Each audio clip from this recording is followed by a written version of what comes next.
कानून। हमने देखा कि मादमोआजेल दांगलार और मादमोआजेल दारमिली को अपने रूपांतरण और पलायन के लिए शांति से छोड़ दिया गया, क्योंकि प्रत्येक व्यक्ति अपने ही कार्यों में इतना व्यस्त था कि उनके विषय में सोचने का अवसर न था। हम बैंकर को उस शीत पसीने में छोड़ते हैं जब वह अपनी देनदारियों के विशाल स्तंभ खींचकर दिवालियेपन के प्रेत का सामना कर रहा था, और बैरोनेस का अनुसरण करते हैं जो उस आघात से क्षण भर कुचली रहने के पश्चात अपने सामान्य परामर्शदाता लुसियावम देब्रे से सलाह लेने चली गई। बैरोनेस इस विवाह पर निर्भर थीं ताकि अंततः उस अभिभावकत्व से मुक्त हो सकें जो यूजिनी के स्वभाव की पुत्री के साथ केवल बोझ ही सिद्ध हो सकता था, क्योंकि परिवार में स्थापित उन मौन समझौतों में जो श्रेणी संबंधों को निर्धारित करते हैं, माता तभी वास्तव में पुत्री को आदेश दे सकती है जब वह उसे निरंतर विवेक का उदाहरण और पूर्णता का आदर्श प्रस्तुत कर सके। परंतु मादाम दांगलार यूजिनी की सूक्ष्म दृष्टि और मादेमोआजेल दारमिली की सलाह से आतंकित रहती थीं। उन्होंने अपनी पुत्री की ओर से देब्रे की दिशा में फेंकी गई कुछ तिरस्कारपूर्ण दृष्टियां पकड़ ली थीं, जो मानो यह संकेत देती थीं कि यूजिनी उसकी प्रेम संबंधी और आर्थिक निकटता से परिचित है।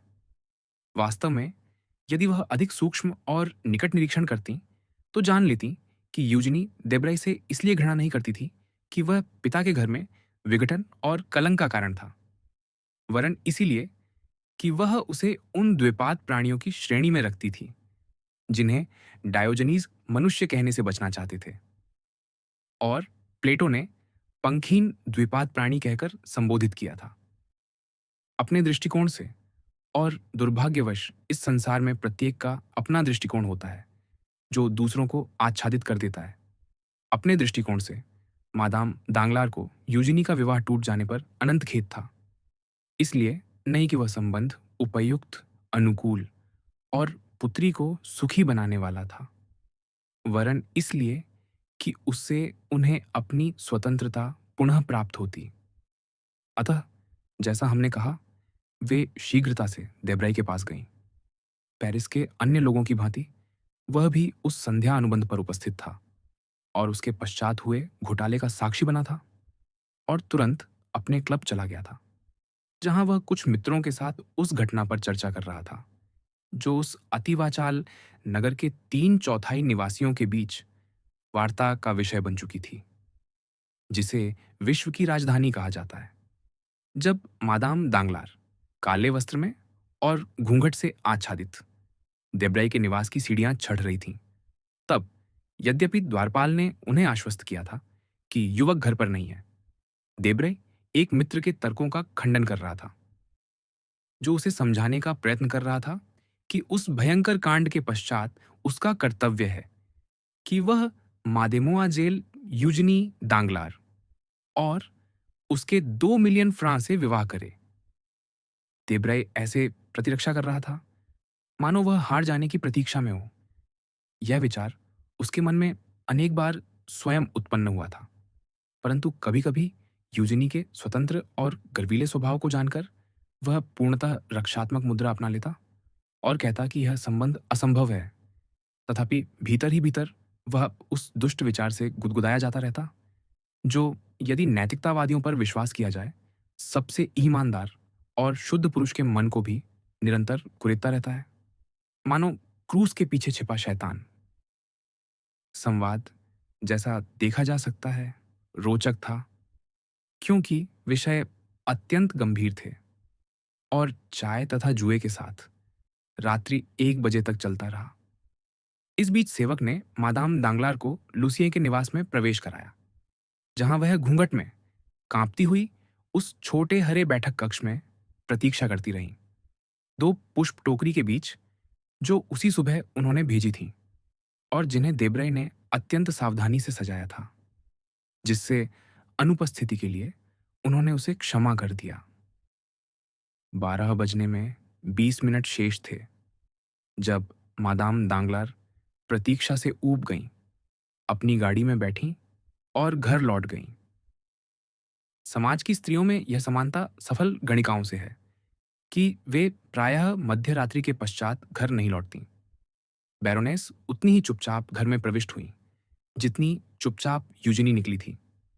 धड़कते हृदय से वह सीढ़ियां चढ़कर अपने कक्ष में पहुंची, जो, जैसा हम जानते हैं, यूजिनी के कक्ष के समीप था।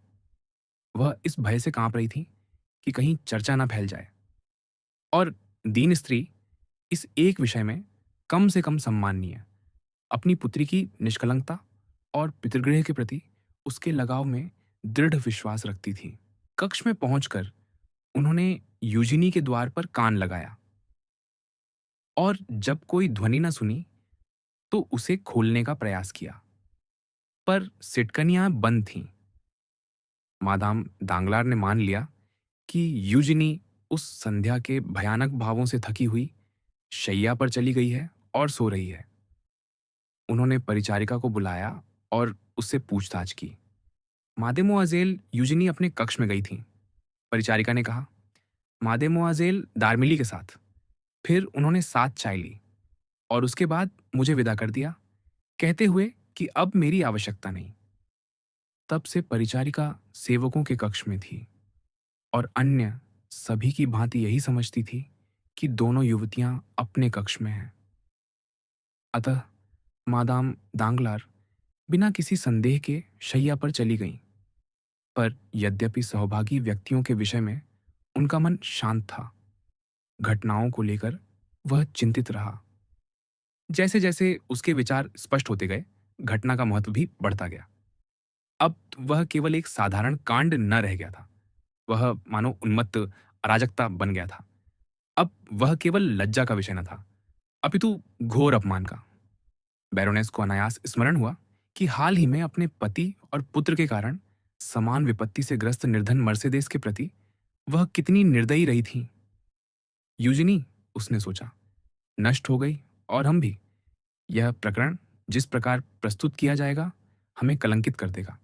हमारे जैसे समाज में कुछ प्रकार के उपहास ऐसे घाव होते हैं जो खुले, रक्तस्रावी और असाध्य होते हैं। कितना सौभाग्य, उसने बुदबुदाया, कि ईश्वर ने यूजिनी को वह विचित्र स्वभाव दिया जो मुझे प्रायः चिंता में डालता रहा है। और उसने कृतज्ञ दृष्टि से आकाश की ओर देखा, जहां से कोई रहस्यमय विधाता पूर्व ही सब कुछ व्यवस्थित कर देता है और कभी कभी किसी दोष, यहां तक कि अवगुण को भी सौभाग्य में बदल देता है। फिर उसके विचार अंतरिक्ष में उड़ चले, मानो कोई पक्षी खाई पार करने को पंख फैलाए, और जाकर कावलकांति पर ठहर गए। वह आंद्रेया दुष्ट था, चोर, हत्यारा। फिर भी उसी आंद्रेया में ऐसे व्यवहार थे जो कम से कम आधी शिक्षा का संकेत देते थे, यदि पूर्ण शिक्षा का नहीं। वही आंद्रेया समाज में अपार धन के आभास और सम्मानित नामों के संरक्षण के साथ प्रस्तुत हुआ। वह इस पहेली का समाधान कैसे देखे? इस क्रूर संकट में वह किससे सहायता मांगे? एक स्त्री होने के नाते उसकी प्रथम प्रवृत्ति, जो कभी कभी घातक सिद्ध होती है, उस पुरुष की ओर मुड़ी जिसे वह प्रेम करती थी। पर देब्रई को की केवल परामर्श दे सकता था, उसे किसी अधिक शक्तिशाली व्यक्ति की आवश्यकता थी। तभी बैरोनेस को विलेफोर का स्मरण हुआ। वही विलेफोर था जिसने कावलकांति की गिरफ्तारी चाही थी। वही विलेफोर था जिसने निष्ठुरतापूर्वक उसके परिवार के हृदय में विघटन उत्पन्न किया, मानो वह उससे सर्वथा असंबद्ध हो। पर नहीं, विचार करने पर राजकीय अभियोजक निष्ठुर मनुष्य न था। वह न्यायाधीश था, कर्तव्य का बंदी, एक दृढ़ और निष्ठावान मित्र, जिसने अनम्य किंतु दक्ष हाथ से भ्रष्टता पर शल्य चिकित्सा की थी। वह जल्लाद न था, शल्य चिकित्सक था। ऐसा शल्य चिकित्सक जो दांगलार के सम्मान को उस अक्षम्य युवक की कलंकितता से मुक्त करना चाहता था, जिसे उन्होंने अपने भावी जामाता के रूप में समाज में प्रस्तुत किया था। यदि दांगलार परिवार का मित्र होते हुए विलेफोर ने ऐसा आचरण किया, तो यह मानने का कारण न रहा कि अभियोजक को पूर्व से कुछ ज्ञात था या वह आंद्रेया की चालों में सहभागी था। अतः विचार करने पर विलेफोर का आचरण बैरोनेस को अब भी उनके पारस्परिक हित में प्रतीत हुआ। पर यहां उसकी कठोरता समाप्त होनी चाहिए। वह अगले दिन उससे मिलने जाएगी और उसे राज्य करेगी, न्यायिक कर्तव्य में शिथिल होने को नहीं, पर कम से कम उनके पक्ष को पूर्णतः ध्यान में रखने को। वह अतीत का आह्वान करेगी, स्मृतियों को ताज़ा करेगी और उस समय के नाम पर विनती करेगी जो अपराधी तो था, पर सुखी भी। विलेफोर इस विषय में लचीला होगा, या कम से कम जिसके लिए उसे केवल आंख मूंदनी होगी। कम से कम वह कावलकांति को भाग जाने देगा और अपराध का अभियोग उस छाया अपराधी पर चलाएगा जिसका अनुपस्थिति में न्याय किया जा सकता है। तभी और केवल तभी वह शांति से सो सकेगी। अगले दिन वह 9 बजे उठी और बिना परिचारिका को बुलाए, बिना किसी को संकेत दिए, पूर्व संध्या की भांति सादगी से वस्त्र धारण कर सीढ़ियां उतरी, दांगलार निवास से बाहर निकली, रूद प्रोवांस तक पैदल गई, गाड़ी ली और स्वयं को विलेफोर के निवास पर ले चलने का आदेश दिया। पिछले 1 महीने से यह अभिशप्त स्थान प्लेग प्रकोप के समय के किसी रोगाश्रम जैसा शोकपूर्ण प्रतीत होता था। कुछ कक्ष भीतर और बाहर से बंद थे।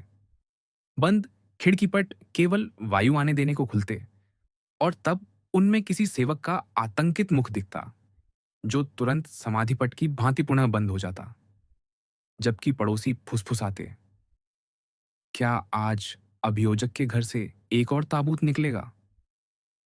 इस उजाड़ भवन का दृश्य देख बैरोनेस कांप उठी।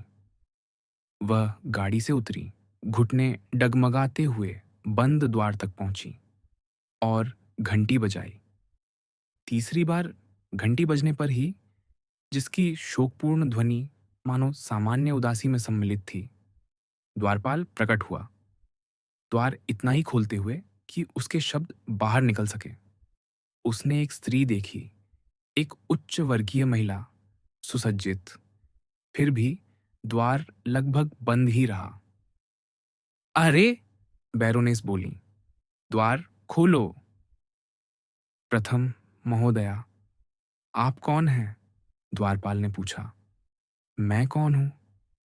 तुम मुझे भली भांति जानते हो। अब हम किसी को नहीं जानते, महोदया। अरे भले मनुष्य, तुम पागल हो, बैरोनेस बोली। आप कहां से आई हैं?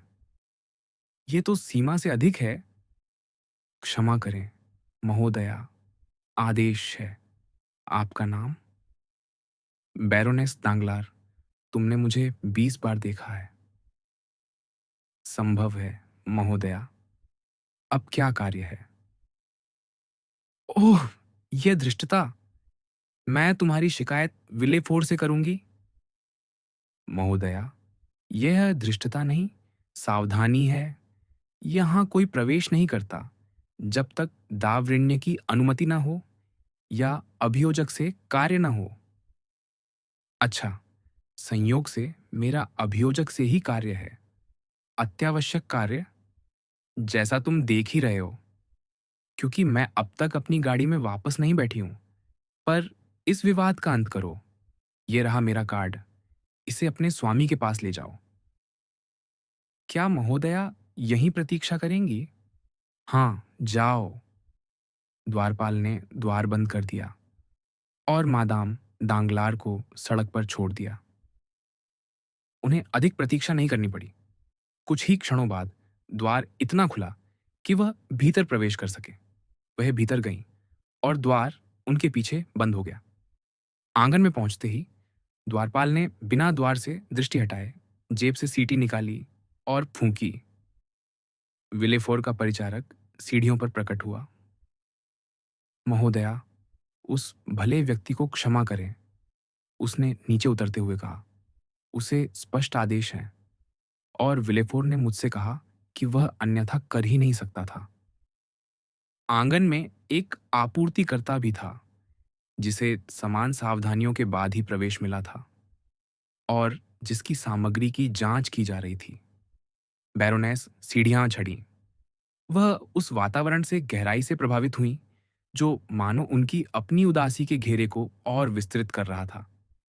परिचारक के मार्गदर्शन में उन्हें न्यायाधीश के अध्ययन कक्ष में ले जाया गया और वह तब तक उनकी दृष्टि से ओझल न हुआ। यद्यपि वह अपने उद्देश्य में निमग्न थी, पर इन अधीनस्थों द्वारा किया गया व्यवहार उन्हें इतना अनुचित प्रतीत हुआ कि मादाम दांगलार शिकायत करने को हुई। पर विलेफोर ने अपना सिर उठाया, जो शोक से झुका हुआ था, और ऐसी विषादपूर्ण मुस्कान से उन्हें देखा कि शिकायत उनके अधरों पर ही मर गई। मेरे सेवकों को क्षमा करें, इस आतंक व्यवस्था के लिए मैं उन्हें दोष नहीं दे सकता। वे स्वयं संदेह के घेरे में हैं, इसलिए संदेहशील हो गए हैं। मादाम दांगलार ने इस आतंक व्यवस्था की चर्चा अनेक बार सुनी थी, पर यदि उन्होंने इसे अपनी आंखों से न देखा होता तो विश्वास न करती कि बात यहां तक पहुंच सकती है। तो आप भी दुखी हैं, उन्होंने कहा। हाँ महोदया, न्यायाधीश ने उत्तर दिया। तो आप मेरे लिए सहानुभूति रखते हैं? निस्संदेह, सच्चे मन से। और आप समझते हैं कि मैं क्यों आई हूं? आप अपनी परिस्थिति के विषय में मुझसे बात करना चाहती हैं, ऐसा मेरा अनुमान है। हाँ, एक भयानक विपत्ति, एक दुर्घटना, विलेफोर ने शांत स्वर में कहा। दुर्घटना, बैरोनेस ने पुकारा। हाय महोदया, अभियोजक ने निर्विकार भाव से उत्तर दिया। मैं उस स्थिति तक पहुंच चुका हूं जहां केवल अपूरणीय को ही मैं विपत्ति कहता हूं। ओह महोदय, क्या आपको लगता है लोग भूल जाएंगे? लोग सब कुछ भूल जाते हैं महोदया, विलेफोर ने कहा। आपकी पुत्री का विवाह कल हो जाएगा, यदि आज नहीं, या एक सप्ताह में, यदि कल नहीं। और जहां तक मादेमुआ जेल यूजिनी के भावी वर के लिए शोक का प्रश्न है, मुझे विश्वास नहीं कि आप ऐसा करेंगी। मादाम दांगलार ने विस्मय से विलेफोर को देखा, उसकी लगभग उपहासपूर्ण शांति से स्तब्ध। क्या मैं एक मित्र के सम्मुख हूं? उन्होंने आहत गरिमा से पूछा। आप जानती हैं कि हाँ, विलेफोर ने लज्जित होते हुए कहा। यह उत्तर उन घटनाओं की ओर संकेत करता था जो उस समय उनके और बैरोनेस के मन में उपस्थित विषयों से भिन्न थीं। तो प्रिय विलेफोर, बैरोनेस बोली, अधिक स्नेहिल बनिए। मुझसे मित्र की भांति बात कीजिए, न्यायाधीश की भांति नहीं। और जब मैं अत्यंत दुखी हूं तो मुझे यह मत कहिए कि मुझे प्रसन्न होना चाहिए। विलेफोर ने झुककर अभिवादन किया। जब मैं विपत्तियों की चर्चा सुनता हूं महोदया, उसने कहा, तो पिछले 3 महीनों में मैंने दुर्भाग्यवश अपने ही दुखों से उनकी तुलना करने की आदत डाल ली है। यह स्वार्थी तुलना अनायास मेरे मन में हो जाती है। इसी कारण मेरी विपत्तियों की तुलना में आपकी मुझे दुर्घटना सी लगी। मेरी भयानक स्थिति के सामने आपकी मुझे ईर्ष्या योग्य लगी। पर यदि इससे आपको पीड़ा होती है तो इसे भूल जाए। आप क्या कह रही थी? मैं आपसे पूछने आई हूं मित्र, बैरोनेस ने पुनः आरंभ किया, कि उस इम्पोस्टर का मामला इस समय किस स्थिति में है। इम्पोस्टर, विलेफोर ने दोहराया। निश्चित ही महोदया, आप कुछ बातों को हल्का और कुछ को गंभीर करना चाहती हैं। आंद्रेया कावलकांति, या कहें बेनेडिक्टो इम्पोस्टर, आप भ्रम में हैं। बेनेडिक्टो केवल और केवल हत्यारा है। महोदय, मैं स्वीकार करती हूँ कि आप मुझे सुधारने में उचित हैं, पर जितनी कठोरता से आप उस दुर्भाग्यपूर्ण व्यक्ति के विरुद्ध शस्त्र उठाएंगे, उतनी ही तीव्रता से आप हमारे परिवार को आहत करेंगे। आइए, क्षण भर के लिए उसे भूल जाए। उसका पीछा करने के स्थान पर उसे भाग जाने दें। आप देर से आई हैं महोदया, आदेश दिए जा चुके हैं।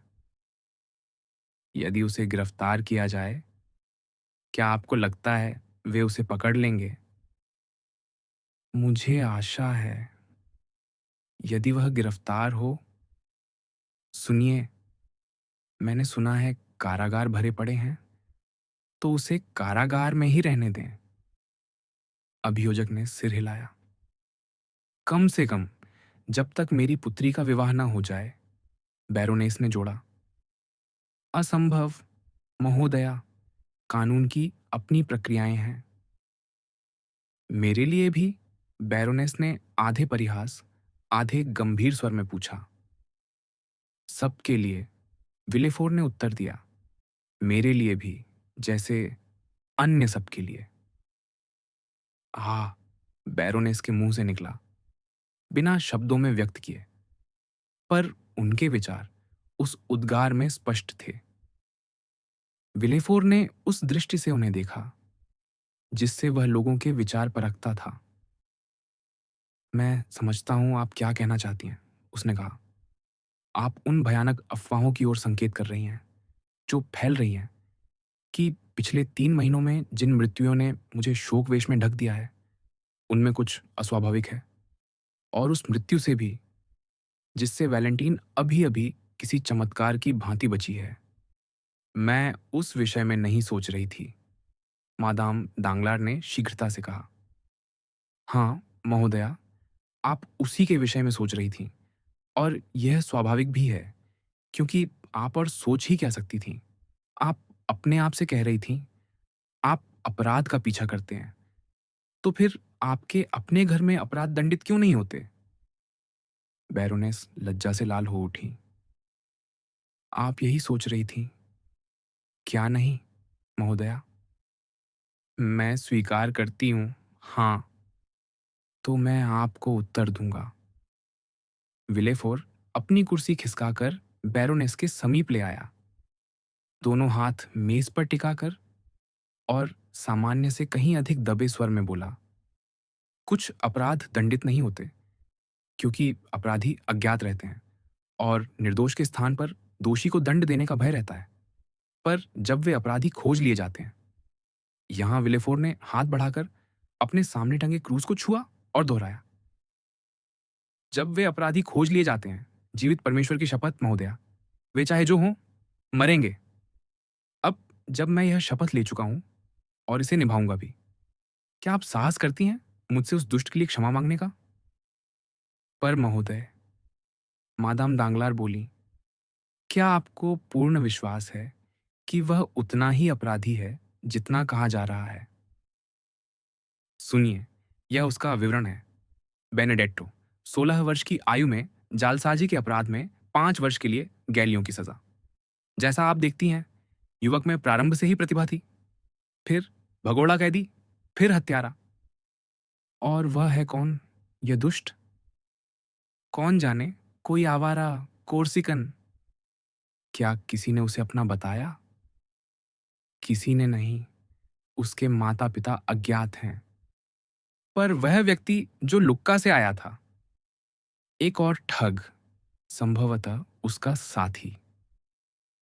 बैरोनेस ने हाथ जोड़ लिए। विलेफॉर, उन्होंने अपने सबसे मधुर, मनुहार भरे स्वर में आरंभ किया। भगवान के लिए महोदया, अभियोजक ने कठोर संकल्प से कहा, जिसमें करुणा का अंश भी न था, कभी मुझसे किसी दोषी को क्षमा करने को मत कहिए। मैं क्या हूं, कानून? क्या कानून की आंखें हैं जो आपका शोक देखें? क्या कानून के कान हैं जो आपकी कोमल विनतियां सुने? क्या कानून की स्मृति है जो आपके स्नेहिल विचारों का माध्यम बने? नहीं महोदया, कानून आदेश देता है, और जब आदेश देता है, प्रहार करता है। आप कहेंगी, मैं जीवित मनुष्य हूं, कानून की पुस्तक नहीं, एक व्यक्ति, नियम नहीं। मुझे देखिए महोदया, मेरे चारों ओर देखिए। क्या मनुष्यों ने मुझे भाई की तरह व्यवहार किया? क्या उन्होंने मुझे प्रेम किया? क्या उन्होंने मेरा विचार किया? क्या उन्होंने मुझे बख्शा? क्या कभी किसी ने विलेफोर के लिए क्षमा मांगी? और क्या किसी ने विलेफोर को क्षमा दी? नहीं, नहीं, नहीं। प्रहार, प्रहार और पुनः प्रहार। आप आग्रह करती हैं, नारी, मोहिनी, जिसकी वह अभिव्यक्तिपूर्ण दृष्टि मुझे लज्जित होने की याद दिलाती है। हाँ, लज्जित, उसके लिए जिसे आप जानती हैं, और शायद अन्य बातों के लिए भी। पर अंततः जब मैं स्वयं चूक गया और अन्य पुरुषों से भी अधिक गहराई से दोषी पाया गया, तब से मैंने उनके वस्त्र झाड़कर उनमें कलंक ढूंढना शुरू किया, और सदा पाया, और मैं कहूंगा आनंद से पाया, मानव दुर्बलता और दुष्टता का प्रमाण। हर दोषी मनुष्य जिसे मैंने दंड दिया, मेरे लिए जीवित प्रमाण था, सदैव नया होता प्रमाण कि मैं कोई विकराल अपवाद नहीं हूं। हाय, हाय, हाय, समस्त संसार दुष्ट है महोदया, तो इसे सिद्ध करें और दुष्ट को दंडित करें। विलेफोर ने अंतिम शब्द ज्वरग्रस्त उग्रता से कहे, जिससे उनमें जंगली सी वाक्पटुता आ गई। मादाम दांगलार ने अंतिम प्रयास करने का निश्चय किया, पर उन्होंने कहा, आप कहते हैं यह युवक आवारा है, अनाथ, सबका त्यागा हुआ। दुर्भाग्य, या कहूं सौभाग्य, ईश्वर ने सुनिश्चित किया है कि उसके लिए कोई आंसू न बहाए। पर यह तो निर्बलों पर प्रहार है महोदय। एक निर्बल जो हत्या करता है, उसका कलंक मेरे घर पर पड़ेगा। क्या मेरे घर में मृत्यु नहीं है? ओ महोदय, बैरोनेस पुकार उठी, आपको अपने 100 मनुष्यों पर दया नहीं। अच्छा, मैं कहती हूं, आप पर भी दया न होगी। ऐसा ही हो। विलेफोर ने आकाश की ओर हाथ उठाकर कहा, कम से कम यदि वह पकड़ा जाए तो उसके मुकदमे को अगले असाइज तक स्थगित कर दीजिए। लोगों को भूलने के लिए 6 महीने मिल जाएंगे। नहीं, मैं नहीं कर सकता, विलेफोर बोला। मेरे पास अभी 5 दिन हैं। अभियोग लग चुका है। 5 दिन मेरे लिए पर्याप्त से अधिक हैं। और क्या आप नहीं समझती महोदया कि मुझे भी भूलने की आवश्यकता है? जब मैं काम करता हूँ, और मैं दिन रात काम करता हूँ, तो कुछ क्षण ऐसे आते हैं जब मुझे कुछ याद नहीं रहता। और जब मुझे कुछ याद नहीं रहता तो मैं मृतकों की तरह सुखी होता हूँ। पर यह पीड़ा सहने से कहीं बेहतर है। महोदय, वह भाग गया है। उसे भाग जाने दें। कुछ न करना सबसे सरल दया है। पर मैं कह चुका, अब बहुत देर हो चुकी। प्रातः होते ही टेलीग्राफ सक्रिय कर दिया गया था, और अब तक। उसी क्षण परिचारक भीतर आया। महोदय, उसने कहा, गृह मंत्रालय से एक दूत यह प्रेषण लाया है। विलेफोर ने पत्र झपट लिया और मुहरें तोड़ डाली। मादाम दांगलार भय से कांप उठी। विलेफोर उल्लास से, गिरफ्तार, वह चिल्लाया। वह कॉम्पेन में पकड़ा गया है। सब समाप्त। मादाम दांगलार उठ खड़ी हुई, शीतल, विवर्ण। विदा महोदय, उन्होंने कहा। विदा महोदया, अभियोजक ने लगभग प्रसन्नता से उत्तर दिया, उन्हें द्वार तक छोड़ते हुए। फिर अपनी मेज पर लौटकर उसने दाहिने हाथ की पीठ से पत्र पर प्रहार किया और कहा, लो, अब मेरे पास एक धोखाधड़ी, 3 चोरियां, 3 आगजनी थीं। केवल एक हत्या की कमी थी, और अब वह भी आ गई। यह एक उत्कृष्ट अधिवेशन होगा। प्रेताभास। जैसा कि राजकीय अभियोजक ने मादाम दांगलार से कहा था, वैलेंटीन अभी स्वस्थ नहीं हुई थी। वास्तव में अत्यंत क्षीण होकर वह अपने शैया पर ही रहती थी। और वहीं अपने कक्ष में मादाम द विलेफोर से उसने उन घटनाओं का समाचार पाया जिनका हम अभी वर्णन कर चुके हैं, अर्थात यूजिनी का पलायन और आंद्रेया कावलकांति, या यूं कहें बेनेडेट्टो की गिरफ्तारी, साथ ही उसके विरुद्ध हत्या का अभियोग। पर वैलेंटीन इतनी दुर्बल थी कि यह कथा उस पर उतना प्रभाव न डाल सकी जितना वह सामान्य अवस्था में डालती। उसके मन में केवल की कुछ अस्पष्ट धारणाएं और धुंधली छवियां उठीं, और वे भी विचित्र विचारों और क्षणिक प्रेत छायाओं के साथ मिश्रित हो गईं, जो उसकी रोगग्रस्त बुद्धि से उत्पन्न थीं, या उसकी आंखों के सम्मुख तैर रही थीं, और शीघ्र ही वे भी लुप्त हो गईं, ताकि उसके व्यक्तिगत भाव पुनः अपनी पूर्ण शक्ति से लौट सकें।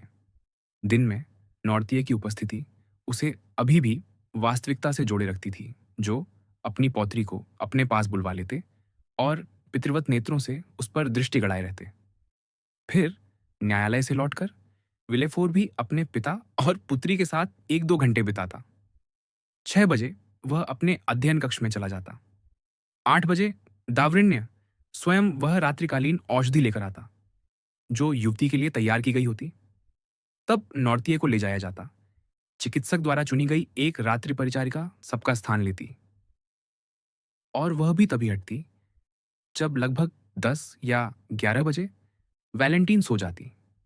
नीचे उतरते समय वह परिचारिका वैलेंटीन के कक्ष की चाबियां स्वयं विलेफोर को सौंप देती, ताकि कोई भी रोगिणी तक पहुंच न सके, सिवाय मादाम द विलेफोर के कक्षों और छोटे एदवार के कमरे से होकर। प्रत्येक प्रातः मोरेल नॉर्तिये से वैलेंटीन का समाचार लेने आता। पर आश्चर्य की बात यह थी कि दिन ब दिन वह कम व्याकुल प्रतीत होता। प्रथम, यद्यपि अत्यंत स्नायविक उत्तेजना के अधीन, वैलेंटीन प्रतिदिन सुधर रही थी। और फिर क्या मोंते क्रिस्तो ने उसे यह नहीं कहा था, जब वह व्याकुल होकर उससे मिलने गया था, कि यदि 2 घंटे में वैलेंटीन न मरी तो वह सुरक्षित रहेगी, और वह जीवित थी, और 4 दिन बीत चुके थे। यह स्नायविक उत्तेजना वैलेंटीन का पीछा उसकी निद्रा तक करती, या यूं कहें उस उनींदेपन तक जो उसके लिए जागरण के पश्चात आता था। उसी समय रात्रि की निस्तब्धता में और उस अर्ध अंधकार में जो संगमरमर के श्वेत पात्र में जलते रात्रि दीप से उत्पन्न होता था, वह उन छायाओं को देखती जो रोगियों के कक्षों में मंडराती हैं और जिन्हें ज्वर अपने कांपते पंखों से झकझोर देता है। ऐसे क्षणों में वह कभी अपनी सौतेली माता को देखती जो उसे धमका रही हो, कभी मुरेल को जो बाहें फैलाए हों, या ऐसे प्राणियों को जो उसके सामान्य जीवन में लगभग अपरिचित थे, जैसे मोंते क्रिस्तो। उन्माद के उन क्षणों में तो फर्नीचर तक मानो चलायमान होकर कक्ष में घूमता प्रतीत होता। यह सब 2 या 3 बजे तक चलता, जब गहरी निद्रा उसे घेर लेती और प्रभात तक बनी रहती। इसी संध्या, उस प्रातः के पश्चात, जब वैलेंटीन ने यूजनी के पलायन और बेनेडेट्टो की गिरफ्तारी का समाचार सुना था, और जब वे घटनाएं क्षण भर के लिए उसके अपने जीवन की अनुभूतियों से मिलकर धीरे धीरे उसके विचारों से हटने लगी थीं, और विलेफोर, दावरिन्य और नॉर्तिये के क्रमिक प्रस्थान के बाद, जब सेंट फिलिप द रूल के घड़ी घर में 11 बज रहे थे और रात्रि परिचारिका औषधि देकर कक्ष का द्वार बंद कर सेवकों के कक्ष में जा बैठी थी, जहां वह सेवकों की बातों को सुनकर कांप रही थी और उन नीरस कथाओं से अपनी स्मृति भर रही थी, जो 3 महीनों से अभियोजक के घर की प्रतीक्षा कक्ष में घूमती रही थी। उसी समय उस सावधानी से बंद और संरक्षित कक्ष में एक विचित्र घटना घटी। रात्रि परिचारिका के जाने के लगभग 10 मिनट बाद की बात है। वैलेंटीन, जो पिछले 1 घंटे से प्रत्येक रात्रि लौट आने वाले ज्वर की शिकार थी, अपने मस्तिष्क की उस सक्रिय, एक रस और निर्दय क्रिया को अपने वश से बाहर चलते रहने दे रही थी, जो निरंतर एक ही विचारों को पुनरुत्पन्न कर या वही छवियां उत्पन्न कर स्वयं को थका डालती है। रात्रि दीप की बाती से असंख्य किरणें उछल रही थीं, और प्रत्येक मानो किसी रहस्यमय अर्थ से भरी थीं। पर अचानक वैलेंटीन को प्रतीत हुआ कि उस कांपते प्रकाश में उसकी पुस्तक अलमारी, जो अग्निकोष्ठ के पास दीवार की कोटर में स्थित थी, धीरे धीरे खुल रही है, और जिन कुंडों पर वह घूमती थी वे तनिक भी ध्वनि नहीं कर रहे थे। किसी अन्य समय वैलेंटीन अपनी रेशमी घंटी रस्सी पकड़कर सहायता के लिए खींच लेती, पर अपनी वर्तमान दशा में अब उसे कुछ भी विस्मित नहीं करता था।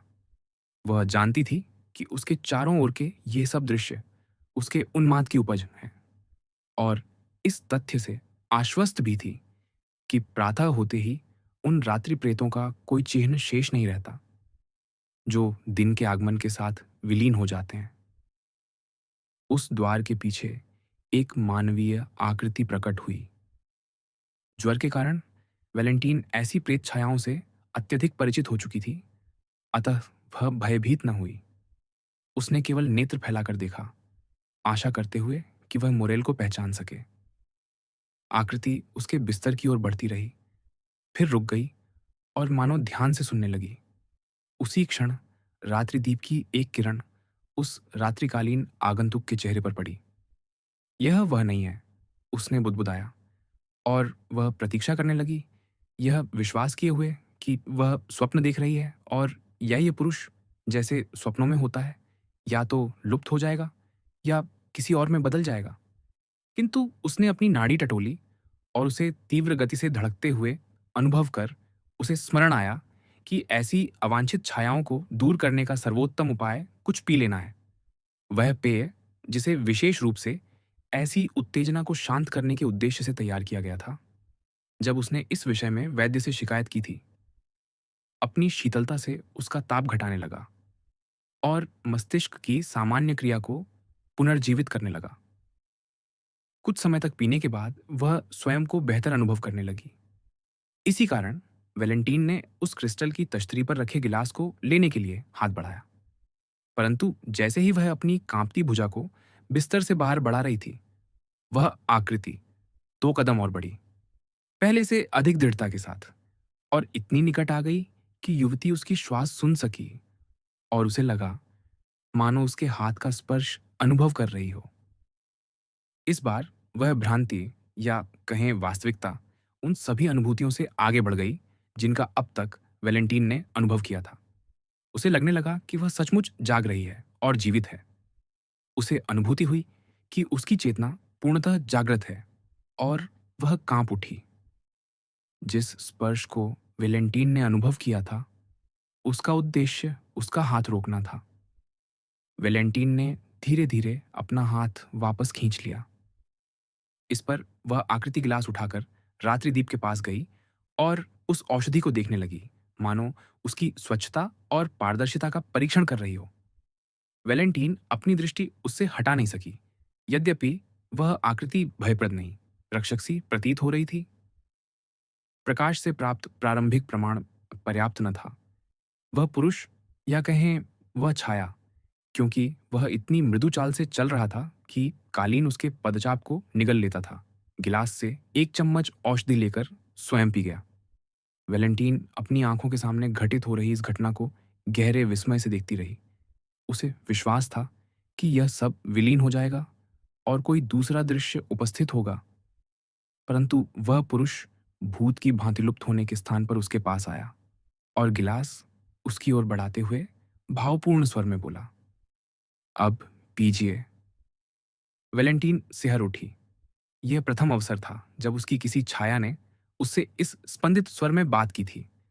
उसने चीखने के लिए मुंह खोला, पर उस पुरुष ने उंगली अपने होठों पर रख दी। मोंटे क्रिस्टो के काउंट, उसने बुदबुदाया।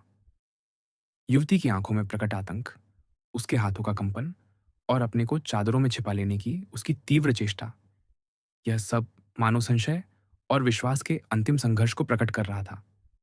किंतु इस घड़ी उसके कक्ष में मोंटे क्रिस्टो के काउंट की उपस्थिति और उसका दीवारों में से किसी एक मार्ग से यह रहस्यमय, अद्भुत, अगम्य प्रवेश वेलेंटीन की समझ से परे था। आवाज मत कीजिए, भयभीत मत होइए, काउंट ने कहा। अपने हृदय में संदेह की रेखा तक न आने दीजिए। जो व्यक्ति आपके सामने खड़ा है, वैलेंटीन, और इस बार आप सही हैं। यह भ्रम नहीं है। जो व्यक्ति आप देख रही हैं, वह सबसे कोमल पिता और सबसे सम्मानित मित्र है जिसकी आप कल्पना कर सकती हैं। वैलेंटीन उत्तर में कुछ न कह सकी। वह उस स्वर से इतनी भयभीत थी जो उसके वास्तविक अस्तित्व की पुष्टि कर रहा था कि उसे अपने स्वर को उससे जोड़ने का भी साहस न हुआ। पर उसकी आतंकित दृष्टि मानो कह रही थी, यदि आपके उद्देश्य शुद्ध है तो आप यहाँ क्यों हैं? काउंट ने अपनी असाधारण सूझबूझ से युवती के हृदय में चल रही प्रत्येक बात समझ ली। मेरी बात सुनिए, उसने कहा, या यूं कहें, मुझे देखिए।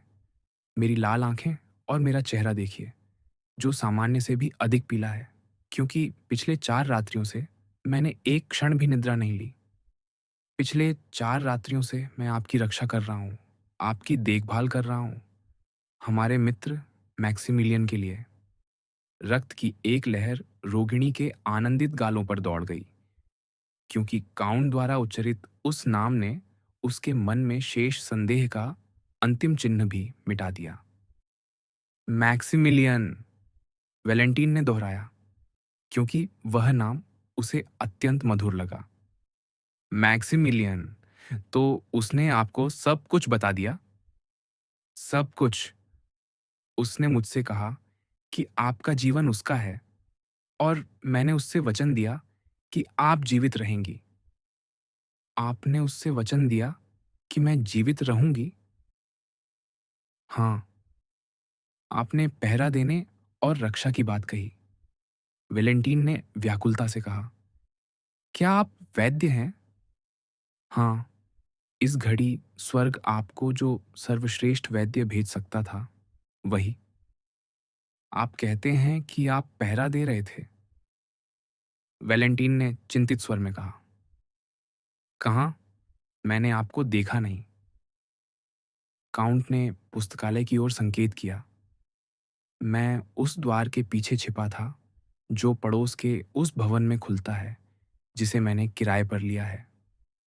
वेलेंटीन लज्जा और गर्व से अभिभूत होकर दृष्टि फेरते हुए उच्च आतंक में बोली, आपने जो किया वह अभूतपूर्व दुस्साहस था और जो संरक्षण आपने दिया वह अपमान के समान है। वेलेंटीन, उसने उत्तर दिया, इतने लंबे समय तक जब मैं पहरा देता रहा तो मैंने केवल यही देखा। कौन कौन तुम्हारे कक्ष में आया, तुम्हारे लिए क्या भोजन तैयार हुआ, तुम्हें कौन से पेय दिए गए। फिर यदि वे पेय मुझे संदिग्ध प्रतीत होते तो मैं उसी प्रकार भीतर प्रवेश करता जैसे अभी किया, तुम्हारा गिलास खाली कर देता और उसके स्थान पर जीवनदायी पेय रख देता। और इस प्रकार जो मृत्यु तुम्हारे लिए तैयार की गई थी, उसके स्थान पर जीवन तुम्हारी नसों में प्रवाहित होने लगता। विष, मृत्यु! वेलेंटीन चीख उठी, एक बार फिर स्वयं को किसी ज्वरजन्य भ्रम से ग्रस्त समझते हुए। आप क्या कह रहे हैं? शांत रहो बच्ची, मोंटे क्रिस्टो ने होठों पर उंगली रखते हुए कहा। मैंने विष कहा? हाँ, मैंने मृत्यु कहा और उसे दोहराता हूं। पर पहले यह खपी लो। उसने अपनी जेब से लाल द्रव से भरी एक शीशी निकाली और उसकी कुछ बूंदें गिलास में टपका दी। और इसे पी लेने के बाद आज रात और कुछ मत लेना। वेलेंटीन ने हाथ बढ़ाया, पर गिलास को छूते ही भय से पीछे खींच लिया। मोंटे क्रिस्टो ने गिलास उठाया, उसमें से आधा द्रव स्वयं पी लिया और शेष वेलेंटीन को दिया। उसने पीने से पहले मुस्कुराकर कहा, ओह हाँ, मैं इसका स्वाद पहचानती हूँ, मेरी रात्रि की औषधि का स्वाद। वह जल जो मेरी छाती को शीतल करता था और मेरे मन को शांत करता था। धन्यवाद, धन्यवाद। इसी प्रकार तुम 4 रातों से जीवित हो, वेलेंटीन, काउंट ने कहा। पर मैं कैसे जीवित रहा? मैंने कितनी पीड़ादायक घड़ियां बिताईं। आह, तुमने मुझे कितनी भयानक यातना दी जब मैंने उस घातक विष को तुम्हारे गिलास में उंडेला जाते देखा और भयभीत रहा कि कहीं तुम उसे पी न लो, उससे पहले कि मैं उसे चूल्हे में उड़ेल दूं। तो आप उस घातक विष को मेरे गिलास में डाले जाते देख रहे थे? वेलेंटीन ने चरम आतंक में कहा। पर यदि आपने विष डाले जाते देखा, तो आपने उसे डालने वाले को भी देखा होगा। हाँ, वेलेंटीन बिस्तर पर सीधी बैठ गई और अपनी कढ़ाईदार महीन रात्रि वस्त्र को, जो उसके हिम से भी अधिक श्वेत वक्ष पर चिपका था, अब भी अभी के ज्वर के शीत स्वेद से भीगा हुआ और अब उससे भी अधिक शीत आतंक स्वेद से भीगता हुआ, ऊपर खींचते हुए बोली, आपने उस व्यक्ति को देखा? हाँ, काउंट ने पुनः कहा, आप जो कह रहे हैं वह भयानक है। आप चाहते हैं कि मैं किसी नरकीय वस्तु पर विश्वास करूं। क्या मेरे पिता के घर में, मेरे कक्ष में, मेरे पीड़ाशैया पर कोई अब भी मुझे मारने का प्रयत्न कर रहा है? नहीं, नहीं, यह असंभव है। यह हो ही नहीं सकता। पर क्या यह वही हाथ नहीं जिसने पहले भी प्रहार किए हैं, वेलेंटीन? क्या तुमने सेंट मेराव, मैडम सेंट मेराव और बारवा को एक-एक कर गिरते नहीं देखा? और क्या तुमने नौर्तिये को भी उनके पीछे जाते ना देखा होता? यदि पिछले 3 वर्षों से जो उपचार उन्हें मिल रहा था, उसने उन्हें सुरक्षित न रखा होता, विष की आदत से विष पर विजय पाकर। हे भगवान! वेलेंटीन बोली, इसी कारण पिछले 1 महीने से मेरे प्रिय दादाजी मुझसे अपने सभी पेय साझा करने का आग्रह करते रहे। उन पेयों का स्वाद, मोंटे क्रिस्टो ने शीघ्रता से पूछा, क्या कुछ कुछ सूखे संतरे के छिलके जैसा होता है? हाँ, बिल्कुल। अब सब स्पष्ट है, मोंटे क्रिस्टो ने कहा।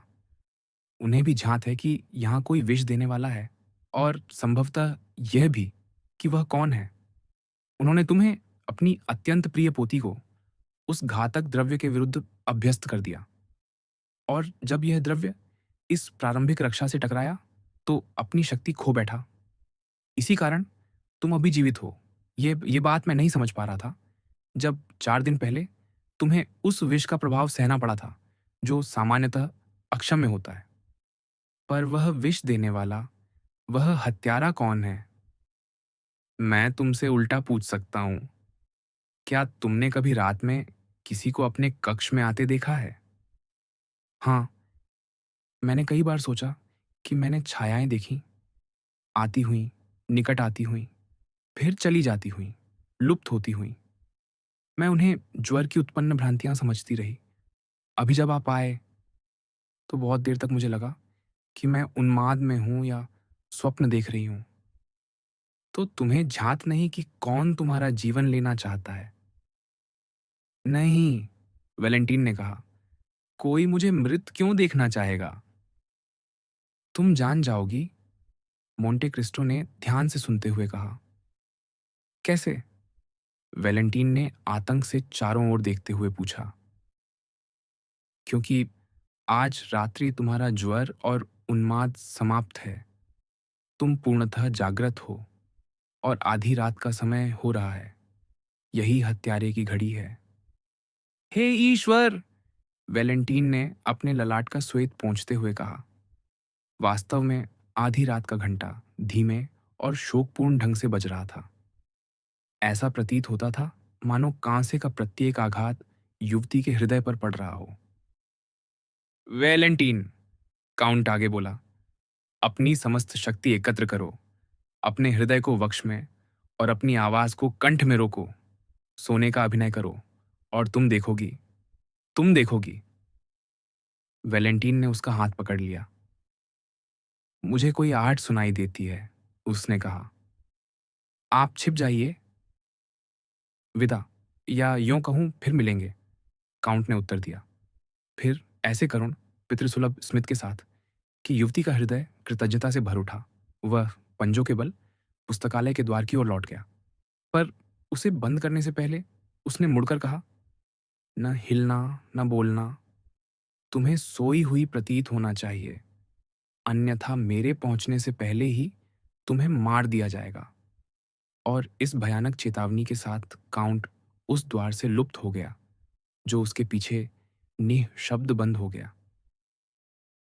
लोकेस्ता। वैलेंटाइन अकेली रह गई। सेंट फिलिप दुरूल के चर्च की घड़ी से पीछे चल रही 2 अन्य घड़ियों ने भी अलग अलग अंतराल पर फिर आधी रात का घंटा बजाया। फिर दूर से गुजरती कुछ गाड़ियों की हल्की आवाज को छोड़कर चारों ओर फिर से पूर्ण शांति छा गई। अब वैलेंटाइन का पूरा ध्यान अपने कमरे की घड़ी पर केंद्रित था, जिसकी लटकन हर सेकंड को चिह्नित कर रही थी।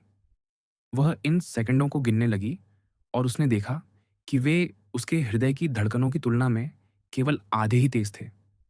फिर भी उसके मन में संदेह बना हुआ था। स्वयं निर्दोष होने के कारण वैलेंटाइन यह कल्पना भी नहीं कर सकती थी कि कोई उसे मारना चाहता है। क्यों? किस उद्देश्य से? उसने ऐसा कौन सा नुकसान पहुंचाया था जिससे कोई उसका शत्रु बन गया हो? उसे सो जाने का कोई भय नहीं था। एक ही विचार, एक भयानक विचार उसके मन को सतर्क रखे हुए था। इस संसार में कोई ऐसा व्यक्ति था जिसने उसे मारने की कोशिश की थी, और फिर से कोशिश करेगा। यदि इस बार वह व्यक्ति झर के निष्फल होने से थककर मोंते क्रिस्तो के कहे अनुसार ठंडे इस्पात का सहारा लेने का निश्चय कर ले, यदि काउंट के पास उसे बचाने के लिए पहुंचने का समय ना हो, यदि उसका अंतिम क्षण आ गया हो और वह फिर कभी मोरेल को न देख सके, इस विचार से, जिसने उसके चेहरे से रक्त खींच लिया और उसे ठंडे पसीने से ढक दिया, वैलेंटाइन लगभग घंटी की डोरी पकड़कर सहायता के लिए पुकारने को तैयार हो गई। लेकिन उसे लगा कि पुस्तक अलमारी के दरवाजे के पार से वह काउंट की चमकती आंखें देख सकती है, और वे आंखें उसकी स्मृति पर इतनी भारी पड़ती थीं कि जब भी वह उनके बारे में सोचती, वह इतनी लज्जा से भर जाती कि उसे आश्चर्य होता कि क्या कृतज्ञता कभी काउंट की इस अनचाही मित्रता के इस दुर्भाग्यपूर्ण पक्ष को मिटा सकेगी। 20 मिनट, मानो 20 युग, इस प्रकार बीत गए। फिर 10 मिनट और। अंततः घड़ी ने 1 सेकंड पहले घंटी पर चोट की। उसी क्षण पुस्तक अलमारी की लकड़ी पर सबसे हल्की खरोंच ने वैलेंटाइन को बता दिया कि काउंट देख रहा है और उसे भी देखने की सलाह दे रहा है। अब सचमुच विपरीत दिशा से, अर्थात एडवार के कमरे की ओर से, वैलेंटाइन को लगा कि फर्श चरमराया। उसने सांस रोककर ध्यान से सुना। दरवाजे का हैंडल चरमराया और दरवाजा अपनी कुंडियों पर खुल गया। वैलेंटाइन अपनी कोहनी के सहारे उठ बैठी थी और केवल उतना ही समय मिला कि वह फिर से बिस्तर पर गिर पड़े और अपनी आंखें अपने हाथ के नीचे छिपा ले। फिर कांपते हुए, चिंतित, अवर्णनीय भय से जकड़े हृदय के साथ वह प्रतीक्षा करने लगी। कोई बिस्तर के पास आ रहा था और पर्दों को छू रहा था। वैलेंटाइन ने अपनी सारी शक्ति समेटी और वैसी नियमित सांसें लेने लगी जो निश्चिंत नींद का संकेत होती हैं। वैलेंटाइन! एक आवाज फुसफुसाई। युवती के हृदय की गहराइयों तक एक कंपी दौड़ गई, पर उसने उत्तर नहीं दिया। वैलेंटाइन! वही आवाज फिर बोली। मौन बना रहा। वैलेंटाइन ने वचन दिया था कि वह जागेगी नहीं। फिर कुछ भी नहीं हिला। एकमात्र ध्वनि जो वैलेंटाइन सुन सकती थी, वह लगभग असुनाई सी थी। एक तरल का उस गिलास में भरना जिसे वह अब भी अभी खाली कर चुकी थी। इस पर उसने अपने फैले हुए हाथ की आड़ में अपनी पलकों को थोड़ा सा खोलने का साहस किया। उसने एक स्त्री को सफेद वस्त्र में देखा जो एक शीशी से तरल अपने गिलास में उंडेल रही थी। उस क्षण भर में वैलेंटाइन ने शायद सांस रोक ली या कोई हलचल कर दी, क्योंकि स्त्री चिंतित होकर रुक गई और यह देखने के लिए बिस्तर पर झुक गई कि क्या वह सचमुच सो रही है। वह विलफोर की पत्नी थी। जब उसने अपनी सौतेली मां को पहचाना, तो वैलेंटाइन अपने भीतर उठे कंप को रोक न सकी, जिससे बिस्तर हिल गया। विलफोर की पत्नी तुरंत दीवार के साथ खिसक गई और वहां बिस्तर के पर्दे की ओट में, मौन और सावधान, वह वैलेंटाइन की हर हरकत पर नजर रखने लगी। वैलेंटाइन को उसी क्षण मोंते क्रिस्तो के भयानक शब्द याद आए। जिस हाथ में शीशी नहीं थी, उसमें उसे एक लंबा, तेज चाकू चमकता हुआ दिखाई दिया। इसलिए अपनी पूरी इच्छा शक्ति समेटकर उसने अपनी आंखें बंद करने की कोशिश की। लेकिन हमारे सबसे भयावह इंद्रिय कार्य, आंखों को बंद करने का यह सामान्य सा काम, उस क्षण लगभग असंभव हो गया, क्योंकि तीव्र जिज्ञासा उसकी पलकों को उठाकर सत्य देखने के लिए जोर लगा रही थी। फिर भी उस मौन से आश्वस्त होकर, जिसमें उसे फिर से वैलेंटाइन की नियमित सांसें सुनाई दे रही थीं, यह मानकर कि वह सो रही है, विलफोर की पत्नी ने फिर हाथ बढ़ाया और बिस्तर के सिरहाने की ओर खिसके पर्दों की आधी ओट में अपनी शीशी की सारी सामग्री वैलेंटाइन के गिलास में खाली कर दी। फिर वह चली गई, बिना किसी ऐसी आवाज के जिससे वैलेंटाइन को पता चलता कि वह अब वहां नहीं है। उसने केवल हाथ को गायब होते देखा। 25 वर्ष की एक स्त्री का ताजा, भरा पूरा हाथ, युवा और सुंदर, जो मृत्यु उंडेल रहा था। यह व्यक्त करना असंभव है कि उस 1.5 मिनट के दौरान, जब विलफोर की पत्नी उसके कमरे में थी, वैलेंटाइन ने क्या अनुभव किया। पुस्तक अलमारी पर नाखून की खरोंच ने युवती को उस जड़ता की अवस्था से जगाया जिसमें वह डूब गई थी और जो नींद की सुन्नता जैसी लगती थी। उसे सिर उठाने में कठिनाई हुई। दरवाजा अब भी बिना आवाज के फिर अपनी कुंडियों पर खुला और मोंते क्रिस्तो फिर दिखाई दिया।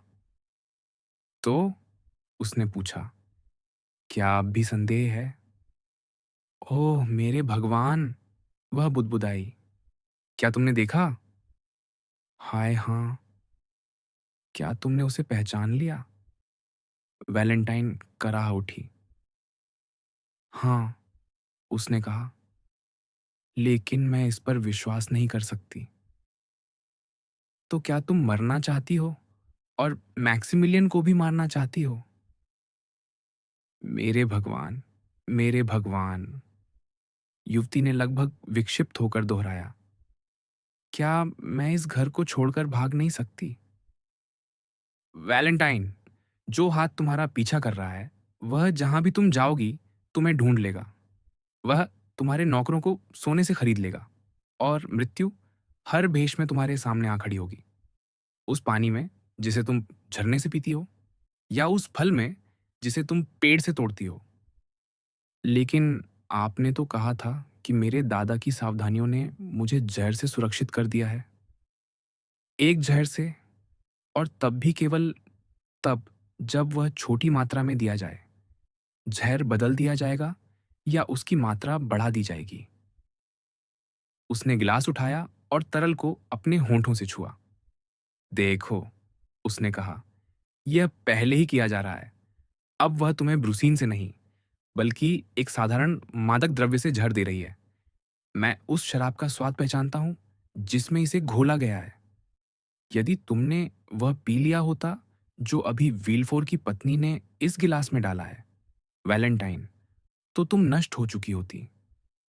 लेकिन भगवान के नाम पर वह इस तरह मेरा पीछा क्यों कर रही है? वह चिल्लाई। क्या क्या तुम इतनी सरल, इतनी भली और बुरे विचारों से इतनी दूर हो कि तुम्हें इसका कारण समझ में नहीं आता, वैलेंटाइन? नहीं, लड़की ने कहा, मैंने उसका कभी कोई नुकसान नहीं किया। लेकिन तुम धनी हो, वैलेंटाइन। तुम्हारी आय 2 लाख लिव्र है और तुम यह धन उसके बेटे से छीन रही हो। क्या मेरी संपत्ति उसकी नहीं है? वह तो मेरे माता पिता से मिली है।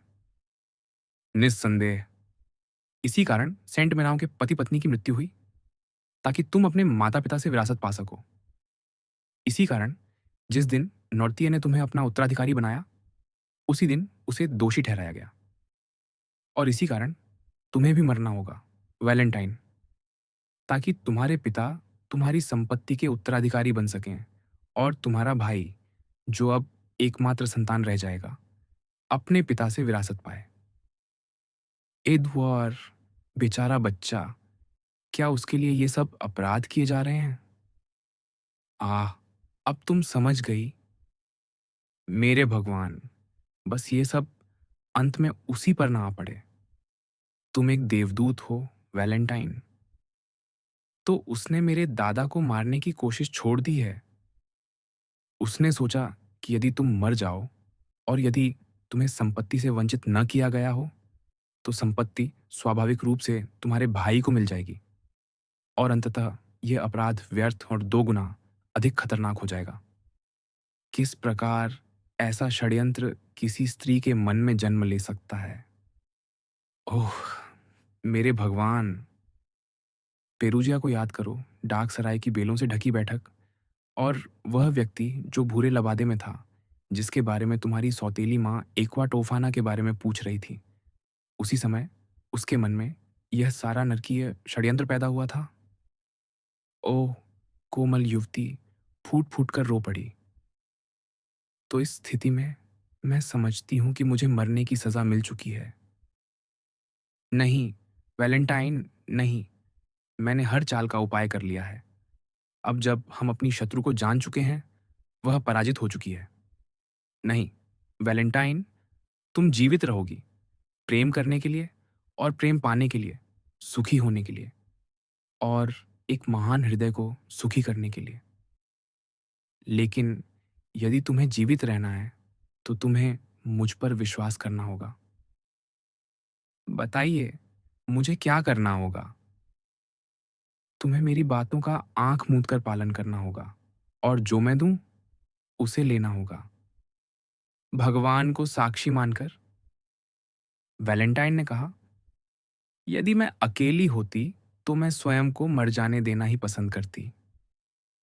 किसी पर भी विश्वास मत करो, यहाँ तक कि अपने पिता पर भी नहीं। क्या मेरे पिता भी इस भयानक षड्यंत्र में शामिल हैं? वैलेंटाइन ने हाथ जोड़ते हुए कहा। नहीं, फिर भी तुम्हारे पिता, जो कानूनी आरोपों के अभ्यस्त व्यक्ति हैं, अवश्य संदेह करते होंगे कि उनके परिवार में ये सारी मौतें स्वाभाविक नहीं हैं। तुम्हारे पिता को ही तुम्हारी रक्षा करनी चाहिए थी। उन्हें अभी यहाँ मेरी जगह होना चाहिए था।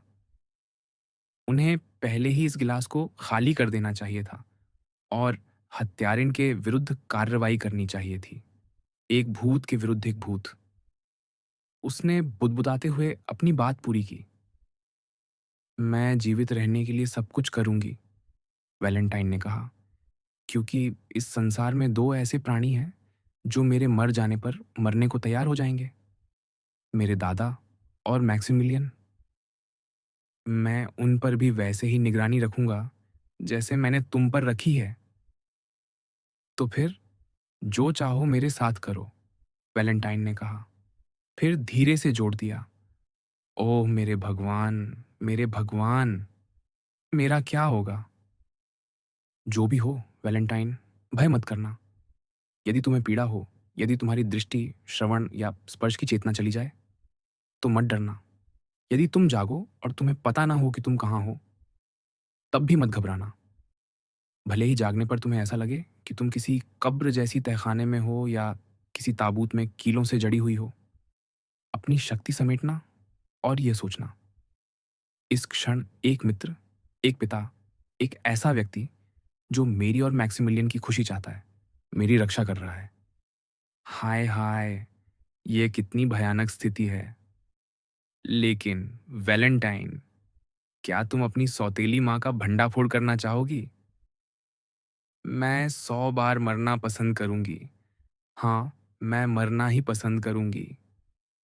तुम नहीं मरोगी, और मुझसे वचन दो कि तुम्हारे साथ चाहे जो भी हो, तुम शिकायत नहीं करोगी और आशा बनाए रखोगी।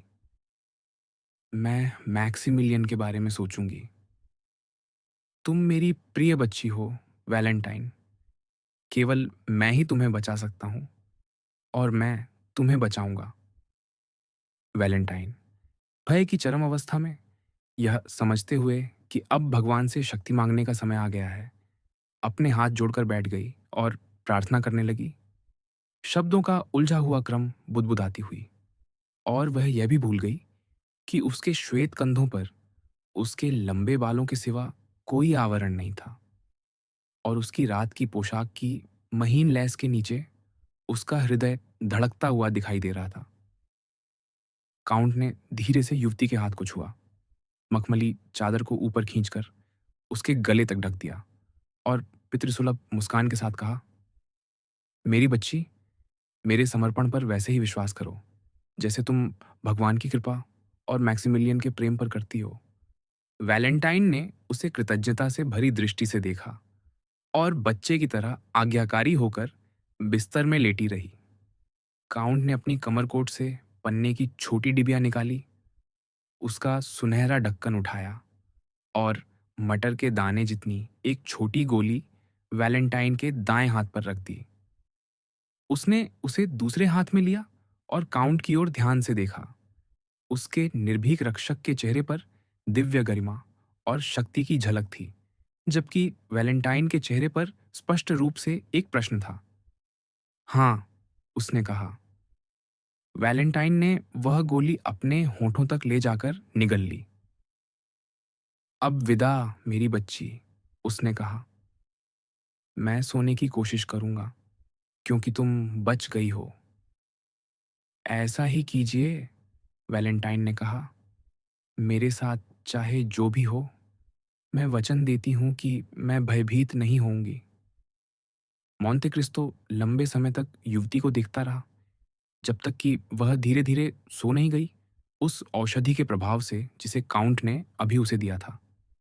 फिर उसने गिलास उठाया, उसका 3/4 भाग चूल्हे में उंडेल दिया, ताकि ऐसा लगे कि वैलेंटाइन ने उसका कुछ हिस्सा पी लिया है, और उसे फिर से बिस्तर के पास रख दिया।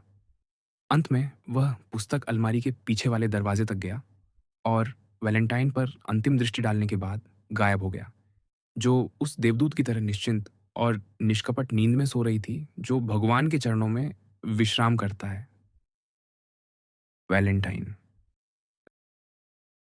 रात का छोटा दीपक अब भी वैलेंटाइन के मेंटल पीस पर जल रहा था, पानी पर तैर रही तेल की अंतिम बूंदों को समाप्त करता हुआ। अब उसके शेड का एलाबास्टर लाल पड़ने लगा था और एक अधिक तेज लौ भड़क उठी, उन अंतिम चिंगारियों के साथ चटकती हुई जो निर्जीव वस्तुओं में अंतिम मृत्यु पीड़ा का संकेत देती हैं, जिनकी तुलना अक्सर दयनीय मनुष्यों की अंतिम तड़प से की जाती है। एक धुंधली भयावह रोशनी ने युवती के बिस्तर के सफेद पर्दों और चादरों पर ऑपल जैसा रंग बिखेर दिया। इस बार सड़क से आने वाली हर आवाज थम गई थी और मौन भयावह था। उसी समय एडुआर के कमरे का दरवाजा खुला और एक सिर, जिसे हम पहले देख चुके हैं, दरवाजे के सामने वाले आईने में दिखाई दिया। वह व्हील फोर की पत्नी थी, जो अपने मिश्रण के प्रभाव को देखने आई थी। वह दहलीज पर रुक गई, दीपक की छटक सुनती रही, उस कमरे में सुनाई देने वाली एकमात्र आवाज, जो मानो निर्जन प्रतीत हो रहा था। फिर वह सावधानी से बिस्तर के पास रखी मेज तक गई, ये देखने के लिए कि क्या वैलेंटाइन का गिलास खाली है। जैसा हमने कहा था, वह अब भी एक चौथाई भरा हुआ था। व्हीलफोर की पत्नी ने उसे उठाया और चूल्हे में उड़ेल दिया, राख को हिलाकर यह सुनिश्चित किया कि तरल उसमें समा जाए। फिर उसने सावधानी से गिलास धोया, अपने ही रुमाल से उसे पोंछा और उसे फिर से बिस्तर के पास रख दिया। यदि कोई देख रहा होता और कमरे के भीतर झांक पाता, तो वह देखता कि व्हीलफोर की पत्नी वैलेंटाइन की ओर देखने या बिस्तर के पास जाने से झिझक रही थी। उदास रोशनी, मौन और रात की भयावह कविता ने निस्संदेह उसके अंतःकरण की भयानक कविता के साथ मिलकर प्रभाव डाला था। विष देने वाली अपने ही काम को देखने से डर रही थी। अंततः उसने साहस जुटाया, पर्दा हटाया, बिस्तर के सिरहाने पर झुककर वैलेंटाइन को देखा। युवती अब सांस नहीं ले रही थी और उसके आधे भींचे हुए दांतों के बीच से जीवन का संकेत देने वाली कोई श्वास बाहर नहीं आ रही थी। उसके पीले होंठ अब कांप नहीं रहे थे।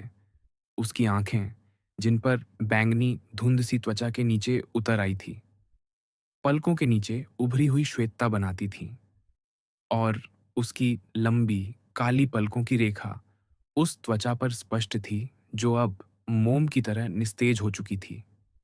व्हीलफोर की पत्नी ने उस चेहरे को ऐसी निष्क्रियता के भाव से देखा, जो स्वयं बहुत कुछ कह रहा था। फिर वह और साहसी हो गई और कंबल उठाकर युवती के हृदय पर हाथ रखा। वह शांत और बर्फ की तरह ठंडा था। उसे केवल अपनी ही उंगलियों की नाड़ी धड़कती महसूस हुई। वह कांप उठी और अपना हाथ पीछे खींच लिया। वैलेंटाइन की एक भुजा बिस्तर से बाहर लटक रही थी। यह भुजा कंधे से कोहनी तक, मानो जर्मैन पिल्लों की 3 ग्रेसेस में से किसी एक की भुजा के नमूने पर ढाली गई हो। लेकिन अग्रभाग मांसपेशियों के संकुचन से थोड़ा विकृत था और कलाई, जो आकार में अत्यंत सुंदर थी, अखरोट की मेज पर हल्की कठोरता के साथ टिकी हुई थी। उंगलियां फैली हुई थीं, नाखूनों के आधार पर हल्की नीली छाया दिखाई दे रही थी। अब व्हील फोर की पत्नी के लिए कोई संदेह शेष नहीं था। सब कुछ समाप्त हो चुका था। वह भयानक काम, अंतिम कार्य जो उसे करना था, अंततः पूरा हो गया था। कमरे में अब विष देने वाली के लिए करने को कुछ भी नहीं बचा था। वह इतनी सावधानी से बाहर निकली कि स्पष्ट था वह कालीन पर अपने कदमों की आवाज से भी डर रही थी। फिर भी जाते जाते उसने पर्दा उठाए रखा, मृत्यु के उस दृश्य को देखती हुई जो तब तक एक विचित्र आकर्षण पैदा करता है, जब तक मृत्यु विघटन नहीं बन जाती, बल्कि केवल निश्चलता रहती है और रहस्य बने रहने तक घृणा उत्पन्न नहीं करती। मिनट बीतते गए।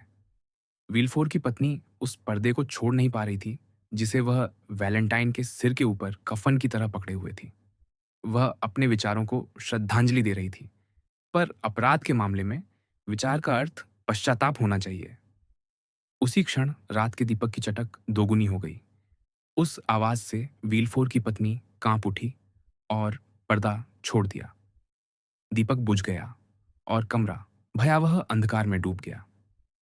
विष देने वाली इन लगातार घटनाओं से भयभीत होकर टटोलती हुई दरवाजे तक पहुंची और अपने माथे पर चिंतित पसीना लिए अपने कमरे में लौट गई।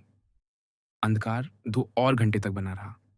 फिर धीरे धीरे फीकी सुबह की रोशनी कमरे में प्रवेश करने लगी, झरोखों की पट्टियों से छनती हुई, और धीरे धीरे उसने वस्तुओं और शरीरों को फिर से रंग और आकार देना शुरू कर दिया। इसी समय सीढ़ियों पर नर्स की खांसी सुनाई दी और वह स्त्री एक कप लिए वैलेंटाइन के कमरे में आई।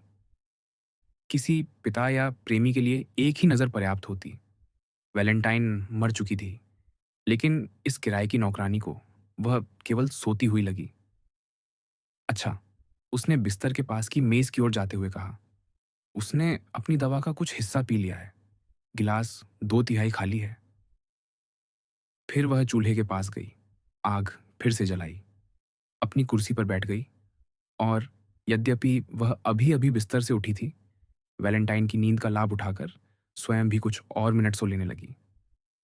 घड़ी के 8 बजने पर उसकी आंख खुली। अब उसे युवती की लगातार नींद पर आश्चर्य हुआ और बिस्तर से बाहर लटकती उस भुजा को देखकर भय लगा, जो अब भी पहले की तरह ही थी। वह बिस्तर के पास गई और ठंडे होठों और बर्फ जैसे सीने को देखा। उसने भुजा को शरीर के पास रखने की कोशिश की, लेकिन भुजा ने केवल एक भयानक कठोरता के साथ प्रतिक्रिया दी। ऐसी कठोरता जिसे बीमारों की सेवा करने की आदी व्यक्ति तुरंत पहचान लेता है। उसने एक भयावह चीख मारी और दरवाजे की ओर दौड़ते हुए चिल्लाई, मदद! मदद! मदद! किस लिए मदद? सीढ़ियों के नीचे से दावरिन्नी की आवाज आई। यह वही समय था जब डॉक्टर प्रायः आ जाता था। क्या? किस लिए मदद?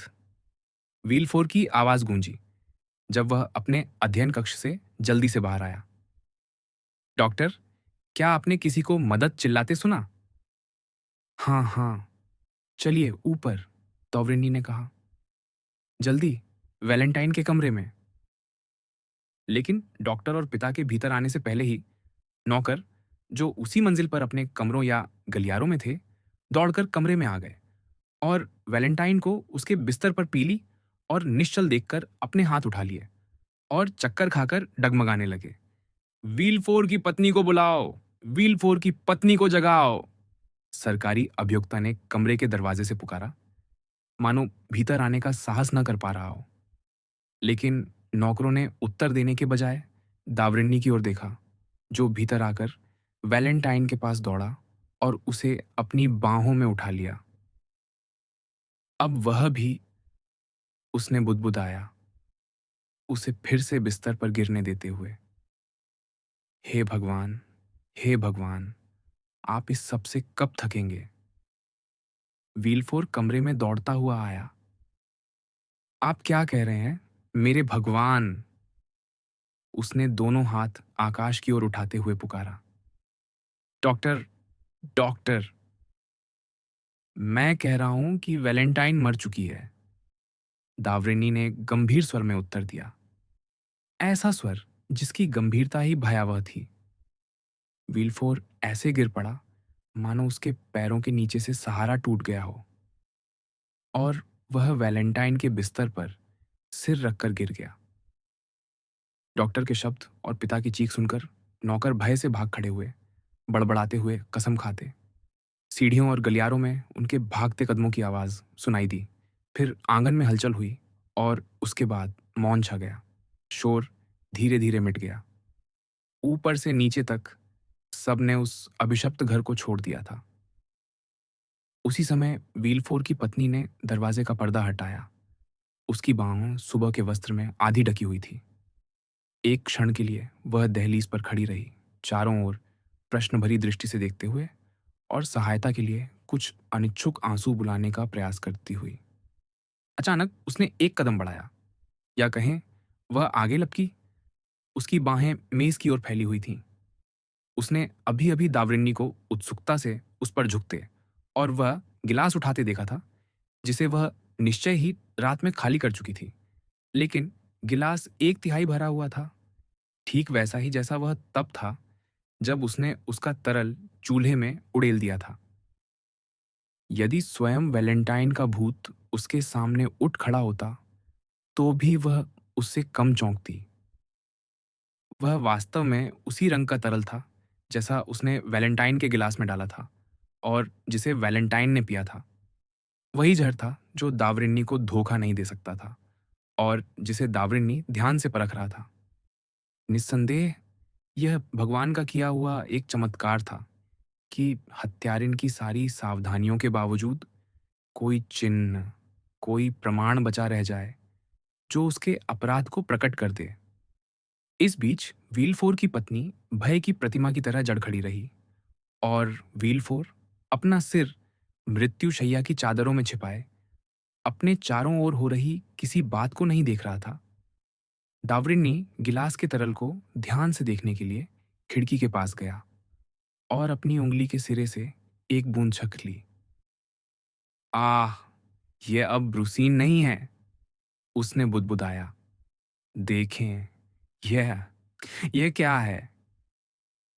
वह वैलेंटाइन के कमरे की एक अलमारी की ओर गया, जिसे दवाओं की पेटी में बदल दिया गया था, और वहां से चांदी के छोटे खाने में रखी नाइट्रिक अम्ल की शीशी निकालकर उस ओपल रंग के तरल में कुछ बूंदें डाल दी।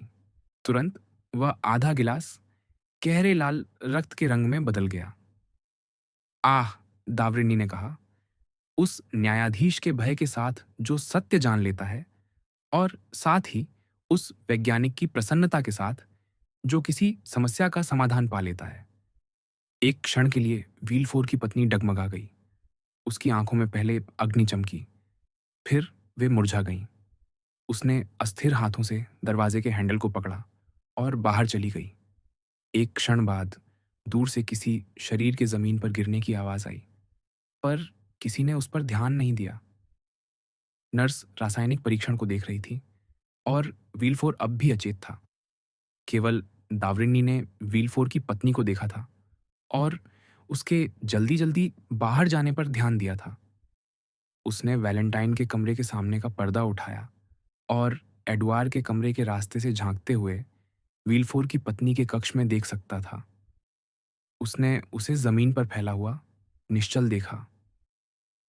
व्हीलफोर की पत्नी को देखो, उसने नर्स से कहा। उनकी तबीयत खराब है। लेकिन वैलेंटाइन का क्या? उसने पूछा। वैलेंटाइन को अब किसी सहायता की आवश्यकता नहीं, दावरिनी ने कहा। वैलेंटाइन मर चुकी है। मर चुकी है, मर चुकी है।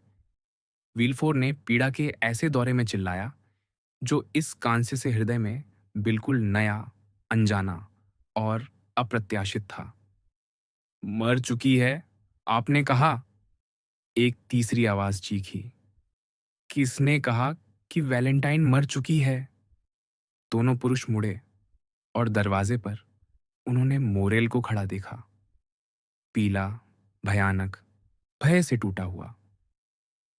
ये हुआ था कि मोरेल अपने सामान्य समय पर नॉर्तिये के पास जाने वाले छोटे दरवाजे से आया था। असामान्य रूप से उसने दरवाजा खुला पाया और घंटी बजाने की आवश्यकता न होने के कारण भीतर आ गया।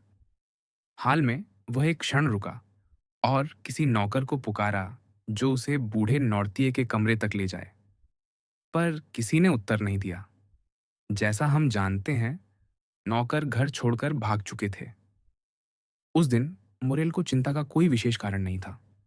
उसके पास मोंते क्रिस्टो का वचन था कि वैलेंटाइन जीवित रहेगी, और अब तक वह वचन पूरी निष्ठा से निभाया गया था। हर शाम काउंट उसे अच्छी खबर देता था और अगले दिन नॉर्तिये स्वयं उसकी पुष्टि करता था। फिर भी उस सुबह का मौन विचित्र लगा। उसने दूसरी, फिर तीसरी बार पुकारा, पर कोई उत्तर नहीं मिला। इसलिए उसने ऊपर जाने का निश्चय किया। नॉर्तिये का दरवाजा भी बाकी दरवाजों की तरह खुला था। सबसे पहले उसने बूढ़े को अपनी कुर्सी पर बैठे देखा। उसकी फैली हुई पुतलियां किसी आंतरिक भय को व्यक्त कर रही थीं, जिसकी पुष्टि उसके चेहरे पर फैल चुकी अजीब पीली आभा से हो रही थी। आप कैसे हैं? युवक ने कहा। यद्यपि उसके हृदय में एक अनजाना भय उठ रहा था। ठीक, बूढ़े ने आंख झपकाकर उत्तर दिया। ठीक। पर उसके चेहरे की चिंता और बढ़ती प्रतीत हो रही थी। आप चिंतित हैं? मुरेल ने कहा। क्या आपको कुछ चाहिए? क्या मैं आपके किसी नौकर को बुलाऊं? हाँ, नौरतिये ने संकेत किया। मुरेल ने घंटी की डोरी खींची, पर चाहे उसने उसे टूटने तक क्यों न खींचा हो, कोई नहीं आया। वह फिर नौरतिये की ओर मुड़ा। बूढ़े के चेहरे पर पीली आभा और पीड़ा और भी बढ़ गई थी। हे भगवान, मुरेल ने कहा, कोई क्यों नहीं आता? क्या घर में कोई बीमार है? नौरतिये की आंखें मानो अपने गड्ढों से बाहर निकल आने को थीं। लेकिन बात क्या है? मुरेल ने कहा। आप मुझे डरा रहे हैं। Valentine, Valentine. हाँ, हाँ, नॉर्थिया ने संकेत किया। मैक्सिमिलियन ने बोलने के लिए मुंह खोला, पर उसकी जीभ से कोई शब्द नहीं निकला। वह लड़खड़ा गया और सहारा लेने के लिए दीवार की लकड़ी पकड़ ली। फिर उसने दरवाजे की ओर हाथ बढ़ाया। हाँ, हाँ, हाँ, बूढ़ा फिर संकेत करने लगा। मैक्सिमिलियन छोटी सीढ़ी से 2 छलांगों में उतर गया, जबकि नॉर्थिये की आंखें मानो उस पर चिल्ला रही थीं। जल्दी, जल्दी! युवक को कुछ कमरों से गुजरकर, जो घर के बाकी हिस्सों की तरह खाली थे, वैलेंटाइन के कक्ष तक पहुंचने में 1 मिनट से अधिक नहीं लगा। उसे उसके कमरे का दरवाजा खोलने की भी आवश्यकता नहीं पड़ी, क्योंकि वह पहले से ही पूरी तरह खुला था। सबसे पहले उसने एक सिसकी की आवाज सुनी, मानो किसी धुंध के पार उसने एक काला आकार देखा, जो घुटनों के बल झुका हुआ था और सफेद चादरों के उलझे ढेर में सिर झुकाए था। भय, एक भयानक भय, उसे दरवाजे पर जड़ कर गया। तभी उसने एक आवाज सुनी जो कह रही थी, वैलेंटाइन मर चुकी है। और दूसरी आवाज, मानो प्रतिध्वनि की तरह, उत्तर दे रही थी, मर चुकी है, मर चुकी है। मैक्सिमिलियन। वीलफोर उठ खड़ा हुआ, मानो इस गहरे शोक की अवस्था में पकड़े जाने पर उसे लज्जा हो रही हो। पिछले 25 वर्षों से जिस भयानक पेशे का वह अभ्यास करता आया था, उसने उसे मनुष्य से कुछ अधिक या कुछ कम बना दिया था। उसकी आंखें कुछ क्षण इधर-उधर भटकने के बाद मोरेल पर टिक गईं। आप कौन हैं? उसने पूछा। क्या आपको यह भूल गया है कि उस घर में प्रवेश नहीं किया जाता जहां मृत्यु ठहरी हो? जाइए, महोदय, जाइए। लेकिन मोरेल अचल खड़ा रहा, अपनी आंखें उस भयानक दृश्य से हटा नहीं पा रहा था, उलझे हुए बिस्तर पर पड़ी उस आकृति से। जाइए, क्या आप सुनते नहीं? वीलफोर चिल्लाया, जबकि दावरिन्नी मोरेल को बाहर जाने के लिए आगे बढ़ा। मोरेल व्याकुलता में उस शरीर को, उन दोनों पुरुषों को, पूरे कमरे को देखता रहा। वह एक क्षण के लिए झिझका और उसका मुंह खुला। फिर अपने मस्तिष्क में उमड़ते घातक विचारों के विशाल झुंड के बावजूद कोई शब्द न पाकर वह पीछे हट गया, अपने बालों में उंगलियां गड़ा लीं।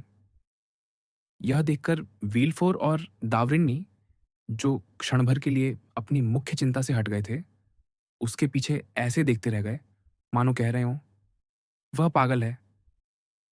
फिर भी 5 मिनट भी नहीं बीते थे कि उन्होंने सीढ़ियों के नीचे भारी बोझ के कारण चरमराने की आवाज सुनी और देखा कि मोरेल असाधारण शक्ति के साथ नौरतिये की कुर्सी को अपनी बाहों में उठाए बूढ़े को घर की पहली मंजिल तक ला रहा है। सीढ़ियों के शीर्ष पर पहुंचकर मोरेल ने कुर्सी नीचे रखी और उसे तेजी से धकेलते हुए वैलेंटाइन के कमरे में ले आया। यह पूरा कार्य उस उन्मत्त उन्माद से उपजी शक्ति से किया गया था, जिसने युवक की ताकत को 10 गुना बढ़ा दिया था। लेकिन सबसे भयावह दृश्य नौरतिये का चेहरा था, जब मोरेल उसे धकेलते हुए वैलेंटाइन के बिस्तर की ओर ले जा रहा था। वह चेहरा जिसमें बुद्धि अपनी पूरी शक्ति लगा रही थी और आंखें अपनी समस्त ताकत समेटे हुए थीं, ताकि अन्य सभी इंद्रियों के खो जाने की भरपाई कर सके। वह पीला चेहरा और उसकी जलती हुई दृष्टि वीलफोर के लिए एक भयानक प्रेत की तरह थी। हर बार जब उसका सामना अपने पिता से होता, कोई न कोई भयानक घटना घटती थी।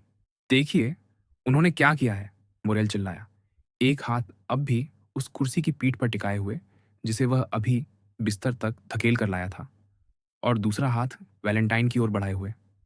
देखिए, पिता, देखिए। वीलफोर एक कदम पीछे हट गया और विस्मय से इस युवक को देखने लगा, जो उसके लिए लगभग अजनबी था, फिर भी नौर्तिये को अपना पिता कह रहा था। उसी क्षण बूढ़े की पूरी आत्मा मानो उसकी रक्तिम आंखों में समा गई। फिर उसकी गर्दन की नसें फूल उठीं और नीली आभा, जैसी मिर्गी के रोगी की त्वचा पर फैल जाती है, उसकी गर्दन, गालों और कनपटियों पर फैल गई। उसके अस्तित्व के इस भीतरी विस्फोट में केवल एक चीज की कमी थी, एक चीख। लेकिन वह चीख मानो उसके शरीर के हर रोम से निकल रही थी, अपने मौन में भयावह, अपनी निःशब्दता में हृदय विदारक। दावरिन्नी तुरंत बूढ़े के पास दौड़ा और उसे एक तीव्र औषधि सुंघाई। महोदय, मोरेल चिल्लाया, उस पक्षाघातग्रस्त व्यक्ति का निष्प्राण हाथ पकड़ते हुए। वे मुझसे पूछते हैं कि मैं कौन हूं और यहां होने का मेरा क्या अधिकार है। आप जानते हैं उत्तर। उन्हें बताइए, उन्हें बताइए। और उसकी आवाज सिसकियों में डूब गई। जहां तक बूढ़े का प्रश्न था, उसका सीना हाँफते हुए उठ गिर रहा था। ऐसा लगता था मानो वह उन ऐंठनों का शिकार हो जो मृत्यु से पहले आती है। अंततः उसकी आंखों से आंसू बह निकले। वह उस युवक से अधिक भाग्यशाली था, जो रो नहीं सकता था और केवल सिसक सकता था। उसका सिर झुक नहीं सकता था, इसलिए उसने अपनी आंखें बंद कर लीं। उन्हें बताओ, युवक ने घुटी हुई आवाज में कहा। उन्हें बताओ कि मैं उसका मंगेतर था। उन्हें बताओ कि वह मेरी महान मित्र थी, इस धरती पर मेरा एकमात्र प्रेम। उन्हें बताओ, उन्हें बताओ कि यह शरीर मेरा है। ये युवक मानो किसी महान शक्ति के टूट जाने का भयानक दृश्य प्रस्तुत करता हुआ भारीपन से बिस्तर के पास घुटनों के बल गिर पड़ा और उसकी उंगलियां ऐंठन के साथ बिस्तर को पकड़ने लगीं। उसका शोक इतना मार्मिक था कि दावरिनी ने अपनी भावना छिपाने के लिए मुंह फेर लिया और वीलफोर किसी और स्पष्टीकरण की मांग किए बिना उस आकर्षण से खींचता हुआ, जो हमें उन लोगों की ओर ले जाता है जिन्होंने उन लोगों से प्रेम किया है, जिनके लिए हम शोक करते हैं, युवक की ओर हाथ बढ़ा दिया। लेकिन मुरेल कुछ नहीं देख रहा था। उसने वैलेंटाइन का बर्फ जैसा ठंडा हाथ पकड़ लिया था और रो न सकने के कारण कराहते हुए बिस्तर की चादर को दांतों से भींच रहा था। कुछ समय तक कमरे में सिसकियों, शपथों और प्रार्थनाओं के इस संघर्ष के अलावा कोई ध्वनि नहीं सुनाई दी। फिर भी एक आवाज सबसे ऊपर उठ रही थी। वह थी सांस लेने की कठोर और पीड़ादायक ध्वनि, जो हर बार हवा खींचने पर ऐसा प्रतीत होती थी मानो नौर्तिये के सीने में जीवन का कोई स्प्रिंग टूट रहा हो। अंततः विलफोर, जो सब में सबसे अधिक आत्मसंयमी था, मानो कुछ समय के लिए अपना स्थान मैक्सिमिलियन को दे देने के बाद बोलने लगा। महोदय, उसने मैक्सिमिलियन से कहा, आप कहते हैं कि आप वैलेंटाइन से प्रेम करते थे। आप उसके मंगेतर थे। मुझे स्वीकार करना होगा कि मैं इस प्रेम और इस वचनबद्धता से अनभिज्ञ था। फिर भी उसके पिता के रूप में मैं आपको इसके लिए क्षमा करता हूँ, क्योंकि मैं देख सकता हूँ कि आपका शोक महान, सच्चा और वास्तविक है, और मेरा अपना शोक इतना गहरा है कि मेरे हृदय में क्रोध के लिए कोई स्थान नहीं बचा है। लेकिन जैसा आप देख रहे हैं, वह देवदूत जिसके लिए आप लालायित थे, इस धरती को छोड़ चुका है। उसे अब मनुष्यों की आराधना की आवश्यकता नहीं रही। वह जो इस समय प्रभु की आराधना कर रही है। इसीलिए महोदय, उन दुखद अवशेषों से विदा ले लीजिए जिन्हें वह हमारे बीच छोड़ गई है। एक बार फिर उस हाथ को थाम लीजिए जिसे आप किसी और परिस्थिति में थामने की आशा कर रहे थे, और उससे सदा के लिए विदा हो जाइए। वैलेंटाइन को अब किसी की आवश्यकता नहीं, सिवाय उस पुजारी के जो उसे आशीर्वाद देगा। आप गलत हैं, मुरेल ने पुकारा, एक घुटने पर उठते हुए। उसका हृदय अब तक के सबसे तीव्र दर्द से विदीर्ण था। आप गलत हैं। जिस प्रकार वैलेंटाइन की मृत्यु हुई है, उसे केवल पुजारी ही नहीं, एक प्रतिशोधी की भी आवश्यकता है। आप पुजारी को बुलाइए, मैं उसका प्रतिशोधी बनूंगा। आपका क्या अर्थ है? वीलफोर ने बुदबुदाते हुए कहा, मुरेल की इस नई उन्मादपूर्ण बात से कांपते हुए। मेरा अर्थ ये है, मुरेल ने आगे कहा, कि आप में दो व्यक्ति हैं। पिता पर्याप्त रो चुका है। अब सरकारी अभियोजक को अपना कर्तव्य फिर से संभालना चाहिए। नौर्तिये की आंखें चमक उठीं और दावरिनी उनके पास आ गया। महोदय, युवक ने आगे कहा, उसकी आंखें आसपास के चेहरों पर प्रकट हर भावना को पकड़ती हुई। मैं जानता हूं कि मैं क्या कह रहा हूं, और आप सब भी उतना ही जानते हैं जितना मैं। वैलेंटाइन की हत्या हुई है। वीलफोर ने सिर झुका लिया। दावरिनी एक कदम आगे बढ़ा। नौर्तिये ने अपनी आंखें हिलाईं। तो महोदय, मुरेल ने आगे कहा, आजकल जब कोई प्राणी, चाहे वह वैलेंटाइन जितना युवा ना हो, उतना सुंदर ना हो, उतना प्रिय ना हो, ऐसा प्राणी भी इस पृथ्वी से इस प्रकार हिंसक रूप से गायब नहीं होता कि कोई कारण न पूछा जाए। आइए महोदय, मुरेल ने बढ़ती हुई तीव्रता के साथ कहा, दया नहीं, अभियोजक, मैं आपके सामने अपराध की रिपोर्ट करता हूं। हत्यारे को खोजिए। और उसकी अडिग आंखें व्हीलफोर पर टिकी हुई थीं, जबकि व्हीलफोर अपनी ओर से नॉर्तिये से दावरिन्नी की ओर और फिर वापस देख रहा था। हाँ, बूढ़े ने संकेत किया। हाँ, निस्संदेह, दावरिन्नी ने कहा।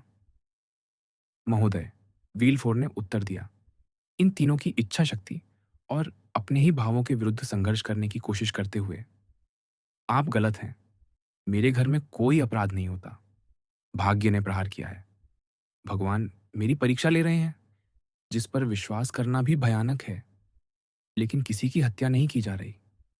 नौर्तिये की आंखें चमक उठीं और दावरिन्नी बोलने के लिए मुंह खोलने ही वाला था, पर मोरेल ने मौन का संकेत देने के लिए हाथ उठा दिया। मैं कहता हूं कि यहां लोगों की हत्या हो रही है, वह चिल्लाया, उसकी आवाज धीमी होते हुए भी अपनी भयानक शक्ति खोए बिना। मैं कहता हूं कि 4 महीनों में यह चौथा शिकार है। मैं कहता हूं कि 4 दिन पहले किसी ने वैलेंटाइन को जहर देने की कोशिश की थी, और वह प्रयास केवल नौर्तिये की सावधानियों के कारण असफल हुआ था। मैं कहता हूं कि मात्रा दोगुनी कर दी गई, या जहर का प्रकार बदल दिया गया, और इस बार प्रयास सफल हो गया। और अंत में मैं कहता हूं कि आप ये सब उतनी ही अच्छी तरह जानते हैं जितना मैं जानता हूं, क्योंकि इस सज्जन ने आपको चेतावनी दी थी, एक डॉक्टर के रूप में और एक मित्र के रूप में। ओह! आप प्रलाप कर रहे हैं, वीलफोर्ड चिल्लाया, उस जाल से निकलने की व्यर्थ कोशिश करते हुए, जिसे वह अपने चारों ओर कसता हुआ महसूस कर रहा था। मैं प्रलाप कर रहा हूं, मुरेल चिल्लाया। तो मैं स्वयं दावरिन्नी से अपील करता हूं, उनसे पूछिए, महोदय, क्या उन्हें अब भी वे शब्द याद हैं, जो उन्होंने आपके बगीचे में, इसी घर के बगीचे में, उस शाम कहे थे, जब सेंट मेराउ की पत्नी की मृत्यु हुई थी, और जब आप दोनों, स्वयं को अकेला समझते हुए, उस दुखद मृत्यु की चर्चा कर रहे थे, जिसमें आपके बताए भाग्य और उस भगवान, जिस पर आप अन्यायपूर्ण आरोप लगाते हैं, का केवल एक ही भाग हो सकता था, वैलेंटाइन के हत्यारे को जन्म देना। वीलफोर और दावरिनी एक दूसरे को देखने लगे। हाँ, हाँ, याद कीजिए, मुरेल ने कहा। वे शब्द, जिन्हें आपने समझा था कि मौन और एकांत को सौंप दिए हैं, मेरे कानों तक पहुंचे थे। निस्संदेह, उसी शाम वीलफोर की अपने ही परिवार के प्रति दोषपूर्ण उदारता देखकर मुझे सब कुछ अधिकारियों को बता देना चाहिए था। तब मैं तुम्हारी मृत्यु का सहभागी न बनता, वैलेंटाइन, मेरी प्रिय वैलेंटाइन। लेकिन सहभागी अब प्रतिशोधी बनेगा। यह चौथी हत्या स्पष्ट और सबके सामने है।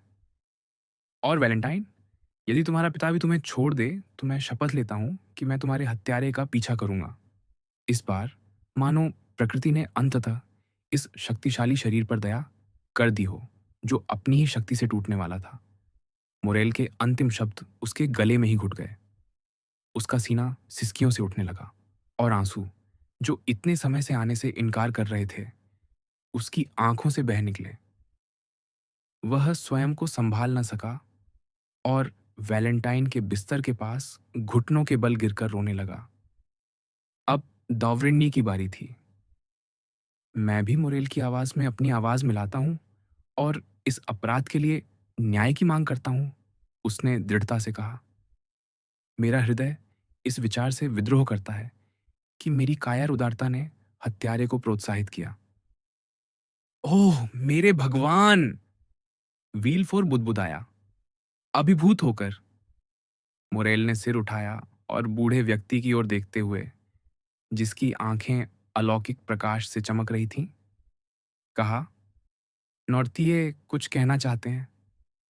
हाँ, नौर्तिये ने संकेत किया, और यह संकेत और भी भयावह था, क्योंकि उस बेचारे मनुष्य की सारी शक्तियां उसी दृष्टि में सिमट आई थीं। क्या आप हत्यारे को जानते हैं? मुरेल ने पूछा। हाँ, नौर्तिये ने उत्तर दिया। और आप हमें उसके पास ले जाएंगे? युवक चिल्लाया। सुनिए, दावरिनी, सुनिए। नौर्तिये ने दुखी मुरेल को एक उदास मुस्कान दी, वही मधुर मुस्कान जो उसकी आंखों में कई बार वैलेंटाइन को प्रसन्न कर चुकी थी। फिर उसने अपना ध्यान केंद्रित किया, मानो उसने दूसरे की आंखों को अपनी आंखों से बांध लिया हो। फिर उन्हें दरवाजे की ओर घुमा दिया। क्या आप चाहते हैं कि मैं बाहर चला जाऊं? मुरेल ने करुण स्वर में पूछा। हाँ, नौर्तिये ने संकेत किया। हाय महोदय, मुझ पर दया कीजिए। लेकिन बूढ़े की आंखें अडिग होकर दरवाजे पर टिकी रहीं। क्या मैं कम से कम लौट सकता हूं? मुरेल ने पूछा। हाँ। क्या मुझे अकेले जाना होगा? नहीं। किसे अपने साथ ले जाऊं? अभियोजक को? नहीं। डॉक्टर को? हाँ। आप व्हीलफोर के साथ अकेले रहना चाहते हैं? हाँ।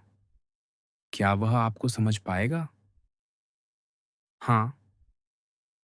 ओह हाँ, व्हीलफोर ने कहा। अब लगभग प्रसन्न की जांच केवल उन दोनों के बीच होने वाली थी। डरिए मत, मैं अपने पिता को बहुत अच्छी तरह समझ सकता हूं। लेकिन यद्यपि उसने यह राहत के भाव के साथ कहा, फिर भी अभियोजक के दांत जोर से किटकिटा रहे थे। दावरिनी ने मोरेल का हाथ पकड़ा और युवक को पास के कमरे में ले गया। फिर घर पर ऐसा मौन छा गया, जो मृत्यु के मौन से भी गहरा था।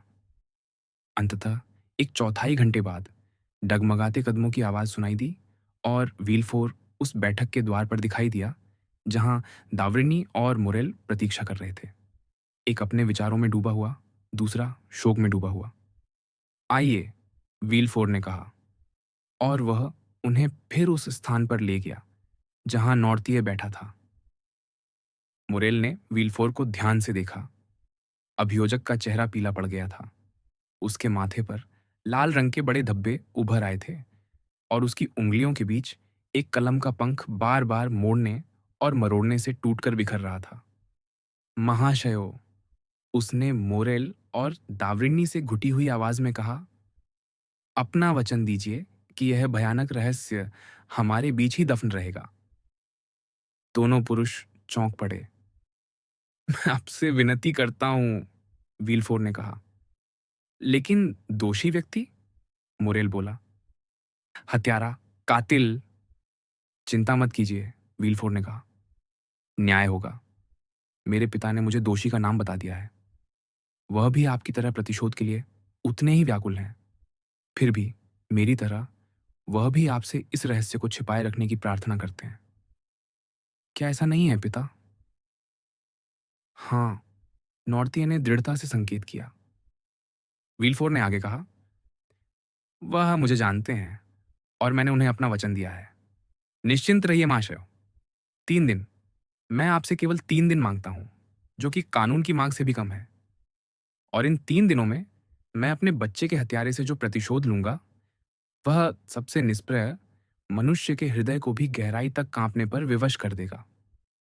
क्या मैं सही नहीं कह रहा, पिता?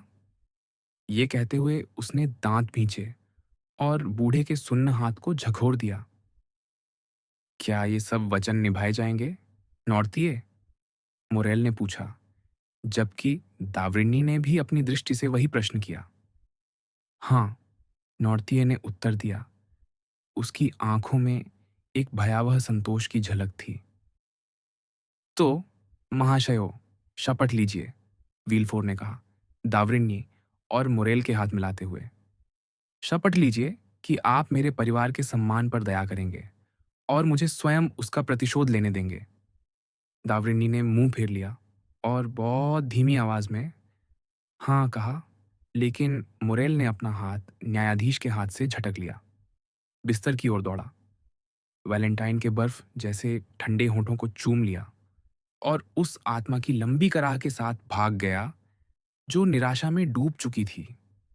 हम पहले ही बता चुके हैं कि सभी नौकर घर छोड़ चुके थे, इसलिए वीलफोर को दावरिन्नी से अनुरोध करना पड़ा कि वह उन कार्यवाहियों का ध्यान रखे जो इतनी नाजुक और इतनी अधिक होती हैं, जो हमारे बड़े नगरों में किसी मृत्यु के बाद करनी पड़ती है, विशेषकर जब वह संदेहास्पद परिस्थितियों में हुई हो। जहां तक नौर्तिये का प्रश्न था, उसका निश्चल शोक, उसका जमे हुए निराशा का भाव और उसकी निःशब्द आंसू, ये सब देखने में अत्यंत भयानक थे। वीलफोर अपने अध्ययन कक्ष में लौट गया। दावरिन्नी नगर भवन से उस डॉक्टर को बुलाने गया जो कोरोनर का कार्य करता था और जिसे स्पष्ट रूप से मृतकों का डॉक्टर कहा जाता था। नौर्तिये अपनी पोती को छोड़ना नहीं चाहता था। आधे घंटे बाद दावरिन्नी अपने साथी के साथ लौट आया। सड़क का दरवाजा बंद था और क्योंकि द्वारपाल भी बाकी कर्मचारियों के साथ जा चुका था, वीलफोर स्वयं उसे खोलने आया, लेकिन वह सीढ़ियों के मोड़ पर ही रुक गया। उसमें मृत्यु कक्ष में प्रवेश करने का साहस नहीं रहा, इसलिए दोनों डॉक्टर अकेले ही भीतर गए। नौर्तिये बिस्तर के पास था, शव जितना ही पीला, उतना ही निश्चल और उतना ही मौन। कोरोनर उस शरीर के पास उसी उदासीनता के साथ पहुंचा जो उस व्यक्ति में होती है जो अपना आधा जीवन मृत शरीरों के बीच बिताता है। उसने युवती को ढकने वाली चादर उठाई और उसके होंठों को थोड़ा खोल दिया। चिंता मत कीजिए, वह पूरी तरह मर चुकी है, दावरिन्नी ने कहा। बेचारी लड़की। हाँ, डॉक्टर ने संक्षेप में उत्तर दिया और चादर फिर से वैलेंटाइन के चेहरे पर गिरा दी। नौर्तिये के गले से एक भारी सी कराह निकली। दावरिन्नी मुड़ा। बूढ़े की आंखें चमक रही थीं। अच्छे डॉक्टर ने समझ लिया कि नौर्तिये अपनी बच्ची को देखना चाहता है। वह उसे बिस्तर के ओर निकट ले आया और जबकि कोरोनर उस हाथ को जिसने मृत स्त्री के होंठों को छुआ था, क्लोरीन मिले पानी में धो रहा था, उसने उस शांत पीले चेहरे को फिर से उजागर किया जो सोते हुए देवदूत जैसा प्रतीत हो रहा था। नौर्तिये की आंख में फिर एक आंसू चमका जिसने डॉक्टर के प्रति उसका आभार प्रकट किया। मृतकों के डॉक्टर ने वैलेंटाइन के कमरे की मेज के कोने पर अपनी रिपोर्ट लिखी और जब यह अंतिम औपचारिकता पूरी हो गई, दावरिन्नी उसे बाहर तक छोड़ने गया। वीलफोर ने उन्हें नीचे उतरते सुना और अपने अध्ययन कक्ष के द्वार तक आ गया। उसने डॉक्टर को संक्षेप में धन्यवाद दिया और दावरिन्नी की ओर मुड़कर कहा, और अब पुजारी, क्या कोई पादरी है जिसे आप विशेष रूप से वैलेंटाइन के पास प्रार्थना करने के लिए बुलाना चाहेंगे? दावरिन्नी ने पूछा। नहीं, वीलफोर ने कहा, जो सबसे निकट हो उसे बुला लाइए। सबसे निकट, डॉक्टर ने कहा, एक अच्छा इतालवी अब्बे है जो अभी अभी आपके घर के बगल वाले मकान में रहने आया है। क्या मैं जाते हुए उससे मिला हूं? दावरिन्नी, वीलफोर ने कहा, कृपया आप इस सज्जन के साथ जाइए। ये एक चाबी है जिससे आप अपनी इच्छा से आ जा सकेंगे।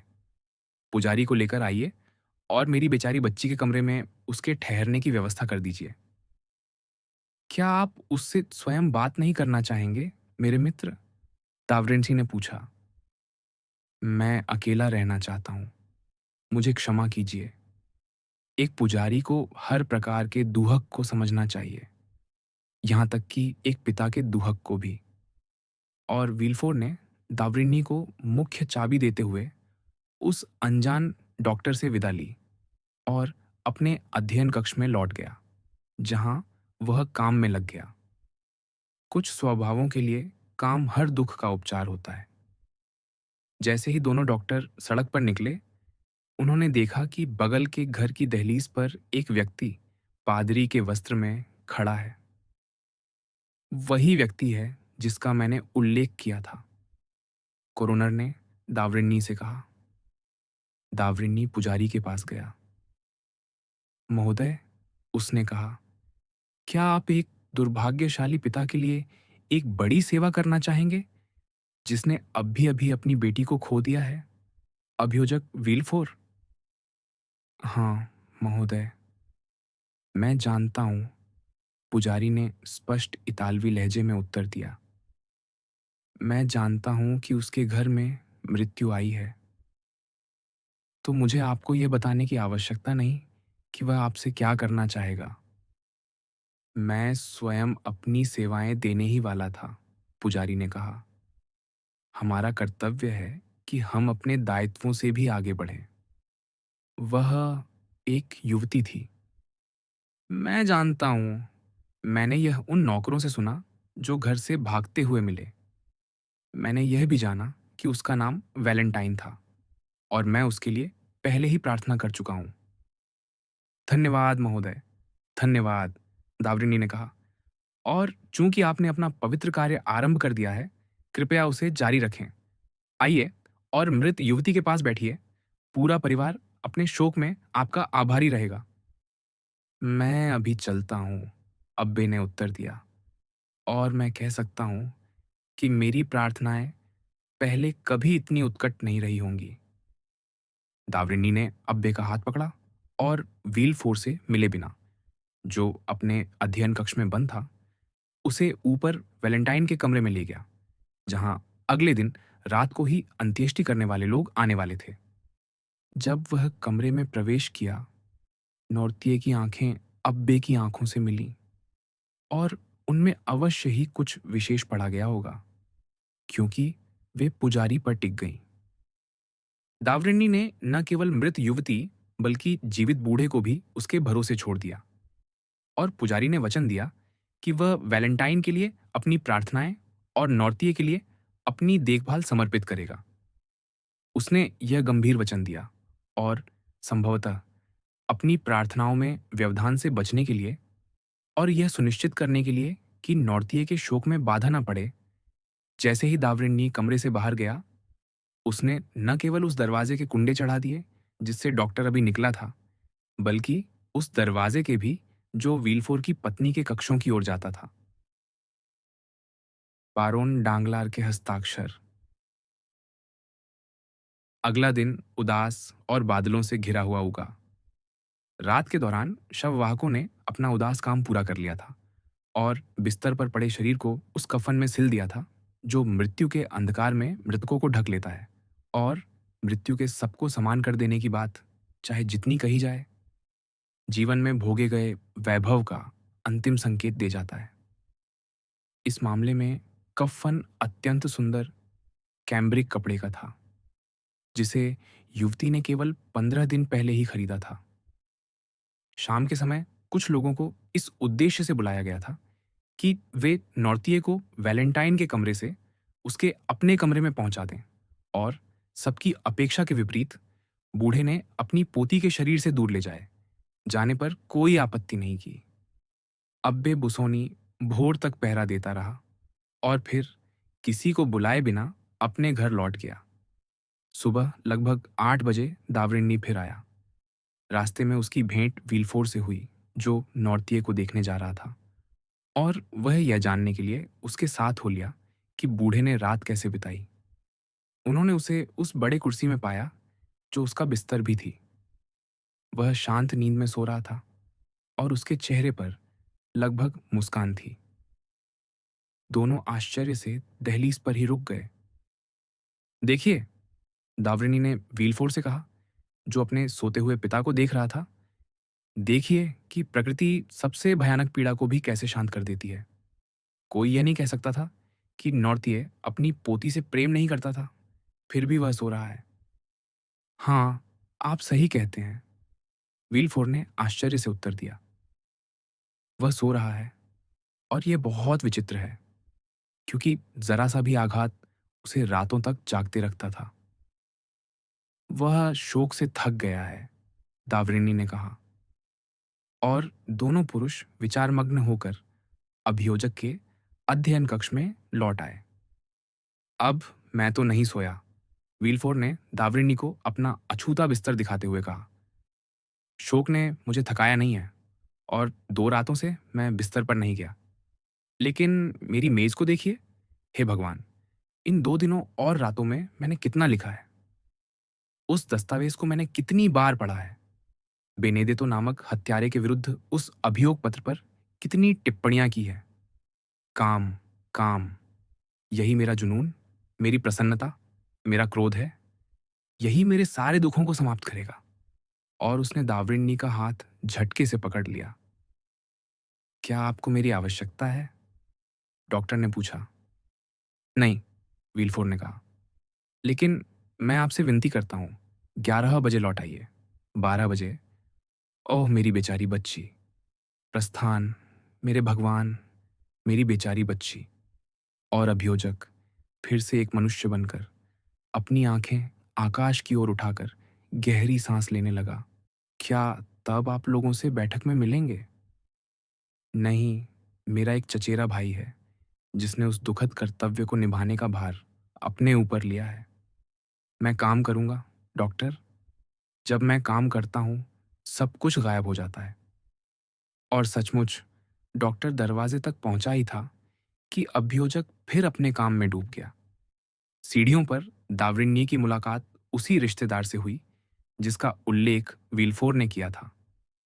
परिवार में भी और इस कहानी में भी एक महत्वहीन व्यक्ति, उन लोगों में से जो संसार में केवल उपयोगितावादी भूमिका निभाने के लिए पैदा होते थे, वह समय पर आया था, काले कपड़ों में, बांह पर काले क्रेप की पट्टी बांधे, और अपने चचेरे भाई के घर पहुंचा था, चेहरे पर उचित शोक भाव सजाकर, जिसे वह आवश्यकता पड़ने तक बनाए रखने और फिर उतार देने का इरादा रखता था।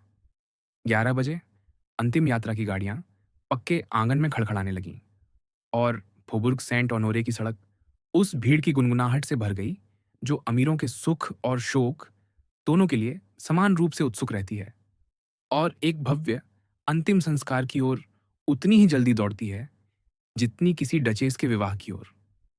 धीरे धीरे बैठक शोक प्रकट करने वालों से भरने लगी। सबसे पहले आने वालों में हमारे कुछ पुराने परिचित थे, देब्रे, शातोरेनो और बोशां। फिर न्यायालय, साहित्य और कला जगत के अनेक प्रतिष्ठित व्यक्ति आए, क्योंकि विल्फोर अपने सामाजिक पद से कम और अपने व्यक्तिगत गुणों के कारण अधिक पेरिस के समाज में अत्यंत उच्च स्थान रखता था। चचेरा भाई दरवाजे पर खड़ा सबको भीतर ले जा रहा था, और यह कहना चाहिए कि उदासीन लोगों के लिए यह बड़ी राहत की बात थी कि वहां एक निष्पक्ष चेहरा था जो उनसे कोई बनावटी शोक या झूठे आंसू की अपेक्षा नहीं कर रहा था, जैसा कि कोई पिता, भाई या मंगेतर करता। जो लोग एक दूसरे को जानते थे, वे एक दूसरे की ओर देखकर समूहों में इकट्ठा हो गए, जिनमें से एक समूह देब्रे, शातोरेनो और बोशां का था। बेचारी लड़की, देब्रे ने कहा, इस दुखद अवसर को स्वीकार करते हुए, जैसा कि वैसे भी हर कोई स्वाभाविक रूप से कर रहा था। बेचारी लड़की, इतनी धनी और इतनी सुंदर। क्या आपने सोचा था, शातोरेनो, जब हम यहाँ आए थे? कब था वह? 3 सप्ताह या अधिक से अधिक 1 महीना पहले, उस अनुबंध पर हस्ताक्षर करने के लिए जो अंततः हस्ताक्षरित नहीं हुआ। बिल्कुल नहीं, शातोरेनो ने कहा। क्या आप उसे जानते थे? मैंने उससे 1-2 बार मोरसेफ के घर के नृत्य समारोह में बात की थी। वह बहुत आकर्षक लगी, यदि थोड़ी उदास ना होती। सौतेली माँ कहाँ है? क्या आपको पता है? वह उस सज्जन की पत्नी के पास दिन बिताने गई है, जिन्होंने हमें भीतर आते समय अभिवादन किया था। और वह सज्जन कौन है? कौन? वही जो दरवाजे पर खड़े हैं। क्या वे संसद के सदस्य हैं? नहीं, बोशा ने कहा। मैं उन सम्मानित सज्जनों को रोज देखता हूं और उनका चेहरा मुझे नहीं मालूम। क्या आपने इस मृत्यु का उल्लेख अपने समाचार पत्र में किया? मैंने वह लेख स्वयं नहीं लिखा, लेकिन उसका उल्लेख किया गया है। मुझे संदेह है कि यह विलफोर को पसंद आएगा। मेरा विश्वास है कि लेखक ने यह टिप्पणी की है कि यदि 4 लगातार मौतें कहीं और हुई होतीं, सिवाय सरकारी अभियोजक के घर के, तो अभियोजक के पास इस विषय में कहने के लिए अवश्य बहुत कुछ होता। फिर भी, शातो रेनॉ ने कहा, दावरिन्नी मेरी माँ के डॉक्टर हैं और कहते हैं कि वह पूरी तरह व्याकुल हैं। आप किसे ढूंढते हुए बार-बार देख रहे हैं, देब्रे? मोंते क्रिस्तो को, युवक ने उत्तर दिया। मैंने रास्ते में बुलेवार्ड पर उनसे भेंट की थी।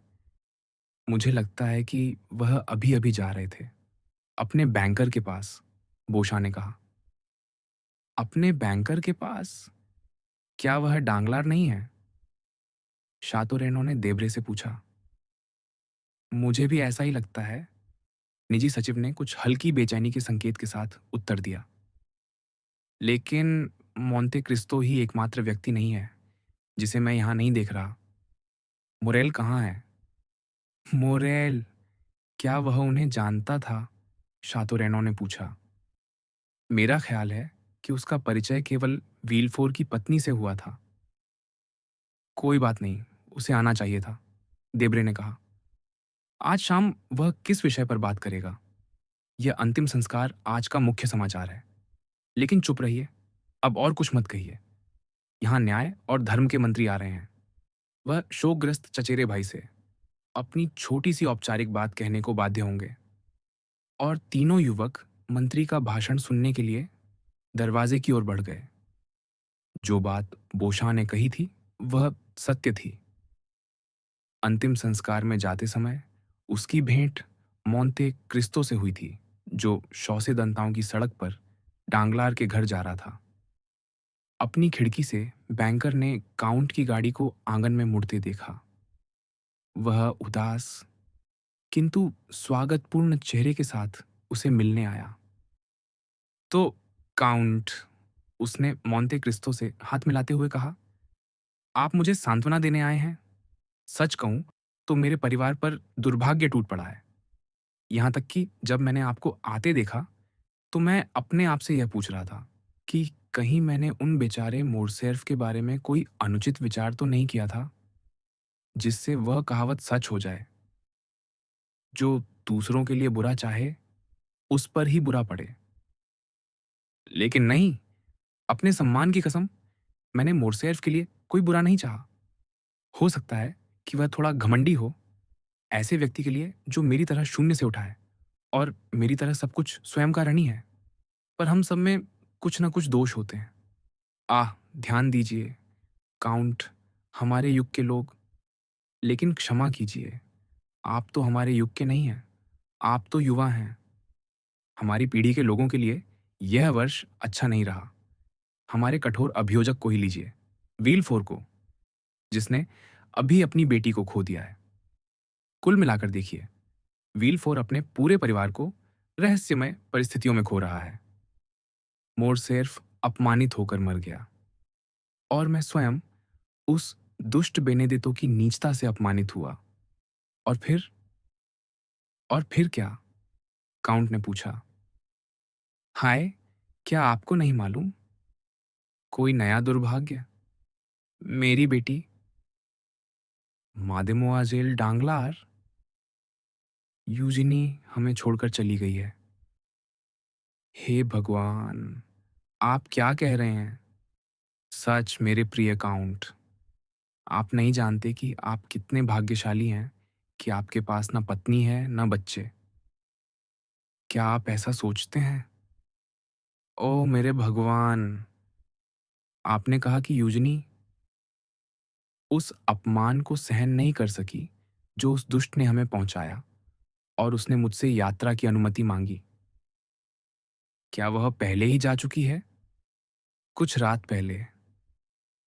विलफोर की पत्नी के साथ? नहीं, एक रिश्तेदार के साथ। लेकिन हम फिर भी उसे खो चुके हैं, मेरी प्रिय यूजनी को।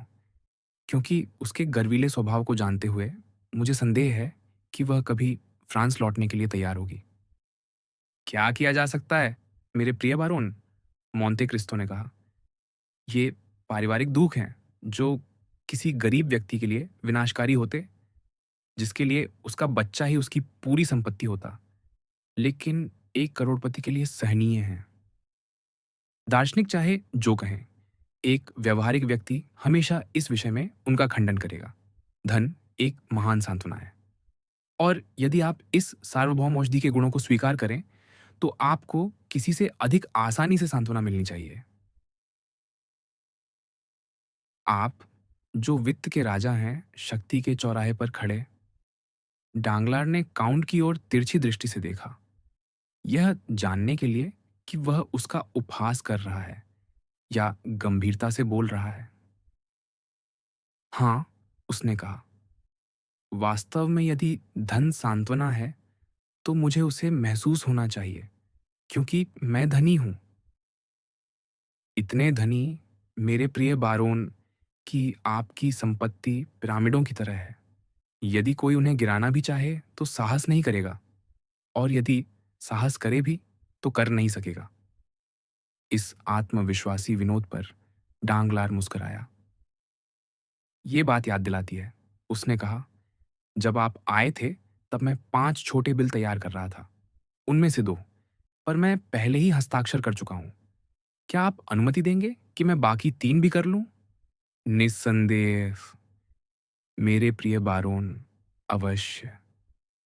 कुछ क्षण का मौन छा गया, जिसे केवल बैंकर की कलम की खरोंच तोड़ रही थी, जबकि मोंते क्रिस्टो छत की सुनहरी नक्काशियों को देख रहा था।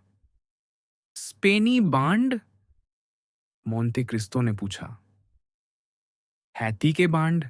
नेपल्स के बांड? नहीं, डांगलार ने अपने आत्मसंतुष्ट ठाकों में से एक के साथ कहा।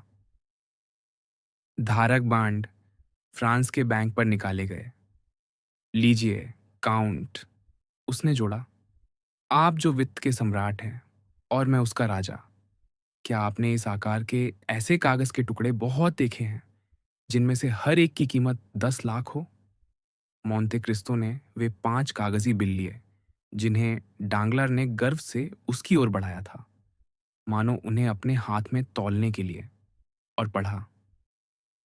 बैंक के गवर्नर से निवेदन है कि मेरे आदेश पर मेरे द्वारा जमा निधियों में से 10 लाख की राशि अदा की जाए, खाते के मूल्य में। बारोन डांगलार। 1 2 3 4 5, मोंते क्रिस्टो ने गिनते हुए कहा। 5 मिलियन! धिक्कार है, आपको कोई रोक ही नहीं सकता, मिलॉर्ड क्रॉइसस। यही मेरा व्यापार करने का तरीका है, डांगलार ने कहा। अद्भुत, विशेषकर तब जब, जैसा कि मुझे कोई संदेह नहीं, यह राशि नकद में दी जाएगी। दी जाएगी, डांगलार ने उत्तर दिया। ऐसा विश्वास होना अद्भुत है। सचमुच ऐसी बातें केवल फ्रांस में ही मिलती हैं। कागज के 5 टुकड़े, जिनकी कीमत 5 मिलियन हो, इसे देखा जाए तभी विश्वास हो सकता है। क्या आपको इस पर संदेह है? नहीं, आप यह एक अजीब ढंग की आवाज में कह रहे हैं। चलिए, इसे आजमाइए। मेरे क्लर्क को बैंक तक भेजिए, और आप उसे उतनी ही राशि के कोषागार बांड लेकर लौटते देखेंगे। नहीं, मोंते क्रिस्टो ने कहा, बिल्लों को मोड़ते हुए। नहीं, यह बहुत अद्भुत है। मैं स्वयं इसका परीक्षण करूंगा। आपके पास मेरी जमा राशि 6 मिलियन थी। मैंने 9 लाख फ्रैंक निकाल लिए हैं, इसलिए आप अब भी मुझे 5 मिलियन 1 लाख फ्रैंक के आर्नी हैं। मैं आपके ये 5 कागज़ ले लेता हूँ, जिन्हें मैं केवल आपके हस्ताक्षर की गारंटी पर स्वीकार करता हूँ और बदले में यहाँ आपको पूरे 6 मिलियन की रसीद देता हूँ, जिससे हमारा हिसाब पूरा हो जाएगा। मैंने इसे पहले ही तैयार कर लिया था, क्योंकि मुझे आज धन की बहुत आवश्यकता है। और एक हाथ से मोंते क्रिस्टो ने पांचों बिल अपनी जेब में रख लिए, जबकि दूसरे हाथ से उसने बैंकर को अपनी रसीद दे दी। यदि डांगलर के पैरों के पास बिजली गिर जाती, तो भी वह इतना भयभीत नहीं होता। क्या? वह हकलाया। क्या? क्या? काउंट, आप वह पैसा ले रहे हैं? कृपया क्षमा कीजिए। वह पैसा मुझे अस्पताल को देना है, एक जमा राशि, और मैंने वचन दिया है कि आज सुबह उसे चुका दूंगा। ओह, यह तो अलग बात है, मोंते क्रिस्टो ने कहा। मुझे इन 5 बिलों से कोई विशेष आग्रह नहीं है। मुझे किसी और बांड से भुगतान कर दीजिए। मैंने इन्हें केवल जिज्ञासा के कारण लिया था, ताकि मैं सबको बता सकूं कि बिना किसी पूर्व सूचना के, बिना मुझसे 5 मिनट प्रतीक्षा करने को कहे भी, डांगलार की फर्म ने मुझे 5 मिलियन नकद दे दिए। ये वास्तव में असाधारण होता। लेकिन लीजिए, ये आपके बांड। जैसा कि मैंने कहा, मुझे कुछ और दे दीजिए। उसने पांचों बिल डांगलार को लौटा दिए, जो कागज की तरह पीला पड़ गया था। पहले उसने हाथ बढ़ाया, जैसे कोई गिद्ध अपने पिंजरे की सलाखों के पार पंजा बढ़ाकर उस मांस को वापस खींचना चाहता हो, जिसे कोई उससे छीनने का प्रयास कर रहा हो। फिर अचानक उसने अपना विचार बदल लिया, अपने भावों को रोकने का हिंसक प्रयास करते हुए। वास्तव में, उसने कहा, आपकी रसीद ही मुद्रा है। निस्संदेह, यदि आप रोम में होते, तो थॉमसन और फ्रेंच का बैंक भी मेरी रसीद पर आपको भुगतान करने में उतनी ही कम कठिनाई करता जितनी आपने की है। मुझे क्षमा कीजिए, काउंट, मुझे क्षमा कीजिए। तो क्या मैं यह धन रख सकता हूँ? हाँ, डांगलार ने कहा, अपने बालों की जड़ों पर इकट्ठा हुए पसीने को पोंछते हुए। रखिए, रखिए। मोंते क्रिस्टो ने उन 5 नोटों को अपनी जेब में उस भाव के साथ रखा, जिसका अर्थ मानो यह था, अब भी समय है, यदि आप अपना विचार बदलना चाहें। नहीं, डांगलार ने कहा, नहीं, सचमुच, मेरे बिल अपने पास रखिए। आप जानते हैं, धन का आदमी औपचारिकताओं के मामले में कितना कठोर होता है। मैं वह पैसा अस्पताल को देने वाला था, और यदि मैं उन्हें वही बिल ना देता, तो स्वयं को चोर समझता, मानो एक एक्यू किसी दूसरे एक्यू जितना मूल्यवान न हो। मुझे क्षमा कीजिए। और वह जोर से घबराई हुई हंसी हंस पड़ा। मैं आपको क्षमा करता हूँ, मोंते क्रिस्टो ने सौम्यता से उत्तर दिया। लीजिए। और उसने बिलों को अपने दस्तावेज बटुए में रख लिया। लेकिन अभी भी 1 लाख फ्रैंक शेष रहते हैं, डांगलार ने कहा। ओह, वह तो बहुत छोटी सी राशि है, मोंते क्रिस्टो ने कहा। खर्चे लगभग उतने ही होंगे। उसे रख लीजिए और हमारा हिसाब बराबर समझिए। काउंट, क्या आप सच कह रहे हैं? डांगलार ने पूछा। मैं बैंकरों के साथ कभी मजाक नहीं करता, मोंते क्रिस्टो ने ऐसी गंभीरता से कहा, जो लगभग उद्दंडता की सीमा तक पहुंचती थी। वह अब भी दरवाजे की ओर बढ़ ही रहा था कि सेवक ने घोषणा की। बोविल, अस्पतालों के कोषाध्यक्ष। अच्छा, मोंते क्रिस्टो ने कहा, ऐसा लगता है कि मैं आपके बिलों का लाभ उठाने के लिए ठीक समय पर आया। हर कोई उनके पीछे पड़ा है। डांगलार फिर पीला पड़ गया और जल्दी से काउंट से विदा लेने लगा। मोंते क्रिस्टो ने बोविल से विनम्र अभिवादन किया, जो प्रतीक्षा कक्ष में खड़ा था। जैसे ही काउंट चला गया, उसे डांगलार के अध्ययन कक्ष में ले जाया गया। यदि कोई ध्यान से देखता, तो उसने उस क्षण काउंट के गंभीर चेहरे पर एक क्षणिक मुस्कान की झलक देखी होती। उस दस्तावेज बटुए को देखकर जो कोषाध्यक्ष अपने हाथ में लिए हुए था। दरवाजे पर पहुंचकर वह अपनी गाड़ी में बैठ गया और आदेश दिया कि उसे तुरंत फ्रांस के बैंक ले जाया जाए। उधर डांगलार अपने भावों को दबाते हुए कोषाध्यक्ष का स्वागत करने आगे बढ़ा। यह कहना अनावश्यक है कि उसके होठों की मुस्कान और उसकी विनम्रता केवल दिखावा थी। सुप्रभात, प्रिय लेनदार, उसने कहा, क्योंकि मैं शर्त लगा सकता हूं कि मुझे देखने जो आए हैं वे लेनदार ही हैं। बिल्कुल, बारोन, पोविल ने उत्तर दिया। आप मेरे रूप में उन अस्पतालों को देख रहे हैं जिनकी विधवाएं और अनाथ मेरे हाथों के माध्यम से 5 मिलियन फ्रैंक की सहायता मांगते हैं। और लोग कहते हैं कि अनाथों पर दया करनी चाहिए। डांगलार ने मजाक जारी रखते हुए कहा, बेचारे बच्चे। इसीलिए मैं उनकी ओर से आया हूं। क्या आपको मेरा कल का पत्र मिला? मिला था। तो यह रही मेरी रसीद। मेरे प्रिय बोविल, डांगलार ने कहा, शायद आपकी विधवाएं और अनाथ 24 घंटे प्रतीक्षा करने की कृपा कर सके, क्योंकि मोंते क्रिस्तो, जिन्हें आपने अभी यहां से निकलते देखा, आपने उन्हें देखा था, मेरा ख्याल है। हाँ, देखा था। उससे क्या? तो मोंते क्रिस्तो 5 मिलियन लेकर जा रहे थे। आपका क्या मतलब है? काउंट के पास मेरे यहाँ असीमित आरंड सुविधा है। रोम में थॉमसन और फ्रेंच के बैंक द्वारा खोला गया खाता। वह एक ही बार में 5 मिलियन लेने आए थे। मैंने उन्हें बैंक पर एक ड्राफ्ट दे दिया, क्योंकि मेरा धन वहीं जमा है। और आप समझ सकते हैं कि यदि मैं एक ही दिन में गवर्नर पर 10 मिलियन का आदेश लिख दूं, तो उन्हें यह कुछ अजीब लगेगा। 2 दिन में, डांगलार ने जोड़ा, ये अलग बात होगी। अरे अरे, बोविल ने पूर्ण अविश्वास के स्वर में कहा, 5 मिलियन उस सज्जन को जो अभी यहां से निकले और जाते हुए मुझे ऐसे अभिवादन कर गए मानो मैं उन्हें जानता हूं। संभव है वह आपको जानते हों, भले ही आप उन्हें न जानते हों। मोंते क्रिस्तो सबको जानते हैं। 5 मिलियन, ये रही उनकी रसीद। संत थॉमस की तरह बनिए, देखिए और छूकर विश्वास कीजिए। बोविल ने वह कागज लिया जो डांगलार ने उसे दिया था और पढ़ा। बारोन डांगलार से 5 मिलियन 1 लाख फ्रैंक की राशि प्राप्त हुई, जिसे रोम में थॉमसन और फ्रेंच के बैंक द्वारा मांगने पर वापस किया जाएगा। हे भगवान, यह सच है, उसने कहा। क्या आप थॉमसन और फ्रेंच के बैंक को जानते हैं? डांगलार ने पूछा। हाँ, बोविल ने उत्तर दिया।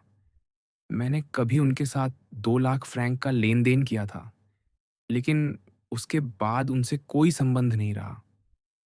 वह यूरोप के श्रेष्ठतम बैंकों में से एक है, डांगलार ने कहा, वह रसीद हल्के से मेज पर फेंकते हुए, जिसे उसने अभी बोविल के हाथ से लिया था।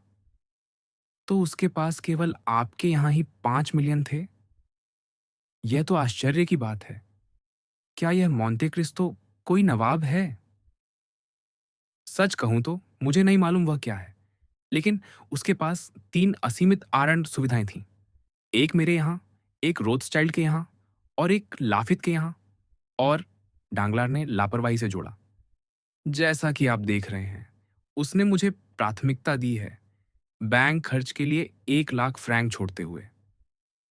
बोविल ने अत्यधिक प्रशंसा के भाव प्रकट किए।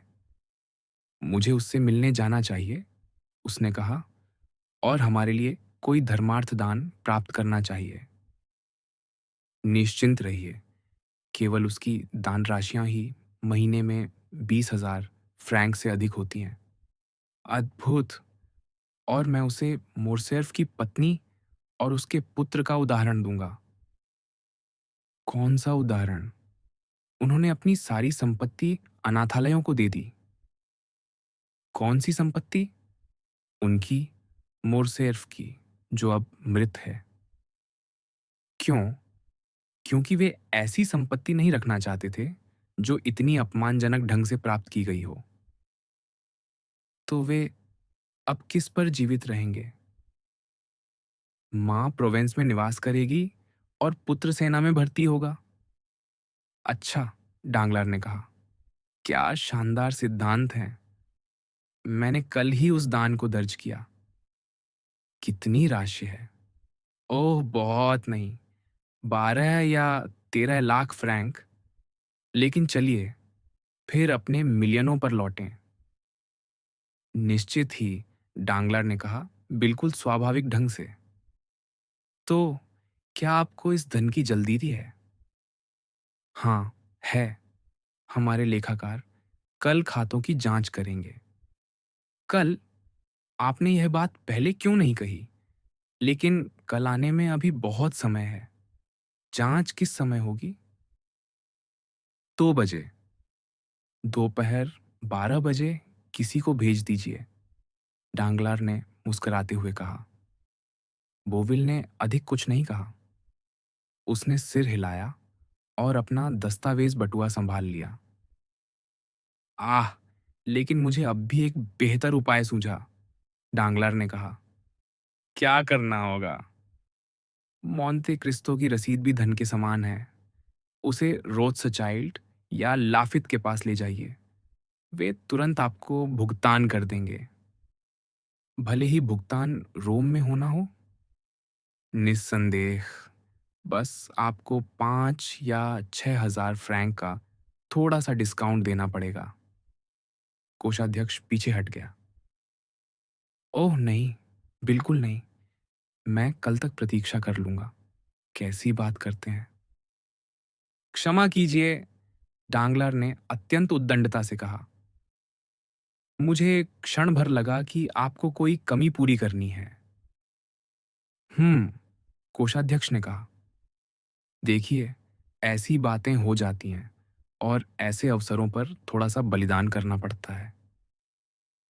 नहीं धन्यवाद, बोविल ने कहा। तो फिर कल तक, मेरे प्रिय मित्र। हाँ, कल तक। बिना असफल हुए, आशा है? निस्संदेह। आप मजाक कर रहे हैं। दोपहर को किसी को भेज दीजिए। बैंक तैयार रहेगा। मैं स्वयं आऊंगा। और भी अच्छा, क्योंकि तब मुझे आपको फिर से देखने का आनंद मिलेगा। दोनों ने हाथ मिलाया। वैसे, बोविल ने कहा, क्या आप उस बेचारी वैलेंटाइन के अंतिम संस्कार में नहीं जा रहे, जिसे मैं यहां आते समय देखता हुआ आया हूं? नहीं, बारोन ने कहा। उस बेनेदेतो के मामले के बाद मुझे अभी भी कुछ हास्यास्पद स्थिति का अनुभव होता है। इसलिए मैं चुपचाप रहना ही उचित समझता हूं। अरे, आप बिल्कुल गलत हैं। उसमें आपकी क्या गलती थी? खैर, मेरे प्रिय मित्र, आप जानते हैं, जब किसी का नाम मेरी तरह निष्कलंक हो, तो वह बहुत नाजुक हो जाता है। मेरा विश्वास कीजिए, सबको आपसे सहानुभूति है, और सबसे अधिक आपकी बेचारी बेटी से। हाँ, बेचारी यूजिनी, टांगलार ने गहरी सांस लेते हुए कहा। क्या आपको मालूम है कि वह संन्यास लेने जा रही है? नहीं। हाय, यह बिल्कुल सच है। उस घटना के अगले ही दिन उसने अपनी एक मित्र के साथ जाने का निश्चय किया। वह मित्र एक नन है। वह इटली या स्पेन में किसी बहुत कठोर नियम वाले मठ की तलाश में चली गई है। यह तो अत्यंत दुखद है। और बोविल सहानुभूति के अनेक शब्दों के साथ उस पिता से विदा लेकर चला गया।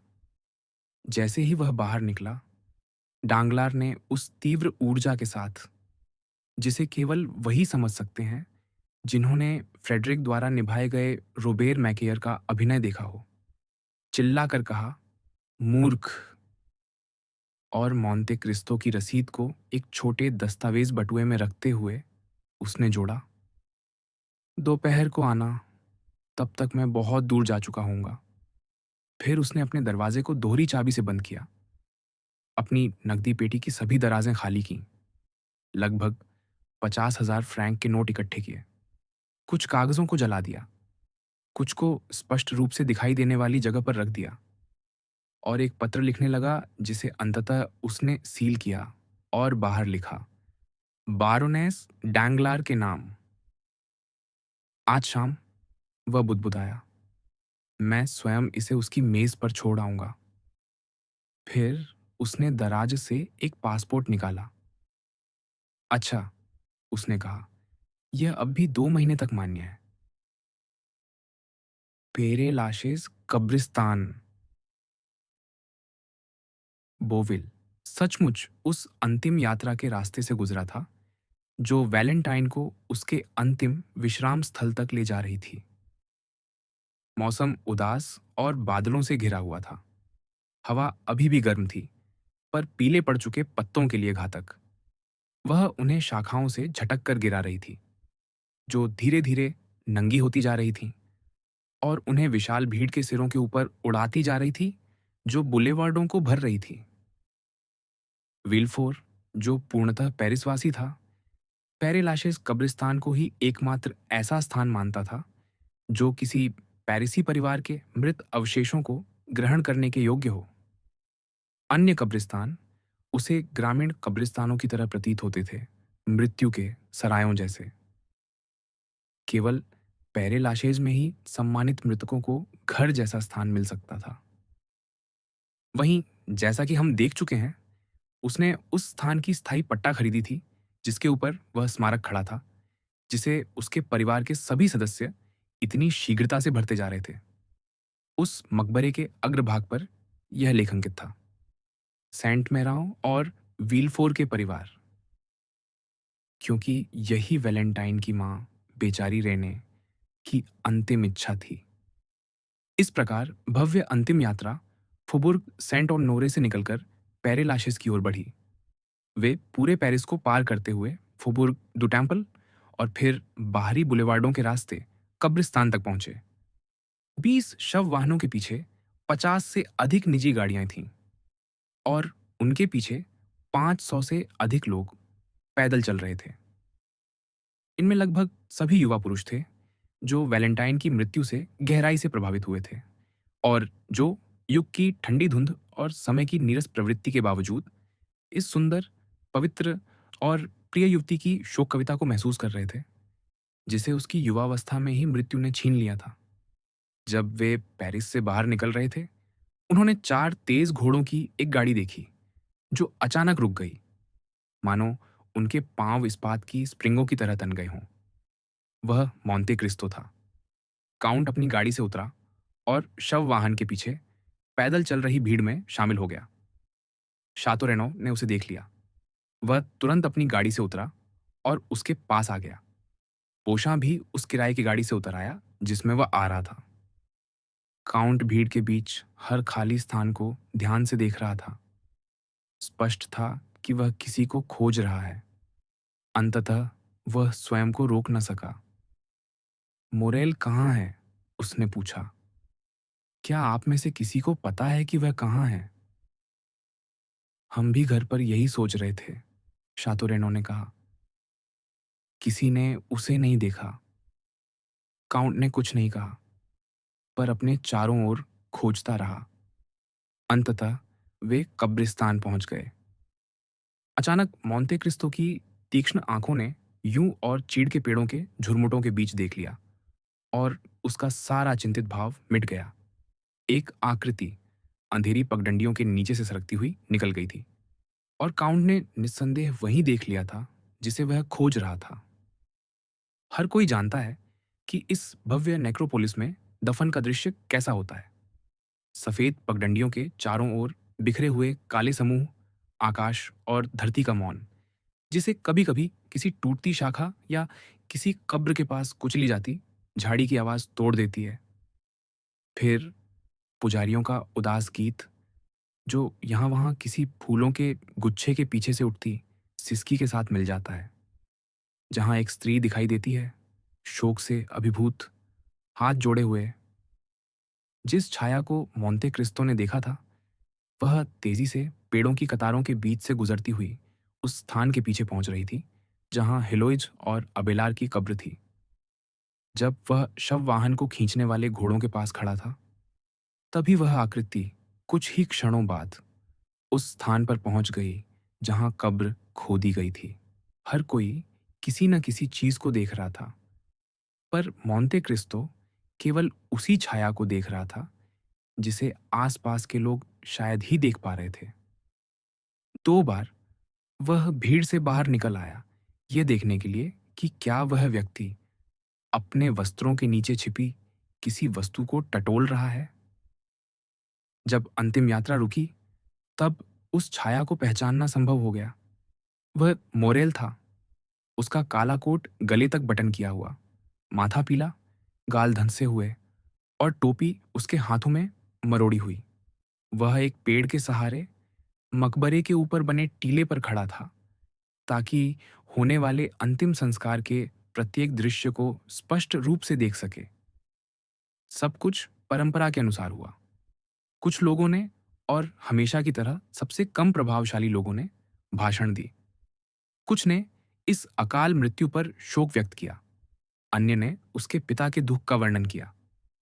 कुछ ऐसे भी मिले जिन्होंने यह खोज निकाली कि उस युवती ने कई बार व्हीलफोर से उन अपराधियों के लिए दया की प्रार्थना की थी जिनके सिर पर न्याय की तलवार लटक रही थी।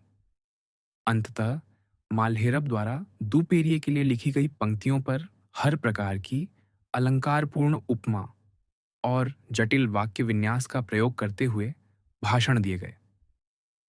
मोंते क्रिस्तो ने न कुछ सुना न कुछ देखा, या यूं कहिए कि उसने कुछ नहीं देखा सिवाय मोरेल के, जिसकी शांत निश्चलता उस व्यक्ति के लिए भयावह थी जो अकेला ही उस युवा अधिकारी के हृदय की गहराइयों में चल रहे तूफान को पढ़ सकता था। देखो, अचानक बोशा ने देब्रे से कहा, वहां मोरेल है। वह आखिर वहां जाकर क्यों खड़ा हो गया है? और उन्होंने उसे शातो रेनौ को दिखाया। वह कितना पीला लग रहा है, शातो रेनौ ने सिहरते हुए कहा। उसे ठंड लग रही है, देब्रे ने कहा। नहीं, शातो रेनौ ने धीरे से कहा। मुझे लगता है यह भावुकता है। मैक्सिमिलियन बहुत संवेदनशील व्यक्ति है। बकवास, देब्रे ने उत्तर दिया। वह मुश्किल से वैलेंटाइन को जानता था। तुमने स्वयं कहा था। ये सच है, लेकिन मुझे याद है कि मोरसेफ के घर के नृत्य समारोह में उसने उसके साथ 3 बार नृत्य किया था। तुम जानते हो, वही समारोह जहां तुमने बड़ा प्रभाव डाला था। नहीं, मुझे नहीं पता, मोंते क्रिस्तो ने उत्तर दिया, यह जाने बिना कि वह किससे या किस विषय पर बोल रहा है, क्योंकि उसका पूरा ध्यान मोरेल पर था, जिसके गाल ऐसे हिल रहे थे जैसे कोई व्यक्ति सांस रोक रहा हो या हाँफ रहा हो। भाषण समाप्त हो गए। विदा, महाशयो, काउंट ने अचानक कहा, और वह अचानक गायब हो गया, मानो प्रस्थान का संकेत दे रहा हो। यद्यपि किसी को पता नहीं चला कि वह कहाँ गया। अंतिम संस्कार का दृश्य समाप्त होने पर भीड़ वापस पेरिस की ओर लौटने लगी। मोरेल को केवल शातो रेनौ ने कुछ क्षणों के लिए खोजा, पर जब उसकी आंखें काउंट की दूर जाती आकृति का पीछा कर रही थीं, उसी समय मोरेल अपने स्थान से हट चुका था। शातो रेनौ ने उसे व्यर्थ खोजा और अंततः देब्रे तथा बोशां के पीछे चल पड़ा। मोंते क्रिस्तो एक झाड़ी के भीतर सरक गया और एक चौड़ी कब्र के पीछे छिपकर मोरेल की हर हरकत देखता रहा। युवक धीरे धीरे उस मकबरे की ओर बढ़ गया था जहां से दर्शक और फिर मजदूर भी हटते जा रहे थे। उसने अपने चारों ओर धीरे धीरे और कुछ अन्यमनस्क दृष्टि से देखा, पर जैसे ही उसका सिर क्षितिज की उस दिशा की ओर मुड़ा जो उसके सामने थी, मोंते क्रिस्तो ने अवसर का लाभ उठाकर बिना देखे गए 10 गज और आगे बढ़ लिया। मोरेल घुटनों के बल बैठ गया। काउंट अपनी गर्दन आगे झुकाए, आंखें फैलाए, पुतलियां विस्तृत, घुटने ऐसे मोड़े जैसे किसी संकेत पर झपट पड़ने को तैयार हों, और भी पास आ गया। मोरेल ने अपना माथा झुकाकर पत्थर से लगा दिया, दोनों हाथों से लोहे की रेलिंग पकड़ ली और बुदबुदाया, ओह वैलेंटाइन। इन दो शब्दों के आघात से काउंट का हृदय जैसे फट गया। वह एक कदम और आगे बढ़ा और मुरेल के कंधे को छूते हुए बोला, तो तुम यहाँ हो मेरे प्रिय मित्र। मैं तुम्हें खोज रहा था। उसे किसी विस्फोट, शिकायत या उलाहने की आशा थी, पर वह गलत था। मुरेल मुड़ा और शांत भाव से बोला, आप देख रहे हैं, मैं प्रार्थना कर रहा था। काउंट ने युवक को सिर से पांव तक ध्यान से देखा और इस निरीक्षण के बाद कुछ अधिक निश्चिंत प्रतीत हुआ। क्या तुम चाहोगे कि मैं तुम्हें पेरिस तक छोड़ दूं? उसने पूछा। नहीं, धन्यवाद। क्या तुम्हें किसी चीज की आवश्यकता है? कृपया मुझे प्रार्थना करने दीजिए। काउंट बिना किसी आपत्ति के चला गया, पर केवल इसलिए कि वह एक और स्थान ले सके जहां से वह मुरेल की हर क्रिया देख सके। अंततः मुरेल उठा, अपने घुटनों से पत्थरों की धूल झाड़ी और बिना पीछे देखे पेरिस की ओर चल पड़ा। वह धीरे धीरे रूद ला रॉकेट से नीचे उतर रहा था। काउंट ने अपनी गाड़ी, जो कब्रिस्तान में प्रतीक्षा कर रही थी, आगे भेज दी और स्वयं उससे लगभग 100 गज पीछे चलता रहा। मैक्सिमिलियन नहर पार करके बुलेवार्डों के रास्ते रूद मेस्ले लौट आया। उसके पीछे दरवाजा बंद हुए 5 मिनट भी न बीते थे कि वह फिर खुला, मोंते क्रिस्तो के प्रवेश के लिए। जूली बगीचे के प्रवेश पर खड़ी थी। वह पूरी तरह पेनलोन को देख रही थी, जो अपने माली के पेशे को अत्यंत गंभीरता से लेते हुए बंगाल के गुलाबों की कलमें लगा रहा था। आह, मोंते क्रिस्तो! उसने उसी प्रसन्नता से कहा जो इस घर के सभी सदस्य काउंट के आने पर प्रकट करते थे। मैक्सिमिलियन अभी घर आया है, मेरा ख्याल है? काउंट ने पूछा। हाँ, मुझे लगता है मैंने उसे जाते हुए देखा, युवती ने कहा। पर कृपया इमानुएल को बुला लीजिए। नहीं, क्षमा कीजिए, मोंते क्रिस्तो ने उत्तर दिया। मुझे तुरंत मैक्सिमिलियन के पास जाना होगा। मुझे उससे अत्यंत महत्वपूर्ण बात कहनी है। तो जाइए, उसने कहा और अपनी मधुर मुस्कान के साथ उसे सीढ़ियों पर चढ़ते हुए देखती रही। मोंते क्रिस्तो शीघ्र ही भूतल और मैक्सिमिलियन के कमरे के बीच की 2 मंजिलें चढ़ गया। ऊपर पहुंचकर वह सुनने के लिए रुक गया। कोई आवाज नहीं थी, जैसा कि प्रायः उन पुराने घरों में होता है जहां केवल एक स्वामी रहता है। ऊपर की मंजिल केवल कांच के दरवाजे से अलग की गई थी। बाहर की ओर कोई चाबी नहीं थी। मैक्सिमिलियन ने स्वयं को भीतर बंद कर लिया था, पर लाल रेशमी पर्दे के कारण भीतर देखना असंभव था। काउंट की चिंता उसके चेहरे पर लालिमा के रूप में प्रकट हुई। इस निर्विकार व्यक्ति में यह अत्यंत असामान्य संकेत था। मैं क्या करूं? उसने बुदबुदाया और कुछ क्षण सोचा। क्या घंटी बजाऊं? नहीं, नहीं, घंटी की आवाज, अर्थात किसी आगंतुक का संकेत, अक्सर मैक्सिमिलियन जैसी स्थिति में किसी व्यक्ति के निर्णय को और शीघ्र कर देती है, और फिर घंटी के बाद एक दूसरी आवाज आती है। वह सिर से पांव तक कांप उठा। फिर, क्योंकि वह ऐसा व्यक्ति था जिसके निर्णय बिजली की गति से होते थे, उसने अपनी कोहनी से दरवाजे के कांच की एक पट्टी तोड़ दी। कांच टूट गया। उसने पर्दा उठाया और देखा कि मुरेल अपनी मेज के सामने खड़ा है, हाथ में कलम लिए, और टूटे कांच की आवाज पर अब भी अभी उछलकर खड़ा हुआ है। कुछ नहीं, काउंट बोला। हजार बार क्षमा मेरे प्रिय मित्र। मैं फिसल गया और मेरी कोहनी आपके कांच के दरवाजे से टकरा गई। पर अब जब यह टूट ही गया है, तो मैं इसका लाभ उठाकर भीतर आ ही जाता हूं। कृपया कष्ट न करें। और टूटी हुई पट्टी से हाथ डालकर उसने दरवाजा खोल दिया। मुरेल उठा, स्पष्टतः खिन्न, और मोंते क्रिस्तो के पास आया, अभिवादन करने से अधिक उसका रास्ता रोकने के लिए। मुझे कहना पड़ेगा, यह आपके नौकरों की गलती है, मोंते क्रिस्तो ने अपनी कोहनी मलते हुए कहा। यहाँ की फर्श तो आईने की तरह चमकती है। क्या आपको चोट लगी है? मुरेल ने ठंडे स्वर में पूछा। मुझे नहीं मालूम। आप वहां क्या कर रहे थे? लिख रहे थे? मैं क्या कर रहा था? आपकी उंगलियां स्याही से सनी हुई हैं। यह सच है, मुरेल ने उत्तर दिया। मैं लिख रहा था। कभी कभी ऐसा हो जाता है। यद्यपि मैं सैनिक हूं। मोंटे क्रिस्टो कमरे में कुछ कदम भीतर बढ़ गया। मैक्सिमिलियन को उसे जाने देना पड़ा, पर वह उसके पीछे पीछे चला। तो आप लिख रहे थे? मोंटे क्रिस्टो ने कठोर दृष्टि से देखते हुए कहा। मैं पहले ही आपको हाँ कहने का सम्मान दे चुका हूं, मुरेल ने उत्तर दिया। काउंट ने कमरे के चारों ओर एक और दृष्टि डाली। और आपकी पिस्तौलें लेखन मेज के पास रखी हैं। उसने मेज पर पड़े हथियारों की ओर संकेत करते हुए कहा। मैं यात्रा पर जा रहा हूं, मैक्सिमिलियन ने उत्तर दिया। मेरे प्रिय मित्र, मोंटे क्रिस्टो ने असीम कोमलता से कहा।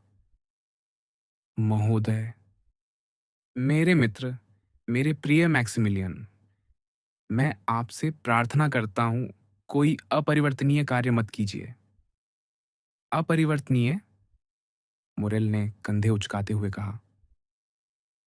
एक यात्रा कैसे अपरिवर्तनीय हो सकती है, मैं समझ नहीं पाता। मैक्सिमिलियन, मोंटे क्रिस्टो ने कहा। आओ, हम दोनों अपने अपने मुखौटे उतार दें। तुम अपनी शांति के इस दिखावे से मुझे उतना ही धोखा नहीं दे सकते जितना मैं अपनी हल्की फुल्की चिंता से तुम्हें नहीं दे सकता। तुम समझते हो ना कि जो मैंने अभी किया, तुम्हारा दरवाज़ा तोड़ देना और एक मित्र के कमरे की निजता का उल्लंघन करना, ऐसा करने के लिए मेरे भीतर कोई गंभीर चिंता, बल्कि एक भयानक निश्चितता होनी चाहिए। मुरेल, तुम आत्महत्या करना चाहते हो? अच्छा, मुरेल ने कांपते हुए कहा। आपको यह विचार कहाँ से आया, काउंट? मैं कहता हूं कि तुम आत्महत्या करना चाहते हो, काउंट ने उसी स्वर में कहा। और इसका प्रमाण भी है। वह मेज के पास गया, उस सफेद कागज को उठाया जो युवक ने अपने लिखे हुए पत्र पर रख दिया था, और पत्र उठा लिया। मुरेल झपट कर उसे उसके हाथ से छीनने बढ़ा, पर मोंटे क्रिस्टो इस हरकत का अनुमान कर चुका था। उसने मैक्सिमिलियन की कलाई पकड़ ली और उसे वैसे ही रोक दिया जैसे लोहे की जंजीर फैलती हुई स्प्रिंग को रोक देती है। देखो, काउंट ने कहा, तुम सचमुच आत्महत्या करना चाहते हो। यहां सब लिखा है। अच्छा, मुरेल अचानक शांत दिखावे से उग्र क्रोध में बदलते हुए चिल्लाया। अच्छा, मान लो ये सच है। मान लो मैंने तय कर लिया है कि इस पिस्तौल की नली अपनी ओर घुमा दूं। तो मुझे कौन रोकेगा? किसमें साहस है मुझे रोकने का? मान लो मैं कहूं, मेरी सारी आशाएं नष्ट हो गई हैं। मेरा हृदय टूट गया है। मेरा जीवन बुझ चुका है। मेरे चारों ओर केवल शोक और भय है। पृथ्वी राख बन चुकी है और हर मानवीय आवाज मुझे चीर रही है। मान लो मैं कहूं, मुझे मरने देना ही मानवता है, क्योंकि यदि आप मुझे नहीं मरने देंगे तो मैं अपनी बुद्धि खो दूंगा। मैं पागल हो जाऊंगा। बताइए, काउंट, यदि मैं ये सब कहूं और जब यह मेरे हृदय की पीड़ा और आंसुओं के साथ कहा जाए, तो क्या कोई उत्तर देगा? तुम गलत हो? क्या कोई मुझे संसार का सबसे दुखी प्राणी बनने से रोकेगा? बताइए, क्या आप में इतना साहस है? हाँ, मोरेल, मोंटे क्रिस्टो ने कहा, ऐसे शांत स्वर में जो युवक की उत्तेजना से बिल्कुल विपरीत था। हाँ, वह मैं हूं। आप, मुरेल ने बढ़ते क्रोध और आरोप के साथ कहा। आप, जिन्होंने मुझे व्यर्थ आशाओं से धोखा दिया।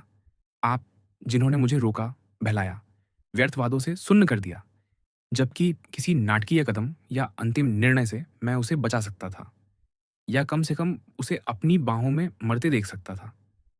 आप, जो अपनी बुद्धि और सामर्थ्य के असंख्य साधनों का दावा करते हैं।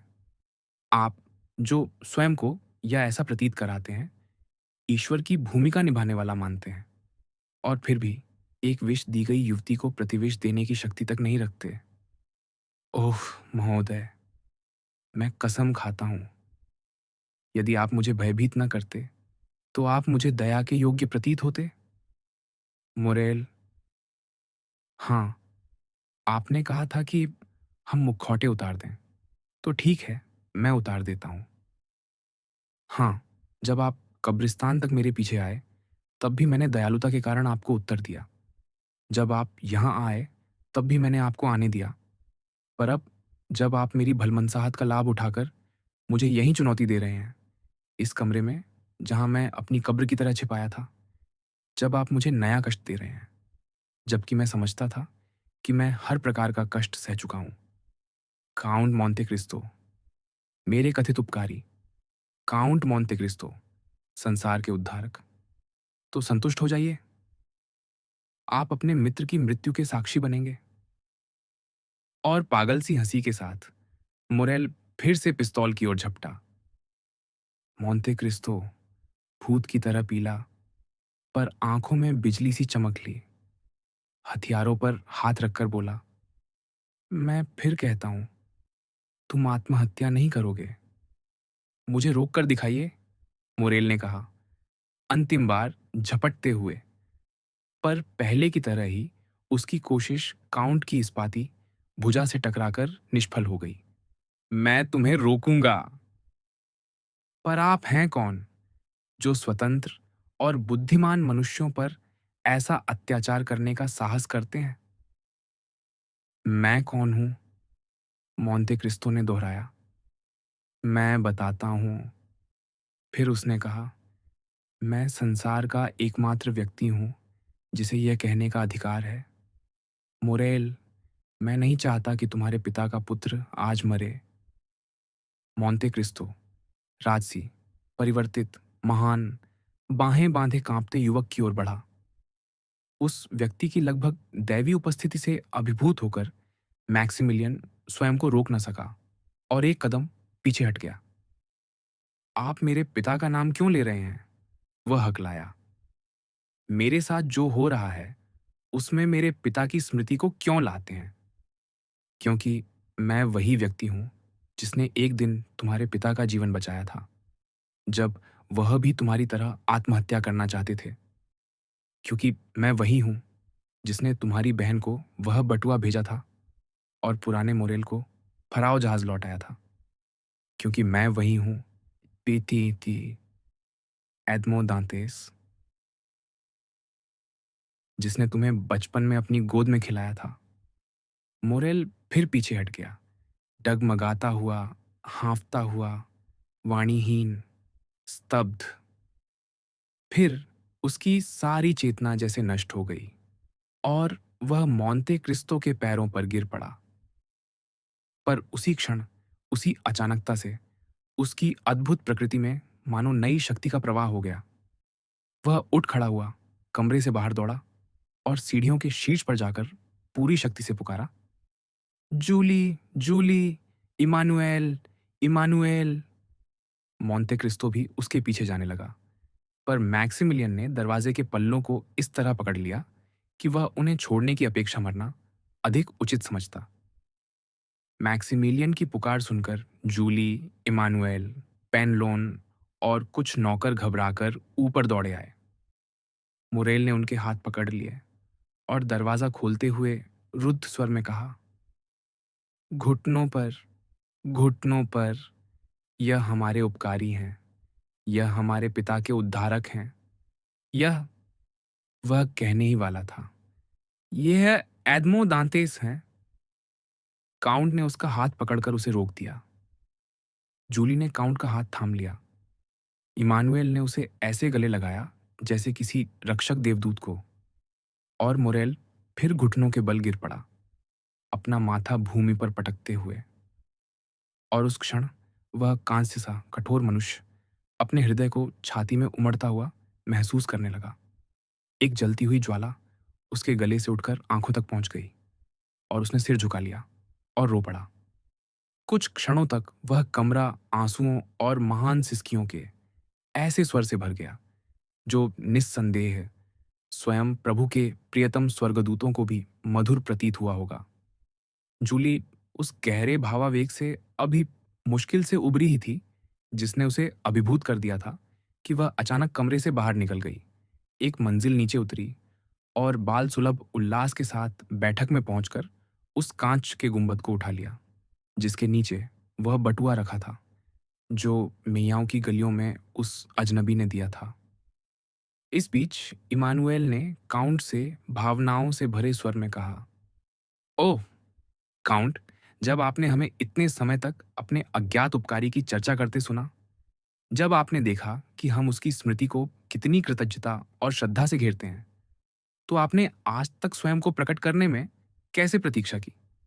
ओह, यह हमारे साथ कठोरता है, और मैं कह सकता हूं आपके अपने साथ भी।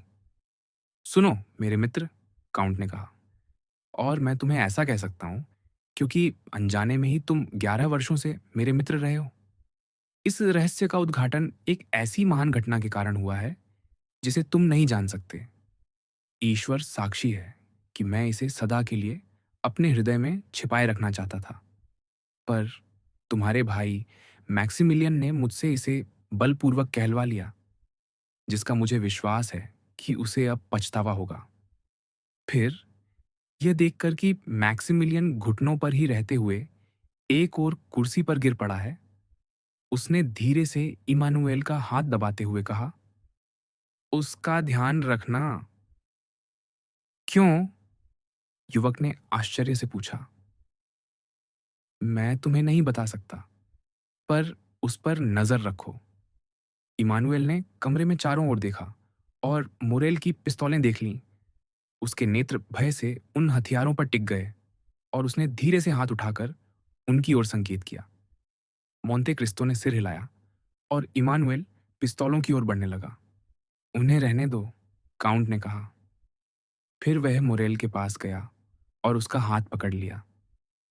अभी थोड़ी देर पहले उसके हृदय को झकझोर देने वाला तूफान अब गहरी जड़ता में बदल गया था। उसी समय जूली ऊपर लौटी। उसके हाथों में वह रेशमी बटुआ था और उसकी गालों पर दो चमकते प्रसन्न आंसू ऐसे बह रहे थे जैसे प्रातःकाल की ओस की दो बूंदें। यह रहा वह स्मृति चिह्न, उसने कहा। यह मत समझिए कि अब जब हमारे उद्धारक का नाम झात हो गया है, तब यह मेरे लिए कम प्रिय हो गया है। मेरी बच्ची, मोंते क्रिस्तो ने लज्जित होकर कहा, मुझे वह बटुआ लौटा दो। अब जब तुम मेरे चेहरे को जानती हो, मैं नहीं चाहता कि तुम्हें मेरी याद किसी वस्तु से हो, सिवाय उस स्नेह के जो मैं तुमसे मांगता हूं। ओ नहीं, जूली ने कहा, बटुए को अपने हृदय से लगाते हुए। नहीं, कृपया नहीं, क्योंकि एक दिन आप हमें छोड़ सकते हैं, क्योंकि एक दिन, हाय, आप हमें छोड़ ही देंगे, है ना? तुम ठीक कहती हो महोदया, मोंते क्रिस्तो ने मुस्कुराकर उत्तर दिया। एक सप्ताह के भीतर मैं इस देश को छोड़ दूंगा, उस देश को जहां इतने लोग जो स्वर्गीय न्याय के योग्य थे सुख से जी रहे थे, जबकि मेरा पिता भूख और धुआं से मर रहा था। जब वह अपने आसन्न प्रस्थान की बात कह रहा था, मोंते क्रिस्तो की आंखें मोरेल पर टिकी थीं। उसने देखा कि मैं इस देश को छोड़ दूंगा। शब्दों का उस युवक पर कोई प्रभाव नहीं पड़ा। वह अपनी जड़ता से तनिक भी बाहर नहीं आया। काउंट समझ गया कि उसे अपने मित्र के दुख से एक और संघर्ष करना होगा। उसने जूली और इमानुएल के हाथ अपने हाथों में लेकर पिता की कोमल अधिकारपूर्ण आवाज में कहा, मेरे प्रिय मित्रों, कृपया मुझे मैक्सिमिलियन के साथ अकेला छोड़ दीजिए। जूली के लिए यह बहाना पर्याप्त था कि वह उस प्रिय स्मृति चिन्ह को साथ ले जाए, जिसका उल्लेख काउंट ने फिर नहीं किया था। उसने अपने पति को साथ खींचते हुए कहा, चलो उन्हें अकेला छोड़ दें। अब काउंट और मुरेल अकेले रह गए। मुरेल उतना ही निश्चल जितनी कोई मूर्ति। तो बताओ, काउंट ने अपनी उष्ण हथेली से उसके कंधे को छूते हुए कहा, क्या तुम फिर से मनुष्य बन रहे हो, मैक्सिमिलियन? हाँ, मुरेल ने उत्तर दिया, क्योंकि मैं फिर से पीड़ा अनुभव करने लगा हूं। काउंट ने भौहें सिकोड़ लीं, मानो किसी गंभीर द्वंद्व में पड़ गया हो। मैक्सिमिलियन, मैक्सिमिलियन, उसने कहा, जो विचार तुम्हें घेर रहे हैं, वे एक ईसाई के योग्य नहीं हैं। चिंता मत कीजिए, मेरे मित्र, मुरेल ने अनंत दुख से भरी मुस्कान के साथ ऊपर देखते हुए कहा। मैं अब मृत्यु की खोज नहीं करूंगा। तो अब न हथियार, न निराशा। नहीं, क्योंकि मेरे पास अपने दुख का उपचार करने के लिए बंदूक की नली या छुरी की धार से भी बेहतर एक वस्तु है। तुम बेचारे पागल मनुष्य, क्या है वह? मेरा दुख स्वयं, वही मुझे मार डालेगा। मेरे मित्र, मोंटे क्रिस्तो ने उसी उदासी से कहा जो उसके सामने बैठे युवक के स्वर में थी। मेरी बात सुनो। एक दिन उसी निराशा की घड़ी में जो आज तुम्हारी है और जिसने मुझे भी ऐसा ही निर्णय लेने को प्रेरित किया था, मैं भी आत्महत्या करना चाहता था। और एक दिन तुम्हारे पिता भी उतने ही निराश होकर वही करना चाहते थे। यदि उस समय जब तुम्हारे पिता पिस्तौल की नली अपने सिर की ओर उठा रहे थे और जब मैं 3 दिन से अछूती पड़ी जेल की रोटी को अपने बिस्तर से दूर फेंक रहा था, यदि उस निर्णायक क्षण में कोई हमसे कहता, जियो, क्योंकि वह दिन आएगा जब तुम सुखी होगे और जीवन को आशीर्वाद दोगे, तो वह आवाज़ चाहे जहाँ से आती, हम उसे संदेहपूर्ण मुस्कान या पीड़ित अविश्वास से उत्तर देते। और फिर भी कितनी ही बार तुम्हारे पिता ने तुम्हें गले लगाते हुए जीवन को आशीर्वाद दिया है, और कितनी ही बार मैंने। आह, मोरेल ने बीच में ही पुकार कर उसे रोक दिया। पर आपने केवल अपनी स्वतंत्रता खोई थी, मेरे पिता ने केवल अपनी संपत्ति खोई थी। मैंने वैलेंटाइन को खो दिया है। मेरी ओर देखो मोरेल, मोंटे क्रिस्तो ने उस गंभीरता के साथ कहा जो कुछ अवसरों पर उसे इतना महान और प्रभावशाली बना देती थी। मेरी ओर देखो, मेरी आंखों में आंसू नहीं है, मेरी नसों में ज्वर नहीं है, मेरे हृदय में भय की धड़कन नहीं है। फिर भी मैं तुम्हें पीड़ित होते देख रहा हूं, तुम्हें, मैक्सिमिलियन, जिसे मैं अपने पुत्र की तरह प्रेम करता हूं। क्या ये तुम्हें नहीं बताता कि दुहक भी जीवन की तरह है और उसके पार भी कुछ अज्ञात होता है? इसीलिए यदि मैं तुमसे प्रार्थना करता हूं, यदि मैं तुम्हें आदेश देता हूं कि तुम जीवित रहो, मोरेल, तो इस निश्चित विश्वास के साथ कि एक दिन तुम मुझे धन्यवाद दोगे कि मैंने तुम्हारा जीवन बचाया। हे भगवान! युवक चिल्लाया। हे भगवान! आप मुझसे क्या कह रहे हैं काउंट? सावधान, शायद आप कभी प्रेम में नहीं पड़े। बच्चे, काउंट ने उत्तर दिया। प्रेम के विषय में, मुरेल ने कहा, मैं भली भांति समझता हूं। तुम जानते हो, मुरेल ने कहा, मैं जितने समय से मनुष्य हूं, उतने ही समय से सैनिक भी हूं। मैं 29 वर्ष की आयु तक पहुंचा बिना कभी प्रेम किए, क्योंकि उससे पहले जो भावनाएं मैंने अनुभव की, वे प्रेम कहलाने योग्य नहीं थीं। फिर 29 वर्ष की आयु में मैंने वैलेंटाइन को देखा। लगभग 2 वर्षों से मैं उससे प्रेम करता रहा हूं। लगभग 2 वर्षों से मैं स्त्री के उन गुणों को पढ़ता रहा हूं जिन्हें प्रभु के हाथ ने उस हृदय पर अंकित किया था, और वह हृदय मेरे लिए एक खुली पुस्तक की तरह स्पष्ट था। काउंट, मेरे लिए वैलेंटाइन के साथ एक अनंत, विशाल, अज्ञात सुख संभव था। इतना महान, इतना पूर्ण और इतना दिव्य सुख कि इस संसार के लिए वह बहुत बड़ा था। जब इस संसार ने मुझे वह नहीं दिया, काउंट, तो इसका अर्थ है कि इस पृथ्वी पर मेरे लिए निराशा और उजाड़ के सिवा कुछ भी नहीं है। मैंने तुमसे आशा रखने को कहा है, मोरेल, काउंट ने दोहराया। तो मैं भी दोहराता हूं, सावधान, मुरेल ने कहा, क्योंकि आप मुझे समझाने का प्रयास कर रहे हैं, और यदि आप मुझे समझा गए तो मैं अपना विवेक खो बैठूंगा, क्योंकि तब मैं विश्वास करने लगूंगा कि मैं वैलेंटाइन को फिर देख सकता हूं। काउंट मुस्कुराया। मेरे मित्र, मेरे पिता, मुरेल उल्लास से चिल्लाया। तीसरी बार मुझे आपको कहना पड़ेगा, सावधान, क्योंकि मुझ पर आपका जो प्रभाव है उससे मैं भयभीत हूं। अपने शब्दों के अर्थ से सावधान रहिए, क्योंकि मेरी आंखें फिर से चमकने लगी हैं। मेरा हृदय जैसे फिर जन्म ले रहा है।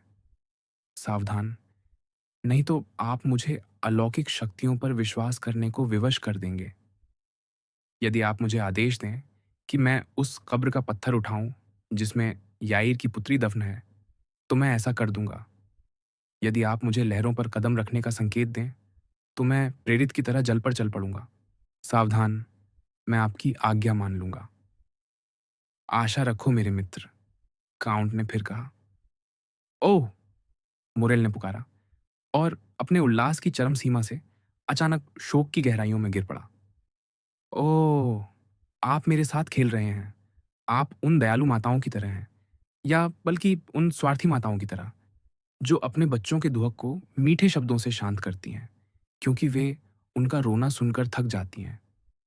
नहीं, मेरे मित्र, मैंने आपको सावधान रहने को कहकर गलती की। भय मत कीजिए। मैं अपने दुख को अपने हृदय की गहराई में इतनी सावधानी से दफन कर दूंगा, उसे इतना अंधेरा और गुप्त बना दूंगा कि वह फिर आपकी सहानुभूति को भी नहीं पुकारेगा। विदा, मेरे मित्र, अलविदा। इसके विपरीत, काउंट ने कहा, आज से, मैक्सिमिलियन, तुम मेरे साथ और मेरे पास रहोगे। तुम मेरे पास से नहीं जाओगे और 1 सप्ताह में हम फ्रांस छोड़ चुके होंगे। क्या आप अब भी मुझसे आशा रखने को कहते हैं? हाँ, क्योंकि मेरे पास तुम्हें स्वस्थ करने का उपाय है। काउंट, यदि संभव हो तो आप मुझे और भी अधिक दुखी कर रहे हैं। इस आघात के बाद आप मेरे दुख को केवल साधारण दुख समझ रहे हैं, जिसे आप साधारण उपायों जैसे यात्रा से शांत करना चाहते हैं। और मुरेल ने अविश्वास से सिर हिलाया। मैं क्या कहूँ? मोंते क्रिस्तो ने उत्तर दिया। मुझे अपने वचन पर विश्वास है, इसलिए मुझे यह प्रयोग करने दो। काउंट, आप केवल मेरी पीड़ा को लंबा कर रहे हैं। तो, दुर्बल आत्मा, काउंट ने कहा, तुम्हारे पास इतनी शक्ति भी नहीं कि अपने मित्र को उसके प्रयोग के लिए कुछ दिन दे सको। आओ, क्या तुम जानते हो कि मोंते क्रिस्तो क्या कर सकता है? क्या तुम जानते हो कि इस पृथ्वी पर उसके अधीन कितनी शक्तियां हैं? क्या तुम जानते हो कि उसे ईश्वर पर इतना विश्वास है कि वह उससे चमत्कार प्राप्त कर सकता है? उसे जिसने कहा था कि यदि किसी मनुष्य में विश्वास हो तो वह पर्वतों को भी हिला सकता है। तो उस चमत्कार की प्रतीक्षा करो जिसकी मुझे आशा है। या या मोरेल ने दोहराया। या सावधान रहो, मोरेल, मैं तुम्हें कृतघ्न कहूंगा। मुझ पर दया कीजिए, काउंट। मैं करता हूं, मैक्सिमिलियन।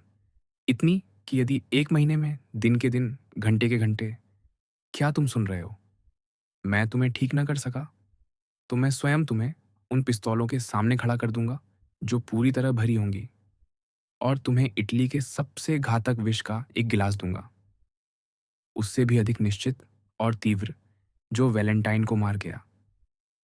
इसे याद रखना। क्या आप वचन देते हैं? हाँ, क्योंकि मैं मनुष्य हूं, और जैसा मैंने तुमसे कहा, मैं भी मरना चाहता था। जब से दुर्भाग्य ने मेरा साथ छोड़ा है, तब से मैं अक्सर अनंत निद्रा के आनंद का स्वप्न देखता रहा हूं। ओह! क्या आप सचमुच यह वचन देते हैं, काउंट? मैक्सिमिलियन ने लगभग मदहोशी में पूछा। मैं केवल वचन ही नहीं देता, मैं इसकी शपथ लेता हूं। मोंते क्रिस्तो ने अपना हाथ बढ़ाते हुए कहा। 1 महीने में, अपने सम्मान की शपथ पर, यदि मुझे सांत्वना न मिली, तो आप मुझे अपना जीवन समाप्त करने की स्वतंत्रता देंगे, और चाहे मैं जो करूं, आप मुझे कृतघ्न नहीं कहेंगे? 1 महीने में, दिन के दिन, मैक्सिमिलियन, 1 महीने में, ठीक इसी घंटे, ये तिथि पवित्र है। शायद तुमने ध्यान नहीं दिया। आज 5 सितंबर है। आज से 10 वर्ष पहले मैंने तुम्हारे पिता को बचाया था, जब वह मरना चाहते थे। मोरेल ने काउंट के हाथ पकड़कर उन्हें चूम लिया। काउंट ने इस श्रद्धा को ऐसे स्वीकार किया मानो वह उसका अधिकार हो। 1 महीने बाद उसने आगे कहा, उस मेज पर जिसके सामने हम दोनों बैठे होंगे, उत्तम हथियार और सहज मृत्यु तुम्हारे सामने रखी होगी। पर उसके बदले क्या तुम मुझसे यह वचन देते हो कि तब तक प्रतीक्षा करोगे? ओह हाँ, मुरेल ने पुकारा। मैं भी इसकी शपथ लेता हूँ। मोंते क्रिस्तो ने युवक को अपने हृदय से लगा लिया और देर तक उसे वैसे ही थामे रखा। और अब, उसने कहा, आज से तुम मेरे साथ रहोगे। तुम हायदे के कक्षों में रहोगे और मेरी पुत्री के स्थान पर कम से कम मेरा पुत्र होगा। हायदे? मुरेल ने पूछा। उसके साथ क्या हुआ? वह कल रात चली गई।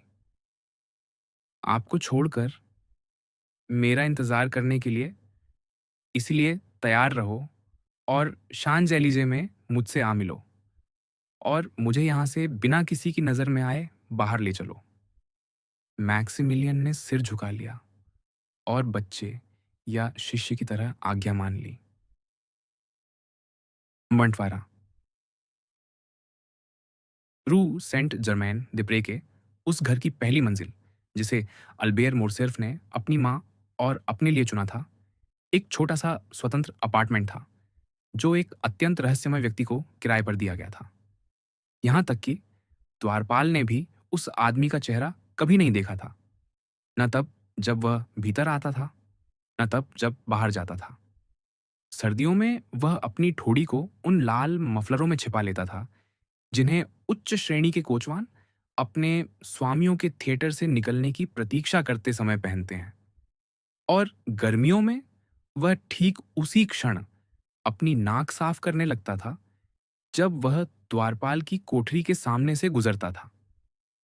यह भी कहना चाहिए कि सामान्य प्रथा के विपरीत इस निवासी पर कोई निगरानी नहीं रखता था और यह अफवाह कि उसका छद्म नाम किसी अत्यंत प्रभावशाली व्यक्ति को छिपाता है, ऐसे व्यक्ति को जो बहुत सी डोरियां खींच सकता है, लोगों को उसके आने जाने के रहस्य का सम्मान करने के लिए प्रेरित करती थी।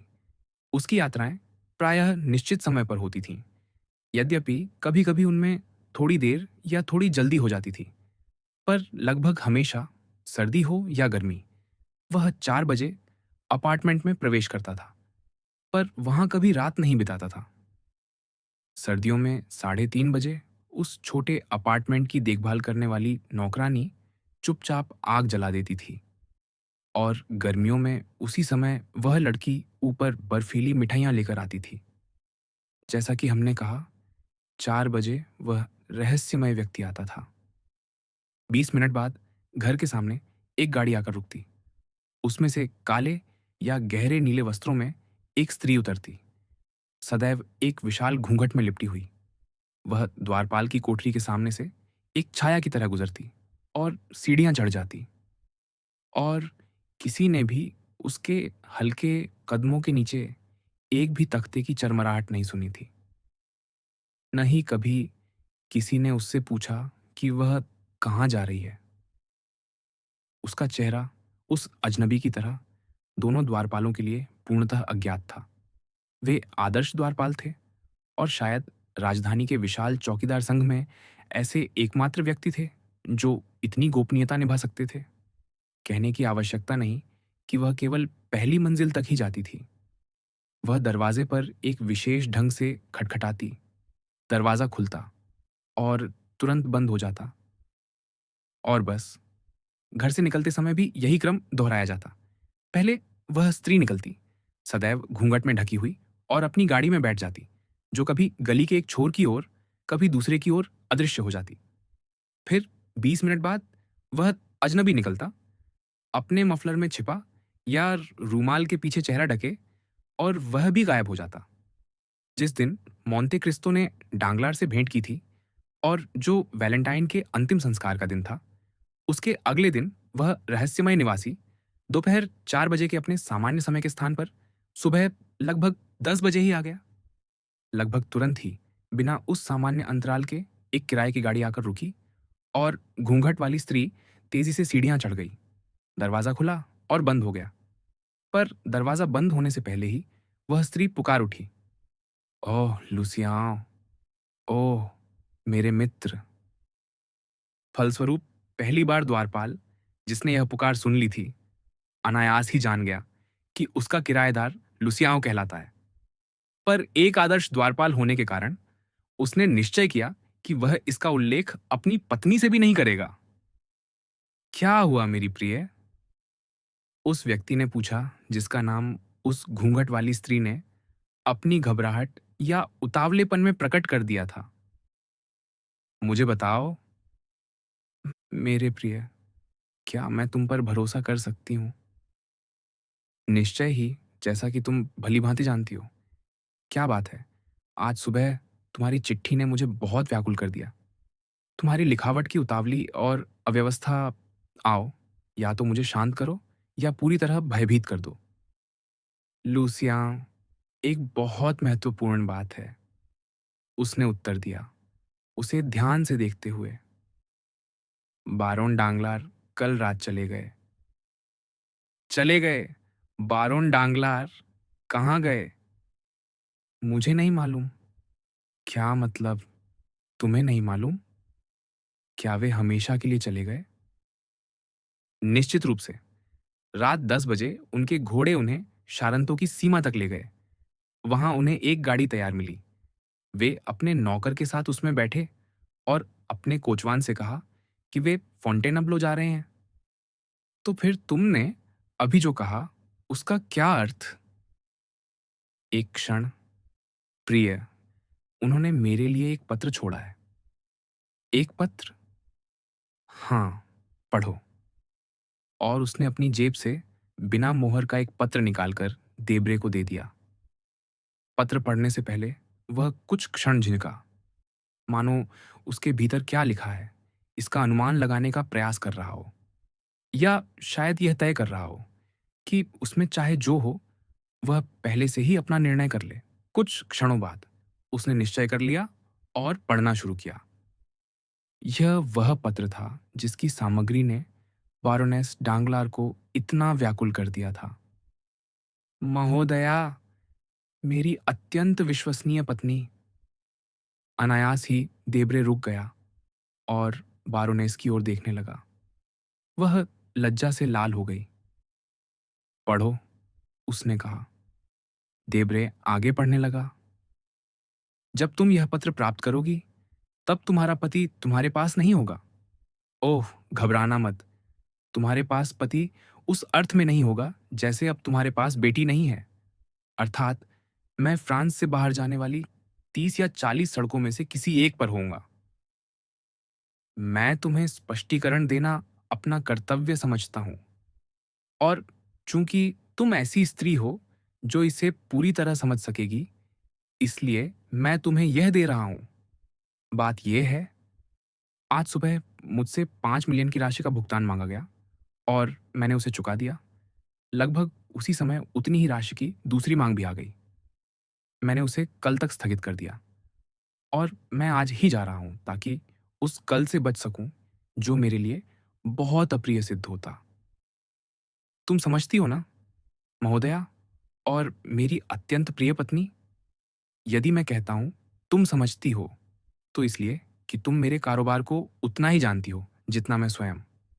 शायद तुम उसे मुझसे भी अधिक जानती हो, क्योंकि यदि कोई मुझसे पूछे कि मेरी संपत्ति का कम से कम आधा भाग कहाँ गायब हो गया, जबकि वह कभी बहुत बड़ी थी, तो मैं उत्तर नहीं दे पाऊंगा। जबकि मुझे विश्वास है कि तुम इसके विपरीत इसे पूरी तरह बता सकती हो। स्त्रियों की प्रवृत्तियां कभी असफल नहीं होती, और वे अपने बनाए हुए किसी बीजगणित से चमत्कारों तक की व्याख्या कर सकती हैं। मैं तो केवल अपने अंकों को जानता हूं, और जिस दिन से मेरे अंक मुझे धोखा देने लगे, उस दिन से मैं कुछ भी नहीं जानता। क्या आपने कभी मेरी गिरावट की तीव्रता की प्रशंसा की है, महोदया? क्या उस चमकदार ज्वाला ने आपको क्षण भर के लिए चकाचौंध कर दिया था, जिसने मेरी स्वर्ण डालियों को निगल लिया? मुझे स्वीकार करना होगा कि मुझे तो केवल आग ही दिखाई दी, पर आशा है कि आपको उन राखों में कुछ सोना अवश्य मिल गया होगा। इसी सांत्वना के साथ मैं प्रस्थान कर रहा हूं, महोदया, मेरी अत्यंत बुद्धिमान पत्नी। आपको छोड़ते हुए मुझे तनिक भी पश्चाताप नहीं है। आपके पास अभी भी आपके मित्र हैं। वे राखें हैं जिनका मैंने उल्लेख किया, और आपकी प्रसन्नता को पूर्ण करने के लिए वह स्वतंत्रता भी है जिसे मैं आपको देने में शीघ्रता कर रहा हूँ। परंतु महोदया, अब समय आ गया है कि कुछ शब्द अधिक निजी विषयों पर भी कहे जाएं। जब तक मुझे यह आशा थी कि आप हमारे परिवार के हित और हमारी पुत्री की समृद्धि के लिए कार्य कर रही हैं, तब तक मैंने दार्शनिक भाव से आंखें मूंद लीं। पर चूंकि आपने हमारे घर को विनाश तक पहुंचा दिया है, मैं किसी दूसरे पुरुष की संपत्ति के लिए आधार प्रदान करना नहीं चाहता। मैंने आपको धनी पाया था, पर सम्मान कम था। मेरी स्पष्टता के लिए क्षमा कीजिए, पर चूंकि संभवतः इन शब्दों को केवल हम दोनों ही पढ़ेंगे, मुझे उन्हें नरम बनाने का कोई कारण नहीं दिखता। मैंने हमारी संपत्ति को बढ़ाया, और वह 15 वर्षों से अधिक समय तक बढ़ती ही रही। उस क्षण तक जब ये अज्ञात विपत्तियां, जिन्हें मैं आज तक समझ नहीं पाया हूं, उसे पकड़कर नीचे गिरा ले गईं। और इसमें मेरी कोई गलती नहीं थी। आपने महोदया केवल अपनी संपत्ति बढ़ाने के लिए कार्य किया है, और मुझे पूर्ण विश्वास है कि उसमें आप सफल रही हैं। इसलिए मैं आपको उसी अवस्था में छोड़ रहा हूं, जैसी अवस्था में मैंने आपको पाया था, धनी परंतु सम्मान में गरीब। विदा। अब से मैं भी अपने ही लाभ के लिए कार्य करना प्रारंभ करूंगा। उस उदाहरण के लिए मेरा आभार स्वीकार कीजिए जो आपने मुझे दिया है, और जिसका मैं अनुसरण करूंगा। आपका अत्यंत समर्पित पति, बारोन डांगलार। बारोनेस ने इस लंबे और पीड़ादायक पत्र के पाठ के दौरान देब्रे को ध्यान से देखा था, और यद्यपि उसका आत्मसंयम प्रसिद्ध था, उसने युवक को एक दो बार रंग बदलते हुए अवश्य देखा। जब वह पढ़ चुका, उसने धीरे से पत्र को मोड़ा और फिर उसी विचारमग्न मुद्रा में बैठ गया। तो बारोनेस डांगलार ने स्वाभाविक चिंता के साथ पूछा, तो महोदया, देब्रे ने यंत्रवत दोहराया, आप इस पत्र के विषय में क्या सोचते हैं? बहुत सरल बात है। मुझे लगता है कि बारोन डांगलार को संदेह हो गया था। निश्चय ही। पर आप मुझे क्या बताना चाहते हैं? मैं आपका अभिप्राय नहीं समझता, देब्रे ने शीतल स्वर में कहा। वह चले गए, पूरी तरह चले गए, गए और कभी लौटकर नहीं आएंगे। ओह, देब्रे ने कहा, ऐसा मत सोचिए, बारोनेस। मैं कहती हूँ, वह कभी वापस नहीं आएंगे। मैं उन्हें जानती हूँ। जब भी उनका कोई निर्णय उनके हित से जुड़ा होता है, तो वह अडिग रहते हैं। यदि उन्हें लगता कि मैं उनके किसी काम आ सकती हूँ, तो वे मुझे साथ ले जाते। यदि उन्होंने मुझे पेरिस में छोड़ दिया है, तो इसलिए कि यह अलगाव उनके उद्देश्य की पूर्ति करता है। इसका अर्थ है कि वे कभी अपना निर्णय नहीं बदलेंगे, और मैं सदा के लिए स्वतंत्र हूँ। बारोनेस ने यह शब्द उसी विनती भरी अभिव्यक्ति के साथ जोड़े, पर देब्रे ने उत्तर देने के बजाय उसे उसी चिंतित और प्रश्नवाचक अवस्था में छोड़ दिया। क्या? उसने अंततः कहा, आप मुझे उत्तर भी नहीं देते महोदय। मुझे आपसे केवल एक प्रश्न पूछना है। आपको क्या लगता है, अब आपका क्या होगा? मैं तो यही आपसे पूछने वाली थी, बारोनेस ने कहा। उसका हृदय तेजी से धड़क रहा था। ओ, देब्रे बोला, तो आप मेरी सलाह चाहती हैं? हाँ, मैं आपकी सलाह चाहती हूँ, बारोनेस ने सूखे होठों से कहा। तो यदि आप मेरी सलाह चाहती हैं, युवक ने कहा, मैं आपको यात्रा करने की सलाह दूंगा। यात्रा? बारोनेस बुदबुदाई। हाँ, जैसा कि बारोन डांगलार ने स्वयं कहा है, आप धनी हैं और पूर्णतः स्वतंत्र। किसी भी स्थिति में आपको पेरिस छोड़ना ही होगा। मेरा ऐसा विचार है, मिस यूजिनी की टूटी हुई सगाई और बारोन डांगलार के गायब हो जाने के दोहरे कांड के बाद केवल इतना आवश्यक है कि सब लोग जानें कि आपको छोड़ दिया गया है और आपको निर्धन समझें। क्योंकि कोई भी दिवालिये की पत्नी के वैभवपूर्ण जीवन को क्षमा नहीं करेगा। इसे प्राप्त करने के लिए आपको केवल इतना करना होगा कि आप पेरिस में 2 सप्ताह ठहरें और सबको यह बताती रहें कि आपको छोड़ दिया गया है, और अपने निकटतम मित्रों को, जो फिर सबको बताएँगे, ठीक-ठीक बताइए कि यह परित्याग कैसे हुआ। फिर आपको अपने महल को छोड़ देना चाहिए, अपने आभूषण पीछे छोड़ देना चाहिए और अपना दहेज त्याग देना चाहिए। तब सब लोग आपकी निःस्वार्थता की प्रशंसा करेंगे और आपके गुण गाएँगे। तब सबको ज्ञात होगा कि आपको छोड़ दिया गया है और लोग आपको निर्धन समझेंगे। केवल मैं ही आपकी वास्तविक आर्थिक स्थिति जानता हूँ और आपके विश्वस्त सहयोगी के रूप में आपको उसका हिसाब देने के लिए तैयार रहूँगा। पीली, व्यथित बारोनेस ने इस भाषण को उतने ही भय और निराशा के साथ सुना, जितनी शांति और उदासीनता से देब्रे ने उसे कहा था। त्याग दी गई, उसने दोहराया। हाँ, सचमुच त्याग दी गई। हाँ, आप ठीक कहते हैं, महोदय। कोई भी मेरे परित्याग पर संदेह नहीं करेगा। यही वे एकमात्र शब्द थे जो एक अभिमानी और गहरे प्रेम में डूबी स्त्री उत्तर में कह सकती थी। परंतु धनी, बहुत धनी, देब्रे ने कहा, अपना बटुआ खोलते हुए और उसमें रखे कुछ कागज मेज पर फैलाते हुए। बारोनेस ने उसकी ओर ध्यान नहीं दिया। वह अपने हृदय की धड़कन को शांत करने और आंखों में उमड़ते आंसुओं को रोकने में लगी हुई थी।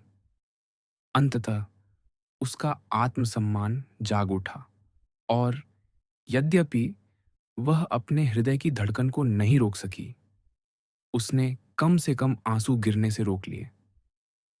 महोदया, देब्रे ने कहा, हम लगभग 6 महीनों से साझेदार रहे हैं।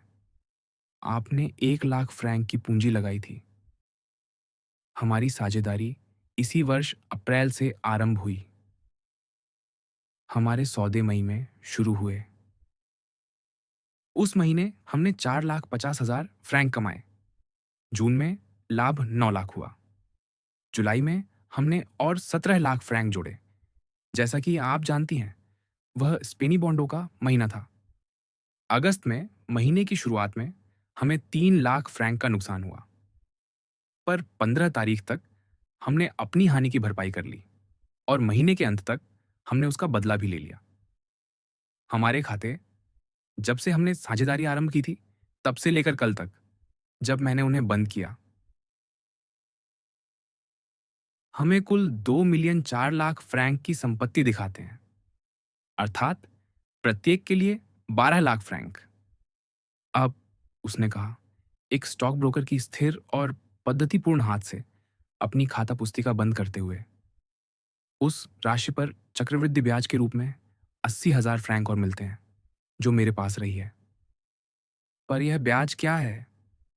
बारोनेस ने बीच में टोकते हुए कहा, इसका क्या अर्थ है, जबकि आपने उस धन को कभी निवेश ही नहीं किया? क्षमा कीजिए, महोदया, देब्रे ने ठंडे स्वर में कहा। आपने मुझे उसे उपयोग में लाने की अनुमति दी थी और मैंने उसका लाभ उठाया। इसका अर्थ है आपके हिस्से के लिए 40,000 फ्रैंक का ब्याज, साथ में मूल पूंजी के 1 लाख फ्रैंक, अर्थात आपके हिस्से में कुल 13,40,000 फ्रैंक। तो, महोदया, वह आगे बोला, मैंने कल ही आपकी राशि नकद करा ली थी। अभी अधिक समय नहीं हुआ, जैसा कि आप देख सकती हैं। मानो मुझे हर क्षण यह आशा रही हो कि आप मुझसे उसका हिसाब मांग सकती हैं। वह सब यहाँ है, आधा बैंक नोटों में, आधा धारक को देय बिलों में। मैं कहता हूँ यहीं, और ये सच है। मुझे लगा कि मेरा घर पर्याप्त सुरक्षित नहीं है और कोई नोटरी पर्याप्त गोपनीय नहीं होगा, और संपत्ति स्वयं किसी नोटरी से भी अधिक बोलती है। संक्षेप में, चूंकि आपको विवाह की संयुक्त संपत्ति के अतिरिक्त कुछ भी खरीदने या रखने का अधिकार नहीं है, इसलिए मैंने यह समस्त राशि, जो आज आपकी एकमात्र संपत्ति है, इस अलमारी के भीतर एक तिजोरी में रख दी है, और अधिक सुरक्षा के लिए बड़ीगिरी भी मैंने स्वयं की है। अब, उसने कहा, पहले अलमारी और फिर तिजोरी खोलते हुए, यहाँ एक एक हजार फ्रैंक के 800 नोट हैं, जो आप देख सकती हैं। लोहे की जिल्द वाले किसी मोटे ग्रंथ जैसे दिखाई देते हैं। इसके साथ मैंने 25,000 फ्रैंक का एक बांड जोड़ा है, और अंत में कुल राशि पूरी करने के लिए, जो मेरे विचार में लगभग 1,10,000 फ्रैंक के आसपास है, ये रहा मेरे बैंक पर लिखा एक मांग पत्र। और चूंकि मेरा बैंकर बारोन डांगलार नहीं है, इसलिए यह नोट अवश्य चुकाया जाएगा। मैं आपको इसका आश्वासन देता हूँ। बारोनेस डांगलार ने यंत्रवत वह मांग पत्र, बांड और बैंक नोटों की गड्डी उठा ली। इस प्रकार मेज पर फैलाई हुई वह विशाल संपत्ति बहुत कम प्रतीत हो रही थी। बारोनेस डांगलार सूखी आंखों से, पर सीने में उठती रुलाई के साथ, उसे समेटकर अपने केस के इस्पाती ताले वाले थैले में रखती गई। बांड और मांग पत्र अपने पोर्टफोलियो में रखे, और फिर पीली और मौन खड़ी रही, उस एक मधुर शब्द की प्रतीक्षा में, जो उसे इतनी धनी होने की पीड़ा से कुछ सांत्वना दे सकता था। पर वह व्यर्थ प्रतीक्षा करती रही। अब महोदया, देब्रे ने कहा, आपके पास एक उत्कृष्ट आय है, लगभग 60,000 लिव्र की, जो एक ऐसी स्त्री के लिए अत्यंत बड़ी राशि है, जो कम से कम 1 वर्ष तक कोई नया घर स्थापित नहीं कर सकेगी। इससे आप अपनी किसी भी इच्छा को पूरा कर सकेंगी। इसके अतिरिक्त यदि कभी आपको अपना हिस्सा अपर्याप्त लगे, तो उस अतीत के विचार में, जो अब आपसे दूर हो रहा है, आप मेरे हिस्से से भी ले सकती हैं। मैं आपको स्वाभाविक ही आरंट के रूप में अपनी सारी संपत्ति देने को तैयार हूं, अर्थात 10,60,000 फ्रैंक। धन्यवाद महोदय, बारोनेस ने उत्तर दिया। धन्यवाद, पर आप समझेंगे कि आपने यहाँ जो मुझे दिया है, वह उस निर्धन स्त्री के लिए कहीं अधिक है, जो बहुत लंबे समय तक समाज में फिर से प्रकट होने की कल्पना भी नहीं करती। क्षण भर के लिए देब्रे आश्चर्यचकित हुआ, पर वह संभल गया, और उसने ऐसा संकेत किया जिसे अत्यंत शिष्ट ढंग से केवल इस प्रकार समझा जा सकता था, जैसा आपको उचित लगे। अब तक बारोनेस डांगलार को शायद किसी आशा का भ्रम बना हुआ था, पर जब उसने देब्रे का वह अनायास किया गया उदासीन संकेत देखा, उसके साथ आई तिरछी दृष्टि और उसके बाद का गहरा झुकाव तथा अर्थपूर्ण मौन, तो उसने सिर उठा लिया, दरवाजा खोला, और बिना क्रोध या आवेग के, पर बिना किसी संकोच के, सीढ़ियां उतर गई। उस पुरुष को विदा का संकेत तक देने की आवश्यकता नहीं समझी, जिसने उसे इस प्रकार जाने दिया था। हम्म, देब्रे ने उसके जाने के बाद कहा, क्या शानदार योजना है। वह अपने घर में रहेगी, उपन्यास पढ़ेगी और लांस कने खेलेगी, क्योंकि अब वह एक्सचेंज में खेल नहीं सकती। और उसने अपनी नोटबुक उठाई, सावधानी से उन राशियों को काटते हुए जिन्हें वह अब भी अभी चुका चुका था। मेरे पास अभी 10,60,000 फ्रैंक बचे हैं, उसने कहा। क्या अफसोस कि मादेमोआजेल द विलाफोर मर गई। वह स्त्री हर दृष्टि से मेरे लिए उपयुक्त होती, मैं उससे विवाह कर लेता। अपनी सामान्य शीतलता के साथ उसने बारोनेस डांगलार के जाने के बाद 20 मिनट तक प्रतीक्षा की, तब स्वयं बाहर निकला। इन 20 मिनटों के दौरान वह अपने खाते मिलाता रहा, मेज पर अपनी घड़ी रखकर। अस्मोदय, वह दानवी पात्र, जिसे किसी साहसी कल्पना ने कभी रचा होगा, यदि ले साज ने पहले ही अपने उत्कृष्ट कृति में उसे अमर न कर दिया होता, वही अस्मोदय जो घरों की छतें उठाकर भीतर झांकता है, उस समय एक अद्भुत दृश्य देख सकता था। यदि देब्रे के अपने हिसाब मिलाते समय उसने रू सेंट जर्मेन दे प्रे के उस छोटे से मकान की छत उठा दी होती, उस कमरे के ऊपर जहां देब्रे ने अब भी अभी बारोनेस डांगलार के साथ 2.5 मिलियन फ्रैंक बांटे थे, एक और कमरा था जिसमें वे लोग रह रहे थे जिन्हें हम पहले से जानते हैं, ऐसे लोग जिन्होंने अब भी वर्णित घटनाओं में इतना महत्वपूर्ण स्थान लिया है कि हम उनके प्रति अपना ध्यान बनाए रखें। उस कमरे में मर्सिडेस और अल्बेर बैठे थे। मर्सिडेस पिछले कुछ दिनों में बहुत बदल गई थी। ऐसा नहीं था कि अपने सबसे बड़े वैभव के समय भी उसने कभी वह घमंडी विलास दिखाया हो, जो किसी व्यक्ति को समाज की अन्य श्रेणियों से अलग कर देता है, और जिसके कारण साधारण वस्त्रों में उसे पहचानना कठिन हो जाता है। और न ही वह उस प्रकार की निराशा में गिर गई थी, जिसमें मनुष्य अपने ऊपर दयनीयता का बाहरी आवरण ओढ़ लेता है। नहीं, मर्सिडीज़ इसलिए बदल गई थी कि अब उसकी आँखें नहीं चमकती थीं, उसके होंठों पर मुस्कान नहीं आती थी और एक निरंतर संयम की भावना उसके होंठों पर उस त्वरित प्रत्युत्तर को जमा देती थी, जो पहले उसकी तत्पर बुद्धि से तुरंत निकल आता था। यह निर्धनता नहीं थी जिसने मर्सिडीज़ की बुद्धि को मुरझा दिया था, न ही साहस की कमी थी जिसने उसकी निर्धनता को उसके लिए बोझ बना दिया था। जिस क्षेत्र में वह रहती आई थी, उससे उतरकर और उस नए क्षेत्र में खोकर जिसे उसने अपने लिए चुना था, मर्सिडीज़ उन लोगों की तरह थी, जो किसी तेज रोशनी वाले भव्य कक्ष से अचानक अंधेरे में निकल आते हैं। वह ऐसी लगती थी मानो कोई रानी अपने महल को छोड़कर एक झोपड़ी में आ गई हो और जो अब केवल आवश्यक वस्तुओं तक सीमित होकर स्वयं को पहचान ही न सके, न उन मिट्टी के बर्तनों में जिन्हें उसे अपने हाथों से मेज पर रखना पड़ता था, न उस भूसे के गद्दे में जिसने उसके मुलायम पलंग का स्थान ले लिया था, न तो सुंदर कातालान स्त्री का गर्वित भाव बचा था, न ही कुलीन काउंटेस की मोहक मुस्कान। क्योंकि जब उसकी आंखें अपने चारों ओर देखतीं, तो उन्हें केवल पीड़ादायक वस्तुएं ही दिखाई देतीं। कमरे की दीवारों पर उन धूसर रंगों वाले कागजों की सजावट थी, जिन्हें मितव्ययी मकान मालिक इसलिए चुनते हैं कि उनमें गंदगी कम दिखाई देती है। फर्श पर कोई कालीन नहीं था और फर्नीचर ऐसा था जो ध्यान आकर्षित करता हुआ मानो इस बनावटी साज सज्जा के भीतर छिपी गरीबी को देखने के लिए बाध्य करता था। संक्षेप में, सब कुछ ऐसा था जो सामंजस्य और सुरुचि की अभ्यस्त आंखों को चुभता और व्याकुल कर देता। मादाम मोरसेल्फ उसी दिन से यहाँ रह रही थीं, जब उन्होंने पारिवारिक भवन छोड़ा था। उन्हें यह मौन चक्कर देने वाला लगता था, मानो कोई यात्री अचानक किसी गहरी खाई के किनारे आ पहुंचा हो। यह देखते हुए कि अल्बेर बार-बार चुपके से उनकी ओर देखता है, मानो उनके मन की अवस्था का अनुमान लगाना चाहता हो। उन्होंने अपने होंठों पर एक स्थिर मुस्कान बनाए रखने का निश्चय कर लिया था, पर चूंकि वह मुस्कान आंखों की कोमल चमक से साथ नहीं देती थी, इसलिए उसका वही प्रभाव होता था जो केवल प्रकाश का होता है, अर्थात प्रकाश बिना ऊष्मा के। अल्बेर स्वयं भी चिंतित और असहज था और उस जीवन के अवशेषों से लज्जित था जो उसे उसकी वर्तमान स्थिति के अनुकूल नहीं रहने देते थे। वह बिना दस्ताने बाहर जाना चाहता था और उसे अपने हाथ अत्यधिक सफेद प्रतीत होते थे। वह हर जगह पैदल चलना चाहता था और उसे अपने जूते अत्यधिक चमकदार लगते थे।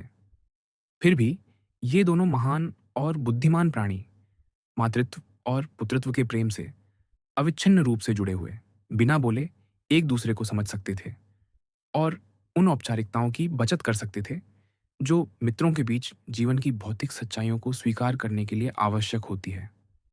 अंततः अल्बेर अपनी माँ से बिना उन्हें भयभीत किए यह कह सका, माँ, हमारे पास अब कोई धन नहीं बचा। मर्सिडीज ने कभी वास्तविक दरिद्रता का अनुभव नहीं किया था। अपनी युवावस्था में वह अक्सर स्वयं गरीबी की चर्चा करती थी, पर वह एक अलग बात है। अभाव और आवश्यकता समानार्थी शब्द हो सकते हैं, पर उनके बीच एक पूरी दुनिया का अंतर होता है। कातालान गांव में मर्सिडीज को बहुत सी वस्तुओं की आवश्यकता होती थी, पर वह कुछ चीजों से कभी वंचित नहीं रहती थी। जब तक जाल अच्छी अवस्था में रहते, मछलियां मिलती रहती। जब तक मछलियां बिकती, जालों की मरम्मत के लिए रस्सी मिल जाती। और फिर मित्रों से दूर, केवल उस प्रेम के साथ जो परिस्थितियों की भौतिक बातों से संबंधित नहीं था, मनुष्य केवल अपने बारे में सोचता है, प्रत्येक अपने लिए। अपने पास जो थोड़ा था, उसमें से मर्सिडीज अपनी हिस्सेदारी जितनी उदारता से हो सके बनाती थी। अब उसे दो हिस्से बनाने थे और वह भी शून्य से। सर्दी निकट आ रही थी। इस सूने कमरे में, जो पहले से ही ठंडा था, मर्सिडीज के पास आग नहीं थी, जबकि पहले उसके पास एक बड़ा बॉयलर हुआ करता था जो पूरे घर को गलियारों से लेकर शयन कक्षों तक गर्म रखता था। उसके पास एक भी छोटा फूल नहीं था, जबकि पहले उसके कमरे एक ऐसे हरित गृह जैसे थे, जिन्हें पौधों से भरने में राजाओं जैसी धनराशि लगी थी। पर उसके पास उसका पुत्र था, अब तक अपने कर्तव्य को पूरा करने और शायद उससे भी अधिक पूरा करने का आनंद उन्हें एक प्रकार की उत्तेजना में बनाए हुए था। ऐसी अवस्था उत्साह के निकट होती है और तब मनुष्य पृथ्वी की वस्तुओं के प्रति असंवेदनशील हो जाता है। पर उनका उत्साह अब शांत हो चुका था और धीरे-धीरे उन्हें स्वप्न लोक से लौटकर वास्तविकता की दुनिया में आना पड़ा। जब आदर्श समाप्त हो गया, तब उन्हें व्यवहारिक बातों पर चर्चा करनी पड़ी। माँ, अल्बेर ने कहा, उसी समय जब बारोनेस डांगलार सीढ़ियां उतर रही थीं, यदि आप अनुमति दें तो चलिए हम अपनी सारी संपत्ति का हिसाब लगा लें। मुझे अपनी योजनाएं बनाने के लिए एक कुल राशि चाहिए। कुल राशि? कुछ नहीं, मर्सिडीज ने पीड़ा भरी मुस्कान के साथ कहा। इसके विपरीत माँ, कुल राशि 3,000 फ्रैंक, अल्बेर ने कहा, और उन्हीं 3,000 फ्रैंक से मैं हमारे लिए एक अत्यंत सुखद जीवन बनाना चाहता हूँ। मेरे बच्चे, मर्सिडीज ने आह भरी। अफसोस, मेरी प्रिय माँ, युवक बोला, मैंने दुर्भाग्य से आपका इतना धन खर्च किया है कि अब उसकी कीमत समझता हूँ। आप देखिए, 3,000 फ्रैंक एक बहुत बड़ी राशि है। मैंने इसी पर एक चमत्कारी भविष्य खड़ा किया है, स्थायी सुरक्षा का भविष्य। तुम ऐसा कहते हो मेरे प्रिय? दयनीय माँ ने लज्जा से लाल होकर कहा। पर क्या हम इन 3,000 फ्रैंक को स्वीकार भी कर सकते हैं? मुझे लगता है कि हम कर सकते हैं, अल्बेर ने दृढ़ स्वर में कहा, और हम उन्हें इसलिए और भी सहजता से स्वीकार कर सकते हैं क्योंकि वे अब भी हमारे पास हैं ही नहीं। जैसा कि आप जानती हैं, वे मार्से में अल्लेदे मिल्हान के छोटे से घर के बगीचे में दबे हुए हैं। 200 फ्रैंक में, उसने आगे कहा, हम दोनों मार्से जा सकते हैं। 200 फ्रैंक में, मर्सिडीज ने कहा। क्या तुम्हें सचमुच ऐसा लगता है, अल्बेर? ओह, मुझे पूरा विश्वास है। मैंने डाक गाड़ियों और भाप जहाज़ों के बारे में जानकारी ली है और पूरा हिसाब लगाया है। आप शालों के लिए जाने वाली गाड़ी में अपनी सीट किराए पर लेंगी। देखिए, माँ, मैं आपको रानी की तरह ले जा रहा हूँ। उसका किराया 35 फ्रैंक है। उसने एक कलम उठाई और लिखने लगा, कोच 35 फ्रैंक, शालों से लियों, भापपोत 6 फ्रैंक, लियों से अविन्यो, फिर भापपोत 16 फ्रैंक, यात्रा का खर्च 50 फ्रैंक, कुल 114 फ्रैंक। मान लीजिए 120, अल्बेर ने मुस्कुराते हुए कहा। देखिए माँ, मैं कितना उदार हूँ। पर तुम्हारा क्या होगा, मेरे बेचारे बच्चे? मेरा? क्या आप नहीं देखती कि मैंने अपने लिए 80 फ्रैंक रख छोड़े हैं? एक युवक को बहुत आराम की आवश्यकता नहीं होती, और फिर मुझे यात्रा करना आता है, तुम्हारी डाक गाड़ी और तुम्हारे नौकर के साथ। जो भी हो, मैं जानता हूँ माँ। अच्छा, मर्सिडीज ने कहा, पर वे 200 फ्रैंक ये रहे, और इसके साथ 200 और। मैंने अपनी घड़ी 100 फ्रैंक में बेच दी और उसकी चेन तथा सजावट 300 में। क्या यह अद्भुत नहीं? एक घड़ी की चेन जिसकी कीमत घड़ी से 3 गुना अधिक। यह भी उसी अत्यधिक वैभव का परिणाम है। अब हम धनी हैं, क्योंकि जहां तुम्हें यात्रा के लिए 114 फ्रैंक चाहिए थे, वहां अब तुम्हारे पास 250 हैं। पर क्या हमें यहाँ के किराए के लिए कुछ देना है? 30 फ्रैंक, जिन्हें मैं अपने 150 में से दे सकता हूँ। तो यह तय रहा। और चूंकि मुझे यात्रा के लिए केवल 80 फ्रैंक चाहिए, तो देखा जाए तो हम तो ऐश्वर्य में जी रहे हैं। पर यह सब नहीं है, माँ, ये देखिए। और एक छोटे से बटुए से, जिसमें सोने का ताला लगा था, जो शायद उसके पूर्व विलास का अवशेष था, या उन रहस्यमय घूंघटधारी स्त्रियों में से किसी की कोमल स्मृति, जो कभी उस छोटे दरवाजे पर दस्तक दिया करती थीं। अल्बेर ने 1000 फ्रैंक का नोट निकाला। "ये क्या है?" मर्सेडेस ने पूछा। "1000 फ्रैंक, माँ।" "ओह! सब बिल्कुल ठीक है, पर यह आया कहाँ से?" "अब मेरी बात सुनिए, माँ, और बहुत व्याकुल मत होइए।" अल्बेर खड़ा हुआ, अपनी माँ के दोनों गालों पर चुंबन दिया, फिर ठहर कर उसे देखने लगा। "माँ, आपको पता नहीं कि मुझे आप कितनी सुंदर लगती हैं," उसने गहरे पुत्रवत प्रेम से कहा। "आप वास्तव में वह सबसे सुंदर स्त्री हैं जिसे मैंने कभी देखा है, और सबसे महान भी।" "मेरे बच्चे," मर्सेदेस ने कहा, आंखों के कोनों में उमड़ते आंसुओं को रोकने का असफल प्रयास करते हुए, "मुझे लगता है कि आपको केवल दुखी होना ही बाकी था, ताकि मेरा प्रेम आपकी पूजा में बदल जाए। जब तक मेरा पुत्र मेरे पास है, मैं दुखी नहीं हूं," मर्सेदेस ने कहा, "और जब तक वह मेरे पास रहेगा, मैं कभी दुखी नहीं होऊंगी।" "ओह, अब तो," अल्बेर ने कहा, "कठिन समय यहीं से शुरू होंगे। क्या आपको याद है हमने क्या निश्चय किया है?" "क्या हमने कुछ निश्चय किया है?" मर्सेदेस ने पूछा। "हाँ, यह निश्चय हुआ है कि आप मार्सिये में रहेंगी और मैं अफ्रीका चला जाऊंगा। वहां उस नाम के स्थान पर जिसे मैंने त्याग दिया है, मैं अपने लिए वह नाम बनाऊंगा जिसे मैंने अपनाया है।" मर्सेदेस ने आह भरी। "तो, माँ," युवक ने आंखें झुकाते हुए कहा, उसे इस बात का आभास भी नहीं था कि उसकी यह विनम्रता कितनी महान थी। "कल मैंने सिपाही सेना में नाम लिखवा लिया, या यूं कहिए कि मुझे लगा मेरा शरीर मेरा है और मैं उसे बेच सकता हूं। कल से मैंने किसी दूसरे की जगह ले ली है। जैसा लोग कहते हैं, मैंने स्वयं को बेच दिया है। और," उसने मुस्कान लाने का प्रयास करते हुए कहा, "मेरी अपेक्षा से कहीं अधिक मूल्य पर, अर्थात 2000 फ्रैंक में।" "तो ये 1000 फ्रैंक," मर्सेदेस ने कांपते हुए कहा, "राशि का आधा भाग, माँ, शेष 1 वर्ष बाद।"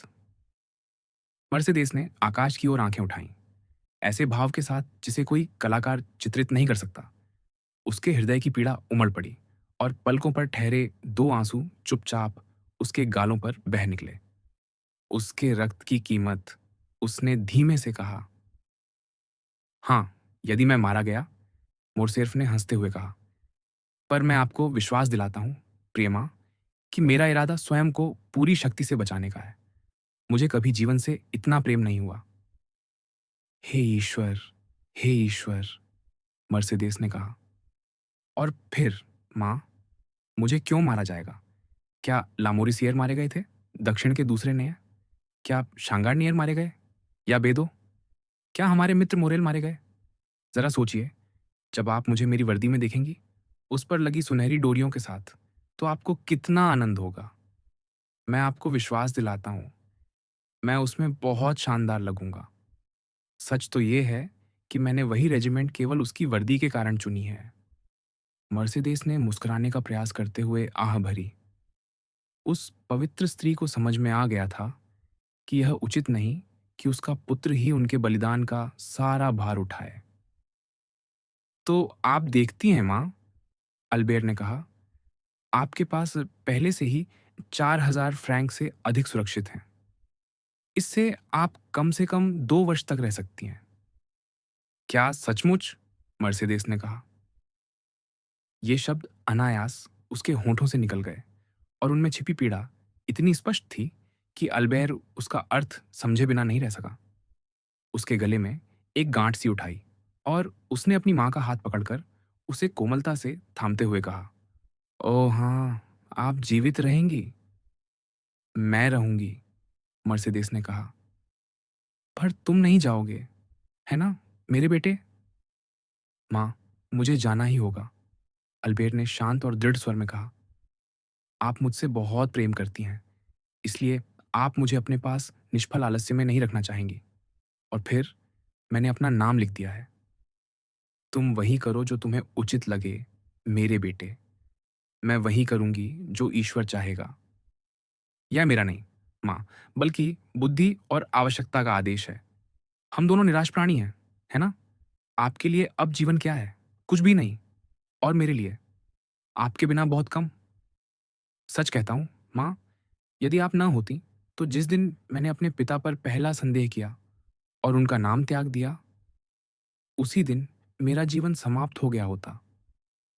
पर मैं जीवित रहूँगा, यदि आप मुझसे यह वचन दें कि आप आशा बनाए रखेंगी। यदि आप अपने भविष्य के सुख को मेरी देख-रेख में छोड़ देंगी, तो मेरी शक्ति दोगुनी हो जाएगी। जब मैं वहाँ पहुँचूँगा, तो मैं अल्जीरिया के गवर्नर से मिलूँगा। वह एक महान व्यक्ति है और सबसे बढ़कर एक सच्चे सैनिक। मैं उन्हें अपनी दुःख भरी कहानी सुनाऊँगा और उनसे निवेदन करूँगा कि समय-समय पर मुझ पर दृष्टि रखें। यदि वह ऐसा करते हैं और देखते हैं कि मैं कैसा व्यवहार करता हूँ, तो 6 महीनों में मैं या तो अधिकारी बन जाऊँगा या मर जाऊँगा। यदि मैं अधिकारी बन गया, माँ, तो आपका भविष्य सुरक्षित होगा, क्योंकि तब हमारे दोनों के लिए पर्याप्त धन होगा और एक नया नाम होगा जिस पर हम दोनों गर्व कर सकेंगे, क्योंकि वह आपका वास्तविक नाम होगा। और यदि मैं मारा गया, तो प्रिय माँ, तब आप भी मर सकती हैं, यदि चाहें, और हमारी सभी विपत्तियाँ अपनी ही अधिकता से समाप्त हो जाएँगी। बहुत अच्छा, मर्सिडीज़ ने अपने महान और प्रभावशाली भाव के साथ कहा। तुम ठीक कहते हो, मेरे बेटे। चलो, उन लोगों को दिखा दें जो हमें देख रहे हैं और यह प्रतीक्षा कर रहे हैं कि हम क्या करेंगे ताकि वे हमारी निंदा कर सकें। कम से कम उन्हें यह सिद्ध कर दें कि हम उनकी सहानुभूति के योग्य हैं। पर अब कोई शोकपूर्ण विचार नहीं, माँ। मैं आपको विश्वास दिलाता हूँ कि हम, या कम से कम हम हो सकते हैं, बहुत सुखी। आप बुद्धिमान भी हैं और धैर्यवान भी। और मैं अब अपने स्वाद में सरल हो गया हूँ और आशा करता हूँ कि अब मुझ में कोई उग्र इच्छा नहीं रही। जब मैं सेना में पहुँच जाऊँगा, तो मैं धनी हो जाऊँगा, और जब आप दांते के घर में होंगी, तो आपको शांति मिलेगी। माँ, चलिए प्रयास करें। मैं आपसे विनती करता हूँ, चलिए प्रयास करें। हाँ, मेरे बेटे, तुम्हें जीवित रहना चाहिए, तुम्हें सुखी होना चाहिए, मर्सिडीज़ ने उत्तर दिया। तो हम दोनों ने अपना-अपना हिस्सा बाँट लिया, युवक ने कहा, मानो वह पूरी तरह निश्चिंत हो। हम आज ही जा सकते हैं। आइए, मैं आपकी सीट आरक्षित करा देता हूँ। और तुम्हारी? मुझे यहाँ 2 या 3 दिन और रहना होगा। यह पहला बिछोह है और हमें इसकी आदत डालनी होगी।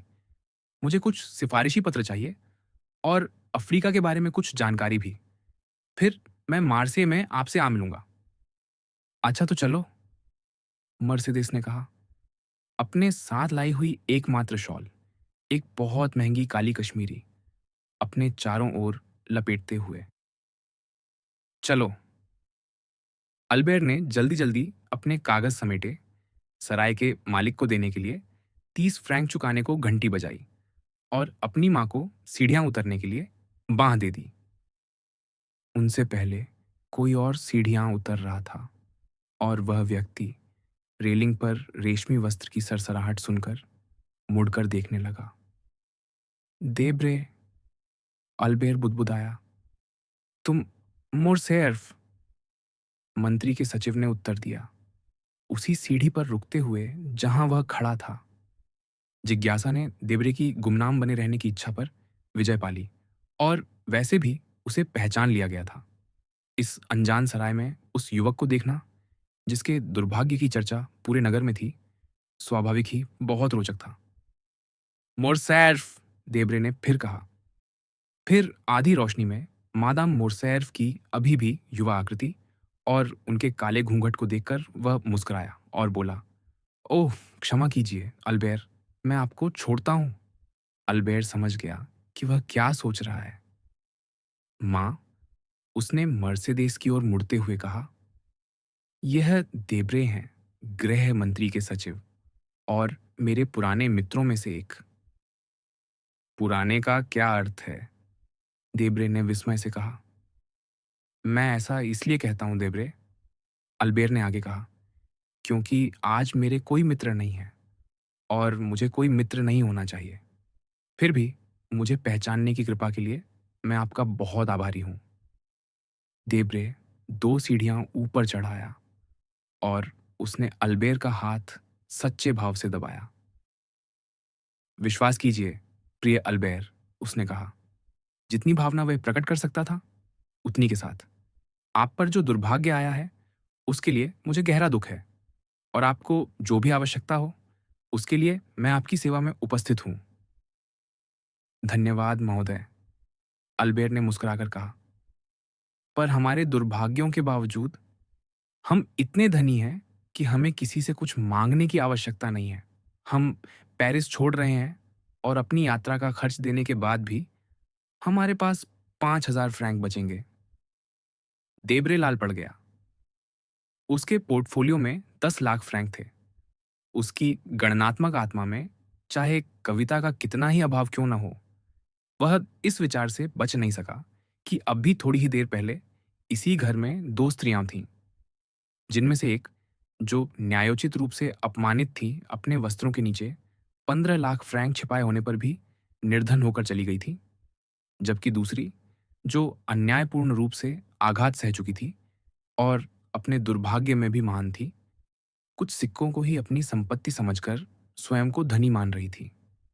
इस तुलना ने उसकी सभ्य औपचारिक बातों को रोक दिया और उस उदाहरण की शक्ति ने हर तर्क को कुचल दिया।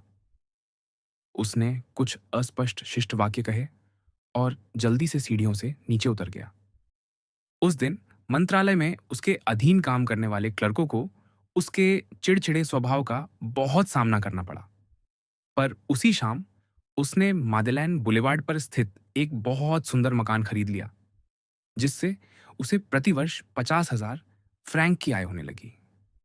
अगले दिन जब देब्रे उस मकान के कागजों पर हस्ताक्षर कर रहा था, अर्थात शाम लगभग 5 बजे, मादाम मोरसेर्फ ने अपने पुत्र को स्नेह से आलिंगन किया और उसके आलिंगन को उसी स्नेह से प्रत्युत्तर मिला।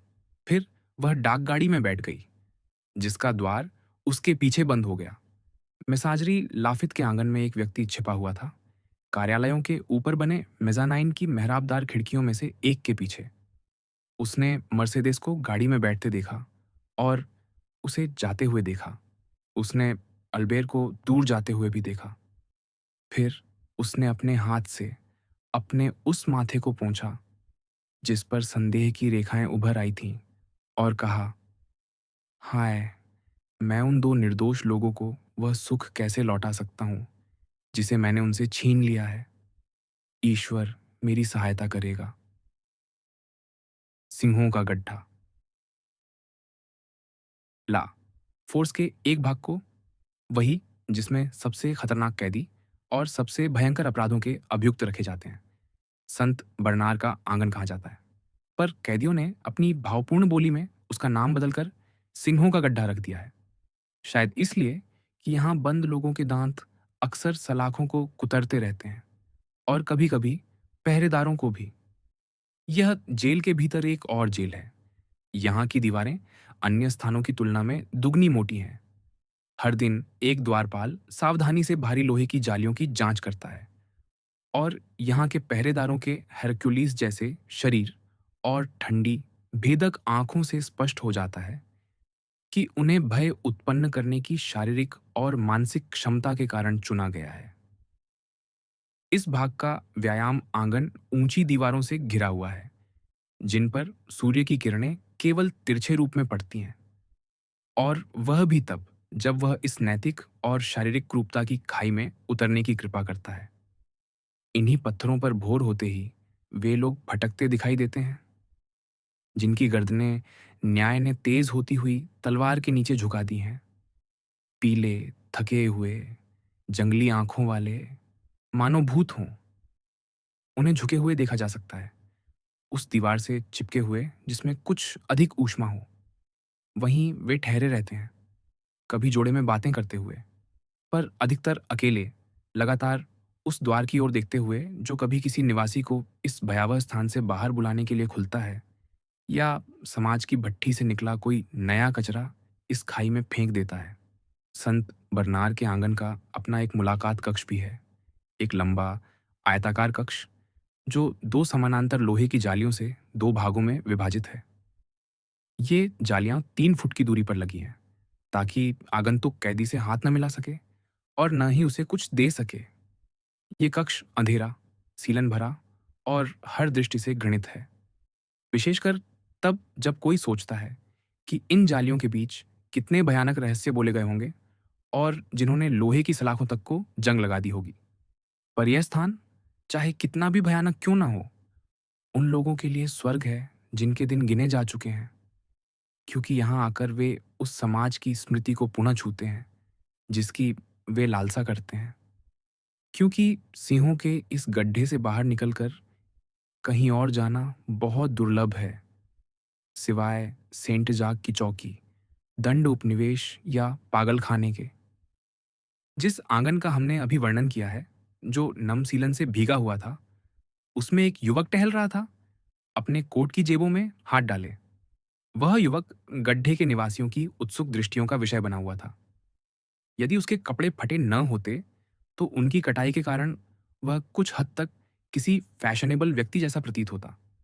पर वे वस्त्र घिसे हुए नहीं थे। जहां कपड़ा अभी भी साबुत था, वह महीन और रेशमी था। और जब कैदी अपने हाथ से उसे सहलाकर अपने कोट को संवारने का प्रयास करता, तो उसकी चमक फिर लौट आती।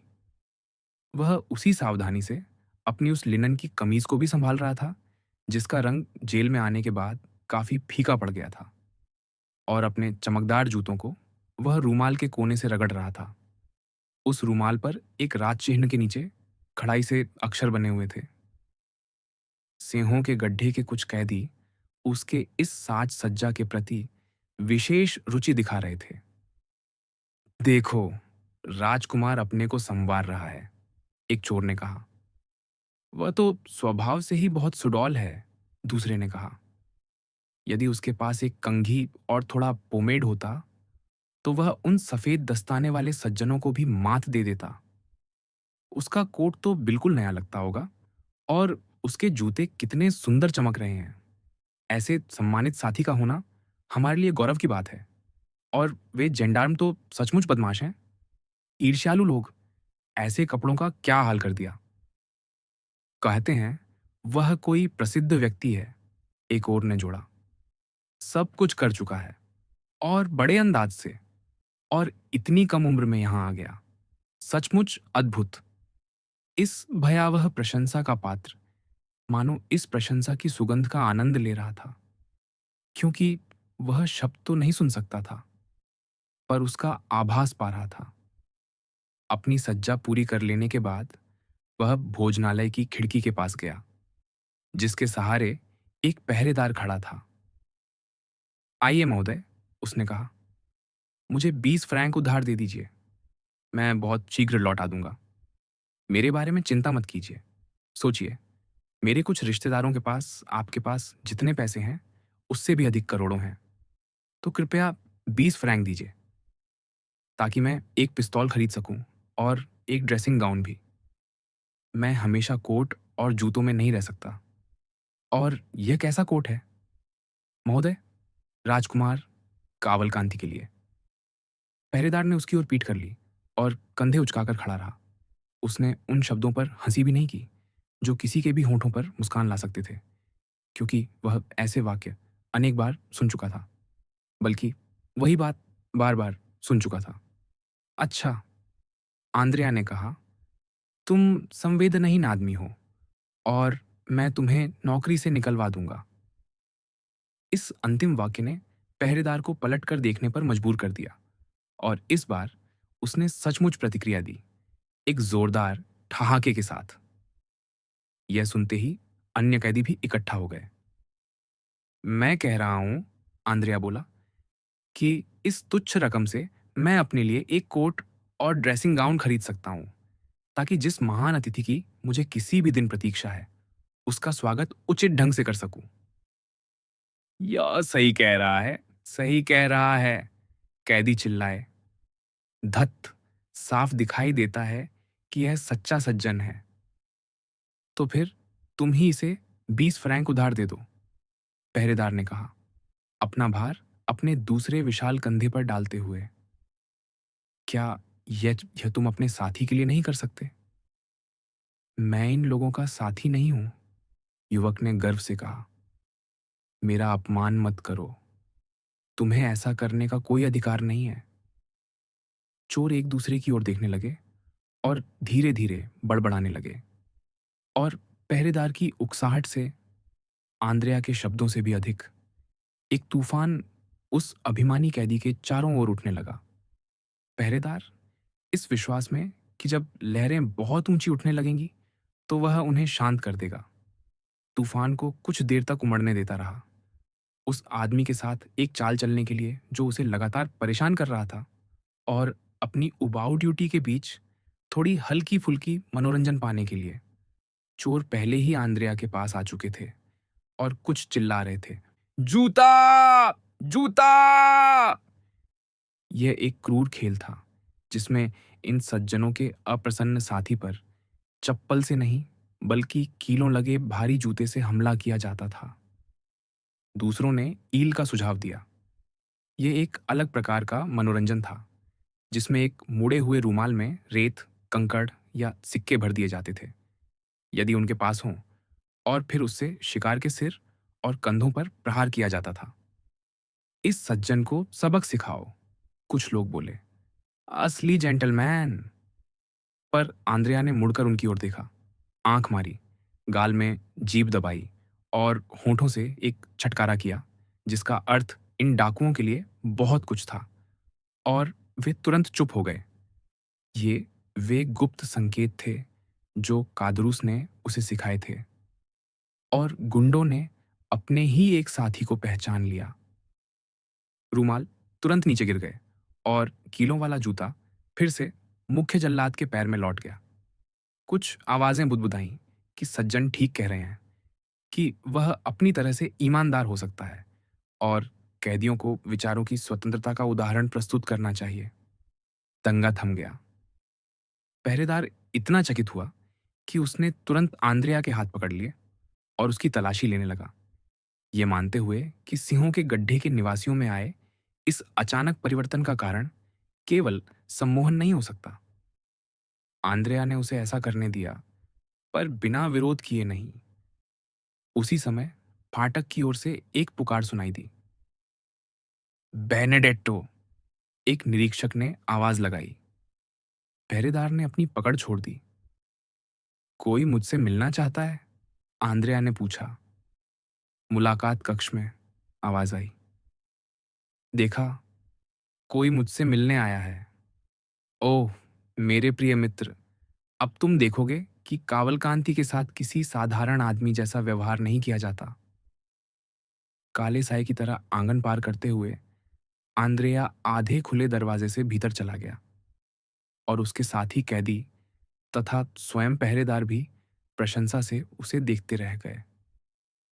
वास्तव में उसे मुलाकात कक्ष में बुलाया गया था, और इस पर आंद्रेया से कम आश्चर्य किसी को नहीं होना चाहिए था, क्योंकि यह चतुर युवक जब से ला फोर्स में लाया गया था, सामान्य कैदियों की तरह पत्र लिखकर मिलने वालों को बुलाने के बजाय पूर्ण स्तोइक मौन बनाए हुए था। स्पष्ट है, उसने सोचा, मेरा कोई शक्तिशाली संरक्षक है, सब कुछ यही सिद्ध करता है।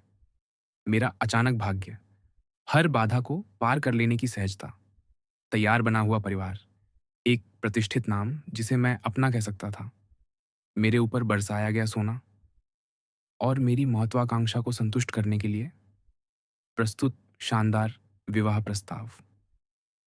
दुर्भाग्य से मेरा सौभाग्य साथ छोड़ गया, और मेरा संरक्षक दूर था, इसीलिए मैं खो गया, पर पूरी तरह नहीं, हमेशा के लिए नहीं। वह हाथ एक क्षण के लिए पीछे हट गया था, पर अब उसे फिर मेरी ओर बढ़ना चाहिए और मुझे पकड़ लेना चाहिए। ठीक उसी समय जब मैं स्वयं को गर्त में गिरने वाला महसूस कर रहा हूं। मैं कोई मूर्खता क्यों करूं? शायद इससे मेरा संरक्षक मुझसे दूर हो जाए। यहां से निकलने के दो ही रास्ते हैं, एक रहस्यमय पलायन जिसकी भारी कीमत चुकाई जाए, या न्यायाधीशों पर दबाव डालकर मुकदमा खारिज करवा देना। चलो प्रतीक्षा करें जब तक यह सिद्ध न हो जाए कि मुझे पूरी तरह छोड़ दिया गया है। तब आंद्रेया ने एक योजना बना ली थी जिसे कुछ लोग चतुर कह सकते थे। यह दुष्ट आक्रमण में साहसी और बचाव में कठोर था। उसने जेल की दयनीयता और हर प्रकार की वंचना सह ली थी, पर धीरे धीरे प्रकृति, या अधिक सही कहें तो आदत, फिर हावी होने लगी। उसे नंगेपन, गंदगी और भूख से पीड़ा होने लगी थी, और समय उसके लिए भारी हो गया था। उसी समय जब वह इस ऊब की स्थिति तक पहुंच चुका था, निरीक्षक ने उसे मुलाकात कक्ष में बुलाया। आंद्रेया का हृदय आनंद से उछल पड़ा। यह जांच न्यायाधीश के आने का समय नहीं था, और न ही जेल अधीक्षक या डॉक्टर की मुलाकात का। इसलिए यह अवश्य वही भेंट थी जिसकी उसे प्रतीक्षा थी। उसे मुलाकात कक्ष में ले जाया गया। वहां लोहे की जाली के पीछे उत्सुकता से फैली आंखों के साथ उसने बर्तुच्चियो का गहरा और बुद्धिमान चेहरा देखा, जो स्वयं भी लोहे की सलाखों, बंद दरवाजों और जाली के पीछे चलती छाया को दर्द भरे आश्चर्य से देख रहा था। आह! आंद्रेया ने गहरे भाव से कहा। नमस्कार, बेनेडेट्टो। बर्तुच्चियो ने अपनी गूंजती, खोखली आवाज में कहा। तुम! युवक ने भय से चारों ओर देखते हुए कहा। तुम! तुम मुझे पहचानते नहीं, बर्तुच्चियो बोला। दुर्भाग्यपूर्ण बालक। चुप रहो, आंद्रेया ने कहा, यह जानते हुए कि इन दीवारों के कान बहुत तेज होते हैं। चुप रहो, हे भगवान! इतनी ऊंची आवाज में मत बोलो। तुम मुझसे बात करना चाहते हो, है ना? बर्तुच्चियो ने कहा। अकेले में? हाँ, अवश्य, आंद्रेया ने कहा। अच्छा। अपनी जेब टटोलने के बाद बर्तुच्चियो ने उस पहरेदार को इशारा किया, जो कांच की दीवार के पीछे अपनी कोठरी में दिखाई दे रहा था। इसे पढ़ो, उसने कहा। ये क्या है? आंद्रेया ने पूछा। एक आदेश, जिसमें तुम्हें एक कमरे में ले जाने, वहां छोड़ देने और मुझे तुमसे अकेले बातचीत करने देने की अनुमति है। ओह! आंद्रेया खुशी से उछल पड़ा, और तुरंत अपने मन में उसने कहा, एक बार फिर मेरा अज्ञात संरक्षक मुझे भुलाया नहीं गया है।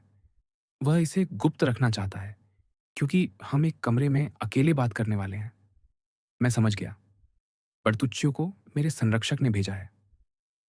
पहरेदार ने संक्षेप में अपने वरिष्ठ से परामर्श किया, फिर लोहे की दोनों सलाखदार दरवाजों को खोला और आनंद से पागल हो चुके आंद्रेया को पहले माले के एक कमरे में ले गया, जिसकी खिड़की आंगन की ओर खुलती थी। कमरा सफेद चूने से पुता हुआ था, जैसा कि जेल के कमरे प्राय होते हैं। उसका रूप कुछ ऐसा था कि वह कैदी को अत्यंत सुखद प्रतीत हुआ। एक चूल्हा, एक बिस्तर, एक कुर्सी और एक मेज, यही उसकी विलासी सजावट थी। बर्तुच्चियो कुर्सी पर बैठ गया। आंद्रेया बिस्तर पर धप्प से गिर पड़ा। पहरेदार कमरे से बाहर चला गया। तो प्रबंधक ने कहा, तुम मुझसे क्या कहना चाहते हो? और आप? तुम पहले बोलो। ओह नहीं, आपको बहुत कुछ कहना है, क्योंकि आप ही मुझे ढूंढते हुए आए हैं। अच्छा, तुमने अपना अपराधपूर्ण जीवन जारी रखा है। तुमने चोरी की है, तुमने हत्या की है। छे! अगर ये सब कहने के लिए ही आपने मुझे इस निजी कमरे में बुलवाया है, तो आप अपना समय बचा सकते थे। ये सब बातें मैं जानता हूँ, पर कुछ और बातें हैं जो मैं नहीं जानता। अगर आपको आपत्ति न हो, तो उन्हीं से शुरू करें। आपको किसने भेजा है? ओह! आप तो बहुत तेज़ी से आगे बढ़ रहे हैं, महोदय बेनेडिक्टो। हाँ, और सीधे मुद्दे पर। शब्दों को व्यर्थ न करें। आपको किसने भेजा है? किसी ने नहीं। आपको कैसे पता चला कि मैं जेल में हूँ? मैंने तुम्हें बहुत पहले पहचान लिया था, उस उद्दंड फैशनेबल युवक में, जो शॉन जेलीजे पर अपने घोड़े को बड़ी शान से दौड़ा रहा था।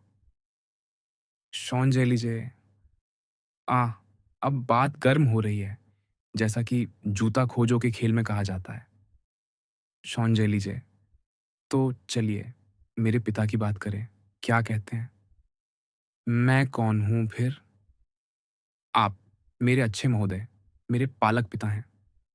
पर मुझे नहीं लगता कि वही आप थे जिन्होंने मुझे लगभग 1 लाख फ्रैंक उपलब्ध कराए, जिन्हें मैंने 4-5 महीनों में उड़ा दिया। मुझे नहीं लगता कि आपने मेरे लिए एक इतालवी पिता, और वह भी एक कुलीन, गढ़ा था। मुझे नहीं लगता कि समाज में मेरा परिचय आपने कराया और मुझे ओतुई के उस रात्रि भोज में आमंत्रित किया, जिसका स्वाद मैं अब भी याद कर सकता हूँ। पेरिस के श्रेष्ठ समाज के बीच, जिनमें एक राजकीय अभियोजक भी थे, जिनसे परिचय बनाए रखना मेरी भूल थी। इस समय वे मेरे लिए उपयोगी हो सकते थे। संक्षेप में, जब सत्य का भेद खुलने की घातक दुर्घटना हुई और मुझे 2 मिलियन के लिए गारंटी चाहिए थी, तब आप वह व्यक्ति नहीं थे। तो मेरे प्रिय कोर्सिकन, कुछ तो कहिए। मैं क्या कहूँ? मैं आपकी सहायता करता हूँ। अभी आप शॉन जेलीजे की बात कर रहे थे, मेरे प्रिय पालक पिता। तो तो शॉन जेलीजे में एक धनी, बहुत धनी व्यक्ति रहता है। तुमने उसके घर में चोरी और हत्या की? मेरा ख्याल है, हाँ। Count Monte Cristo? आपने ही उसका नाम लिया है, जैसा कि महोदय रासीन कहते हैं। अच्छा, क्या मैं उसकी बाहों में गिर पड़ूं, उसे हृदय से लगा लूं और पुकारूं, पिता, पिता, जैसा कि महोदय पिक्सेरकूर करते हैं? मजाक मत करो, बर्तुच्चियो ने उत्तर दिया। ऐसे नाम का उच्चारण यहाँ उस स्वर में नहीं होना चाहिए जिसमें तुम करने का साहस करते हो। हम्म, आंद्रेया बोला, बर्तुच्चियो के गंभीर व्यवहार से थोड़ा स्तब्ध होकर। क्यों नहीं? क्योंकि वह व्यक्ति जो यह नाम धारण करता है, स्वर्ग का इतना प्रिय है कि वह तुम्हारे जैसे दुष्ट का पिता नहीं हो सकता। सुंदर शब्द। और यदि तुम सावधान न रहे तो उनके सुंदर परिणाम भी होंगे। धमकियां, मैं उनसे नहीं डरता। मैं कहूंगा, क्या तुम समझते हो कि तुम्हारा सामना तुम्हारे जैसे बौनों से है? पर्तुच्चियो ने इतनी शांति और आत्मविश्वास से कहा कि आंद्रेया भीतर तक कांप उठा। क्या तुम समझते हो कि तुम्हारा सामना किसी साधारण कैदी से है, या समाज के उन मूर्ख लोगों से जिन्हें तुमने ठगा है? बेनेडिक्टो, तुम भयानक हाथों में हो। ये हाथ तुम्हारे लिए खुलने को तैयार है। इसका लाभ उठाओ। पर उस बिजली से मत खेलो जिसे वो क्षण भर के लिए रख सकते हैं।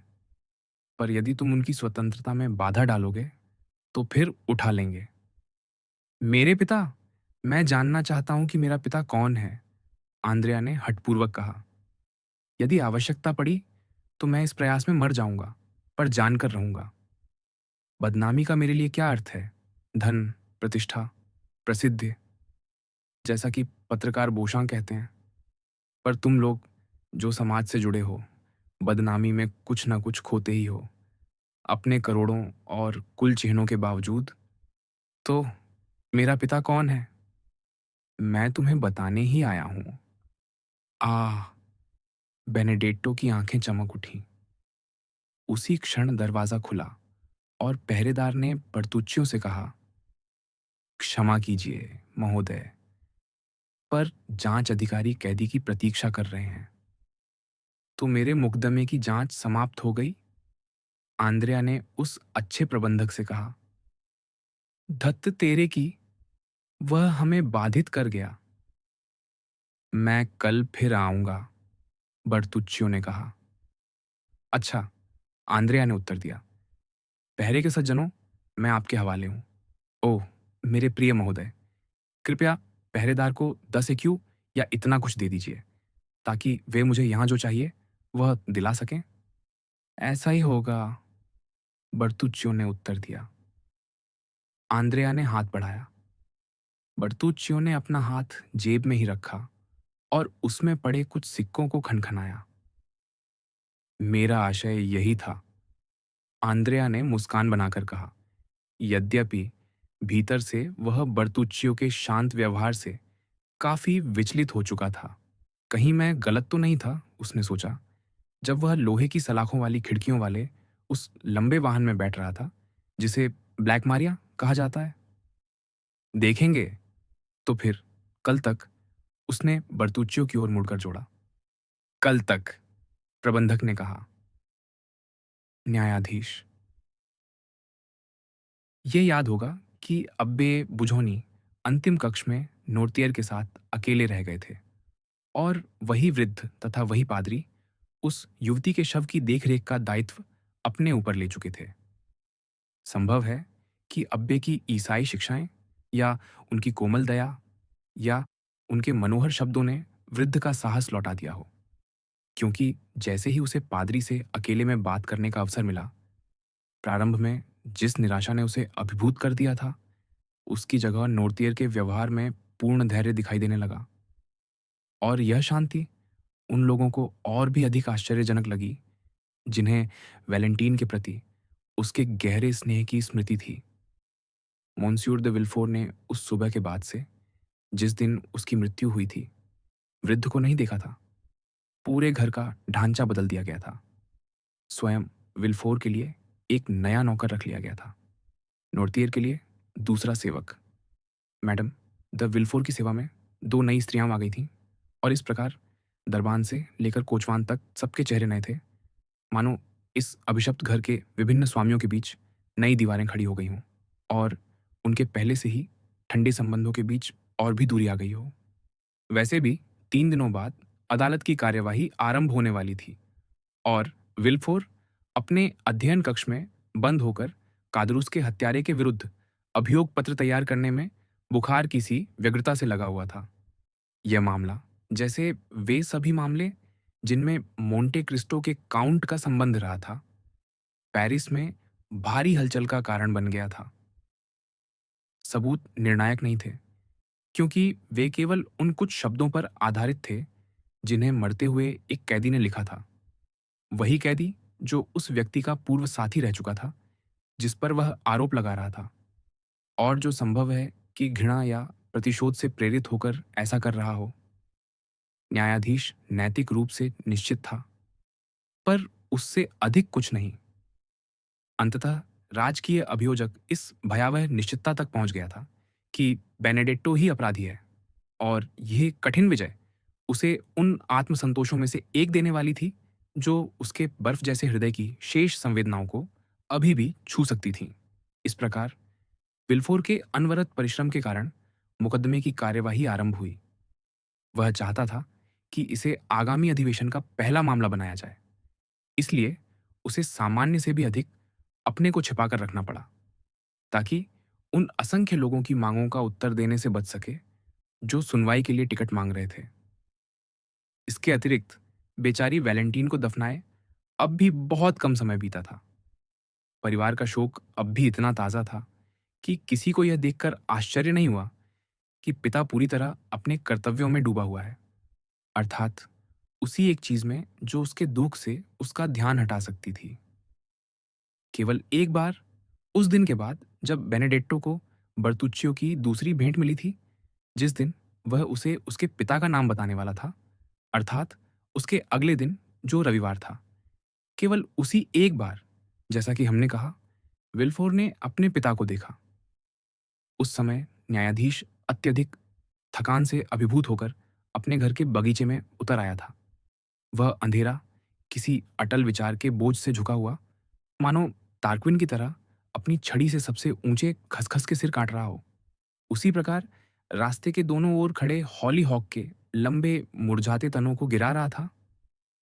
वे फूल जो अभी हाल ही में बीते मौसम में कितने चमकीले रहे थे, और अब भूतों की तरह दिखाई देते थे। वह पहले भी कई बार बगीचे के अंत तक जा चुका था, अर्थात उस प्रसिद्ध फाटक तक जो परित्यक्त मैदान की ओर खुलता था, और हर बार उसी रास्ते से लौट आता था, उसी गति से टहलना फिर शुरू करता, और वही हरकतें दोहराता रहता था। तभी उसने यंत्रवत घर की ओर देखा, जहां से उसे अपने पुत्र के खेल की ऊंची आवाज सुनाई दे रही थी। लड़का अपने विद्यालय से रविवार और सोमवार अपनी माँ के साथ बिताने के लिए घर आया था।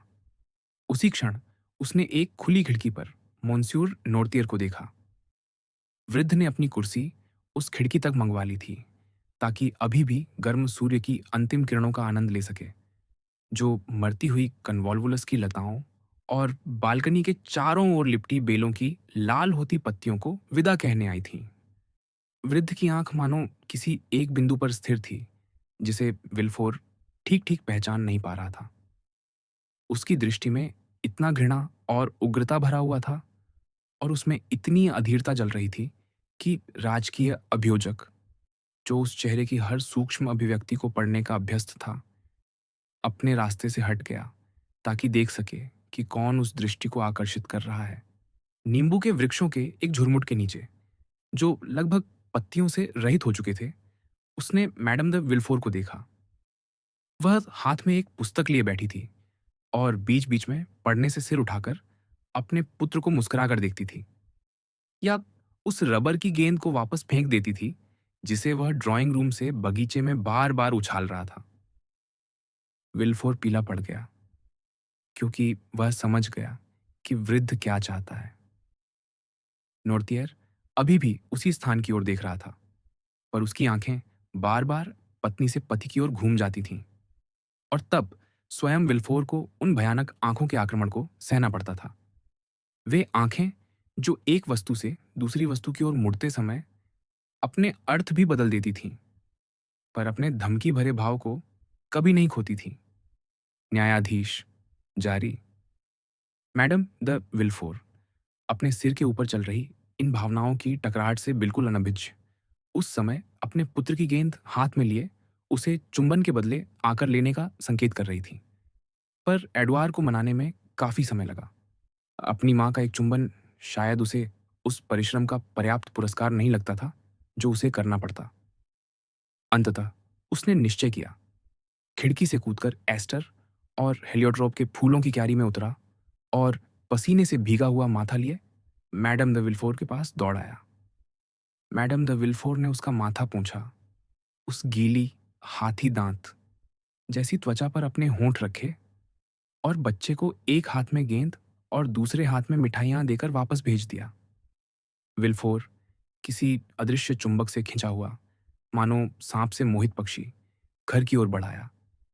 जैसे जैसे वह पास आता गया, नोर्तियर की आंखें नीचे झुककर उसका पीछा करती रहीं, और उनकी पुतलियों की ज्वाला इतनी प्रज्वलित प्रतीत होती थी कि विल्फोर को लगा वह उसके हृदय की गहराइयों को भस्म कर रही है।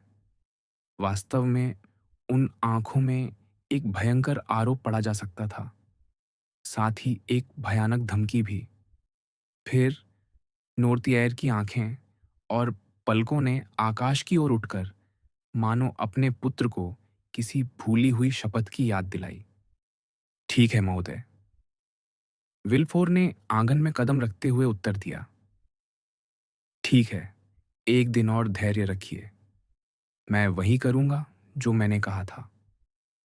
इन शब्दों से नोर्तियर मानो शांत हो गया, और उसकी आंखें उदासीनता से दूसरी ओर घूम गईं। विल्फोर ने शीघ्रता से अपने उस कोट के बटन खोल दिए जो उसे घुटन दे रहा था, अपने पीले हाथ से माथा पोंछा और अपने अध्ययन कक्ष में लौट गया। रात ठंडी और शांत भी थी।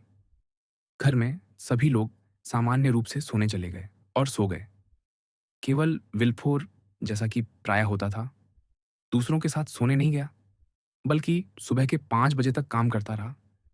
पिछले दिन जांच अधिकारियों द्वारा किए गए अंतिम पूछताछों की समीक्षा करता रहा, गवाहों के बयान का अध्ययन करता रहा, और अपने प्रारंभिक भाषण की भाषा को स्पष्ट करता रहा।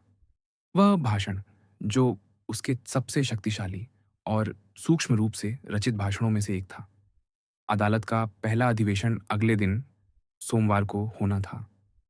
विल्फोर ने उस दिन को उगते देखा, अशुभ और रोगग्रस्त सा पीला, जिसकी नीली रोशनी लाल स्याही से लिखी पंक्तियों पर पड़ रही थी। न्यायाधीश एक क्षण के लिए सो गया था, जबकि उसकी दीपक स्वयं बुझ रहा था। दीपक के फड़फड़ाने की आवाज से वह जाग गया। उसके हाथ नम और स्याही से सने हुए थे, मानो उसने उन्हें रक्त में डुबो दिया हो। उसने खिड़की खोली। दूर क्षितिज पर नारंगी रंग की एक चौड़ी पट्टी फैल रही थी, जो आकाश के सामने काले रेखांकित पतले पॉपुलर वृक्षों को काटती हुई जा रही थी। शाहबलूत के पेड़ों के पास की दीवार के पार अल्फाल्फा के खेत में एक लार्क पक्षी आकाश की ओर उड़ गया और उसके साथ उसकी साफ सुबह की धुन भी उठी। भोर की नम हवा विल्फोर के सिर पर बह गई और उसकी स्मृतियों को जगा गई। आज वही दिन होगा, उसने स्वयं से कहा। आज न्याय की तलवार धारण करने वाले व्यक्ति को वहां प्रहार करना होगा जहां अपराधी हो। अनायास उसकी आंखें नोर्थिएर की खिड़की की ओर मुड़ गईं, जो उसकी खिड़की के ठीक कोण पर थी। वही खिड़की जहां उसने पिछली शाम वृद्ध को देखा था। पर्दा गिरा हुआ था, फिर भी उसके मन में अपने पिता की छवि इतनी स्पष्ट थी कि उसने उस बंद खिड़की से ऐसे बात की मानो वह खुली हो, और उस खुली जगह से वह उस धमकी भरे वृद्ध को देख सकता हो। हाँ, वह बुदबुदाया, चिंता मत कीजिए। उसका सिर झुककर उसकी छाती पर आ गया और सिर झुकाए हुए वह कुछ देर अपने अध्ययन कक्ष में टहलता रहा। फिर अंततः पूरी तरह कपड़े पहने ही एक सोफे पर गिर पड़ा। सोने के लिए नहीं, बल्कि अपनी उन अंगों को ढीला करने के लिए जो थकान और उस काम की ठंड से जकड़ गए थे, जो हड्डियों की मज्जा तक पहुंच गई थी। धीरे धीरे घर के सभी लोग जागने लगे। अपने अध्ययन कक्ष में बैठे विल्फोर को वे क्रमिक ध्वनियाएं सुनाई देने लगीं, जो मानो घर के जीवन को बनाती थीं। दरवाजों का खुलना और बंद होना, मैडम द विल्फोर की घंटी का बजना, जिससे उन्होंने अपनी दासी को बुलाया, बच्चे की पहली पुकारें, जो उस उम्र की स्वाभाविक प्रसन्नता के साथ जागा था। विल्फोर ने स्वयं घंटी बजाई। उसका नया नौकर भीतर आया और साथ में समाचार पत्र तथा एक प्याला चॉकलेट लाया। ये क्या लाए हो? विल्फोर ने पूछा। चॉकलेट का एक प्याला। मैंने इसे नहीं मंगाया। मेरी इतनी देखभाल कौन कर रहा है?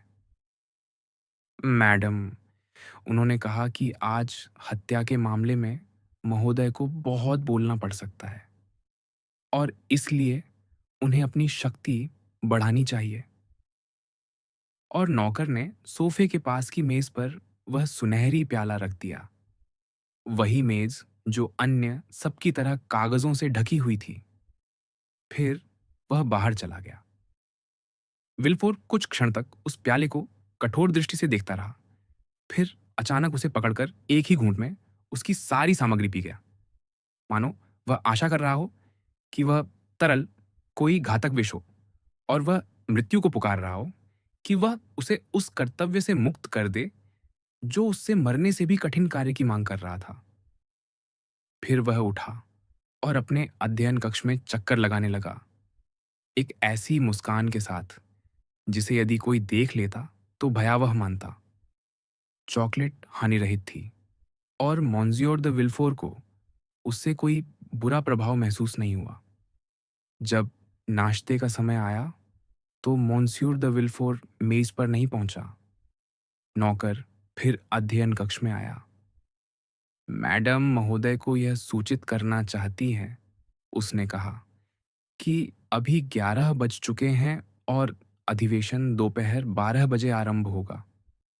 तो विल्फोर ने कहा, मैडम की तैयारी पूरी हो गई है। वह बिल्कुल तैयार हैं और जानना चाहती हैं कि क्या वह महोदय के साथ जाएंगी।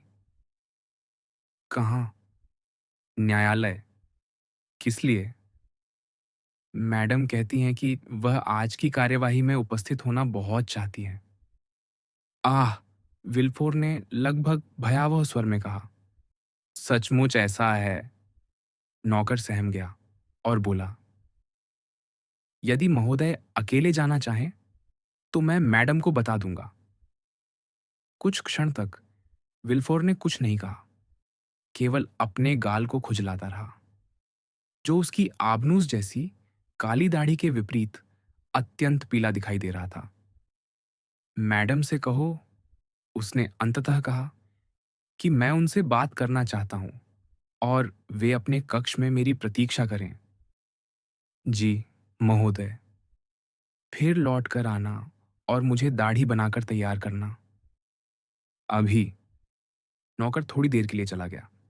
फिर लौटकर विल्फोर की दाढ़ी बनाई और उसे गंभीरता से काले वस्त्र पहनाए।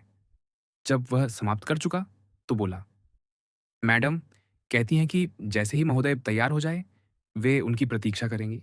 मैं आ रहा हूं।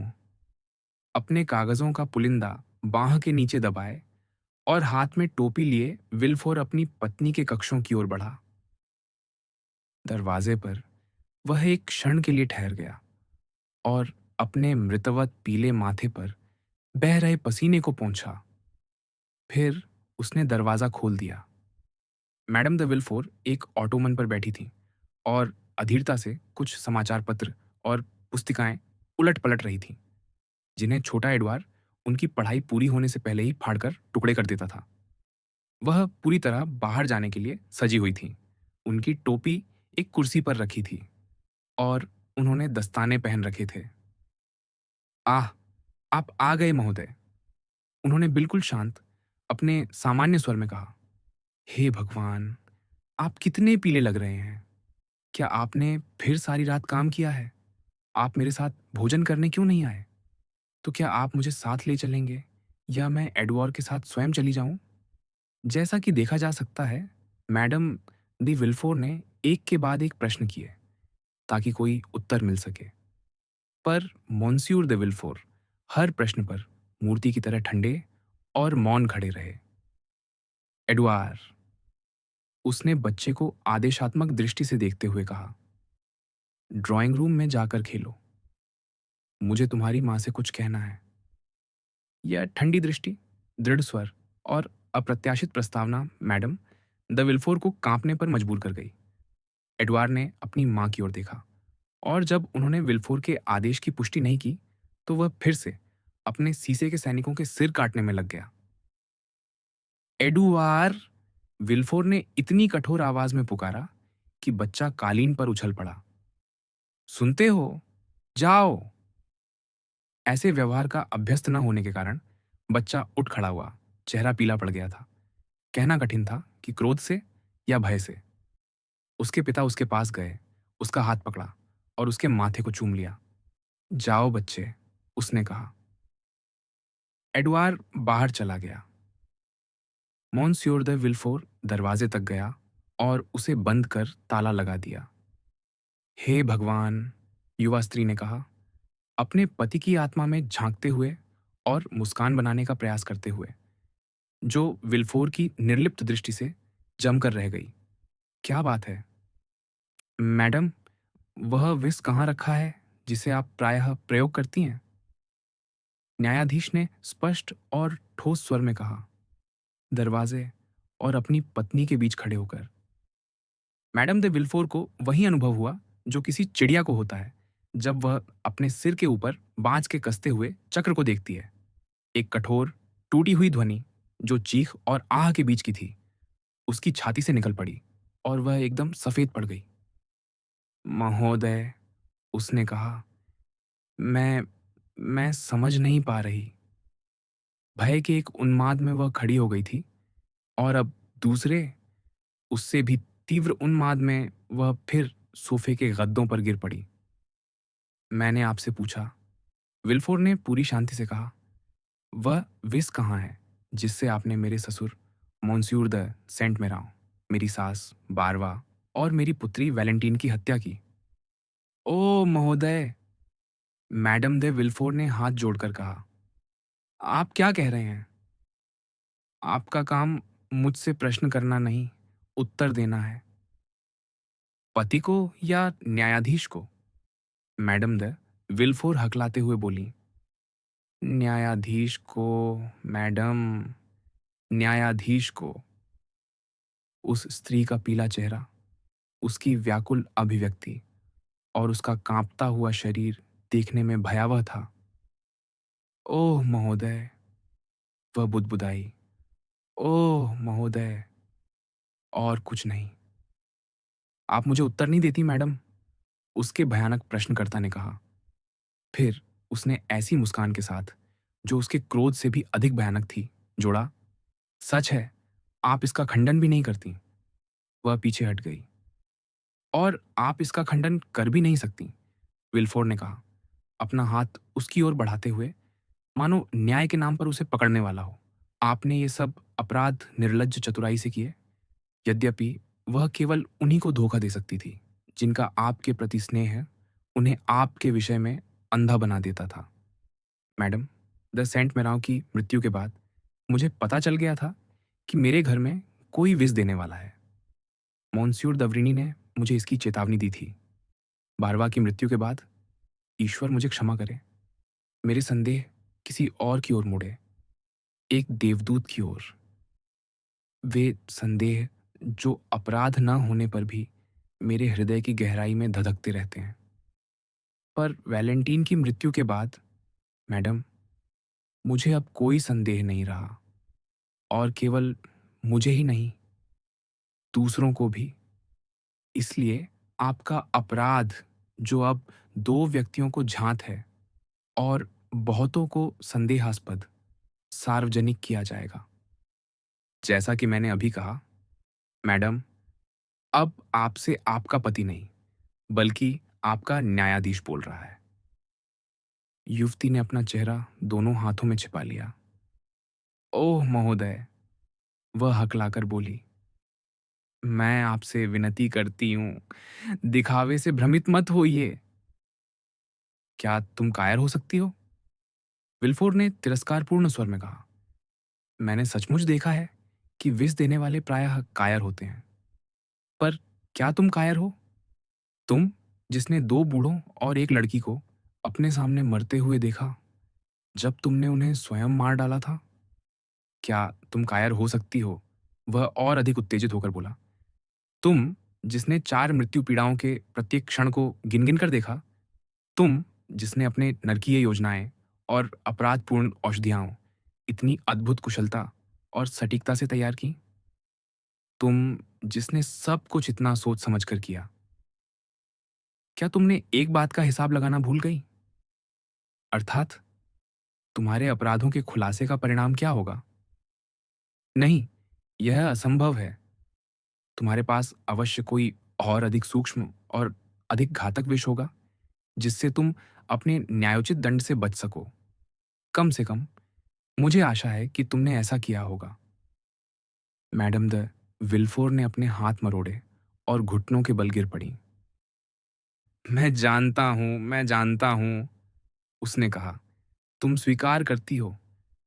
पर अदालत में किया गया स्वीकार, अंतिम क्षण का स्वीकार, जब तथ्य नकारे नहीं जा सकते, ऐसा स्वीकार किसी भी प्रकार से अपराधी के दंड को कम नहीं करता। दंड! मैडम दे विल्फोर चिल्लाएं। दंड! महोदय, मुझे लगता है आपने यह शब्द दो बार कहा है। निस्संदेह। क्या तुमने सोचा था कि चार बार अपराधी होकर भी तुम बिना दंड के बच जाओगी?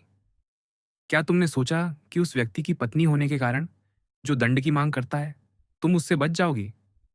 वह चाहे जो भी हो, विष देने वाले के लिए फांसी का मंच तैयार रहता है, विशेषकर तब, जैसा कि मैंने कहा, यदि उसने अपने लिए अपने सबसे घातक विष की कुछ बूंदें सुरक्षित नहीं रखीं। मैडम दे विल्फोर ने एक जंगली चीख निकाली, और भयानक, अनियंत्रित आतंक उनके विकृत चेहरे पर फैल गया। ओह, फांसी से मत डरिए मैडम, न्यायाधीश ने कहा। मैं आपको अपमानित नहीं करना चाहता, क्योंकि इससे मैं स्वयं अपमानित हो जाऊंगा। नहीं, इसके विपरीत, यदि आपने मेरी बात पूरी तरह समझी है, तो आप जान जाएंगी कि आप फांसी पर नहीं मर सकती। नहीं, मैं नहीं समझी। आपका क्या अर्थ है? दुखी स्त्री ने भयभीत होकर कहा। मेरा अर्थ यह है कि पेरिस के मुख्य न्यायाधिकारी की पत्नी अपने कलंक से उस नाम को दूषित नहीं करेगी जो अब तक निष्कलंक रहा है, और न ही अपने पति और अपने बच्चे को अपमानित करेगी। नहीं, ओह नहीं। अच्छा मैडम, यह आपका एक महान कार्य होगा, और मैं इसके लिए आपको धन्यवाद देता हूँ। धन्यवाद? किस लिए? जो आपने अभी कहा, जो मैंने कहा। मेरा सिर घूम रहा है। अब मैं कुछ भी नहीं समझ पा रही।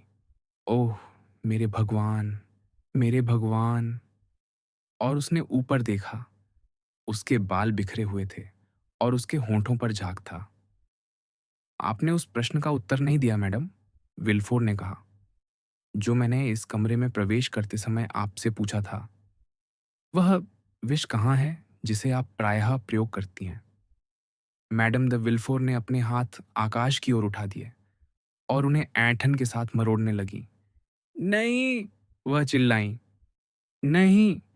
आप यह नहीं चाह सकते। जो मैं नहीं चाहता मैडम, विल्फोर ने कहा, वह यह है कि आप फांसी पर मरें। क्या आप समझती हैं? ओह महोदय, मुझ पर दया कीजिए। जो मैं चाहता हूँ, वह है कि न्याय हो। मुझे पृथ्वी पर दंड देने के लिए रखा गया है मैडम, उसने कहा। उसकी आंखें जल रही थीं। किसी दूसरी स्त्री, यहाँ तक कि किसी रानी को भी मैं जल्लाद के हवाले कर देता। पर आप पर मैं दया करूँगा। मैं आपसे कहूँगा, क्या यह सत्य नहीं है मैडम, कि आपने अपने सबसे कोमल, सबसे तेज और सबसे अचूक विष की कुछ बूंदें सुरक्षित रखी हैं? ओह! मुझे क्षमा कीजिए, महोदय। मुझे जीवित रहने दीजिए। वह कायर है, विल्फोर ने कहा। सोचिए कि मैं आपकी पत्नी हूँ। तुम एक विष देने वाली हो। स्वर्ग के नाम पर?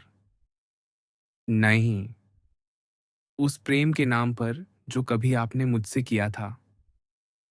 नहीं, नहीं, हमारे बच्चे के नाम पर। ओह! हमारे बच्चे के लिए। मुझे जीने दीजिए। नहीं, नहीं, नहीं, मैं कहता हूँ नहीं। एक दिन यदि मैं तुम्हें जीवित छोड़ दूँ, तो तुम उसे भी मार सकती हो, जैसे तुमने दूसरों को मारा। मैं अपने बेटे को मारूँ, माँ ने पागलपन से विल्फोर पर झपटते हुए कहा। मैं अपने एडवार को मारूँ। ओह! ओह! और वाक्य एक भयानक हँसी में समाप्त हुआ। एक राक्षसी हँसी, एक पागल स्त्री की हँसी, और फिर रक्त से भरी खरखराती आवाज़ में डूब गया। मैडम द विल्फोर अपने पति के पैरों पर गिर पड़ी थीं। विल्फोर उसके पास गया। इसे याद रखिए मैडम, उसने कहा। यदि मेरे लौटने तक न्याय नहीं हुआ, तो मैं स्वयं अपने मुंह से आपका अपराध प्रकट करूंगा और अपने ही हाथों से आपको गिरफ्तार करूंगा। वह हाँफते हुए, थकी हुई, टूट चुकी, उसकी बात सुनती रही।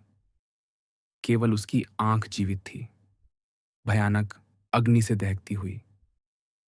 क्या आप सुन रही हैं? विल्फोर ने कहा। मैं वहां एक हत्यारे के लिए मृत्युदंड की मांग करने जा रहा हूं। यदि लौटकर मैं आपको जीवित पाऊं, तो आज रात आप कॉन्सियरजरी की जेल में सोएंगी। मैडम द विल्फोर ने एक आह भरी। उसकी नसें ढीली पड़ गईं और वह टूटे हुए शरीर की तरह कालीन पर गिर पड़ी। राजकीय अभियोजक को मानो एक क्षण के लिए दया का अनुभव हुआ। उसने उसे कम कठोरता से देखा और धीरे से झुककर कहा, विदा मैडम, विदा। यह अंतिम विदाई मैडम द विल्फोर पर मानो घातक तलवार की तरह गिरी। वह बेहोश हो गई। राजकीय अभियोजक कमरे से बाहर चला गया और बाहर निकलकर उसने दरवाजे को 2 बार ताला लगाकर बंद कर दिया। अदालत का अधिवेशन, जिसे अदालतों और समाज में बेनेडिक्टो का मामला कहा जा रहा था, उसने भारी सनसनी फैला दी थी। कैफे दे पारी, बुलेवार द गांध और बोआ दे बुलोन का नियमित आगंतुक, यह छद्म कावलकांति, जब वह पेरिस में था और उन 2-3 महीनों तक जब उसकी कीर्ति चमकी, असंख्य लोगों से मिला था। समाचार पत्रों ने अभियुक्त का वर्णन उसके विभिन्न रूपों में किया था, समाज में और जेल में। इसलिए उन सब लोगों में जबरदस्त उत्सुकता थी जिन्होंने कभी व्यक्तिगत रूप से राजकुमार आंद्रेया कावलकांति को जाना था। विशेषकर उन्हीं लोगों ने हर जोखिम उठाकर अदालत में खड़े उस व्यक्ति मोन्स्योर बेनेडिक्टो, जो अपने साथी कैदी का हत्यारा था कि एक झलक पाने का निश्चय किया था। बहुतों के लिए बेनेडिक्टो कानून का शिकार नहीं, तो कम से कम न्यायिक भूल का शिकार अवश्य था। मोंस्यूर कावलकांति, उसका पिता, पेरिस में देखा गया था और लोग अपेक्षा कर रहे थे कि वह फिर प्रकट होकर अपने प्रसिद्ध पुत्र का दावा करेगा। कई लोग, जिन्होंने उस प्रसिद्ध पोलिश महिला के बारे में कभी नहीं सुना था, जिसके साथ वह मोंटे क्रिस्टो के काउंट के यहाँ आया था, उस वृद्ध कुलीन के प्रभावशाली रूप, उत्तम शिष्टाचार और विनम्रता से प्रभावित हुए थे, जो निस्संदेह एक निर्दोष कुलीन प्रतीत होता था, बशर्ते वह हिसाब किताब न कर रहा हो या उनके बारे में बात न कर रहा हो। जहां तक स्वयं अभियुक्त का संबंध था, बहुतों को वह इतना विनम्र, इतना सुंदर और इतना उदार याद था कि वे किसी शत्रु की साजिश पर विश्वास करना अधिक उचित समझते थे। ऐसी साजिश जो उस समाज के हिस्से में पाई जाती है, जहां अपार धन मनुष्य को भलाई या बुराई करने के असाधारण साधन और शक्ति प्रदान करता है। इस प्रकार हर कोई अदालत की ओर दौड़ रहा था, कुछ दृश्य का आनंद लेने के लिए, कुछ उस पर टिप्पणी करने के लिए। सुबह 7 बजे से ही फाटक के बाहर पंक्ति लगने लगी थी और कार्यवाही शुरू होने से 1 घंटे पहले ही न्यायालय कक्ष उन लोगों से भर गया था जिनका वहां कुछ प्रभाव था। न्यायाधीश के प्रवेश से पहले और अक्सर उसके बाद भी किसी बड़े मुकदमे के दिन अदालत का कक्ष एक ड्राइंग रूम जैसा प्रतीत होता है, जहां बहुत से लोग एक दूसरे को पहचानते हैं, पास होने पर मिलते हैं ताकि अपनी सीट न खो दें, या दूर होने पर हाथ के संकेतों से अभिवादन करते हैं, क्योंकि बीच में बहुत से दर्शक, वकील या जेंडार्म होते हैं। वह शरद ऋतु का एक शानदार दिन था, उन दिनों में से एक जो कभी-कभी उस गर्मी की कमी या उसकी संक्षिप्तता की भरपाई कर देते हैं। वे बादल, जिन्हें मोंस्यूर दे विल्फोर ने सूर्य के सामने से गुजरते देखा था, मानो जादू से छूट गए थे और सितंबर के अंतिम मधुर दिनों में से एक को अपनी पूर्ण निर्मलता में चमकने दिया था। बोशां पत्रकारिता के राजाओं में से एक था और इसलिए हर जगह उसका सिंहासन था। दाईं बाएं भीड़ पर दृष्टि डालते हुए उसने शातोरेनो और देब्रे को देखा, जिन्होंने अभी अभी एक हथियारबंद सार्जेंट की कृपा प्राप्त कर ली थी। वह सार्जेंट उनके सामने खड़ा होकर दृश्य को रोकने के बजाय उनके पीछे खड़ा होने पर राजी हो गया था। हालांकि उसे ऐसा करने का अधिकार था। उस भले आदमी ने मंत्रालय के एक सचिव और एक करोड़पति की उपस्थिति भांप ली थी और अपने प्रतिष्ठित पड़ोसियों के प्रति बड़ी विनम्रता दिखा रहा था। उसने उन्हें बोशां से मिलने भी जाने दिया और वचन दिया कि वह उनकी जगह सुरक्षित रखेगा। तो बोशान ने कहा, क्या हम अपने मित्र को देखने आए हैं? निस्संदेह, देब्रे ने उत्तर दिया। कैसा शानदार राजकुमार था! धिक्कार है इन इतालवी राजकुमारों पर। एक ऐसा व्यक्ति, बोशान ने कहा, जिसकी वंशावली दांते तक जाती थी और जो अपनी वंशरेखा को डिवाइन कॉमेडी तक पहुंचा सकता था। फांसी की कुलीनता, शातोरेनो ने शांति से कहा। मुझे लगता है उसे दोषी ठहराया जाएगा, देब्रे ने बोशां से पूछा। मेरे प्रिय मित्र, पत्रकार ने उत्तर दिया, मुझे तो लगता है कि यह प्रश्न आपसे पूछा जाना चाहिए। आप हमसे अधिक राजनीतिक वातावरण को जानते हैं। क्या आपने अपने मंत्रालय की पिछली सभा में अध्यक्ष को देखा था? हाँ। उन्होंने क्या कहा? ऐसी बात जो आपको चौंका देगी। तो जल्दी बताइए, मेरे प्रिय मित्र। बहुत समय हो गया है जब मैंने कुछ ऐसा सुना हो जिसने मुझे चौंकाया हो। उन्होंने मुझसे कहा कि बेनेडिक्टो, जिसे अत्यंत चतुर और चालाक माना जाता है, वास्तव में एक बहुत ही साधारण और भोला बदमाश है, जो उस ध्यान के योग्य भी नहीं है जो उसकी मृत्यु के बाद उसके मस्तिष्क के अध्ययन में लगाया जाएगा। छे, बोशान ने कहा। फिर भी उसने राजकुमार की भूमिका तो अच्छी निभाई। आपके लिए शायद, बोशां, क्योंकि आप उन बेचारे राजकुमारों से इतनी घृणा करते हैं कि यदि वे कोई गलती करें तो आपको आनंद होता है, पर मैं सच्चे सज्जन को तुरंत पहचान लेता हूँ और किसी भी कुलीन परिवार की गंध उसी तरह पा लेता हूँ, जैसे कोई शिकार खोजने वाला शिकारी कुत्ता। तो आप उसकी रियासत पर कभी विश्वास नहीं करते थे?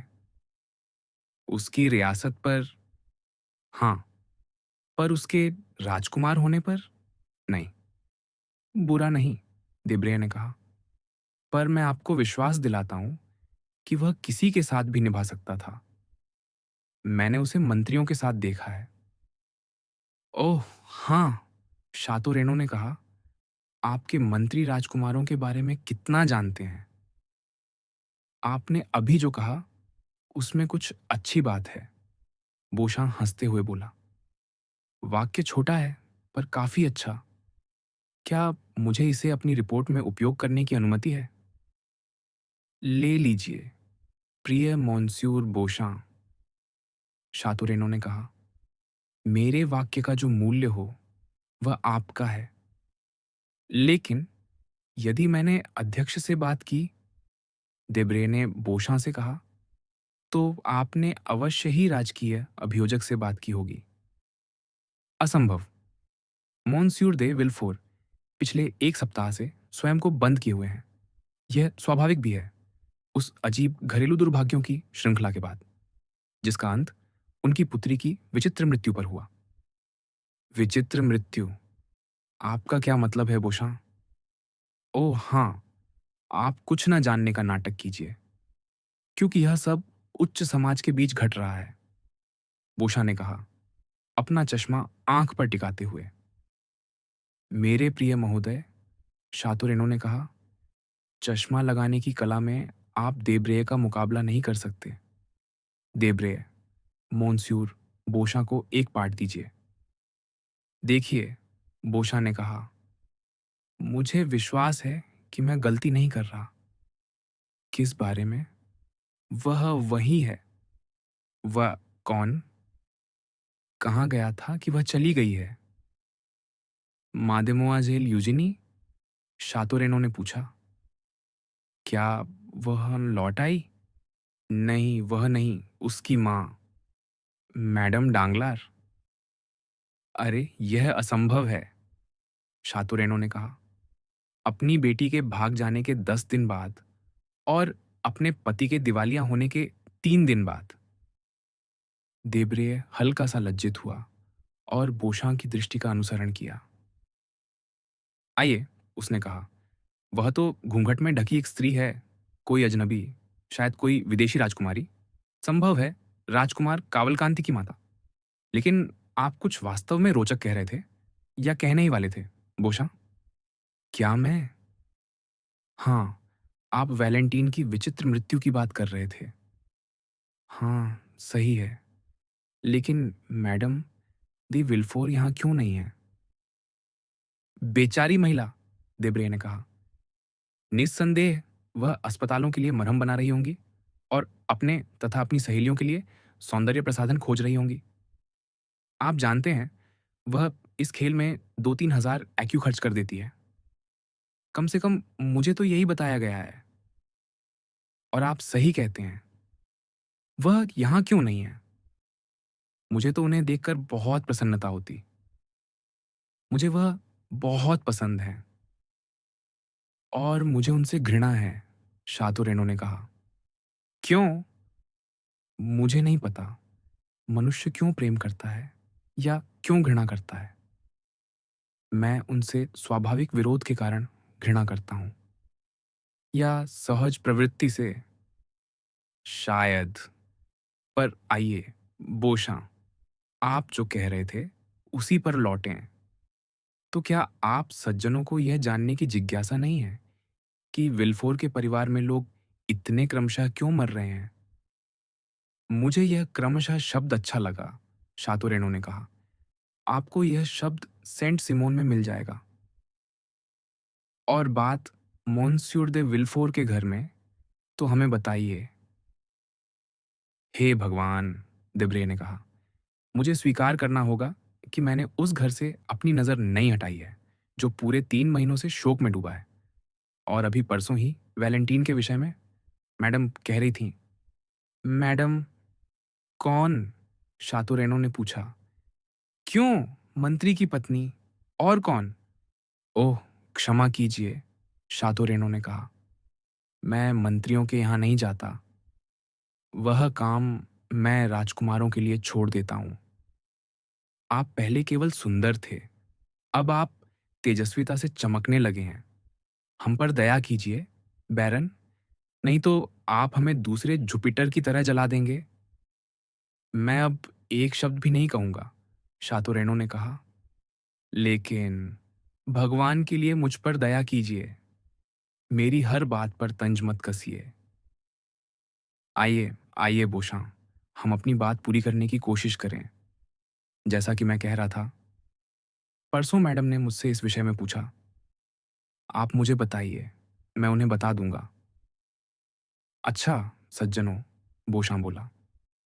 यदि विल्फोर के परिवार में लोग इतने क्रमशः मर रहे हैं और मैं इस शब्द पर अडिग हूं, तो इसका अर्थ है कि उस घर में एक हत्यारा है।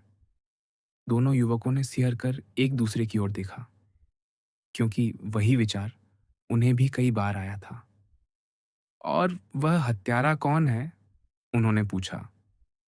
छोटा एडवार। श्रोताओं की हंसी से वक्ता तनिक भी विचलित नहीं हुआ और आगे बोला। हाँ, सज्जनों, छोटा एडवार, एक विलक्षण बालक, जो पहले ही अपने माता पिता जितनी कुशलता से हत्या कर सकता है। क्या यह मजाक है? जरा भी नहीं। कल ही मैंने एक नौकर रखा है, जो अभी अभी विलफोर के घर से निकला है। और सुनिए, हम सुन रहे हैं। मैं उसे कल निकाल दूंगा, क्योंकि वह इतनी मात्रा में खाता है कि वहां रहते समय उसने जो भयभीत उपवास रखा था, उसकी भरपाई करता है। तो उसने बताया कि उस प्यारे बच्चे के हाथ किसी औषधि की शीशी लग गई थी, जिसका वह समय समय पर उन लोगों के विरुद्ध प्रयोग करता था जो उसे अप्रिय लगते थे।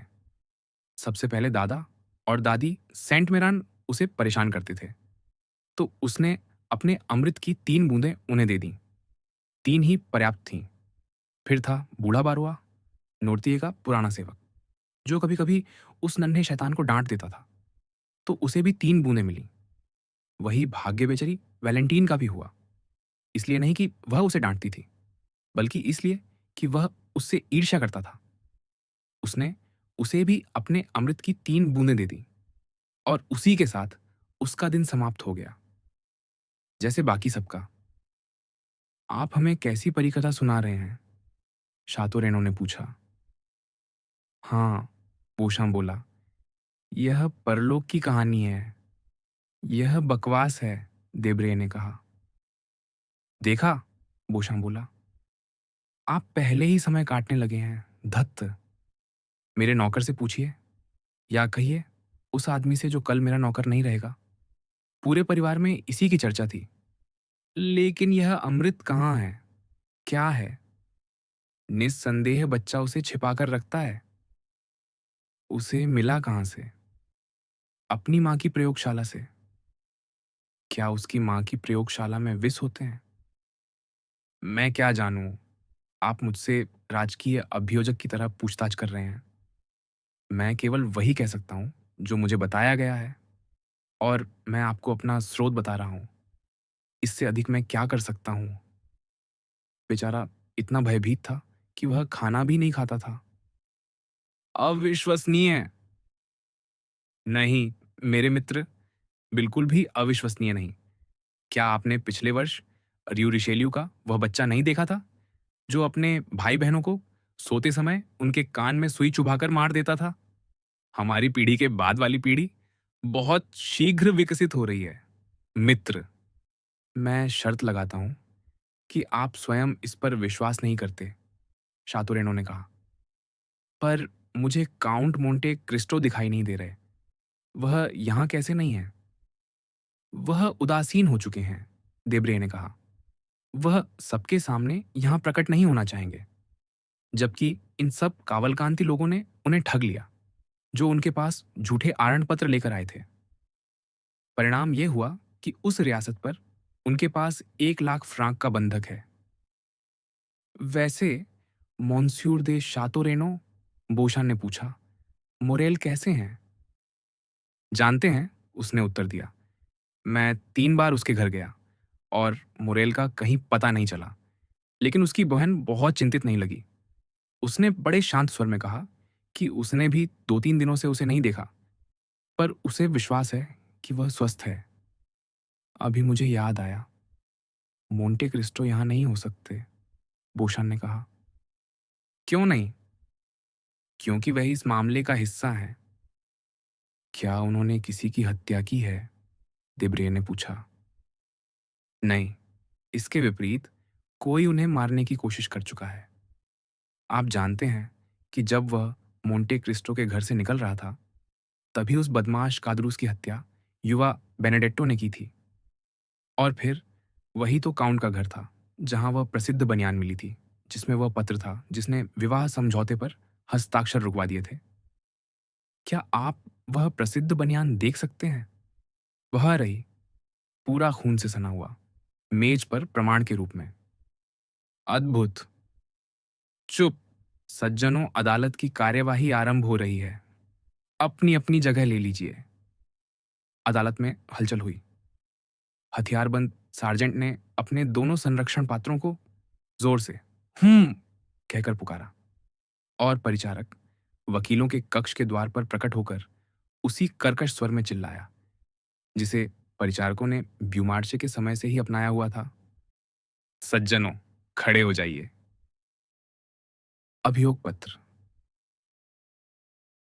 न्यायाधीश पूर्ण मौन के बीच अपने स्थानों पर बैठे। जूरी अपने स्थानों पर आकर बैठ गई। मोंस्यूर द विल्फोर अपने औपचारिक सिरोपोश में सबकी दृष्टि और लगभग कहा जाए तो प्रशंसा का केंद्र बने हुए अपनी कुर्सी पर बैठ गए और चारों ओर निर्विकार भाव से देखने लगे। सभी लोग आश्चर्यचकित थे कि यह गंभीर और कठोर चेहरा, जो एक पिता के शोक से भी अप्रभावित प्रतीत होता था, कितना अचल बना हुआ है। लोग उस मनुष्य को देखकर एक प्रकार के विस्मय से भर उठे, जो मानो मानवीय भावनाओं से सर्वथा अपरिचित था। जेंडार्म, अध्यक्ष न्यायाधीश ने कहा, अभियुक्त को लाओ। इस आदेश के साथ ही जनता अधिक सजग हो गई और सबकी दृष्टि उस द्वार की ओर मुड़ गई जिससे बेनेडिक्टो प्रवेश करने वाला था। कुछ ही क्षणों बाद द्वार खुला और अभियुक्त दिखाई दिया। सभी पर एक ही प्रभाव पड़ा और किसी ने भी उसके चेहरे की अभिव्यक्ति को गलत नहीं समझा।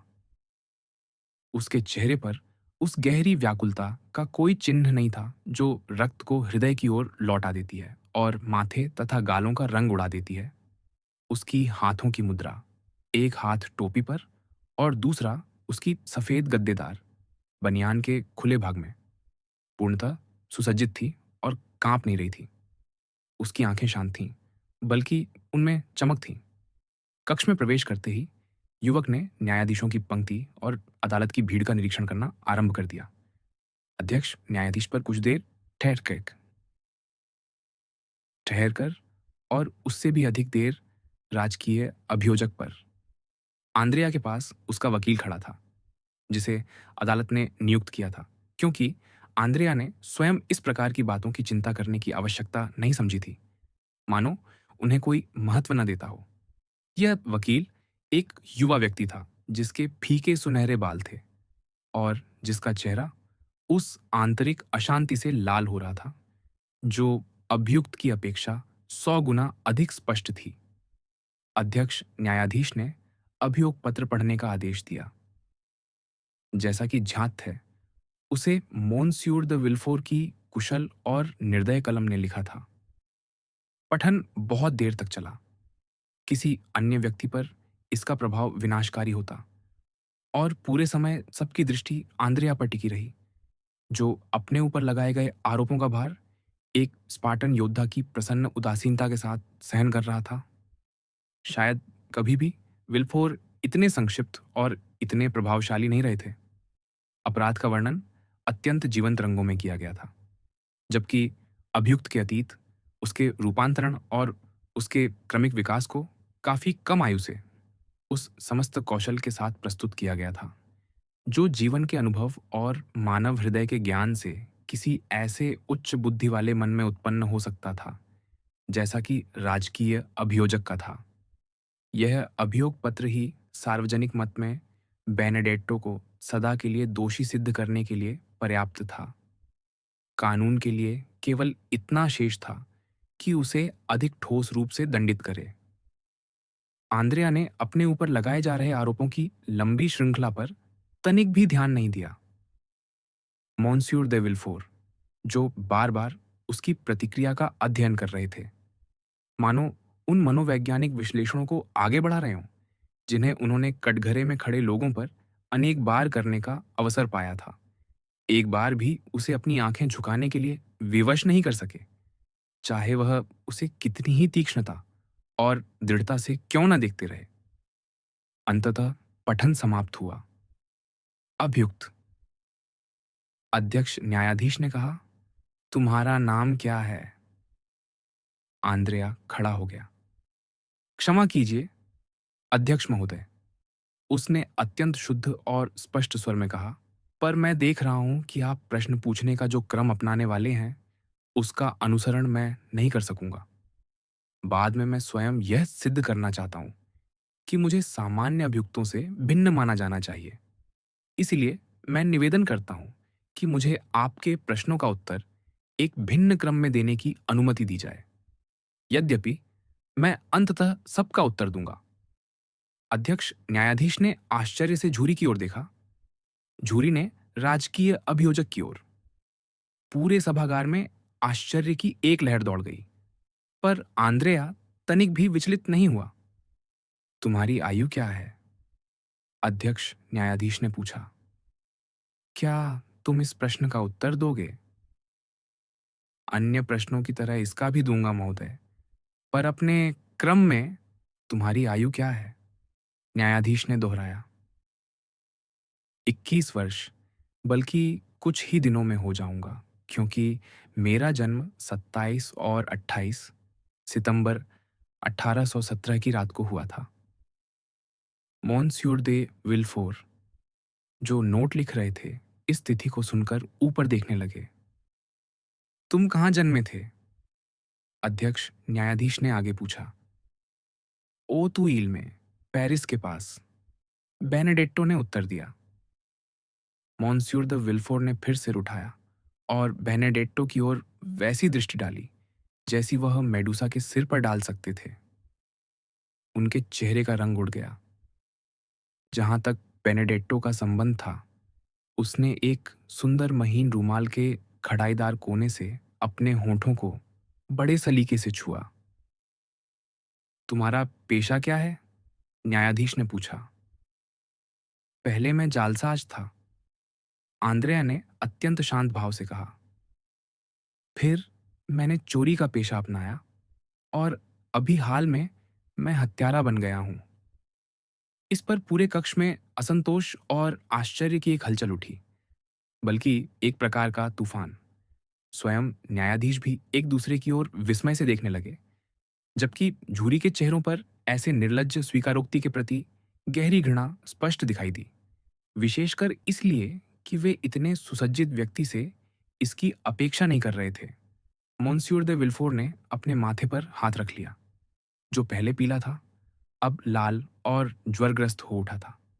वह अचानक खड़े हो गए और चारों ओर ऐसे देखने लगे मानो कोई व्यक्ति अपना मार्ग खो बैठा हो। उनकी सांस तेज चल रही थी। क्या आप कुछ खोज रहे हैं, अभियोजक? बेनेडेट्टो ने अत्यंत विनम्र मुस्कान के साथ पूछा। मोन्स्योर द विल्फोर ने कुछ नहीं कहा, बल्कि बैठ गए, या यूं कहें कि अपनी कुर्सी पर गिर पड़े। अभियुक्त, क्या अब आप हमें अपना नाम बताने के लिए सहमत होंगे? अध्यक्ष न्यायाधीश ने पूछा।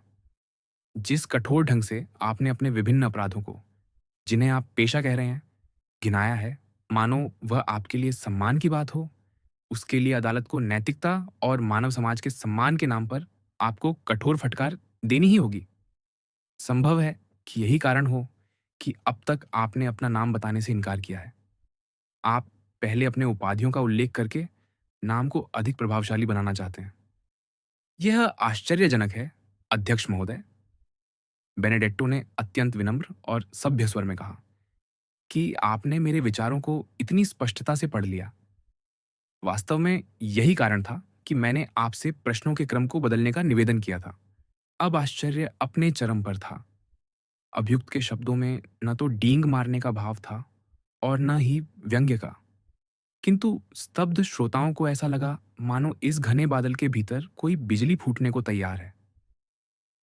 अच्छा, न्यायाधीश ने कहा, तुम्हारा नाम क्या है?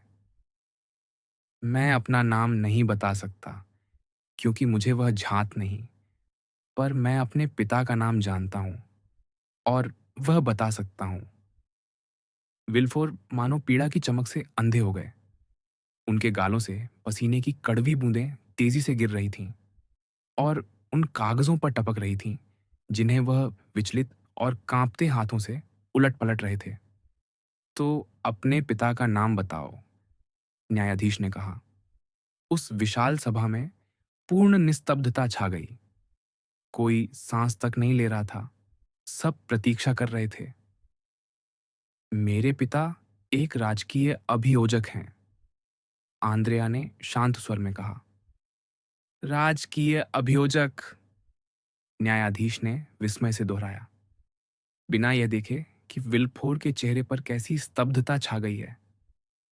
राजकीय अभियोजक, हाँ, और चूंकि आप उनका नाम पूछते हैं, मैं बता देता हूं।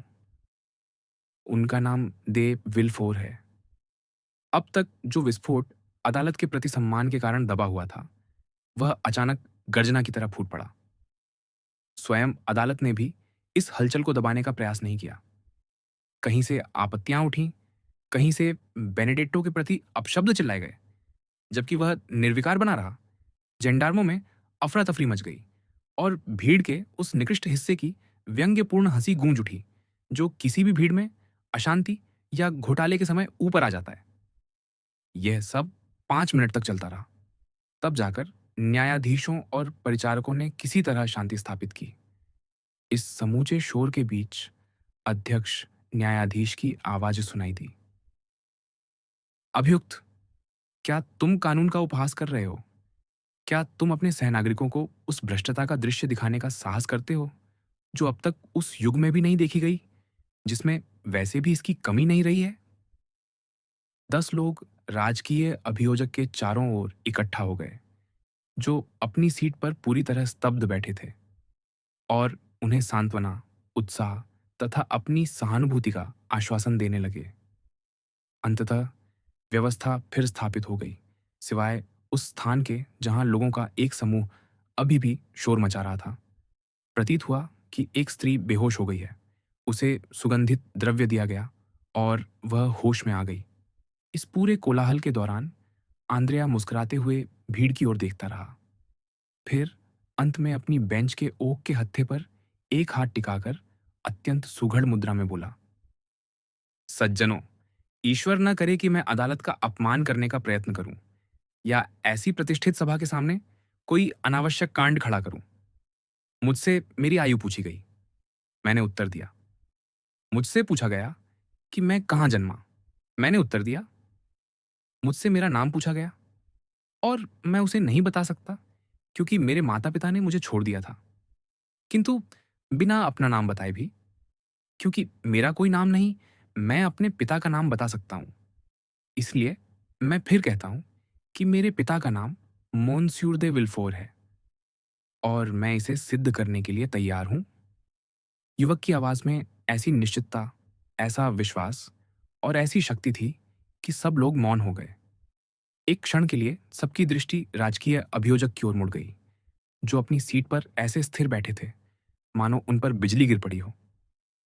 सज्जनों, आंद्रिया ने कहा, ऐसे स्वर और संकेत के साथ जिसने पूर्ण मौन की मांग की, मैं आप सबको अपने शब्दों का प्रमाण और उनका स्पष्टीकरण देने का ऋणी हूं। लेकिन, अध्यक्ष न्यायाधीश ने तीखे स्वर में कहा, प्रारंभिक जांच में तुमने कहा था कि तुम्हारा नाम बेनेडिक्टो है और तुम अनाथ हो तथा तुमने कोर्सिका को अपना जन्म स्थान बताया था। उस समय मैंने वही कहा जो उस समय मेरे लिए सुविधाजनक था। क्योंकि मैं नहीं चाहता था कि कोई मेरे शब्दों के गंभीर परिणामों को कमज़ोर करे या रोक दे, और निश्चय ही ऐसा किया जाता। अब मैं पुनः कहता हूँ कि मेरा जन्म ओतुइल में 27 और 28 सितंबर 1817 की रात को हुआ था, और मैं राजकीय अभियोजक दे विल्फोर का पुत्र हूँ। क्या आप विवरण चाहते हैं? तो सुनिए। मेरा जन्म रियो दे ला फोंतैन संख्या 28 की पहली मंजिल पर हुआ था, एक ऐसे कमरे में जिसकी दीवारों पर लाल दमास्क का कपड़ा टंगा था। मेरे पिता ने मुझे अपनी बाहों में उठाया, मेरी माँ से कहा कि मैं मर चुका हूँ, मुझे एच और एन अक्षरों वाले एक तौलिए में लपेटा और मुझे बगीचे में ले जाकर जीवित ही दफना दिया। जब लोगों ने देखा कि अभियुक्त का आत्मविश्वास बढ़ता जा रहा है और उसी अनुपात में विल्फोर का आतंक भी, तो पूरे कक्ष में एक सिहरन दौड़ गई। पर तुम्हें ये सभी विवरण कैसे मालूम है? न्यायाधीश ने पूछा। मैं आपको बताता हूँ, अध्यक्ष महोदय। उसी रात उस बगीचे में जहाँ मेरे पिता ने मुझे अभी-अभी दफनाया था, एक व्यक्ति, जो उनका घोर शत्रु था, घुस आया। वह बहुत समय से घात लगाकर बैठा था ताकि उन पर कोर्सिकन प्रतिशोध ले सके। वह झाड़ियों के एक गुच्छे में छिपा हुआ था। उसने देखा कि मेरे पिता जमीन में कुछ दबा रहे हैं, और उसी समय जब वह यह काम कर रहे थे, उसने उन्हें चाकू से वार कर दिया। फिर यह सोचकर कि जमीन में कोई खजाना दबाया गया है, उसने गड्ढा खोदा और मुझे पाया, अब भी जीवित। वह व्यक्ति मुझे अनाथालय ले गया, जहां मुझे संख्या 57 के अंतर्गत दर्ज किया गया। 3 महीने बाद उसकी बहन रोग्लियानो से पेरिस आई, मुझे अपना पुत्र बताकर अपने साथ ले गई। इस प्रकार, यद्यपि मेरा जन्म ओतुइल में हुआ था, मेरा पालन पोषण कोर्सिका में हुआ। कुछ क्षणों के लिए मौन छा गया, इतना गहरा मौन कि यदि हजारों लोगों की छाती से उठती हुई तनाव की सांसें न सुनाई देती, तो लगता मानो कक्ष खाली है। आगे कहो, अध्यक्ष न्यायाधीश ने कहा। निस्संदेह है, बेनेडिक्टो ने आगे कहा, मैं उन अच्छे लोगों के साथ सुखी रह सकता था जो मुझसे प्रेम करते थे, पर मेरा दुष्ट स्वभाव उन सभी सद्गुणों पर भारी पड़ गया जिन्हें मेरी पालक माता मेरे हृदय में बसाना चाहती थी। मैं बुरी तरह बड़ा हुआ और अपराध की ओर मुड़ गया। एक दिन जब मैं ईश्वर को कोस रहा था कि उसने मुझे इतना दुष्ट बनाया और इतना भयानक भाग्य दिया, तब मेरे पालक पिता ने कहा, दुष्ट, ईश्वर को मत कोस। उसने तुम्हें जीवन देकर उदारता दिखाई है। बुराई तुमसे नहीं, तुम्हारे पिता से आई है, उस पिता से जिसने तुम्हें मृत्यु में, नरक और जीवन में दुख के लिए छोड़ दिया।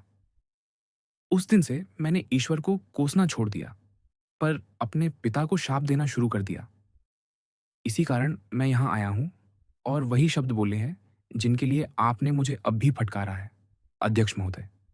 इसी कारण मैंने वह हलचल पैदा की है जिससे यह सभा अभी तक उबर नहीं पाई।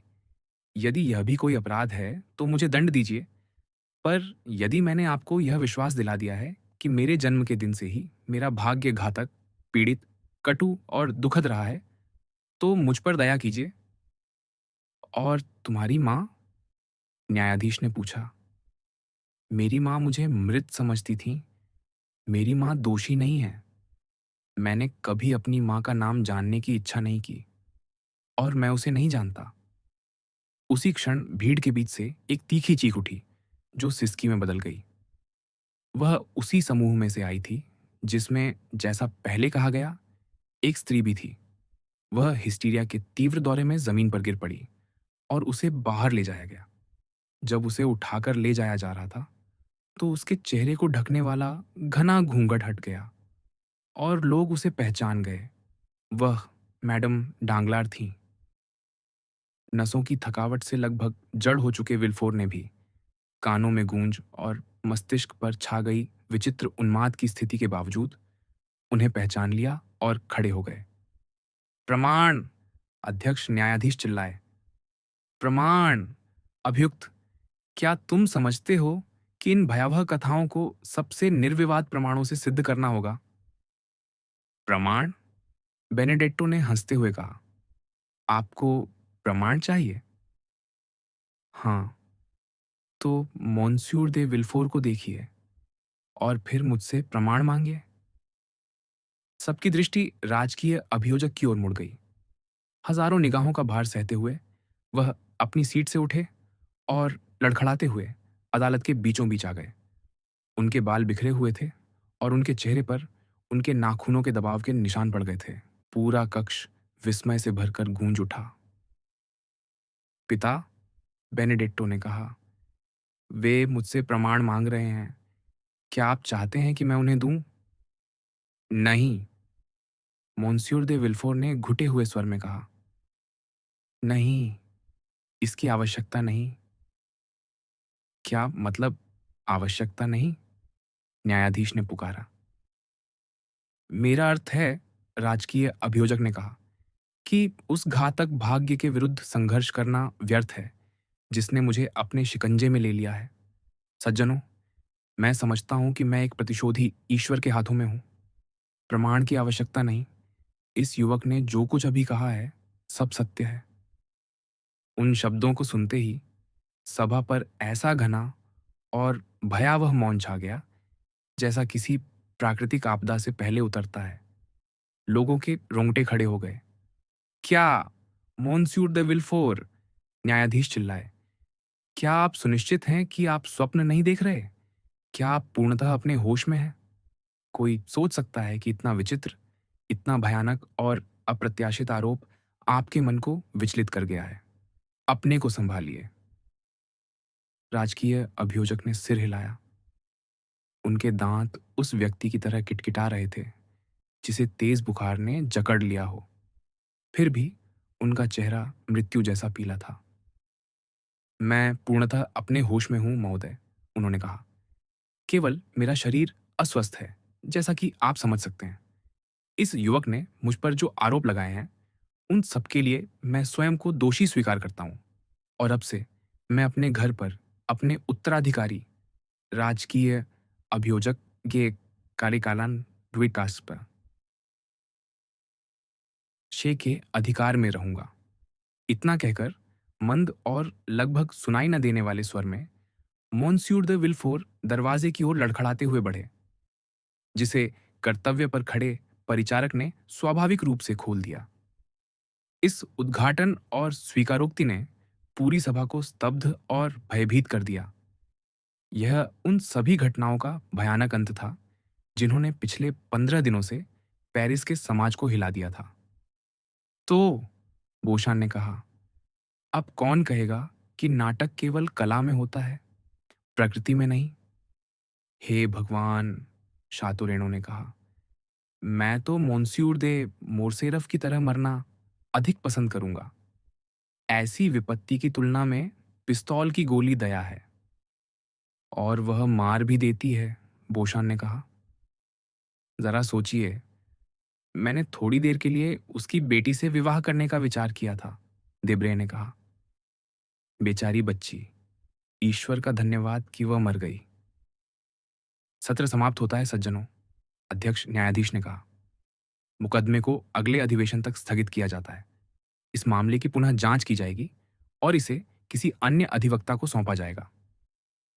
जहां तक आंद्रिया का प्रश्न था, वह पहले की तरह शांत और अब तो और भी अधिक रोचक लग रहा था। वह जेंडार्मों के साथ कक्ष से बाहर ले जाया गया, जिन्होंने अनायास ही उसके प्रति कुछ सम्मान का भाव प्रकट किया। तो मेरे अच्छे मित्र, आप इसका क्या सोचते हैं? दिब्रे ने हथियारबंद सार्जेंट से पूछा और उसके हाथ में एक लुई रख दिया। उसे कुछ नरमी मिल जाएगी, उसने उत्तर दिया। प्रायश्चित। भीड़, यद्यपि वह बहुत सघन थी, फिर भी विल्फोर को निकलने देने के लिए अलग हो गई।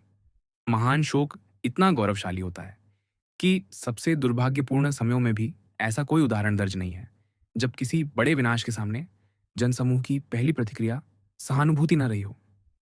बहुत से घृणित लोगों को भीड़ ने मार डाला है, परंतु शायद ही कभी किसी दुर्भाग्यशाली व्यक्ति पर, चाहे वह अपराधी ही क्यों ना हो, उन लोगों ने आक्रमण किया हो जो उसके मृत्युदंड सुनाए जाने के समय उपस्थित थे। इस प्रकार विल्फोर दर्शकों, पहरेदारों और न्यायालय के अधिकारियों की पंक्तियों के बीच से निकल सका और चला गया, अपने अपराध को स्वीकार करते हुए भी अपने शोक से सुरक्षित।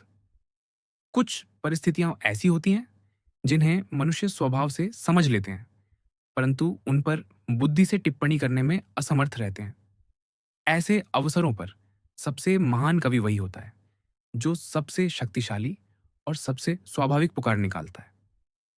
भीड़ उस पुकार को एक संपूर्ण कथा समझ लेती है और उससे संतुष्ट होना उचित है, और उससे भी अधिक उचित है उसे उदात्त मानना जब वह सत्य हो। किसी भी स्थिति में उस स्तब्धता की अवस्था को व्यक्त करना असंभव होता जिसमें विलफोर न्यायालय से निकलते समय स्वयं को पाता है, या उस ज्वर का वर्णन करना जो उसकी हर धमनी को धड़कने पर विवश कर रहा था, हर रेशे को तान रहा था, हर शिरा को फट पड़ने तक फुला रहा था, और उसके नश्वर शरीर के हर बिंदु को असंख्य यातनाओं में विभाजित कर रहा था। वह गलियारों में स्वयं को घसीटता हुआ चला, केवल आदत के सहारे मार्ग पाता हुआ। उसने अपने कंधों से न्यायाधीश का चोगा फेंक दिया, इसलिए नहीं कि उसे लगा कि अब उसे इसे त्याग देना चाहिए, बल्कि इसलिए कि वह असह्य बोझ बन चुका था। नेसस का वस्त्र जो यातनाओं से भरा हुआ था। लड़खड़ाते हुए वह कूर्दॉफिन तक पहुंचा, अपनी गाड़ी को देखा, स्वयं दरवाजा खोलकर कोचवान को जगा दिया और गद्दियों पर ढह गया। साथ ही फोबुर्ग सैंट ओनोरे की ओर संकेत किया। कोचवान चल पड़ा। उसकी नष्ट हो चुकी प्रतिष्ठा का पूरा भार उसके सिर पर आ गिरा था, और यह भार उसे कुचल रहा था। उसे नहीं मालूम था कि इसका परिणाम क्या होगा। उसने उसे तौला नहीं था, वह उसे महसूस कर रहा था, परंतु किसी ठंडे हत्यारे की तरह कानून की धाराओं पर टिप्पणी करते हुए उसके कानूनी परिणामों का आकलन नहीं कर रहा था। उसके हृदय की गहराई में ईश्वर था। ईश्वर, वह बुदबुदाया, यह जाने बिना कि वह क्या कह रहा है। ईश्वर, ईश्वर। उसे उस भंवर के पीछे केवल ईश्वर का हाथ दिखाई देता था जिसने उसे अभिभूत कर लिया था। गाड़ी तीव्र गति से चल रही थी। अपनी गद्दियों पर तड़पते हुए विल्फोर को उनके नीचे कुछ महसूस हुआ। उसने उसे उठाया। वह एक पंखा था जो उसकी पत्नी के हाथ से फिसलकर गद्दी और गाड़ी की पिछली दीवार के बीच गिर गया था। उस पंखे ने एक स्मृति जगा दी, और वह स्मृति अंधकार में बिजली की चमक के समान थी। विल्फोर को अपनी पत्नी की याद आई। ओह! वह चिल्लाया, मानो किसी तप्त लोहे ने उसके हृदय को भेद दिया हो। पिछले 1 घंटे से उसके सामने केवल उसके दुर्भाग्य का एक ही पक्ष था। अब अचानक उसके मन ने दूसरा पक्ष देखा, और वह पहले से कम भयानक नहीं था। अब भी अभी उसने इस स्त्री के साथ निर्दय न्यायाधीश की भूमिका निभाई थी, उसे मृत्युदंड सुनाया था, और वह आतंक से अभिभूत, पश्चाताप से कुचली हुई और उस लज्जा के नीचे दब गई थी जिसे उसने अपनी निष्कलंक सद्गुण से उत्पन्न वाणी के द्वारा उसके भीतर जगा दिया था। वह एक दुर्बल और असहाय स्त्री इस पूर्ण और सर्वोच्च अधिकार के सामने निरुपाय, संभवतः इसी क्षण मरने की तैयारी कर रही होगी। उसकी सजा सुनाए जाने के बाद से 1 घंटा बीत चुका था। निस्संदेह वह अपने सभी अपराधों को स्मरण में दोहरा रही होगी, ईश्वर से दया की प्रार्थना कर रही होगी, और एक पत्र लिख रही होगी जिसमें वह विनम्रता से अपने सदाचारी पति से क्षमा मांग रही होगी। एक ऐसा अनुग्रह जिसे वह अपने जीवन की कीमत पर प्राप्त करेगी। विल्फोर ने पीड़ा और क्रोध से भरी एक और गर्जना की। ओ! वह चिल्लाया, अपनी गाड़ी की रेशमी गद्दियों पर तड़पते हुए। यह स्त्री केवल इसीलिए अपराधी बनी क्योंकि उसने मुझे छुआ। मैं अपराध से टपक रहा हूं। उसने मुझसे उसे वैसे ही ग्रहण किया जैसे कोई टाइफस या हैजा या प्लेग पकड़ लेता है, और मैं उसे दंड दे रहा हूं। मैंने उससे कहने का साहस किया, पश्चाताप करो और मर जाओ।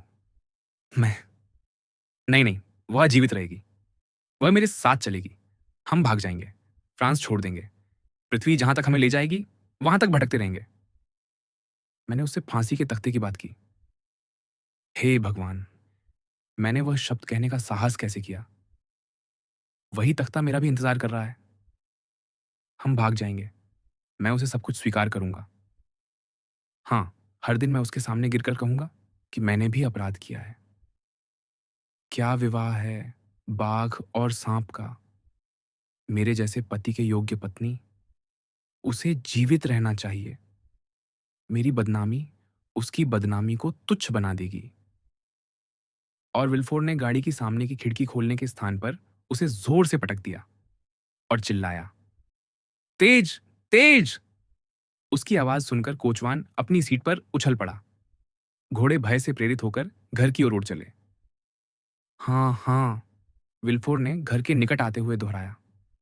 "इस स्त्री को जीवित रहना चाहिए, उसे पश्चात्ताप करना चाहिए और मेरे पुत्र को पालना चाहिए, मेरे दुर्भाग्यशाली बच्चे को, उस अविनाशी वृद्ध को छोड़कर। वही एक है जो परिवार के विनाश से बचा है। वह उससे प्रेम करती थी। जो कुछ उसने किया, उसी के लिए किया। उस माँ के हृदय से कभी निराश नहीं होना चाहिए, जो अपने बच्चे से प्रेम करती है। वह पश्चात्ताप करेगी। कोई नहीं जानेगा कि वह दोषी थी। मेरे घर में जो अपराध हुए, जो अब लोगों के मन को विचलित कर रहे हैं, समय के साथ भुला दिए जाएँगे। या यदि मेरे कुछ शत्रु उन्हें याद भी रखें, तो वे उन्हें मेरे अपराधों की सूची में जोड़ देंगे।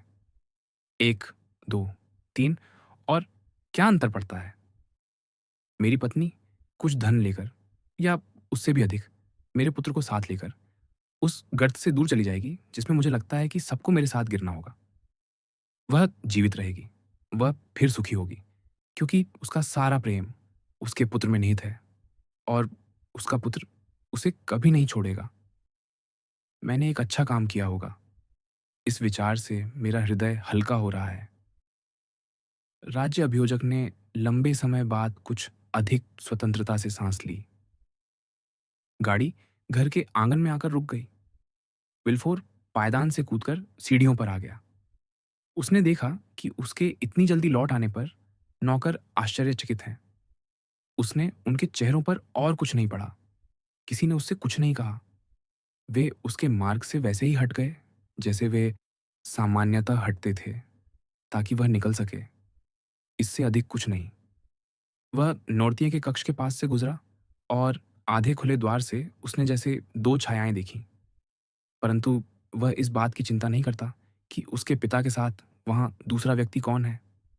उसके सभी विचार उसे किसी और दिशा में खींच रहे थे। आओ, उसने कहा, अपनी पत्नी के कक्षों और वैलेंटीन के खाली कमरे की ओर जाने वाली छोटी सीढ़ी पर चढ़ते हुए। आओ, यहाँ कुछ भी नहीं बदला है। उसने विशेष ध्यान देकर ऊपर की मंजिल का दरवाजा बंद कर दिया। यहाँ कोई हमें परेशान नहीं करेगा, उसने कहा। मुझे उससे खुलकर बात करनी है। उसके सामने स्वयं को दोषी ठहराना है। उसे सब कुछ बताना है। वह दरवाजे के पास पहुंचा और कांच के हैंडल की ओर हाथ बढ़ाया। दरवाजा खुल गया। बंद नहीं है? ओह, अच्छा, बहुत अच्छा, वह बुदबुदाया, उस छोटे बैठक कक्ष में प्रवेश करते हुए जहां शाम के समय एडवार का बिस्तर लगाया जाता था। यद्यपि बच्चा बोर्डिंग स्कूल में पढ़ता था, वह हर शाम घर लौट आता था। उसकी माँ उससे अलग नहीं होना चाहती थी। एक ही दृष्टि में उसने उस छोटे बैठक कक्ष को देख लिया। कोई नहीं, उसने कहा, वह अवश्य अपने शयन कक्ष में होगी। वह दरवाजे की ओर दौड़ा, पर यह दरवाजा बंद था। वह कांपते हुए रुक गया। हेलोइज, उसने पुकारा और उसे लगा मानो किसी फर्नीचर के खिसकने की ध्वनि सुनाई दी हो। हेलोइज, उसने दूसरी बार कहा। कौन है? उस स्त्री की आवाज आई जिसे वह पुकार रहा था। उसे लगा कि यह आवाज सामान्य से अधिक दुर्बल है। खोलो, खोलो, विल्फोर चिल्लाया। मैं हूं। यद्यपि यह आदेश अत्यंत व्याकुल स्वर में दिया गया था, फिर भी दरवाजा नहीं खुला। विल्फोर ने एक लात मारकर कुंडी तोड़ दी। विल्फोर की पत्नी अपने बूडवार के द्वार पर खड़ी थी। पीली, क्षीण और उसे एक भयावह दृष्टि से देख रही थी। हेलोइस, हेलोइस, उसने कहा। क्या बात है? मुझसे कहो। उसने उसकी ओर एक कठोर, भयावह रूप से श्वेत हाथ बढ़ाया। सब हो चुका है, उसने कहा, ऐसी कराहती ध्वनि में जो मानो उसके गले को चीर रही थी। अब तुम्हें और क्या चाहिए? और वह पूरे शरीर के साथ कालीन पर गिर पड़ी। विल्फोर उसकी ओर दौड़ा और उसका हाथ पकड़ लिया। वह हाथ ऐंठन से एक क्रिस्टल की शीशी को पकड़े हुए था, जिस पर सोने का ढक्कन लगा था। विल्फोर की पत्नी मर चुकी थी। भय से सुन्न होकर विल्फोर पीछे हट गया और कमरे के द्वार से उस शरीर को देखने लगा। फिर अचानक वह चिल्लाया, मेरा पुत्र! मेरा पुत्र कहाँ है?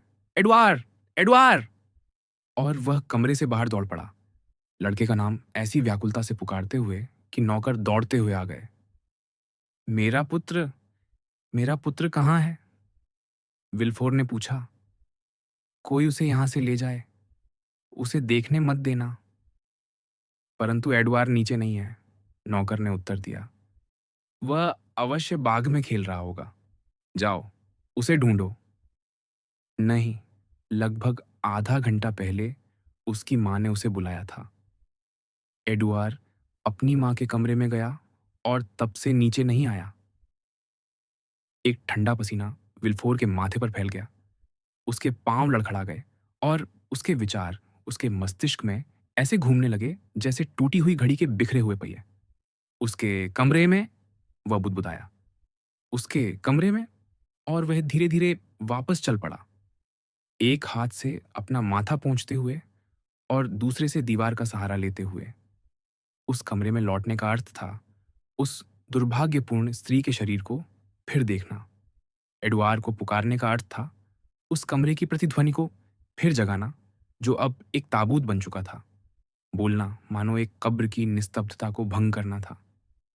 विल्फोर की जीभ मानो उसके गले में लकवाग्रस्त हो गई थी। एडुआर, वह हकलाया। एडुआर।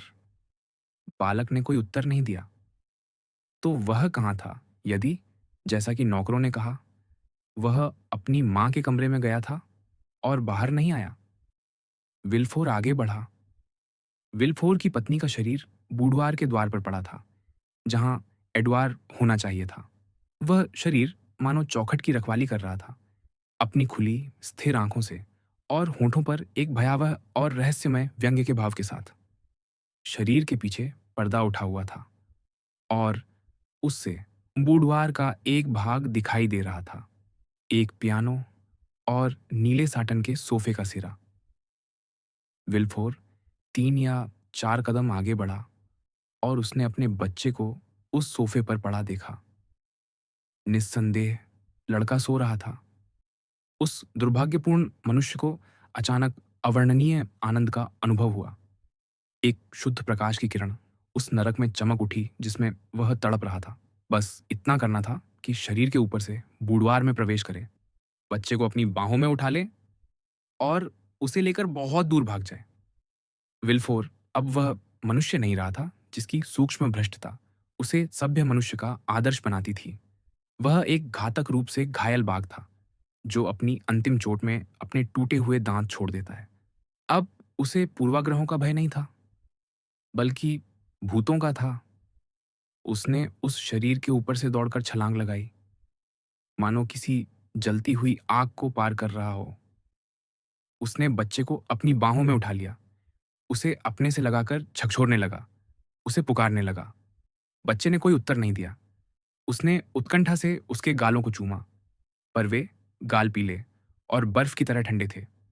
उसने उसके अकड़े हुए अंगों को मलना शुरू किया। उसने उसके हृदय पर हाथ रखा, पर हृदय अब नहीं धड़क रहा था। बालक मर चुका था। मुड़े हुए कागज की एक पर्ची एडवार के वक्ष से फड़फड़ाती हुई नीचे गिरी। विनष्ट हो चुका विल्फोर घुटनों के बल गिर पड़ा। बालक उसकी निर्जीव बाहों से फिसलकर अपनी मां की ओर लुढ़क गया। विल्फोर ने वह कागज उठाया, अपनी पत्नी की लिखावट पहचान ली और उसे उत्कंठा से पढ़ने लगा। उसमें यह लिखा था, तुम जानते हो कि मैं एक अच्छी माँ थी, क्योंकि अपने बच्चे के लिए ही मैं अपराधिनी बनी। एक अच्छी माँ अपने पुत्र को साथ लिए बिना नहीं जाती। विल्फोर अपनी आंखों पर विश्वास नहीं कर सका। विल्फोर अपनी बुद्धि पर विश्वास नहीं कर सका। वह एडवार के शरीर की ओर घिसटता हुआ गया और उसे उसी सूक्ष्म ध्यान से देखने लगा, जैसे कोई सिंहनी अपने मृत शावक को देखती है। फिर उसने एक हृदय विदारक चीख निकाली। ईश्वर! वह चिल्लाया। फिर वही ईश्वर! ये दोनों पीड़ित उसे भयभीत कर रहे थे। अपने भीतर वह उस एकांत का आतंक महसूस कर रहा था, जिसमें दो शव उपस्थित थे। कुछ क्षण पहले तक उसे क्रोध ने संभाले रखा था, जो एक शक्तिशाली मनुष्य के लिए महान सहारा होता है, और निराशा ने, जो शोक का सर्वोच्च गुण है, जिसने टाइटनों को स्वर्ग पर चढ़ने और आयाक्स को देवताओं की ओर मुट्ठी उठाने के लिए प्रेरित किया था। विल्फोर ने अपने दुखों के भार से सिर झुका लिया, घुटनों के बल उठा, अपने बालों को झटका जो पसीने से भीगे हुए और भय से खड़े हो गए थे। और यह मनुष्य, जिसने कभी किसी पर दया नहीं की थी, अपने पिता उस वृद्ध के पास जाने लगा, केवल इसलिए कि अपनी दुर्बलता में उसे कोई मिल सके जिससे वह अपना दुर्भाग्य कह सके और जिसके साथ वह रो सके। वह उसी सीढ़ी से नीचे उतरा जिसे हम पहले से जानते हैं, और नोर्तिये के कक्ष में पहुंचा। जब विल्फोर भीतर आया, नोर्तिये अपने पक्षाघात की अनुमति जितनी थी, उतनी ही ध्यानपूर्वक और स्नेहपूर्वक बुसौनी की बात सुनता हुआ प्रतीत हो रहा था, और बुसौनी सदा की भांति शांत और निर्विकार था। पादरी को देखकर विल्फोर ने अपना हाथ माथे पर रख लिया। अतीत उसके सामने उसी प्रकार लौट आया जैसे कोई लहर, जो अपने क्रोध में अपनी अन्य साथियों से अधिक झाग उठा देती है। उसे याद आया कि ओतेय में हुए भोजन के अगले दिन उसने पादरी से भेंट की थी, और फिर वह भेंट भी जो पादरी ने वैलेंटीन की मृत्यु के दिन उससे की थी। तो आप यहाँ हैं, उसने कहा, और क्या आप कभी प्रकट होते ही नहीं, सिवाय मृत्यु की संगति में? बुसोनी खड़ा हो गया। वकील के चेहरे की ओर देखकर और उसकी आंखों में जलती हुई उग्र चमक देखकर उसने समझ लिया, या ऐसा समझा कि अदालत में जो घटनाएं हुई थीं, वे घट चुकी हैं। शेष बातों का उसे कुछ भी पता नहीं था। मैं आपकी पुत्री के शरीर पर प्रार्थना करने आया था, बुसोनी ने उत्तर दिया। और आज आज आप यहाँ क्यों हैं? मैं ये कहने आया हूँ कि आपने अपना आरण चुका दिया है, और अब से मैं ईश्वर से प्रार्थना करूंगा कि वह संतुष्ट हो जाए, जैसे मैं हूं। हे भगवान! विल्फोर चिल्लाया, भयभीत चेहरे के साथ पीछे हटते हुए। वह आवाज, यह बुसोनी की आवाज नहीं है। नहीं। पादरी ने अपना मुंडित विग उतार फेंका और सिर झटका, जिससे उसके लंबे काले बाल स्वतंत्र होकर उसके कंधों पर गिर पड़े और उसके पुरुषोचित चेहरे को घेर लिया। यह तो मोंटे क्रिस्टो का चेहरा है, विल्फोर ने विस्मित होकर कहा। पूरी तरह नहीं, और ध्यान से देखो और पीछे जाओ। वह आवाज, वह आवाज! मैंने उसे पहली बार कहाँ सुना था? तुमने उसे पहली बार मार्से में सुना था, 23 वर्ष पहले, उसी दिन जब तुम्हारा विवाह सेंट मेराउ की पुत्री से हुआ था। अपने अभिलेख देखो। तो तुम बुसोनी नहीं हो, तुम मोंटे क्रिस्टो भी नहीं हो। हे भगवान, तुम वही छिपा हुआ शत्रु हो, घातक और अटल। मैंने तुम्हें हानि पहुंचाई थी, मार्से में कुछ किया था। हाय, मैं नष्ट हो गया। हाँ, तुम ठीक कहते हो, बिल्कुल ठीक। काउंट ने अपने चौड़े वक्ष पर बाहें बांधते हुए कहा। सोचो, सोचो। पर मैंने तुम्हारे साथ क्या किया था? विल्फोर्ड चिल्लाया। उसका मन पहले ही विवेक और पागलपन की सीमा पर डगमगा रहा था। उस धुंध में जो अब स्वप्न नहीं रहती, पर अब भी जागरण भी नहीं होती। मैंने तुम्हारे साथ क्या किया? मुझे बताओ, बोलो। तुमने मुझे धीमी और भयावह मृत्यु के लिए दंडित किया। तुमने मेरे पिता को मार डाला और उसी समय मुझे प्रेम से भी वंचित कर दिया। जैसे तुमने मुझे स्वतंत्रता से वंचित किया और भाग्य से भी, साथ ही प्रेम से। तुम कौन हो? तो तुम कौन हो? हे भगवान! मैं उस दुर्भाग्यशाली मनुष्य का प्रेत हूँ, जिसे तुमने शातोदिफ की काल-कोठरियों में बंद कर दिया था। जब यह प्रेत अंततः अपनी कब्र से बाहर निकला, तब ईश्वर ने उसके ऊपर मोंटे क्रिस्टो के काउंट का मुखौटा रख दिया और उस पर हीरे और सोना बरसा दिया, ताकि आज तक तुम उसे पहचान न सको। आह! मैं तुम्हें पहचानता हूँ। हाँ, मैं तुम्हें पहचानता हूँ, राज अभियोजक ने कहा। तुम हो। मैं एडमो दांतेस हूँ। तुम एडमो दांतेस हो, राज्य अभियोजक चिल्लाया, काउंट की कलाई पकड़ते हुए।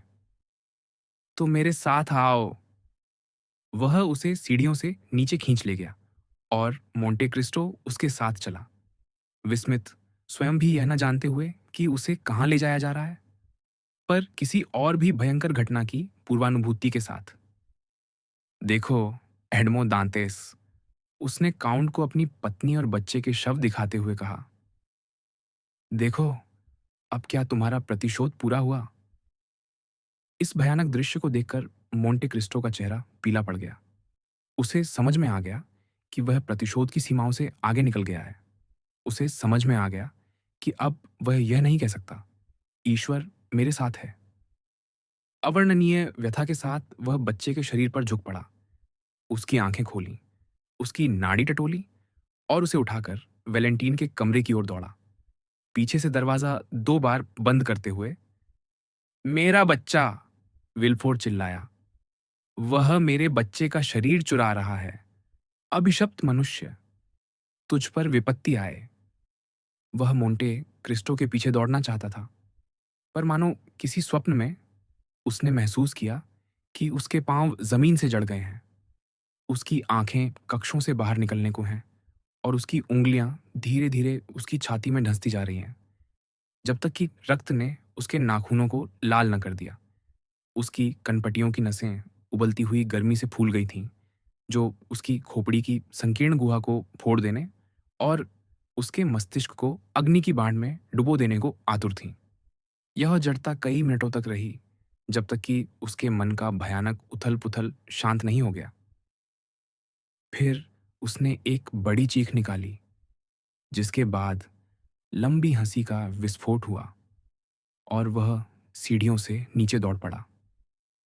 एक चौथाई घंटे बाद वैलेंटीन के कमरे का दरवाजा खुला और मोंटे क्रिस्टो फिर प्रकट हुआ, पीला, शीशे जैसे नेत्रों वाला और भारी हृदय के साथ। उसके चेहरे के सभी भाव, जो सामान्यतः इतने शांत और उदात्त रहते थे, पीड़ा से विकृत हो गए थे। उसकी बाहों में वह बच्चा था जिसे कोई उपाय जीवन में वापस नहीं ला सका था। मोंटे क्रिस्टो एक घुटने पर झुका और श्रद्धा के साथ उसे उसकी मां के पास रख दिया, उसका सिर उसकी छाती पर टिका हुआ। इसके बाद वह उठ खड़ा हुआ और बाहर चला गया। एक नौकर से मिलकर उसने पूछा, विलाफोर कहाँ है? नौकर ने उत्तर नहीं दिया, केवल बगीचे की ओर संकेत कर दिया। मोंटे क्रिस्टो सीढ़ियां उतरकर उस स्थान की ओर बढ़ा जिसकी ओर उस व्यक्ति ने संकेत किया था। वहां उसने देखा कि नौकरों का एक घेरा बना हुआ है और उसके बीच विल्फोर फावड़ा हाथ में लिए भूमि खोद रहा है, मानो किसी उन्माद में। यहां नहीं है, वह कह रहा था, और यहां भी नहीं है। फिर वह थोड़ी दूर जाकर फिर खोदने लगता। मोंटे क्रिस्टो उसके पास गया और शांत स्वर में, लगभग विनम्र आवाज में बोला, आपने एक पुत्र खो दिया है। पर विल्फोर ने उसे बीच में ही रोक दिया। उसने न सुना था, न समझा था। ओह, मैं उसे ढूंढ निकालूंगा, उसने कहा। चाहे तुम कहो कि वह यहां नहीं है, फिर भी मैं उसे ढूंढ निकालूंगा, चाहे मुझे न्याय के दिन तक ही क्यों न खोजते रहना पड़े। मोंटे क्रिस्टो भय से पीछे हट गया और बोला, वह पागल हो गया है, और मानो उसे भय हो कि इस अभिशप्त घर की दीवारें उस पर गिर पड़ेंगी। वह सड़क की ओर भागा और पहली बार यह सोचने लगा कि क्या उसे वह सब करने का अधिकार था जो उसने किया। बस, उसने कहा, अब इतना ही पर्याप्त है। और अब हम अंतिम व्यक्ति को बचाएंगे। घर पहुंचकर मोंटे क्रिस्टो की भेंट मोरेल से हुई, जो शान जेलीजे के घर में ऐसे घूम रहा था जैसे कोई प्रेत उस क्षण की प्रतीक्षा करता हुआ जिसे ईश्वर ने उसे फिर कब्र में लौटने के लिए निर्धारित किया हो। तैयार हो जाओ, मैक्सिमिलियन, काउंट ने मुस्कुराते हुए कहा। हम कल पेरिस छोड़ रहे हैं। क्या यहाँ अब आपका कोई और काम नहीं है? मोरेल ने पूछा। नहीं, मोंटे क्रिस्टो ने उत्तर दिया।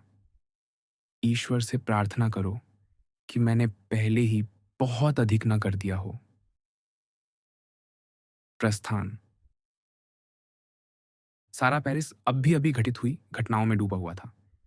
इमैनुएल और उसकी पत्नी ने रियू मेस्ले की अपनी छोटी सी गृहस्थी में आश्चर्य के साथ उसकी चर्चा की, और उन्होंने उन 3 आपदाओं की तुलना की जो उतनी ही अचानक थीं जितनी अप्रत्याशित, और जो मोरसेर्फ, डांगलार और विल्फोर पर आ गिरी थीं। मैक्सिमिलियन, जो उनसे मिलने आया था, उनकी बातचीत सुन रहा था, या कम से कम वह वहां उपस्थित था जबकि वे बात कर रहे थे, अपनी सामान्य सुन्नता की अवस्था में डूबा हुआ। सच कहो इमैनुएल, जूली ने कहा, क्या तुम्हें नहीं लगता कि ये सब धनी लोग, जो थोड़ी ही देर पहले इतने सुखी थे, अपनी संपत्ति, अपना सुख और अपनी सामाजिक प्रतिष्ठा बनाते समय उस दुष्ट जिन्न को ध्यान में रखना भूल गए थे? और वह जिन्न, जैसे पैरों की कहानियों में वह दुष्ट परी जिसे किसी विवाह या नामकरण में नहीं बुलाया जाता, अचानक प्रकट होकर उस घातक उपेक्षा का बदला लेने आ गया हो।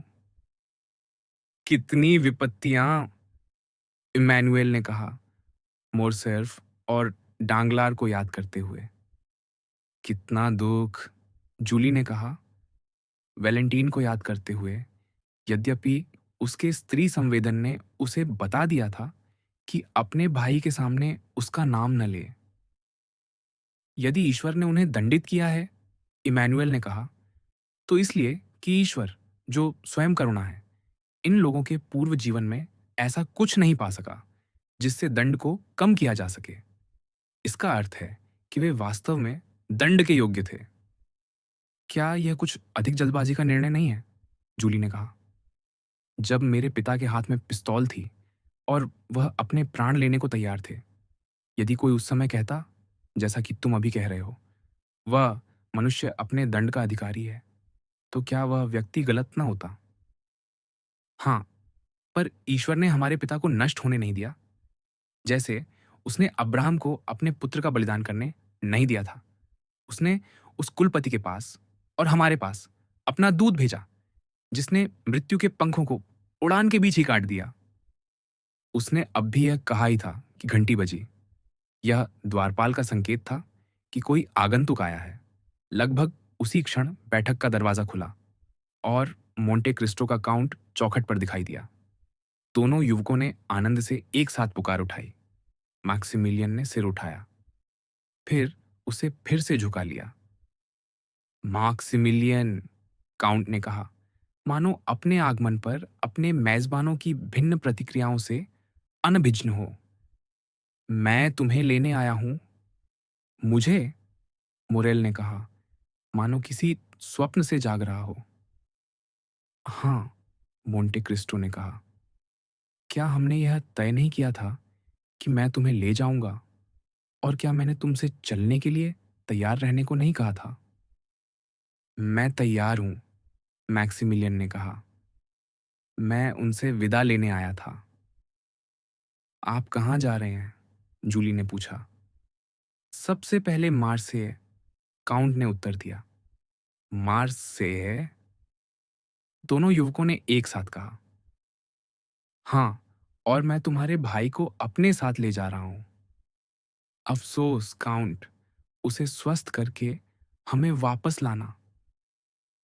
मोरेल ने अपना लज्जित चेहरा उनसे फेर लिया। क्या तुमने देखा कि वह अस्वस्थ है?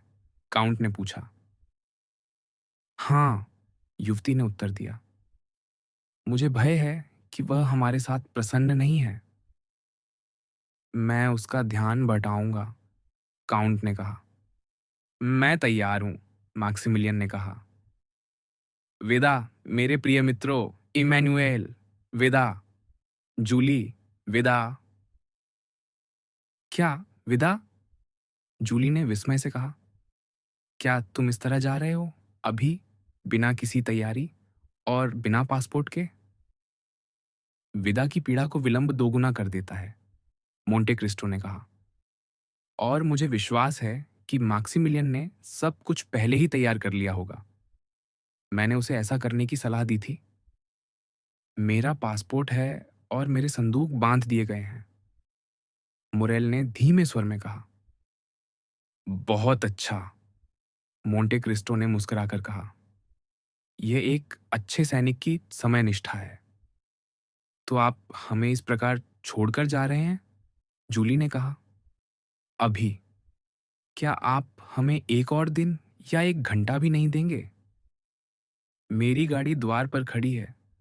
मुझे 5 दिनों में रोम पहुंचना है। निश्चय ही मैक्सिमिलियन रोम नहीं जा रहा, इमैनुएल ने कहा।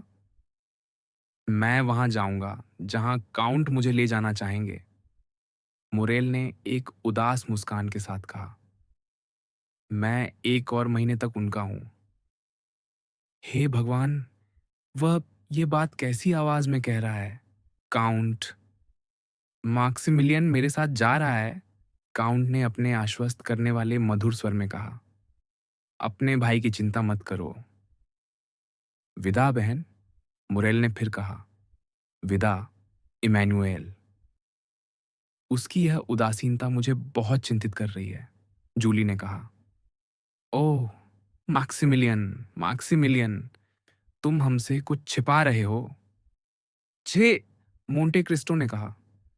जब तुम उसे फिर देखोगी, वह प्रसन्न, मुस्कुराता और आनंदित होगा। मैक्सिमिलियन ने काउंट की ओर एक ऐसी दृष्टि डाली जिसमें लगभग तिरस्कार और लगभग झुंझलाहट थी। चलो, काउंट ने कहा। उससे पहले, काउंट, जूली ने कहा, क्या आप मुझे यह कहने देंगे कि उस दिन?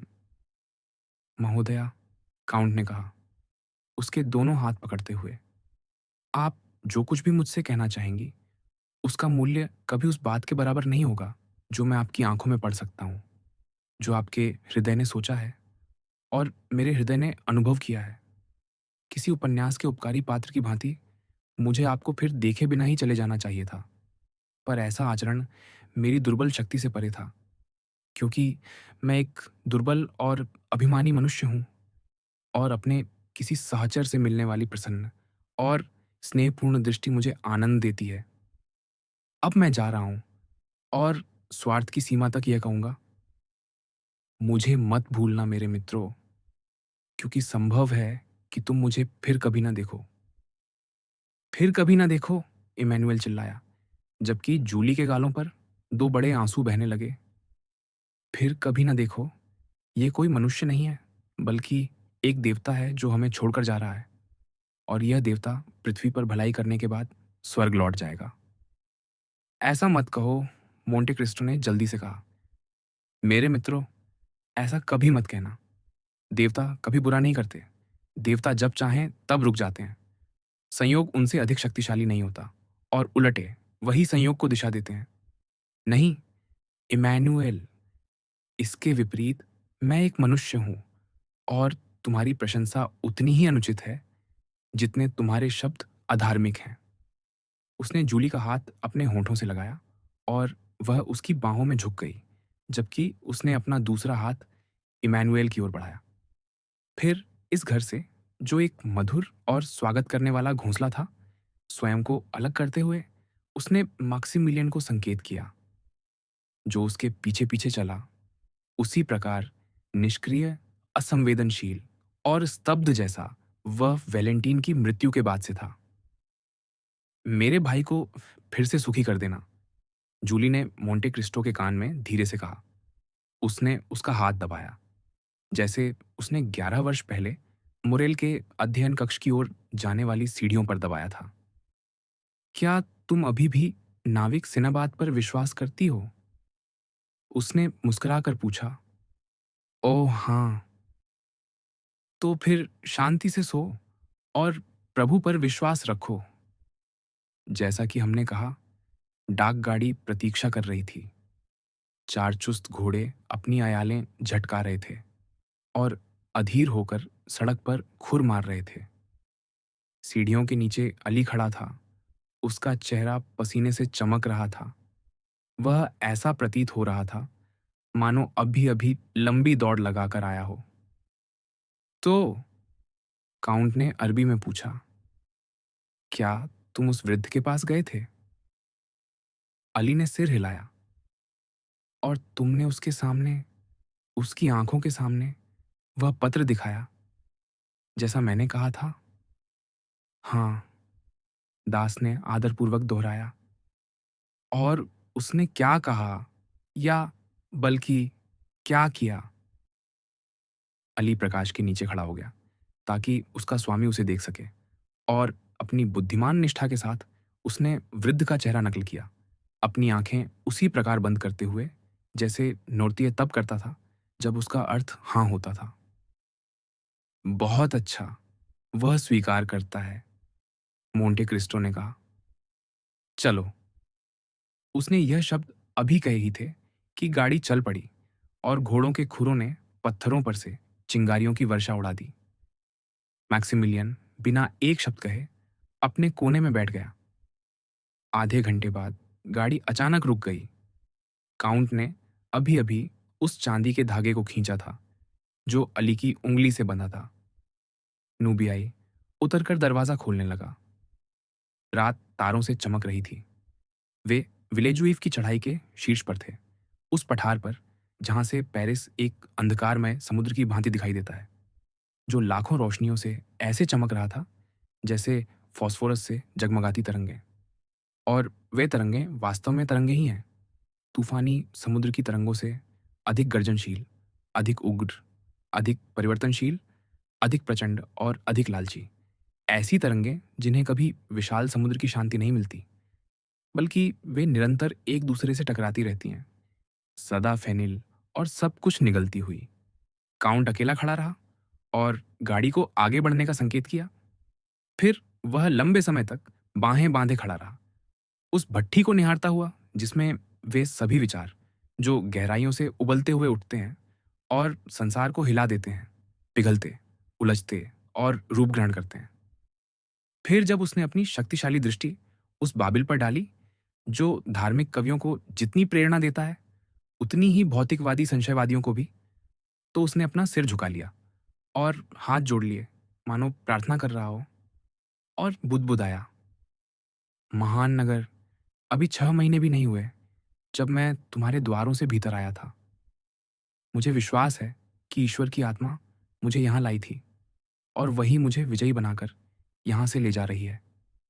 उसी ईश्वर को जो अकेला मेरे हृदय को पढ़ सकता है, मैंने तुम्हारी दीवारों के भीतर अपने आने का रहस्य सौंपा था। वही जानता है कि मैं यहाँ से बिना घृणा और बिना गर्व के जा रहा हूँ, यद्यपि बिना पश्चाताप के नहीं। वही जानता है कि मैंने उस शक्ति का उपयोग जो उसने मुझे सौंपी थी, न अपने लिए किया और न किसी व्यर्थ उद्देश्य के लिए। हे महान नगर, तुम्हारे उफनते वक्ष में मैंने वह पाया जिसकी मैं खोज कर रहा था।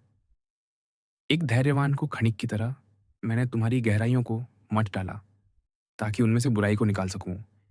अब मेरा कार्य पूर्ण हो गया है, मेरा दायित्व समाप्त हो गया है। अब तुम मुझे न और आनंद दे सकते हो, न और दुहक। विदा, पेरिस, विदा।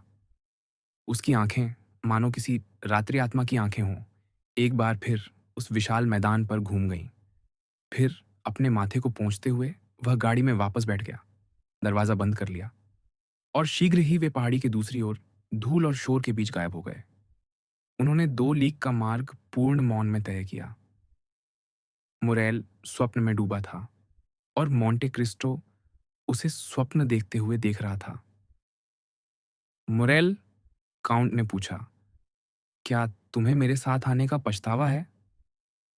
नहीं काउंट, पर पेरिस छोड़ने का शायद। यदि मुझे लगता कि पेरिस में तुम्हारा सुख तुम्हारी प्रतीक्षा कर रहा है, मोरेल, तो मैं तुम्हें वहीं छोड़ देता। पर वैलेंटीन पेरिस में विश्राम कर रही है और पेरिस छोड़ना उसे दूसरी बार खो देना है। मैक्सिमिलियन, काउंट ने कहा, वे मित्र जिन्हें हम खो देते हैं पृथ्वी में विश्राम नहीं करते। वे हमारे हृदयों में दफन रहते हैं और ईश्वर ने ऐसा ही चाहा है ताकि हम सदा उनके साथ रह सकें। मेरे दो मित्र हैं जो उसी प्रकार सदैव मेरे साथ रहते हैं। एक वह मनुष्य जिसने मुझे जीवन दिया, दूसरा वह जिसने मुझे समझ दी। दोनों की आत्मा मुझ में जीवित है। जब मैं संदेह में पड़ता हूँ तो मैं उनसे परामर्श करता हूँ, और यदि मैंने कभी कोई भलाई की है तो उसका श्रेय उनके परामर्श को है। अपने हृदय में देखो, मोरेल, और उससे पूछो कि क्या तुम्हें अब भी मुझे यह दुखी चेहरा दिखाते रहना चाहिए? मेरे मित्र, मैक्सिमिलियन ने कहा, मेरे हृदय की आवाज सचमुच दुखी है और वह केवल दुर्भाग्य का वचन देती है। केवल दुर्बल आत्मा ही हर चीज को अंधकारमय पर्दे के पीछे से देखती है। आत्मा अपने स्वयं के क्षितिज बनाती है। तुम्हारी आत्मा मेघाच्छन्न है, इसलिए आकाश तुम्हें तूफानी दिखाई देता है। यह सच हो सकता है, मैक्सिमिलियन ने कहा, और फिर वह अपने विचारों में डूब गया। यात्रा उसी अद्भुत गति से पूरी हुई जो काउंट की विशेष प्रतिभा थी।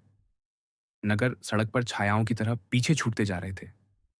शरद ऋतु की पहली हवाओं से हिलते हुए वृक्ष उनके सामने ऐसे उठते प्रतीत होते जैसे बिखरे हुए केशों वाले दैत्य हों, और जैसे ही वे उनके पास पहुंचते वे तुरंत दूर भाग जाते।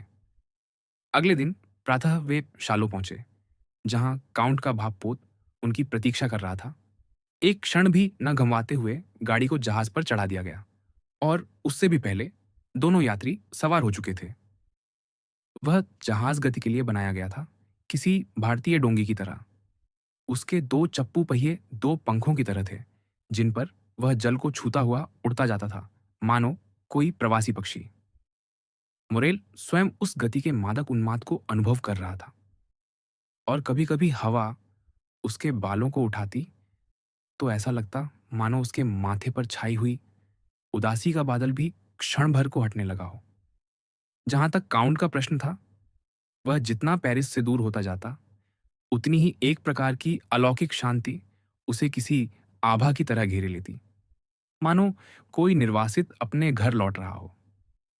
शीघ्र ही मार्सेय श्वेत उष्ण जीवन से धड़कता हुआ। मार्सेय तीर और कार्थेज की जुड़वां बहन और भूमध्य सागर की उनकी उत्तराधिकारी शासक। मार्सेय जो जितना वृद्ध होता जाता है उतना ही अधिक युवा प्रतीत होता है, उनके सामने प्रकट हुआ। दोनों पुरुषों के लिए यह दृश्य स्मृतियों से भरा हुआ था।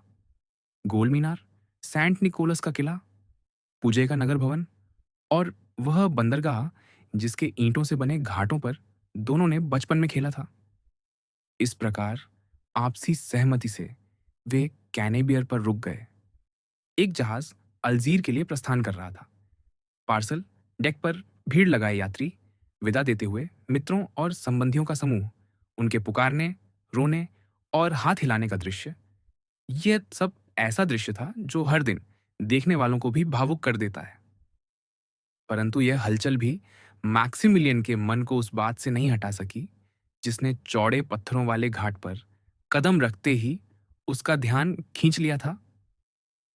देखो, उसने मोंटे क्रिस्टो की बांह पकड़ते हुए कहा, यहीं मेरे पिता रुके थे जब फरोन जहाज बंदरगाह में आया था। यहीं वह भला आदमी जिसे आपने मृत्यु और अपमान से बचाया था मेरी बाहों में गिर पड़ा था। मुझे अब भी अपने चेहरे पर उसके आंसुओं की अनुभूति होती है। और वह अकेला नहीं रो रहा था, बहुत से लोग हमें देखकर रो पड़े थे। मोंटे क्रिस्टो मुस्कुराया। मैं भी वहां था, उसने कहा, मोरेल को एक गली के मोड़ की ओर संकेत करते हुए। जैसे ही उसने यह कहा, उसी दिशा से जहां काउंट संकेत कर रहा था एक पीड़ा भरी कराह सुनाई दी, और उन्होंने एक स्त्री को उस जहाज के यात्री को हाथ हिलाते देखा जो प्रस्थान करने वाला था। वह स्त्री घूंघट में थी। मोंटे क्रिस्टो उसे ऐसे भाव से देख रहा था जिसे मॉरेल आसानी से पहचान लेता यदि उसकी आंखें काउंट की तरह स्त्री पर न होकर जहाज पर टिकी न होती। हे भगवान! वह चिल्लाया। मैं सही हूं। वह युवक जो अपनी टोपी हिला रहा है, वह जो वर्दी में है, वह अल्बेर मोरसेर्फ है। हाँ, मोंटे क्रिस्टो ने कहा। मैंने उसे पहचान लिया। कैसे? आप तो दूसरी दिशा में देख रहे थे। काउंट मुस्कुराया, जैसा वह तब करता था जब वह उत्तर देना नहीं चाहता था, और उसकी आंखें फिर उस घूंघट वाली स्त्री की ओर चली गईं, जो गली के मोड़ पर ओझल हो गई थी। फिर उसने मोरेल की ओर मुड़कर कहा, प्रिय मित्र, क्या तुम्हें नगर में कुछ काम नहीं है? मुझे अपने पिता की कब्र पर जाकर रोना है। मोरेल ने धीरे से उत्तर दिया। अच्छा, जाओ, और वहीं मेरी प्रतीक्षा करना। मैं वहां आ जाऊंगा। क्या आप मुझे छोड़ रहे हैं? हाँ, मुझे भी एक पवित्र कर्तव्य निभाना है। मुरेल ने अपना ढीला हाथ उस हाथ में रख दिया जो काउंट ने उसकी ओर बढ़ाया था। फिर सिर की एक अवर्णनीय उदास गति के साथ वह अपने साथी को छोड़कर नगर के पूर्वी भाग की ओर चल पड़ा। मोंटे क्रिस्टो उसे जाते हुए देखता रहा, उसी स्थान पर खड़ा रहा जब तक वह दृष्टि से ओझल न हो गया, और फिर अल्लेद मेल्हान की ओर मुड़ गया, उस छोटे घर की ओर लौटते हुए जिसे हमारे पाठकों को इस कथा के आरंभ से याद होना चाहिए।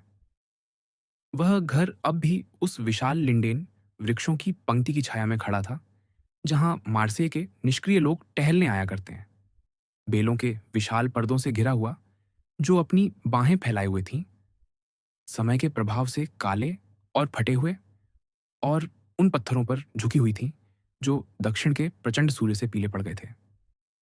दो पत्थर की सीढ़ियां जो गुजरते पैरों से घिस चुकी थीं उस दरवाजे तक ले जाती थीं जो तीन तख्तों से बना था।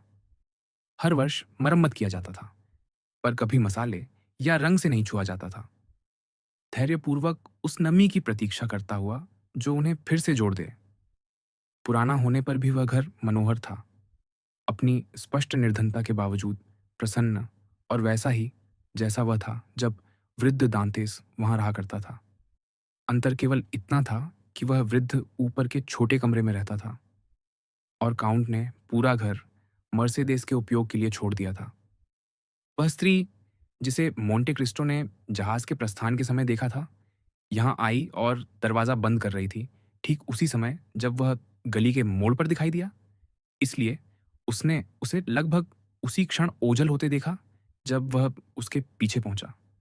वे घिसी हुई सीढ़ियां उसके पुराने परिचित थीं, और वह किसी से भी बेहतर जानता था कि पुराने दरवाजे को कैसे खोला जाए, जिसकी भीतर की कुंडी चौड़े सिर वाले कांटे से उठाई जाती थी।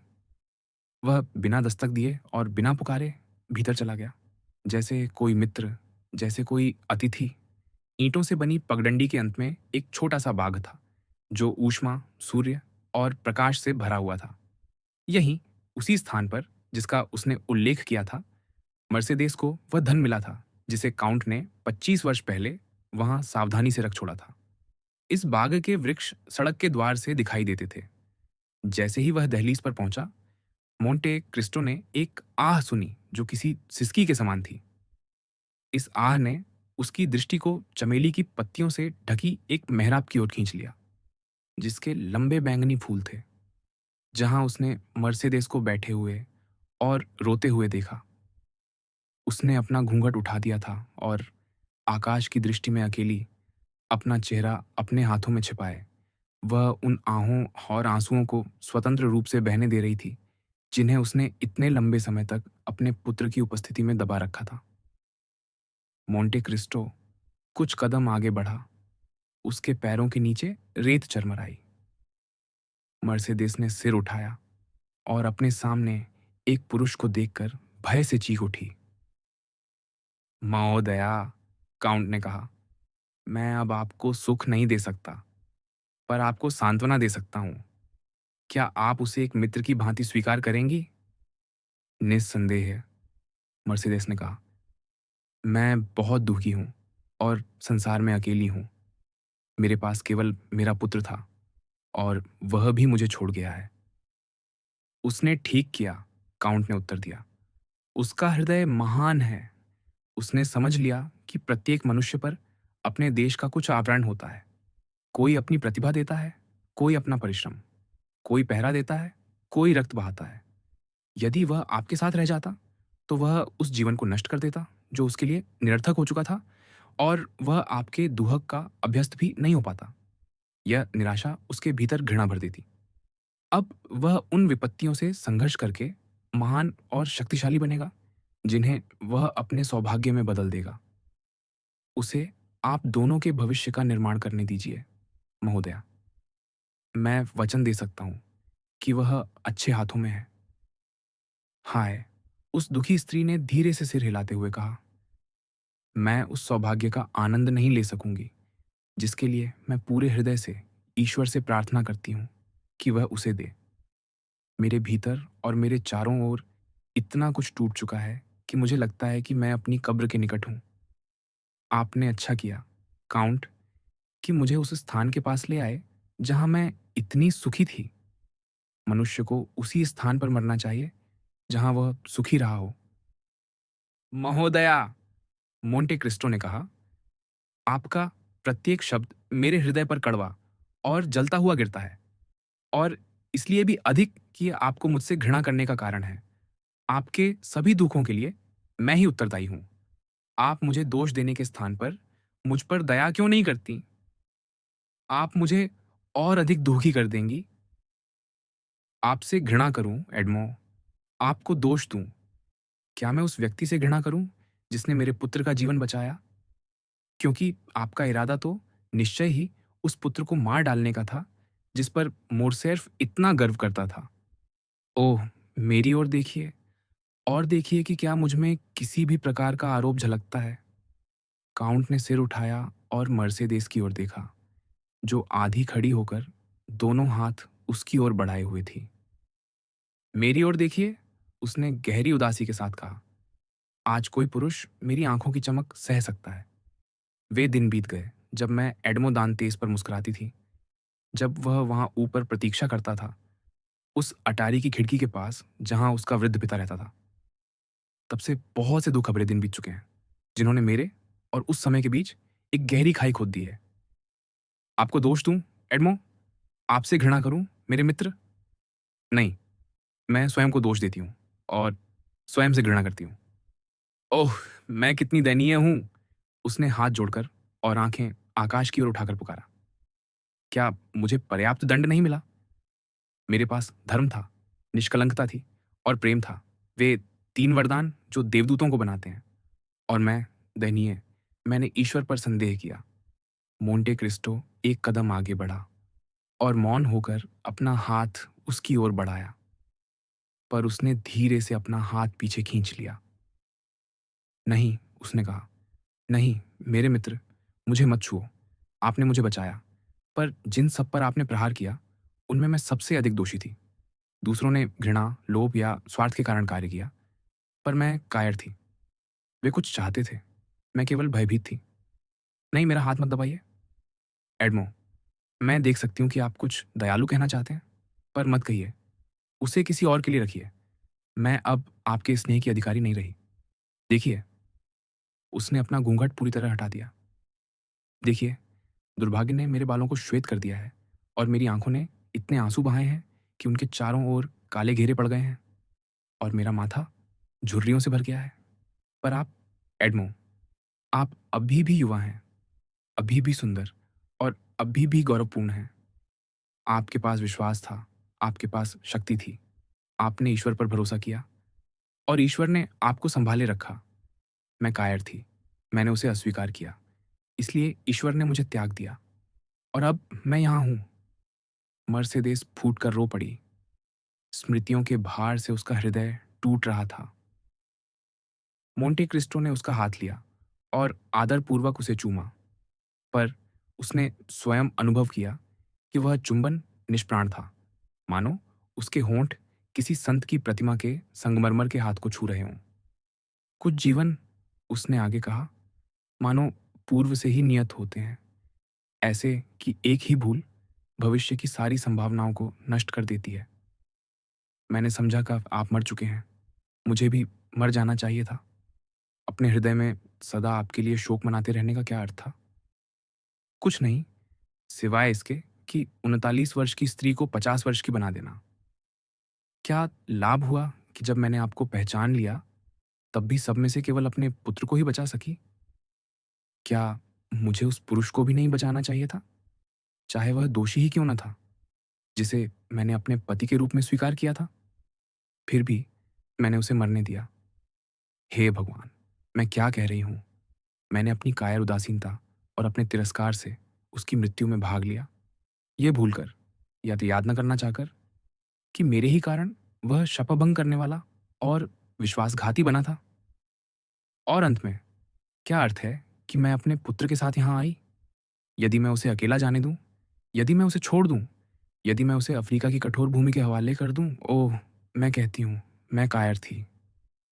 मैंने अपने प्रेम का त्याग किया और किसी दलदलू की तरह अपने चारों ओर सब पर दुर्भाग्य ले आई। नहीं, मर्सिडीज, मोंटे क्रिस्टो ने कहा। नहीं, अपने बारे में बेहतर सोचो।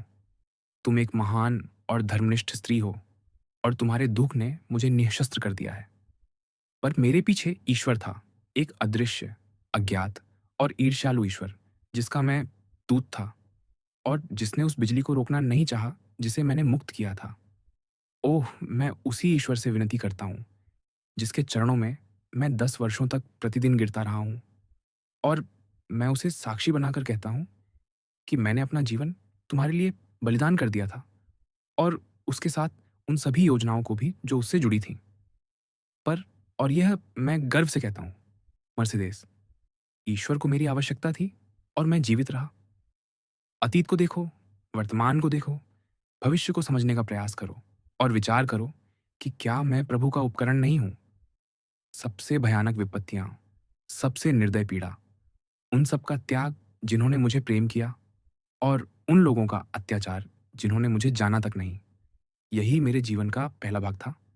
फिर अचानक कारावास, एकांत और निर्धनता के बाद वायु, स्वतंत्रता और ऐसा वैभव जो इतना उज्जवल, इतना प्रभावशाली और इतना असाधारण था कि यदि मैं अंधा ना होता तो मुझे अवश्य ही लगता कि ईश्वर ने इसे मुझे किसी महान उद्देश्य के लिए दिया है। तब से वह संपत्ति मुझे एक पवित्र आह्वान जैसी प्रतीत हुई। तब से मेरे भीतर उस जीवन के लिए एक भी विचार शेष नहीं रहा, जिसकी मधुरता में तुमने भी दुर्भाग्यवश कभी कभी भाग लिया था। न एक शांत घंटा, न एक क्षण का विश्राम। मुझे ऐसा लगता था मानो मैं आकाश में अग्नि के बादल की तरह आगे बढ़ रहा हूँ, मैदानों के नगरों को नष्ट करने के लिए, जैसे वे साहसी सेनापति जो किसी खतरनाक यात्रा पर निकलते हैं या किसी जोखिमपूर्ण अभियान की तैयारी करते हैं। मैंने अपनी सामग्री एकत्र की, अपने हथियार तैयार किए और आक्रमण तथा रक्षा के साधन जुटाए। अपने शरीर को सबसे कठोर परिश्रम का अभ्यस्त बनाया और अपनी आत्मा को सबसे कठोर आघातों का, अपने हाथ को हत्या करना सिखाया, अपनी आंखों को पीड़ा देखना और अपने होंठों को सबसे भयानक दृश्य पर मुस्कुराना। जितना दयालु, विश्वासपूर्ण और क्षमाशील मैं था, उतना ही मैंने स्वयं को प्रतिशोधी, गुप्त और कठोर बना लिया, या यूं कहूं, स्वयं नियति की तरह निष्प्रभावी, जो न सुनती थे न देखती है। और तब मैं उस मार्ग पर चल पड़ा जिसे मैंने स्वयं खोला था। आगे बढ़ता गया जब तक अपने लक्ष्य तक न पहुंच गया। दुर्भाग्य उस पर जो मेरे मार्ग में आया। बस, मर्सिडीज ने पुकारा। एडमो, बस। तुम ये विश्वास कर सकते हो कि तुम्हें पहचानने वाली अकेली वही थी जो तुम्हें समझ भी सकती थी। पर एडमो, वह स्त्री जिसने तुम्हें पहचाना और समझा, यदि वह तुम्हारे मार्ग में खड़ी होती और तुमने उसे कांच की तरह तोड़ भी दिया होता, तब भी उसे तुम्हारी प्रशंसा करनी पड़ती। एडमो, जैसे मेरे और अतीत के बीच एक खाई है, वैसे ही तुम्हारे और अन्य मनुष्यों के बीच भी एक खाई है। और मैं तुम्हें सच कहती हूँ कि मेरी सबसे पीड़ादायक यातना तुलना करना है। संसार में तुम्हारे समान कोई नहीं, ऐसा कुछ नहीं जो तुम्हारे जैसा हो। अब मुझसे विदा लो, एडमो, और हमें अलग हो जाने दो। मेरे जाने से पहले तुम क्या चाहती हो, मर्सिडीज? मोंटे क्रिस्टो ने पूछा। केवल एक बात, एडमो, मेरा पुत्र सुखी रहे। उस ईश्वर से प्रार्थना करो जिसके हाथों में ही मनुष्यों का जीवन है, कि वह उसे मृत्यु से बचाए, और बाकी सबका ध्यान मैं रखूंगा। धन्यवाद, एडमो। और तुम, मर्सिडीज? मुझे कुछ नहीं चाहिए। मैं दो कब्रों के बीच जीवन बिता रही हूँ। एक उस एडमो दांतेस की है जो बहुत पहले मर गया। मैं उससे प्रेम करती थी। यह शब्द अब मेरे सूखे होंठों पर उचित नहीं लगता, पर मेरा हृदय अब भी उस स्मृति को संजोए है, और मैं उस स्मृति को संसार की किसी भी वस्तु के बदले नहीं छोड़ूंगी। दूसरी उस पुरुष की है जिसे एडमो दांतेस ने मार डाला। मैं उस हत्या को उचित मानती हूँ, पर मुझे उस मृतक के लिए प्रार्थना करनी होगी। आपका पुत्र सुखी होगा, महोदया, काउंट ने फिर कहा। तब मैं उतनी ही सुखी रहूंगी जितनी हो सकती हूँ। पर आप क्या करेंगी? मर्सिडीज ने उदास मुस्कान के साथ कहा। यदि मैं आपसे कहूं कि मैं यहाँ वैसे ही जीवन बिताऊंगी जैसे कभी मर्सिडीज बिताती थी, अर्थात काम करके, तो आप विश्वास नहीं करेंगे। अब मैं कुछ नहीं कर सकती सिवाय प्रार्थना के, पर मुझे काम करने की आवश्यकता नहीं है। वह छोटा सा धन जो आपने छिपाया था अभी भी उसी स्थान पर था जिसका आपने उल्लेख किया था। लोग आश्चर्य करेंगे कि मैं कौन हूँ, पूछेंगे कि मैं क्या करती हूँ, और उन्हें यह पता नहीं चलेगा कि मैं कैसे जीती हूँ। पर इसका कोई महत्व नहीं। ये बात केवल ईश्वर, आप और मेरे बीच है। मर्सिडीज, काउंट ने कहा, मैं आपको दोष नहीं दे रहा, पर आपने बहुत बड़ा त्याग कर दिया जब आपने उस सारी संपत्ति को छोड़ दिया जो मोरसेर्फ ने एकत्र की थी। कम से कम उसका आधा भाग आपका अधिकार था, आपके सुयोग्य प्रबंधन और सावधानी के कारण। मैं जानती हूँ कि आप क्या सुझाव देने वाले हैं, पर मैं उसे स्वीकार नहीं कर सकती, एडमो। मेरा पुत्र मुझे ऐसा करने से रोक देगा, और मैं भी आपके लिए ऐसा कुछ नहीं करूंगा जिसे अल्बेर मोरसेर्फ की स्वीकृति ना हो। मैं ये जानूंगा कि उसका क्या इरादा है, और उसी के अनुसार कार्य करूंगा। पर यदि वह उस बात को स्वीकार कर ले जो मैं करना चाहता हूं, तो क्या आप भी प्रसन्नता से वैसा ही करेंगी? आप जानते हैं, एडमो, मैं अब सोचने वाली प्राणी नहीं रही। मेरे पास अब कोई संकल्प नहीं बचा सिवाय इसके कि मैं फिर कभी किसी बात का संकल्प न करूं। ईश्वर ने मुझे इतनी आंधियों से झकझोर दिया है कि मेरी सारी इच्छा शक्ति नष्ट हो गई है। मैं उसके हाथों में हूं, जैसे बाज के पंजों में एक चिड़िया। जब तक मैं जीवित हूं, वह मुझे मरने नहीं देना चाहता। यदि वह मुझे कोई सहायता भेजेगा, तो इसलिए कि वह ऐसा चाहता है, और मैं उसे स्वीकार कर लूंगी। सावधान रहिए, महोदया, मोंटे क्रिस्टो ने कहा। इस प्रकार ईश्वर की आराधना नहीं की जानी चाहिए। वह चाहता है कि हम उसकी शक्ति को समझें और उस पर विचार करें। इसी कारण उसने हमें स्वतंत्र इच्छा दी है। अभागी, मर्सिडीज ने पुकारा, मुझसे ऐसा मत कहिए। यदि मैं यह विश्वास कर लूं कि ईश्वर ने मुझे स्वतंत्र इच्छा दी है, तो मुझे निराशा से बचाने के लिए क्या शेष रहेगा? मोंटे क्रिस्टो का चेहरा हल्का सा पीला पड़ गया, और उसने सिर झुका लिया, उसके दुख की तीव्रता से अभिभूत होकर। क्या आप मुझसे विदा नहीं लेंगी?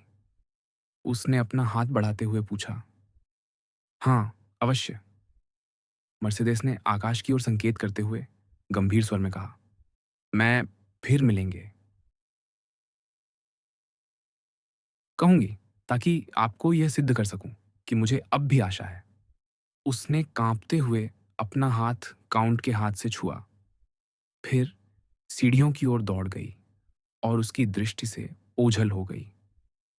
मोंटे क्रिस्टो धीरे धीरे घर से बाहर निकला और बंदरगाह की ओर लौट गया। मर्सिडीज ने उसे जाते हुए नहीं देखा, यद्यपि वह उस छोटे कमरे की खिड़की पर खड़ी थी जो कभी उसके पिता का था। उसकी आंखें दूर क्षितिज पर उस जहाज को खोज रही थीं जो उसके पुत्र को खुले समुद्र के पार ले जा रहा था। पर उसकी आवाज मानो अनायास धीमे से बुदबुदा रही थी। एडमो, एडमो, एडमो। अतीत। काउंट इस घर से भारी हृदय के साथ चला आया, जहां वह मर्सिडीज को छोड़ रहा था और संभवतः अब उसे फिर कभी न देखेगा। छोटे एडवार की मृत्यु के बाद मोंटे क्रिस्टो में एक बड़ा परिवर्तन आ गया था। अपने प्रतिशोध की पराकाष्ठा तक उस धीमे और घुमावदार मार्ग से पहुंचकर, जिसे उसने अपनाया था, उसने पर्वत की दूसरी ओर झांका और वहां उसे संदेह की गहरी खाई दिखाई दी। इतना ही नहीं, अब भी अभी मर्सेदेस के साथ हुई बातचीत ने उसके हृदय में इतनी स्मृतियां जगा दी थीं कि उन स्मृतियों को भी अब परास्त करना आवश्यक हो गया था। काउंट जैसे व्यक्ति उस उदासी की अवस्था में अधिक समय तक नहीं रह सकता था, जो सामान्य आत्माओं को उन्हें मौलिकता का आभास देकर जीवन दे सकती है, पर श्रेष्ठ प्राणियों को नष्ट कर देती है। काउंट ने निश्चय किया कि यदि वह उस अवस्था तक पहुंच गया है जहां वह स्वयं को दोष देने लगा है, तो अवश्य ही उसकी गणना में कहीं ना कहीं त्रुटि हुई है। मैं अतीत के विषय में बुरा सोचता हूं, उसने कहा, और उस प्रकार मैं भूल नहीं कर सकता। क्या क्या वह लक्ष्य जिसे मैंने अपने लिए निर्धारित किया था गलत हो सकता है? क्या मैं 10 वर्षों से गलत मार्ग पर चला आ रहा हूं? क्या यह संभव है कि एक ही क्षण में वास्तुकार को यह विश्वास हो जाए कि वह निर्माण, जिसमें उसने अपनी सारी आशाएं लगा दी थीं, यदि असंभव नहीं तो अधार्मिक था? मैं इस विचार को स्वीकार नहीं कर सकता, क्योंकि यह मुझे पागल कर देगा। आज मेरे विचारों में जो कमी है, वह अतीत का सही आकलन है, क्योंकि मैं उस अतीत को क्षितिज के दूसरे छोर से देख रहा हूँ। वास्तव में जैसे जैसे मनुष्य आगे बढ़ता है, वैसे वैसे अतीत भी उस दृश्य की तरह जिसमें से वह गुजर चुका है, धीरे धीरे मिटता जाता है। मेरे साथ वही हो रहा है जो स्वप्न में घायल हुए मनुष्य के साथ होता है। वह अपने घाव को देखता है और उसे महसूस करता है, पर यह याद नहीं कर पाता कि वह कैसे लगा। आओ फिर, पुनर्जीवित मनुष्य, आओ विलासी क्रेसस, आओ निद्राचारी, आओ सर्वशक्तिमान स्वप्नदृष्टा, आओ अजेय करोड़पति, और एक क्षण के लिए उस भयानक संभावना को फिर से देखो, दरिद्रता और भूख से भरे जीवन की संभावना को। उन मार्गों पर लौटो जहां भाग्य ने तुम्हें धकेला, जहां दुर्भाग्य ने तुम्हें पहुंचाया और जहां निराशा ने तुम्हारा स्वागत किया। अब बहुत अधिक हीरे, सोना और सुख उस दर्पण के कांच में चमक रहे हैं जिसमें मोंटे क्रिस्टो दांतेस को देखता है। हीरों को छिपा दो, सोने की चमक को म्लान कर दो, किरणों को मंद कर दो। धनी मनुष्य को फिर निर्धन बनने दो, स्वतंत्र मनुष्य को फिर बंदी बनने दो, और पुनर्जीवित मनुष्य को फिर शव बनने दो। ये सब अपने आप से कहते हुए मोंटे क्रिस्टो कैंसरी की गली से नीचे उतर रहा था। यही वही गली थी जहां से 24 वर्ष पहले एक रात उसे एक मौन प्रहरी ले गया था। ये घर, जो अब प्रकाश और जीवन से भरे हुए थे, तब अंधकारमय, निस्तब्ध और बंद पड़े थे। फिर भी ये वही हैं, मोंटे क्रिस्टो बुदबुदाया। अंतर केवल इतना है कि तब रात थी और अब पूर्ण दिवस है। सूर्य ही है जो इन सबको प्रकाश और आनंद देता है। वह सेंट लोरां की गली से होकर घाटों तक उतरा और कोन्सिन की ओर चल पड़ा। यही वह स्थान था जहां से उसे जहाज तक ले जाया गया था। एक छोटी नौका वहां से गुजर रही थी, जिसकी छत सूती कपड़े से ढकी हुई थी। मोंटे क्रिस्टो ने नाविक को पुकारा, जिसने तुरंत अपनी नाव उसकी ओर मोड़ ली, उस उत्सुकता के साथ जो ऐसे अवसरों पर उस नाविक में दिखाई देती है जिसे अच्छी बख्शीश की आशा हो। मौसम अत्यंत सुंदर था और यात्रा अत्यंत आनंददायक। सूर्य क्षितिज पर अस्त हो रहा था और जल की सतह पर, जो उसके नीचे झुकते ही अग्नि की तरह दहक उठी थी, वह प्रज्वलित लाल दिखाई दे रहा था। समुद्र दर्पण की तरह समतल था, पर समय समय पर छलांग लगाती मछलियों से उसमें लहरें पड़ जाती थीं, जो किसी अदृश्य शत्रु से पीछा छुड़ाने के लिए जल से बाहर कूदती और दूसरे तत्व में आश्रय खोजती। दूर क्षितिज पर मछुआरों की नौकाएं दिखाई दे रही थीं, जो ले मार्तिक की ओर जा रही थीं, या व्यापारिक जहाज जो कोर्सिका या स्पेन की ओर जा रहे थे। और वे सब चलते हुए समुद्री बगुलों की तरह श्वेत और सुडौल दिखाई देते थे। निर्मल आकाश और सुडौल जहाज़ों के बावजूद, दृश्य में फैली सुनहरी आभा के बावजूद, काउंट अपने चोगे में लिपटा हुआ उस भयावह यात्रा के प्रत्येक विवरण को एक-एक करके याद कर रहा था। लेक आतलाओं में जलती वह एकाकी ज्योति, शातो द्वीप का दृश्य जिसने उसे बता दिया था कि उसे कहाँ ले जाया जा रहा है। जब उसने जल में कूदने का प्रयास किया, तब सिपाहियों के साथ संघर्ष, अपने पराजित हो जाने की अनुभूति से उत्पन्न उसकी निराशा और कार्बाइन की नली का वह शीतल स्पर्श जो उसकी कनपटी पर बर्फ की अंगूठी की तरह दबाया गया था।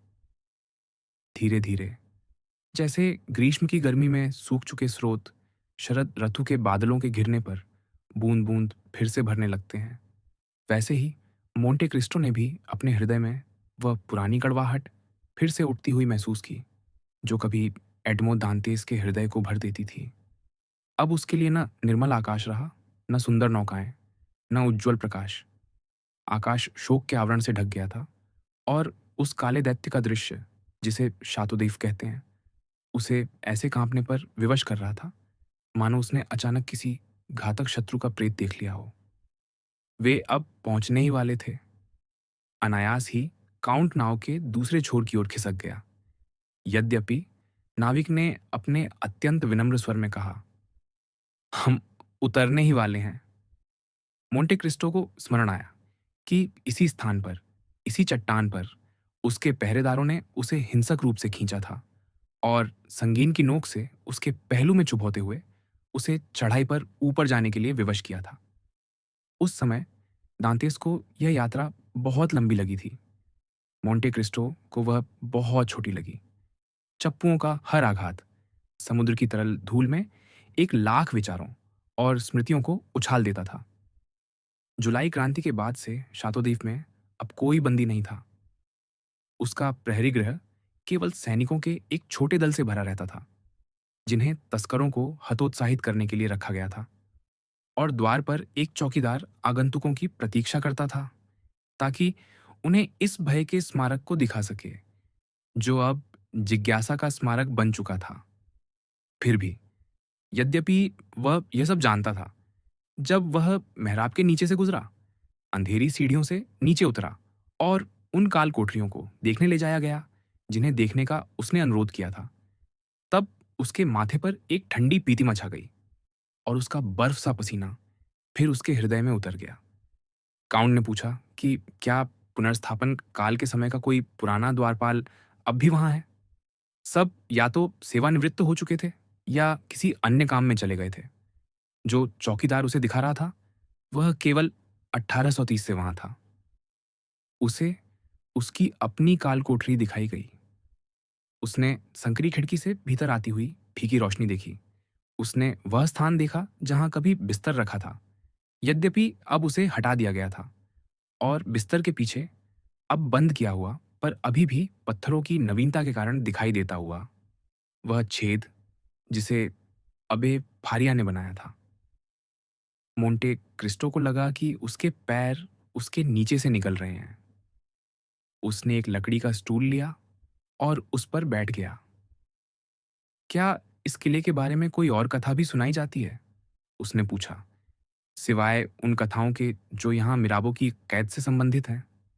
क्या इन उदास स्थानों से जुड़ी कोई परंपरा है, जहाँ यह विश्वास करना कठिन है कि मनुष्यों ने कभी अपने ही समान मनुष्यों को बंद किया था? हाँ, चौकीदार ने कहा। द्वारपाल अंतवान ने मुझे इसी काल कोठरी के बारे में एक कहानी सुनाई थी। मोंटे क्रिस्टो कांप उठा। यही द्वारपाल अंतवान उसका द्वारपाल था। वह लगभग उसका नाम और चेहरा भूल चुका था, पर नाम सुनते ही उसने वह चेहरा देख लिया। दाढ़ी से घिरा हुआ, भूरी जैकेट और चाबियों का गुच्छा। उसे ऐसा लगा मानो वह अब भी उनकी झंझनाहट सुन सकता है। उसने पीछे मुड़कर देखा और उसे लगा मानो वह व्यक्ति गलियारे में खड़ा है। उन छायाओं के बीच जो चौकीदार के हाथ में जलती मशाल की रोशनी से और भी गहरी हो गई थी। क्या महोदय चाहेंगे कि मैं वह कहानी सुनाऊं? उस व्यक्ति ने पूछा। हाँ, मोंटे क्रिस्टो ने कहा, मुझे सुनाओ। और उसने अपने हृदय की धड़कन को रोकने के लिए हाथ अपनी छाती पर रख लिया, क्योंकि वह अपनी ही कथा सुनने से भयभीत था। मुझे सुनाओ, उसने फिर कहा। इस काल कोठरी में, चौकीदार ने कहा, बहुत समय पहले एक बंदी रखा गया था जो बहुत खतरनाक व्यक्ति था। और ऐसा कहा जाता है कि वह इसलिए और भी खतरनाक था क्योंकि वह अत्यंत परिश्रमी था। उसी समय किले में एक और व्यक्ति भी बंद था, पर वह दुष्ट नहीं था, केवल एक दुर्भाग्यपूर्ण पादरी था। और पागल। हाँ, मैं समझता हूँ, पागल, मोंटे क्रिस्टो ने दोहराया। उसकी पागलपन की प्रकृति क्या थी? वह किसी भी व्यक्ति को जो उसे स्वतंत्रता दिला दे, लाखों देने का प्रस्ताव करता था। मोंटे क्रिस्टो ने अपनी आंखें ऊपर उठाईं, पर वह आकाश नहीं देख सका। उसके और आकाश के बीच पत्थर का एक पर्दा था। उसने सोचा कि उतना ही अभेद्य पर्दा उन लोगों की आंखों और उन खजानों के बीच भी रहा होगा जिन्हें अबे फारिया उन्हें देने का प्रस्ताव करता था। क्या वे बंदी एक दूसरे से मिल सकते थे? उसने पूछा। ओ नहीं, ये सख्त मना था। पर उन्होंने एक कालकोठरी से दूसरी तक सुरंग खोदकर इस निषेध को पार कर लिया। और यह सुरंग दोनों में से किसने खोदी? निश्चय ही उस युवक ने, चौकीदार ने कहा। वह परिश्रमी और शक्तिशाली था, जबकि वह बेचारा पादरी बूढ़ा और दुर्बल था। वैसे भी उसका मन इतना भटकता रहता था कि वह किसी एक विचार पर ध्यान नहीं लगा सकता था। कितने अंधे थे वे? मोंटे क्रिस्टो बुदबुदाया। तो इस प्रकार, चौकीदार ने आगे कहा, उस युवक ने यह सुरंग खोद डाली। कैसे, ये कोई नहीं जानता, पर उसने सचमुच उसे पूरा कर लिया। और इसका प्रमाण यह है कि उसके निशान अब भी देखे जा सकते हैं। वहां, क्या आप देखते हैं?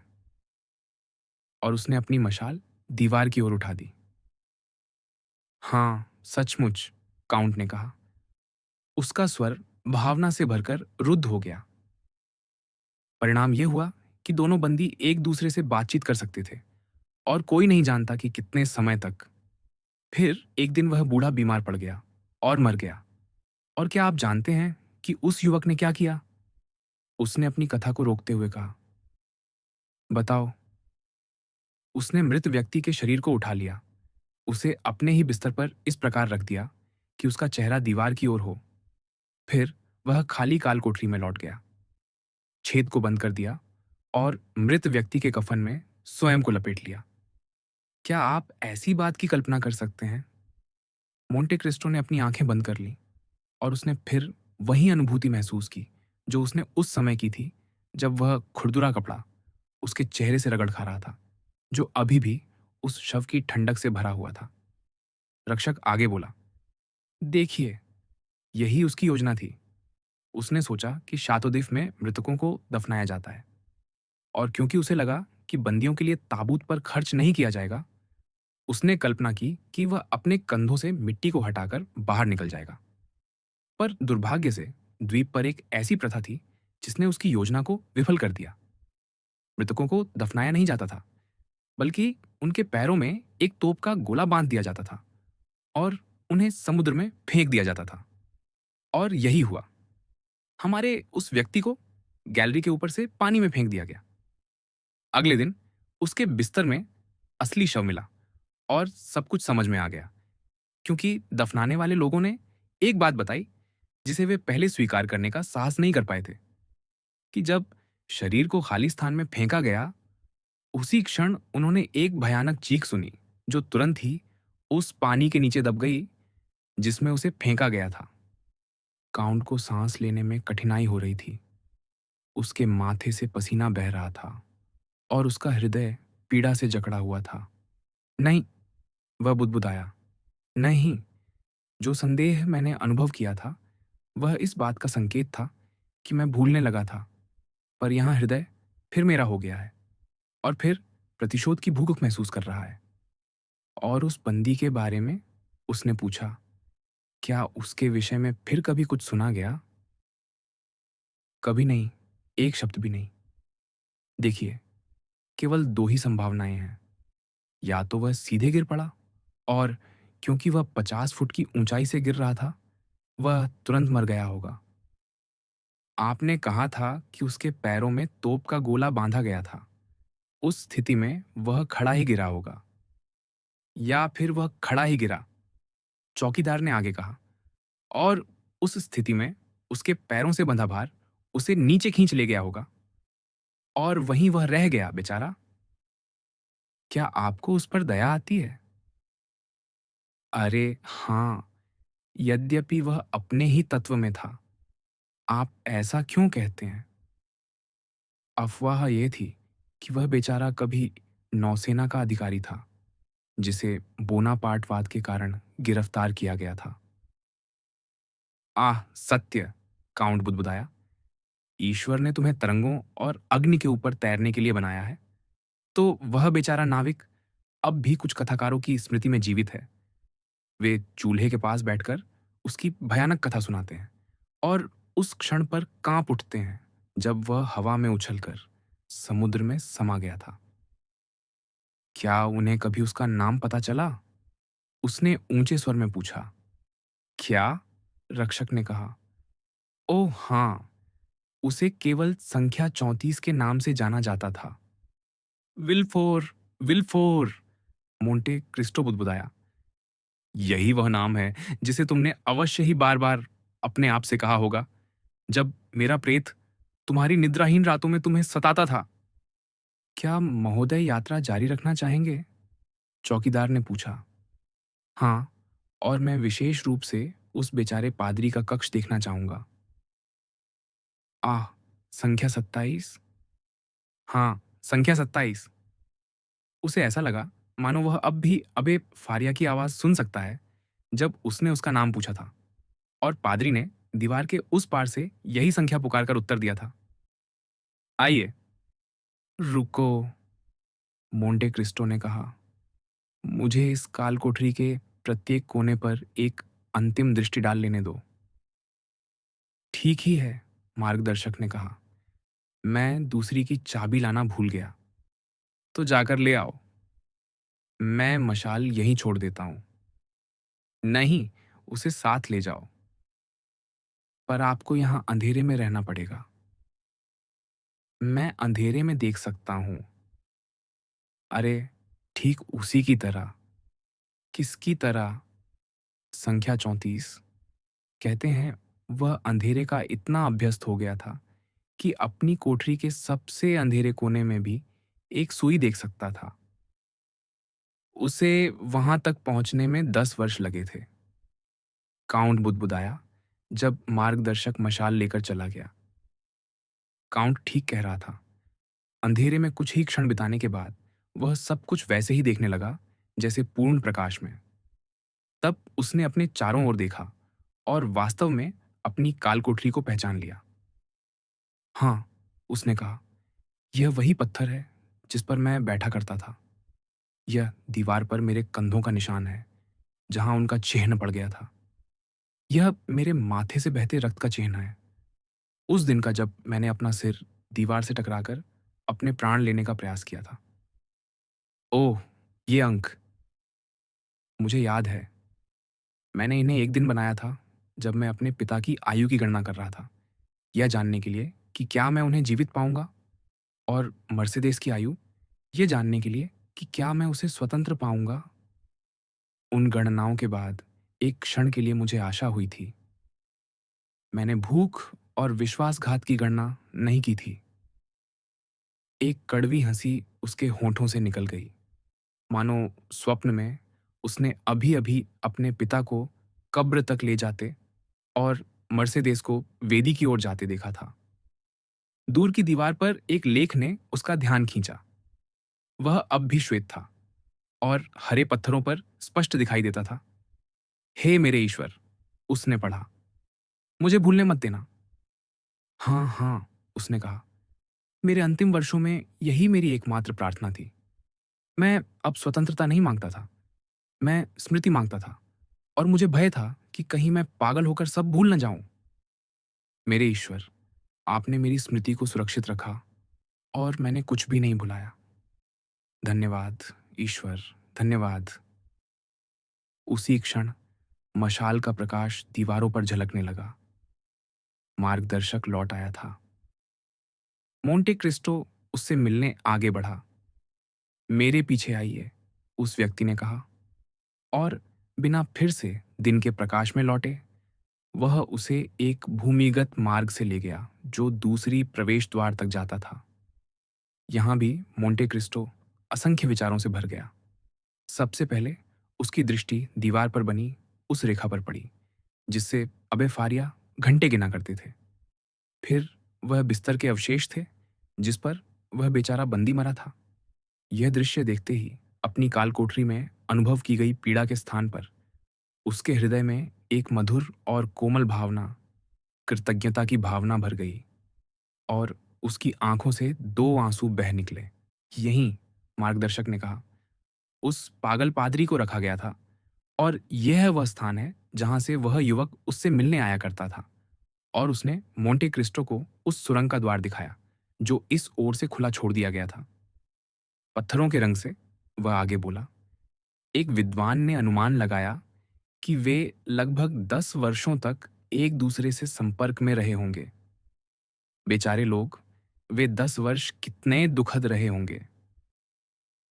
दांतेस ने अपनी जेब से कुछ लुई निकाले और उस व्यक्ति को दे दिए जिसने दूसरी बार उस पर दया की थी, बिना यह जाने कि वह कौन है। चौकीदार ने धन ले लिया, यह समझते हुए कि वह कुछ छोटे सिक्के होंगे। फिर मशाल के प्रकाश में उसने देखा कि आगंतुक ने उसे कितना अधिक दिया है। महोदय, उसने कहा, आपसे भूल हो गई है। क्या मतलब? आपने मुझे सोना दे दिया है। मुझे पता है। क्या आपको पता है? हाँ। और आप सचमुच मुझे यह सोना देना चाहते थे? हाँ। तो मैं इसे निश्चिंत होकर रख सकता हूँ? हाँ। चौकीदार ने आश्चर्य से मोंटे क्रिस्टो की ओर देखा। और ईमानदारी भी, काउंट ने कहा, जैसे हैमलेट। महोदय, चौकीदार ने कहा, अपने सौभाग्य पर विश्वास करने का साहस न करते हुए, मैं आपकी उदारता नहीं समझता। यह बहुत सरल है मेरे मित्र, काउंट ने कहा। मैं कभी नाविक था और तुम्हारी कहानी ने मुझे शायद किसी और से अधिक छू लिया। तो महोदय, मार्गदर्शक ने कहा, चूंकि आप इतने उदार हैं, आप एक उपहार के योग्य हैं। तुम मुझे क्या दे सकते हो मित्र? सीपियाओं, भूसे की गुड़िया? नहीं, धन्यवाद। नहीं महोदय, कुछ ऐसा जो उस कहानी से संबंधित है जो मैंने अब भी आपको सुनाई। सच, काउंट ने कहा। क्या है वह? सुनिए, चौकीदार ने कहा। यह हुआ कि मैंने सोचा, उस कमरे में जहां कोई बंदी 15 वर्ष रहा हो, कुछ ना कुछ अवश्य मिलेगा। इसलिए मैंने दीवारों को थपथपाना शुरू किया। आह, मोंटे क्रिस्टो ने कहा, अबे फारिया के दोहरे छिपाने के स्थान को याद करते हुए। जैसा तुम कहते हो। तो खोजते खोजते चौकीदार ने आगे कहा, मुझे वास्तव में बिस्तर के सिरहाने और चूल्हे के नीचे खोखली आवाज सुनाई दी। हाँ, मोंटे क्रिस्टो ने कहा। हाँ। मैंने पत्थर उठाए और मुझे मिला एक रस्सी की सीढ़ी और औजार। काउंट ने पुकारा, आपको ये कैसे पता? चौकीदार ने आश्चर्य से पूछा। मुझे नहीं पता, मैंने अनुमान लगाया, काउंट ने कहा। ऐसी ही चीजें प्रायः बंदियों के छिपे स्थानों में मिलती हैं। हाँ महोदय, मार्गदर्शक ने कहा, एक रस्सी की सीढ़ी और कुछ औजार। क्या वे अब भी तुम्हारे पास हैं? मोंटे क्रिस्टो ने उत्सुकता से पूछा। नहीं महोदय, वे सब चीजें बहुत विचित्र थीं, इसलिए मैंने उन्हें आगंतुकों को बेच दिया। पर मेरे पास एक और वस्तु है। क्या? काउंट ने अधीरता से पूछा। मेरे पास एक तरह की पुस्तक है जो कपड़े की पट्टियों पर लिखी हुई है। ओह! मोंटे क्रिस्टो ने पुकारा। तुम्हारे पास ऐसी पुस्तक है? मुझे नहीं मालूम कि वह पुस्तक है या नहीं, चौकीदार ने कहा। पर मेरे पास वही है जिसके बारे में मैंने बताया। जाकर उसे ले आओ मेरे मित्र, काउंट ने कहा। जाओ, और यदि वह वही है जो मैं सोच रहा हूं, तो चिंता मत करो। मैं अभी लाता हूं महोदय। और मार्गदर्शक चला गया। यह सुनकर काउंट श्रद्धापूर्वक उस बिस्तर के अवशेषों के सामने घुटनों के बल बैठ गया, जिसे मृत्यु ने उसके लिए एक वेदी बना दिया था। ओह! मेरे दूसरे पिता, उसने कहा, आप जिन्होंने मुझे स्वतंत्रता, ज्ञान और धन दिया, आप जिन्होंने उन प्राणियों की तरह जो हमसे किसी उच्चतर तत्व के होते हैं, भले और बुरे का ज्ञान रखा। यदि कब्र की गहराइयों में हम में से कुछ ऐसा बचा रहता है जो अब भी पृथ्वी पर रहने वालों की आवाज सुनकर कांप उठता है, यदि मृत्यु में शरीर के रूपांतरण के बाद भी कुछ ऐसा जीवित रहता है उन स्थानों में जहां हमने बहुत प्रेम किया या बहुत पीड़ा सही, उदात्त हृदय, महान आत्मा, गहन चेतना, मैं आपसे विनती करता हूं कि किसी शब्द, किसी संकेत या किसी प्रकाशन के द्वारा उस पितृस्नेह के नाम पर जो आपने मुझे दिया और उस पुत्रवत सम्मान के नाम पर जो मैंने आपको लौटाया, इस अंतिम संदेह को दूर कर दीजिए, जो यदि निश्चितता में परिवर्तित न हुआ तो पश्चाताप बन जाएगा। काउंट ने अपना सिर झुका लिया और हाथ जोड़ ली। ये रहा महोदय, उसके पीछे से एक आवाज आई। वह चौंक कर मुड़ा। चौकीदार कपड़े की वे पट्टियां आगे बढ़ा रहा था जिन पर अबे फारिया ने अपनी सारी बुद्धि का सार लिख छोड़ा था। यह इटली की राजसत्ता पर अबे फारिया की महान कृति का पांडुलिपि थी। काउंट ने उसे उत्कंठा से पकड़ लिया और सबसे पहले उसकी आंखें उस उक्ति पर पड़ीं जिस पर लिखा था, तुम अजगर के दांत उखाड़ोगे और सिंहों को अपने पैरों तले रौंदोगे। प्रभु ने कहा। आह! वह चिल्लाया। यही मेरा उत्तर है। धन्यवाद पिता, धन्यवाद। अपनी जेब से एक छोटा बटुआ निकालकर, जिसमें हजार हजार फ्रैंक के 10 नोट थे, उसने कहा, लो, इसे ले लो। क्या आप यह मुझे दे रहे हैं? हाँ, इस शर्त पर कि तुम इसे तब तक न खोलो जब तक मैं यहां से चला न जाऊं। अभी अभी प्राप्त उस धरोहर को अपने सीने से लगाए जो उसके लिए सबसे बहुमूल्य खजाने से भी अधिक मूल्यवान थी। वह भूमिगत मार्ग से जल्दी जल्दी बाहर निकला और नाव में बैठते ही आदेश दिया, मार से।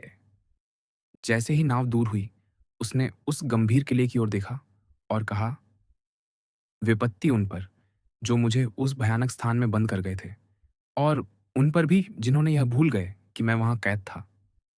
जब वे ले कातलाओं के पास से गुजर रहे थे, काउंट ने अपना मुख फेर लिया, अपने सिर को चोगे में ढंक लिया और एक स्त्री का नाम बुदबुदाया। विजय पूर्ण हो चुकी थी। 2 बार उसने अपने संदेहों को दूर कर दिया था, और वह नाम जिसे उसने लगभग प्रेम से भरे स्नेह के साथ उच्चारित किया, वह हायदे का था। भूमि पर पहुंचकर मोंटे क्रिस्टो उस कब्रिस्तान की ओर चला जहां उसे मालूम था कि मोरेल मिलेगा। 10 वर्ष पहले वह भी श्रद्धा से इसी कब्रिस्तान में एक कब्र खोजने आया था, पर उसने व्यर्थ खोज की थी। फ्रांस लौटकर जब वह करोड़पति बन चुका था, तब भी वह अपने पिता की कब्र नहीं खोज पाया था, जो भूख से मर गए थे। मोरेल ने सचमुच वहां एक क्रूस लगवाया था, पर वह गिर गया था और कब्र खोदने वाले ने उसे जला दिया था, जैसे वे कब्रिस्तानों में पड़ी पुरानी लकड़ियों के साथ करते हैं। वह सज्जन व्यापारी अधिक भाग्यशाली रहा। वह अपने बच्चों की बाहों में मरा, जिन्होंने उसे उसकी पत्नी के पास दफनाया, जो उससे 2 वर्ष पहले अनंत में जा चुकी थी। 2 बड़े संगमरमर के पट, जिन पर उनके नाम अंकित थे, एक छोटे से स्थान में साथ साथ पड़े थे। जिसे लोहे की जाली ने घेर रखा था और जो 4 सरू के वृक्षों की छाया में था। मैक्सिमिलियन उनमें से एक से टिककर खड़ा था, उन दोनों कब्रों को देखता हुआ, पर कुछ भी देख नहीं रहा था। उसकी पीड़ा गहरी थी और वह लगभग उन्माद की अवस्था में था। मॉक्सिमिलियन, काउंट ने कहा, तुम्हें वहां नहीं देखना चाहिए, बल्कि वहां। और उसने आकाश की ओर संकेत किया।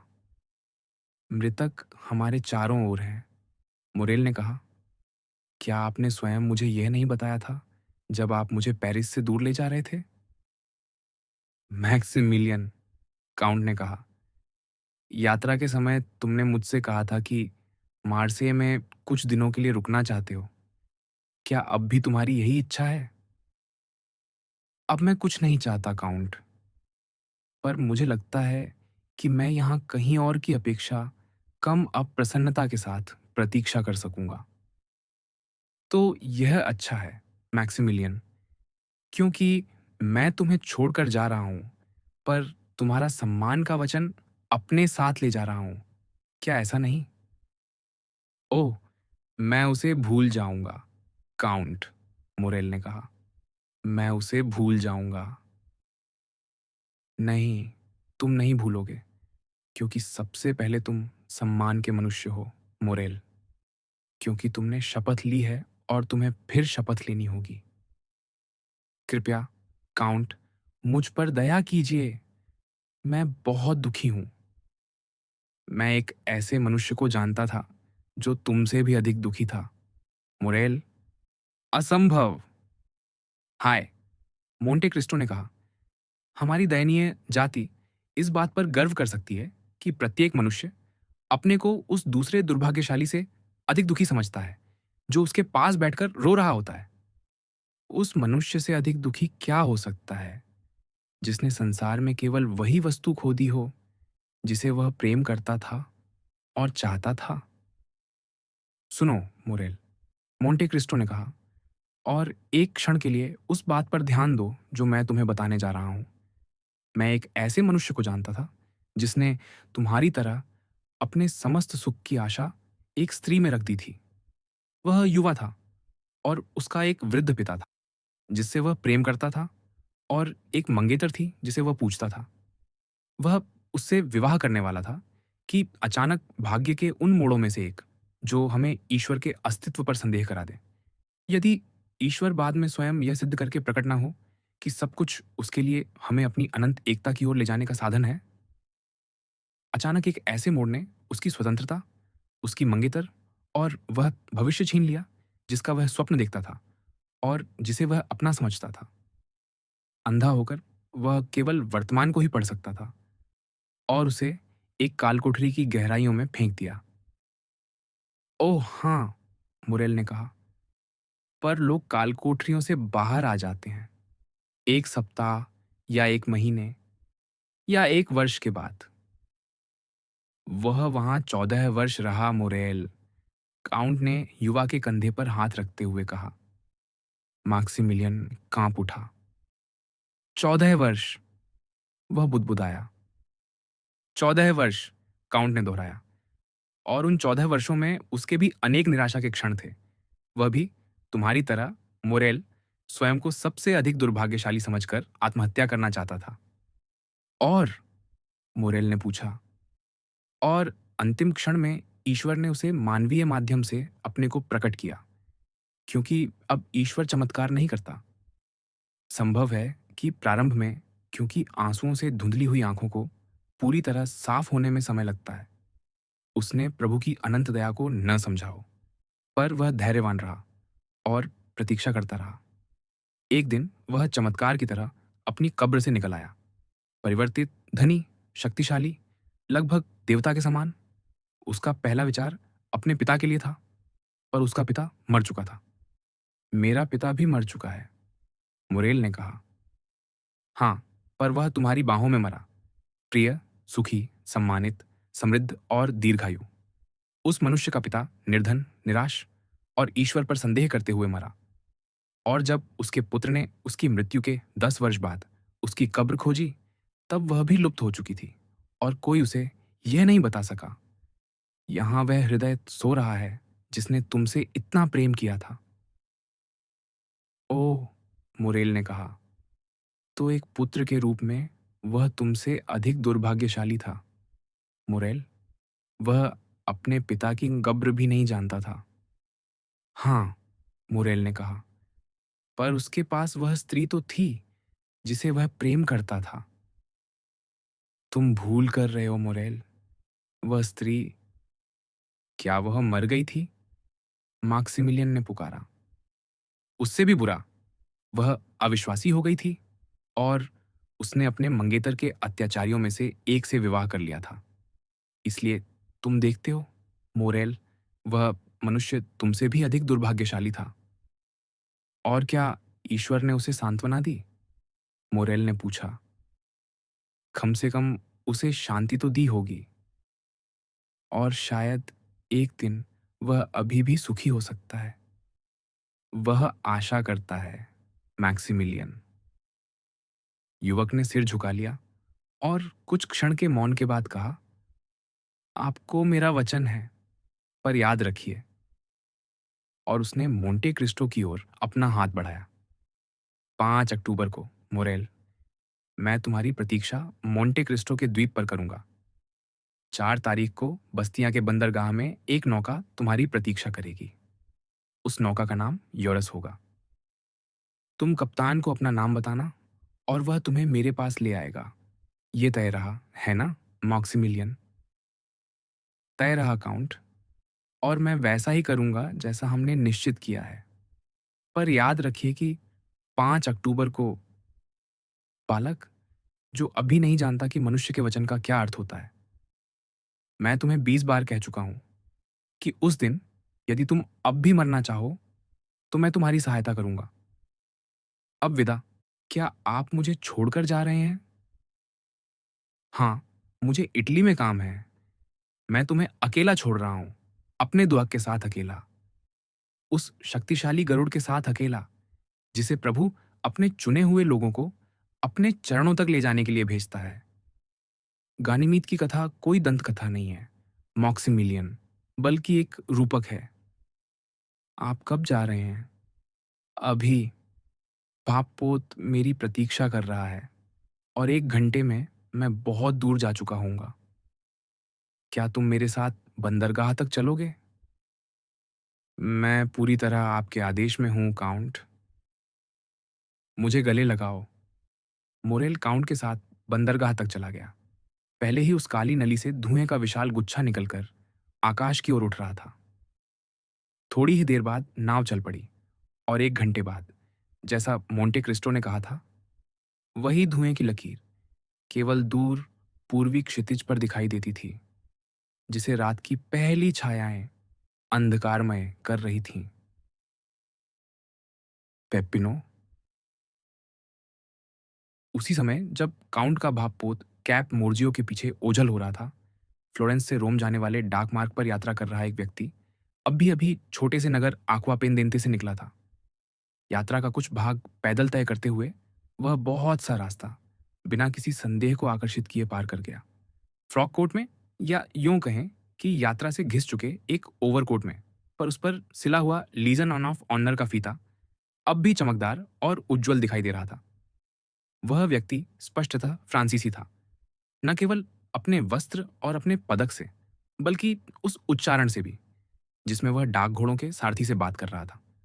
इस बात का एक और प्रमाण कि वह उसी देश में जन्मा था जिसकी भाषा सार्वभौमिक कही जाती है, यह था कि उसे इतालवी के केवल वे ही शब्द आते थे जो संगीत से संबंधित थे, जो फिगारो के गॉडेडैम की तरह किसी भी भाषा की सूक्ष्मताओं के स्थान पर काम कर सकते हैं। ऑलेग्रो, वह पुकारता जब गाड़ीवान घोड़ों को किसी चढ़ाई पर ले जाते। मोडेरातो, वह चिल्लाता जब वे नीचे उतरते। ईश्वर ही जानता है कि माखवा पेंदेंते से होकर फ्लोरेंस और रोम के बीच की सड़क पर कितनी चढ़ाइयां और उतार हैं। इन दोनों शब्दों से स्वाभाविक ही उन भले लोगों में बहुत हंसी फैल जाती जिनसे वह संबोधित होते थे।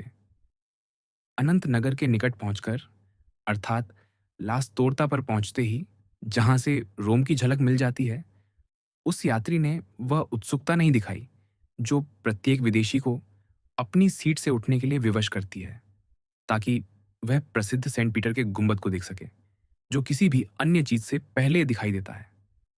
नहीं, उसने केवल अपनी जेब से एक पोर्टफोलियो निकाला और उसमें से 4 बार तय किया हुआ एक कागज निकाला, जिसे उसने अत्यंत सावधानी से खोला और फिर मोड़ा, मानो श्रद्धा से, और केवल इतना कहा, अच्छा, यह अभी भी मेरे पास है।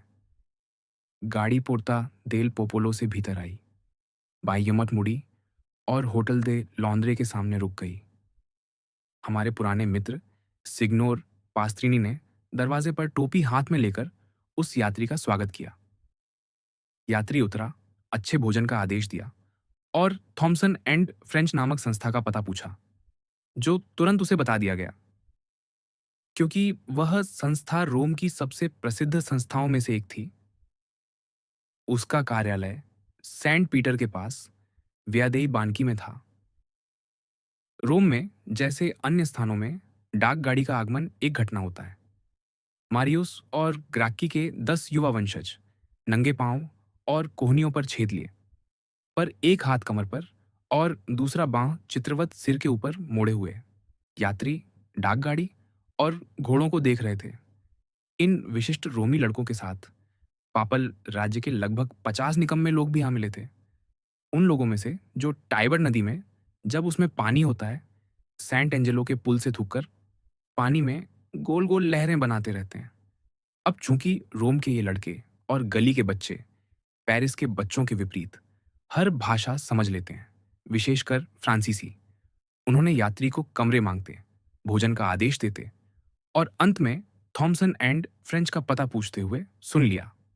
इसका परिणाम यह हुआ कि जब नया आगंतुक होटल से अपने अनिवार्य मार्गदर्शक के साथ बाहर निकला, तो दर्शकों की भीड़ में से एक व्यक्ति अलग हुआ और यात्री की दृष्टि से ओझल रहते हुए और मानो मार्गदर्शक की दृष्टि से भी विदेशी के पीछे पीछे कुछ दूरी पर चलने लगा, उतनी ही कुशलता से जैसे कोई पेरिस का जासूस।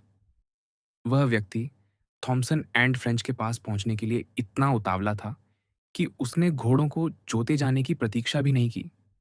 गाड़ी को रास्ते में उसे उठा लेना था या बैंक के द्वार पर उसका इंतजार करना था। वह गाड़ी से पहले ही वहां पहुंच गया।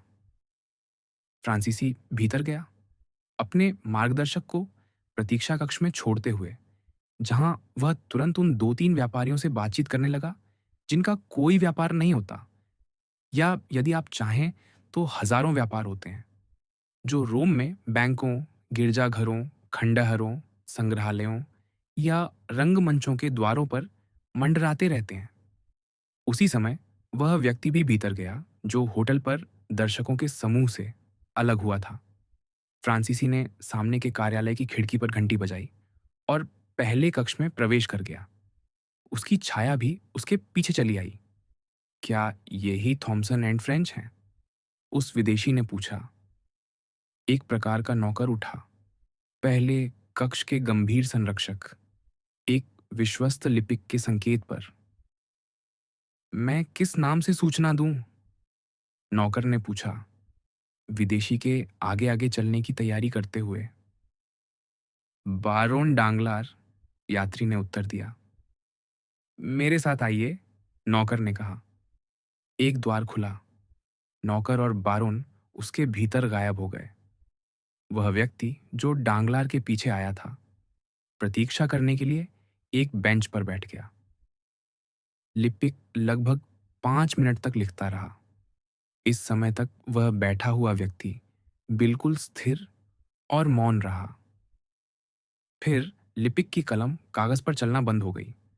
उसने सिर उठाया, सावधानी से चारों ओर देखा और यह सुनिश्चित कर लेने के बाद कि वे अकेले हैं, कहा, आह, तो तुम आ ही गए, पेप्पिनो। हाँ, उस व्यक्ति ने संक्षेप में उत्तर दिया। क्या उस मोटे आदमी से कुछ अच्छा मिलने की संभावना है? उससे अधिक कुछ नहीं मिलेगा। हमें सूचना मिल चुकी है। तो तुम्हें मालूम है कि वह यहाँ क्यों आया है, जासूस? क्यों नहीं, वह पैसे निकालने आया है।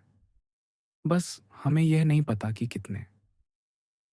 जल्द ही तुम्हें पता चल जाएगा मेरे मित्र।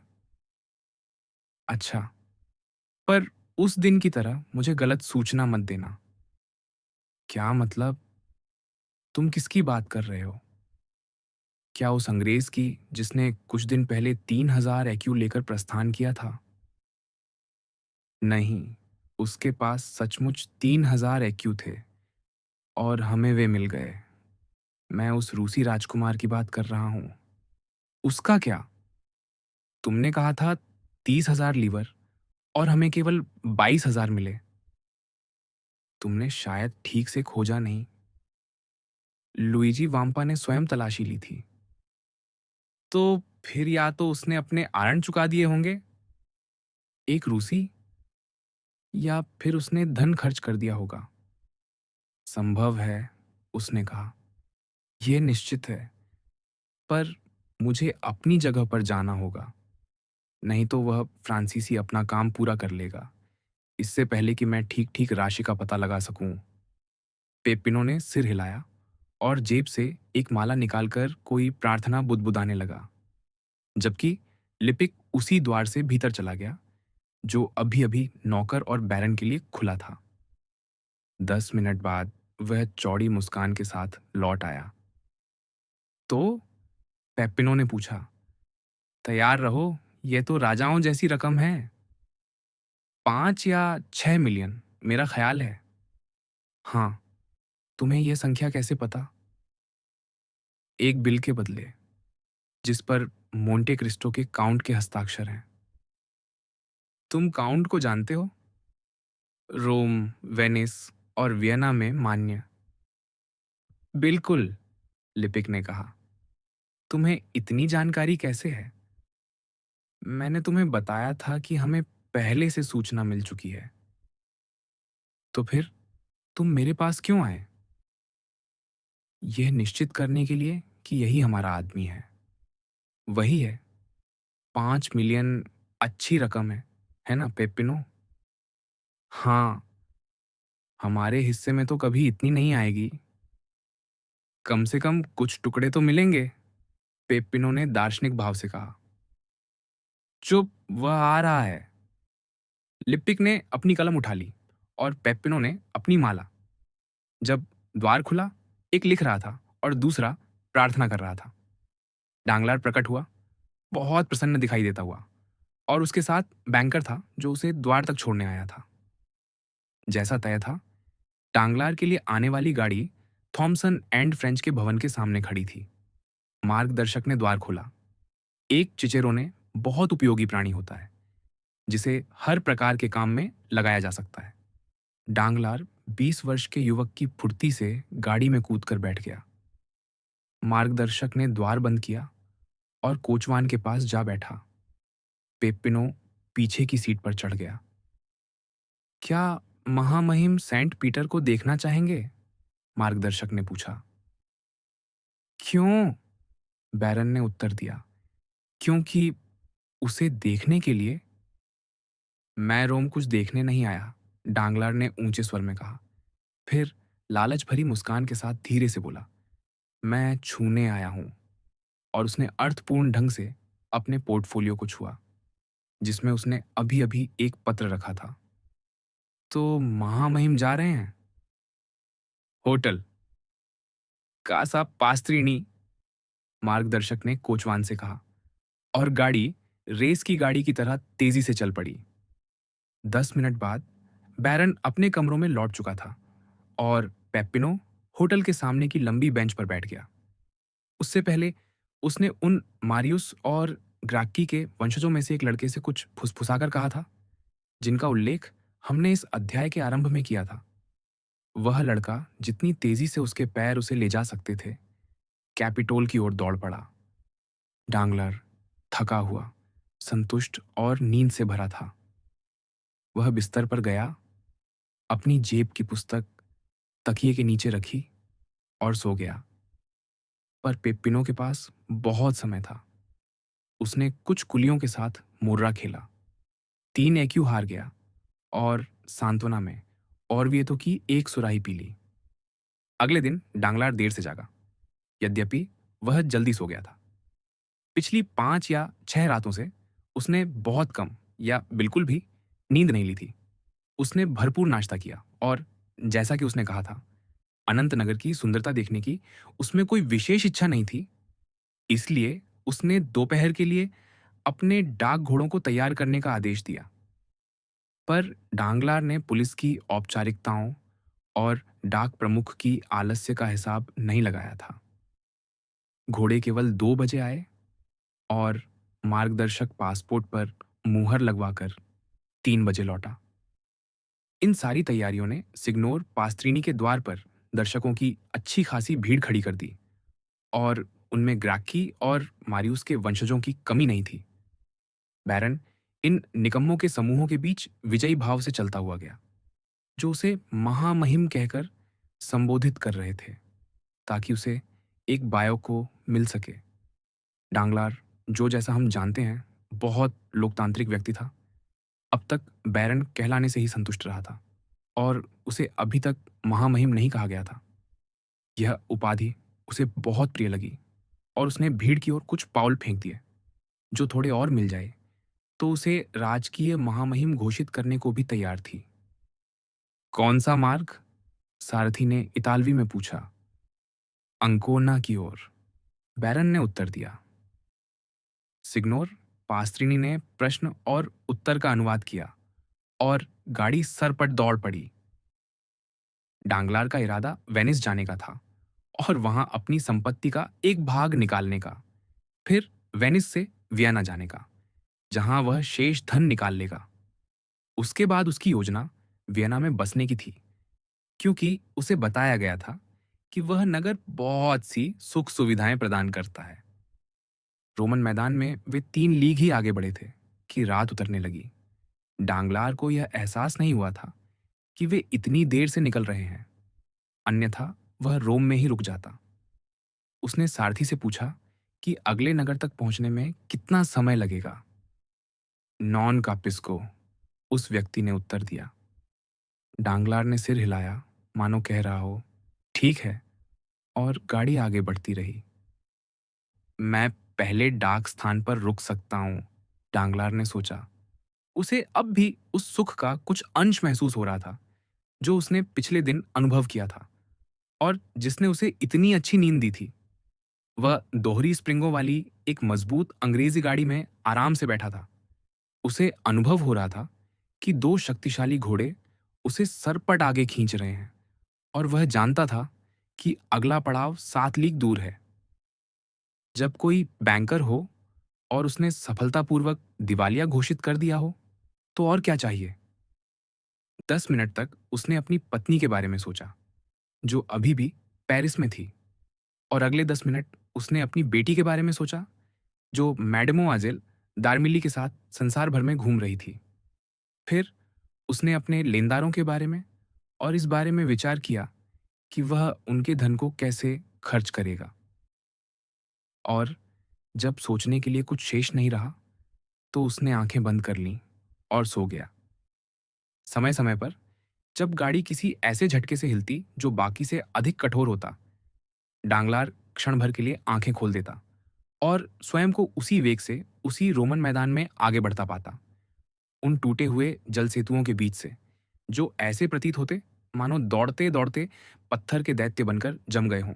पर रात ठंडी, अंधेरी और वर्षामय थी और आधी नींद में डूबे व्यक्ति के लिए गाड़ी के भीतर पीछे बैठे रहना, आंखें बंद किए, कहीं अधिक अच्छा था, बजाय इसके कि वह सिर बाहर निकालकर ये पूछे कि वह कहाँ है। उस सारथी से जिसका एकमात्र उत्तर होता, नॉन कापिस्को। इसीलिए डांगलार सोता रहा, ये सोचते हुए कि जब वे अगले पड़ाव पर पहुंचेंगे, तब जागना पर्याप्त होगा। गाड़ी रुक गई। डांगलार को लगा कि वह अंततः अपने अभिलषित स्थान पर पहुंच गया है।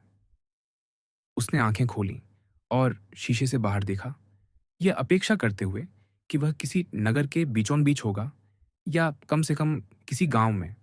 पर उसे कुछ दिखाई नहीं दिया, सिवाय एक तरह की एकाकी झोंपड़ी के, जिसके पास 3-4 व्यक्ति छायाओं की तरह आते-जाते दिख रहे थे। वह कुछ देर प्रतीक्षा करता रहा, ये सोचते हुए कि अब भी वह सारथी जिसने अपना पड़ाव पूरा किया है, उससे किराया माँगने आएगा। उसने सोचा कि वह इस अवसर का उपयोग नए चालक से कुछ जानकारी लेने में करेगा। पर घोड़े खोले गए और बदले गए और कोई भी यात्री से पैसे माँगने नहीं आया। आश्चर्यचकित होकर टांगलार ने दरवाज़ा खोला, पर एक मजबूत हाथ ने तुरंत उसे बंद कर दिया और गाड़ी फिर चल पड़ी। अब बैरन पूरी तरह जाग गया और अत्यंत आश्चर्य में पड़ गया। अरे! उसने सारथी को पुकारा। अरे! मियो कारो! यह वही बेलकांतो इतालवी थी, जो उसने तब सीखी थी, जब उसकी बेटी प्रिंस कवालकांति के साथ युगल गाया करती थी। पर मियो कारो का कोई उत्तर नहीं मिला। तब डांगलार ने खिड़की खोल दी। सुनो, मेरे अच्छे मित्र, हम कहाँ जा रहे हैं? उसने सिर बाहर निकालते हुए कहा। देंत्रो लातेस्ता। एक गंभीर और आदेशपूर्ण स्वर में आवाज आई, साथ ही एक धमकी भरे संकेत के साथ। डांगलार देंत्रो लातेस्ता समझ गया। अपना सिर भीतर रखो। जैसा कि देखा जा सकता है, वह इतालवी में शीघ्र प्रगति कर रहा था। उसने आज्ञा मान ली, पर कुछ आशंका के साथ। और क्योंकि उसकी चिंता हर क्षण बढ़ती जा रही थी, कुछ ही देर में उसका मन, जो यात्रा के आरंभ में रिक्त था और जिसने उसे नींद दी थी, अब विचारों से भर गया। और हर विचार पिछले से अधिक ऐसा था, जो किसी यात्री को चौकन्ना बनाए रखे, विशेषकर उस यात्री को जो डांगलार की स्थिति में हो। अंधकार में उसकी आंखों में वह तीक्ष्णता आ गई, जो प्रबल भावनाएं पहले पहल देती हैं, पर बाद में अत्यधिक उपयोग से उसका विपरीत प्रभाव हो जाता है। भय से पहले मनुष्य स्पष्ट देखता है। भय के समय वह दो दो वस्तुएं देखता है और भय के बाद वह धुंधला देखने लगता है। डांगलार ने देखा कि एक व्यक्ति चोगे में लिपटा हुआ दाहिने द्वार के पास घोड़े पर उसके साथ साथ दौड़ रहा है। कोई सिपाही होगा, उसने सोचा। क्या मुझे फ्रांसीसी तार द्वारा पोंतिफिकल अधिकारियों के सामने प्रकट कर दिया गया है? उसने अपने संदेह को दूर करने का निश्चय किया। तुम मुझे कहाँ ले जा रहे हो? उसने पूछा। तेंत्रो ला तेस्ता। वही आवाज उसी धमकी भरे स्वर में फिर गूंजी। डांगलार ने बाइएं द्वार की ओर देखा। वहां भी एक घुड़सवार साथ साथ दौड़ रहा था। निश्चय ही, डांगलार ने कहा, मुझे सचमुच गिरफ्तार कर लिया गया है। और वह सीट पर ढह गया, इस बार सोने के लिए नहीं, बल्कि सोचने के लिए। कुछ ही देर बाद चंद्रमा निकल आया। गाड़ी के पीछे से उसने बाहर झांका और मैदान में वे विशाल जल सेतु देखे। वे पत्थर के प्रेत जिन्हें उसने जाते समय देखा था, पर अब वे दाहिनी ओर नहीं, बल्कि बाईं ओर थे। उसे समझ में आ गया कि गाड़ी मुड़ गई है और उसे वापस रोम की ओर ले जाया जा रहा है। ओह! मैं कितना अभागा हूँ, वह बुदबुदाया। निश्चय ही उन्होंने मेरे प्रत्यर्पण का आदेश प्राप्त कर लिया है। गाड़ी भयावह वेग से दौड़ती रही। एक भयानक घंटा बीत गया, क्योंकि हर नया संकेत यह सिद्ध कर देता था कि भगोड़े को उसी मार्ग से वापस ले जाया जा रहा है बैका, जिससे वह आया था। अंततः उसने अपने सामने एक काला विशाल आकार देखा, मानो गाड़ी उसी से टकराने वाली हो। पर वह मुड़ गई और उस अंधकारमय आकृति के समानांतर चलने लगी, जो और कुछ नहीं बल्कि रोम को घेरे हुए प्राचीरों का घेरा था। हो! ओह! डांगलार बुदबुदाया। हम नगर में नहीं जा रहे, तो मुझे गिरफ्तार नहीं किया गया है। हे भगवान! अभी मुझे ध्यान आया। क्या यह संभव है? उसके बाल खड़े हो गए, क्योंकि उसे रोमी डाकुओं की वे रोचक कथाएं याद आ गईं, जिन्हें पेरिस में लोग बहुत हल्के में लेते थे। अल्बेर मोर्सेफ ने उनमें से कुछ कथाएं मैडम डांगलार और यूजिनी को सुनाई थीं, उस समय जब युवा विस्काउंट को पहली के दामाद और दूसरी के पति बनने की बात चल रही थी। शायद ये चोर हैं, उसने सोचा। अचानक गाड़ी किसी ऐसी सड़क पर दौड़ने लगी जो रेत से ढकी सड़क से अधिक कठोर थी। डांगलार ने साहस करके दोनों ओर देखा और अजीब आकार के स्मारक दिखाई दिए। मोरसेर्फ की कहानी अब उसे हर विवरण सहित याद आने लगी थी और उसने सोचा कि वह अवश्य ही एपियन मार्ग पर है।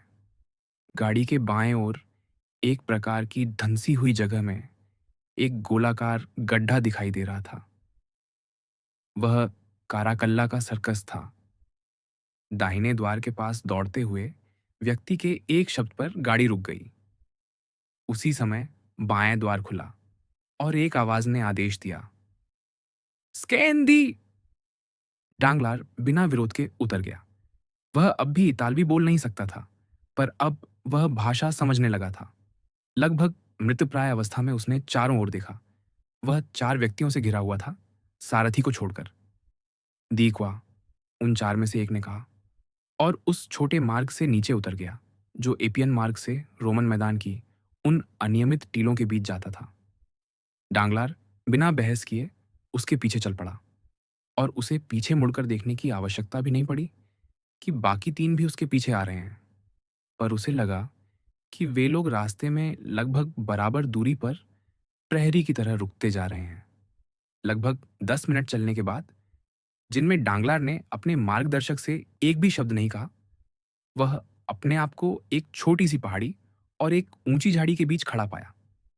उसके चारों ओर खड़े 3 मौन पुरुष एक त्रिकोण बना रहे थे, जिसके बीच में वह स्वयं था। उसने बोलने की कोशिश की, पर उसकी जीभ ने उसका साथ नहीं दिया। अवांती, वही तीखी और आदेशपूर्ण आवाज बोली। इस बार डांगलार ने शब्द और संकेत दोनों से समझ लिया, क्योंकि उसके पीछे चल रहे व्यक्ति ने उसे इतनी जोर से आगे धक्का दिया कि वह लगभग अपने मार्गदर्शक से टकरा गया। वह मार्गदर्शक हमारा मित्र पेप्पिनो था, जो ऊंची झाड़ियों के भीतर एक घुमावदार पगडंडी पर आगे बढ़ा। ऐसी पगडंडी जिसे केवल चींटियां और छिपकलियां ही रास्ता समझ सकती थीं। पेप्पिनो एक चट्टान के सामने रुक गया, जिसके ऊपर घनी झाड़ी उगी हुई थी। यह चट्टान आधी खुली पलक की तरह थी, जिसने उस युवक को निगल लिया, जो उसमें ऐसे गायब हो गया जैसे हमारी परिकथाओं में कोई शैतान गड्ढे में उतर जाता है। डांगलार के पीछे वाले व्यक्ति की आवाज और संकेतों ने उसे भी वही करने का आदेश दिया। अब कोई संदेह नहीं रह गया था। फ्रांसीसी दिवालिया रोमी डाकुओं के हाथों में था। डांगलार ने वैसा ही किया जैसा उससे कहा गया, जैसे कोई मनुष्य 2 भयानक खतरों के बीच फंसकर भय से साहसी हो जाता है। यद्यपि उसका शरीर रोमन मैदान की दरारों में घुसने के लिए बना नहीं था, फिर भी वह पेप्पिनो के पीछे फिसल गया और आंखें बंद किए नीचे गिर पड़ा। जब वह पैरों के बल खड़ा हुआ, उसने फिर आंखें खोल दी। रास्ता चौड़ा था, पर अंधेरा। पेप्पिनो, अब जब वह अपने घर में था और छिपने का कोई प्रयास नहीं कर रहा था, चकमक से आग निकालकर मशाल जला ली। 2 अन्य पुरुष डांगलार के पीछे उतर आए और पीछे से चलते हुए, जब भी वह रुकने लगता, उसे धक्का देकर एक ढलान से नीचे उस स्थान तक ले गए जहां 4 दिशाओं में रास्ते बढ़ते थे। यहाँ सफेद पत्थर की दीवारें थीं, जिनमें ताबूतों के लिए खोखले स्थान बने थे, एक दूसरे के ऊपर रखे हुए, जो किसी खोपड़ी की गहरी काली आंखों जैसे प्रतीत होते थे। एक प्रहरी अपनी कार्बाइन की नली को बाईं हाथ पर थपथपा रहा था। मित्र या शत्रु? उसने पूछा। मित्र, पेप्पिनो ने कहा। कप्तान कहाँ है?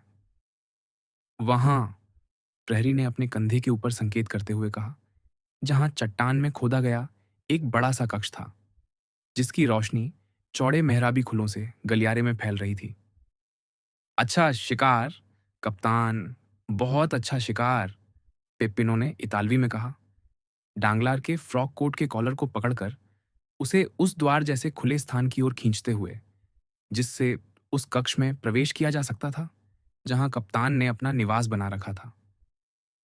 क्या यही वह आदमी है? उसने पूछा, जब उसने प्लूटार्क की अलेक्जेंडर का जीवन नामक पुस्तक से सिर उठाया, जिसे वह ध्यान से पढ़ रहा था। यही है कप्तान, यही है, अच्छा, इसे मेरे सामने लाओ। इस कुछ उद्दंड आदेश पर पेप्पिनो ने मशाल इतनी तेजी से डांगलार के चेहरे के पास कर दी कि वह पलटकर पीछे हट गया, इस भय से कि उसकी पलकें जल न जाएं। उसका चेहरा पीला और व्याकुल था और उस पर भयानक आतंक के सभी चिन्ह दिखाई दे रहे थे। यह आदमी थका हुआ है, कप्तान ने कहा। इसे उसके बिस्तर तक पहुंचा दो। ओह! डांगलार बुदबुदाया। यह बिस्तर शायद दीवारों में बने ताबूतों में से एक होगा और वह नींद मृत्यु की नींद होगी, जिसे उन खंजरों में से कोई एक देगा, जिन्हें मैं अंधेरे में चमकते देख रहा हूं। वास्तव में उस विशाल कक्ष के अंधेरे में सूखी घास या भेड़िए की खाल के बिस्तरों से उठते हुए उन लोगों के साथी दिखाई दे रहे थे, जिन्हें अल्बेर मोर्सेफ ने सीजर की टिप्पणियां पढ़ते पाया था और जिन्हें डांगलार अलेक्जेंडर का जीवन पढ़ते देख रहा था। बैंकर ने एक धीमी करार निकाली और अपने मार्गदर्शक के पीछे चल पड़ा। उसने न तो प्रार्थना करने का प्रयास किया, न चिल्लाने का। उसमें न शक्ति थी, न इच्छा, न साहस, न भावना। वह चला, क्योंकि उसे ले जाया जा रहा था। वह एक सीढ़ी से ठोकर खा गया और यह समझकर कि उसके सामने सीढ़ियां हैं, उसने सहज ही सिर झुका लिया ताकि टकराए नहीं और स्वयं को एक ऐसे कक्ष में पाया जो ठोस चट्टान में काटकर बनाया गया था। वह साधारण था, पर साफ और सूखा, यद्यपि धरती की सतह से असीम गहराई में स्थित था। सूखी घास का एक बिस्तर, जिस पर बकरियों की खाल बिछी थी, उस कोठरी के एक कोने में फैला हुआ था। उसे देखकर डांगलार को लगा मानो उसने अपनी मुक्ति का चमकता हुआ प्रतीक देख लिया हो। ओह!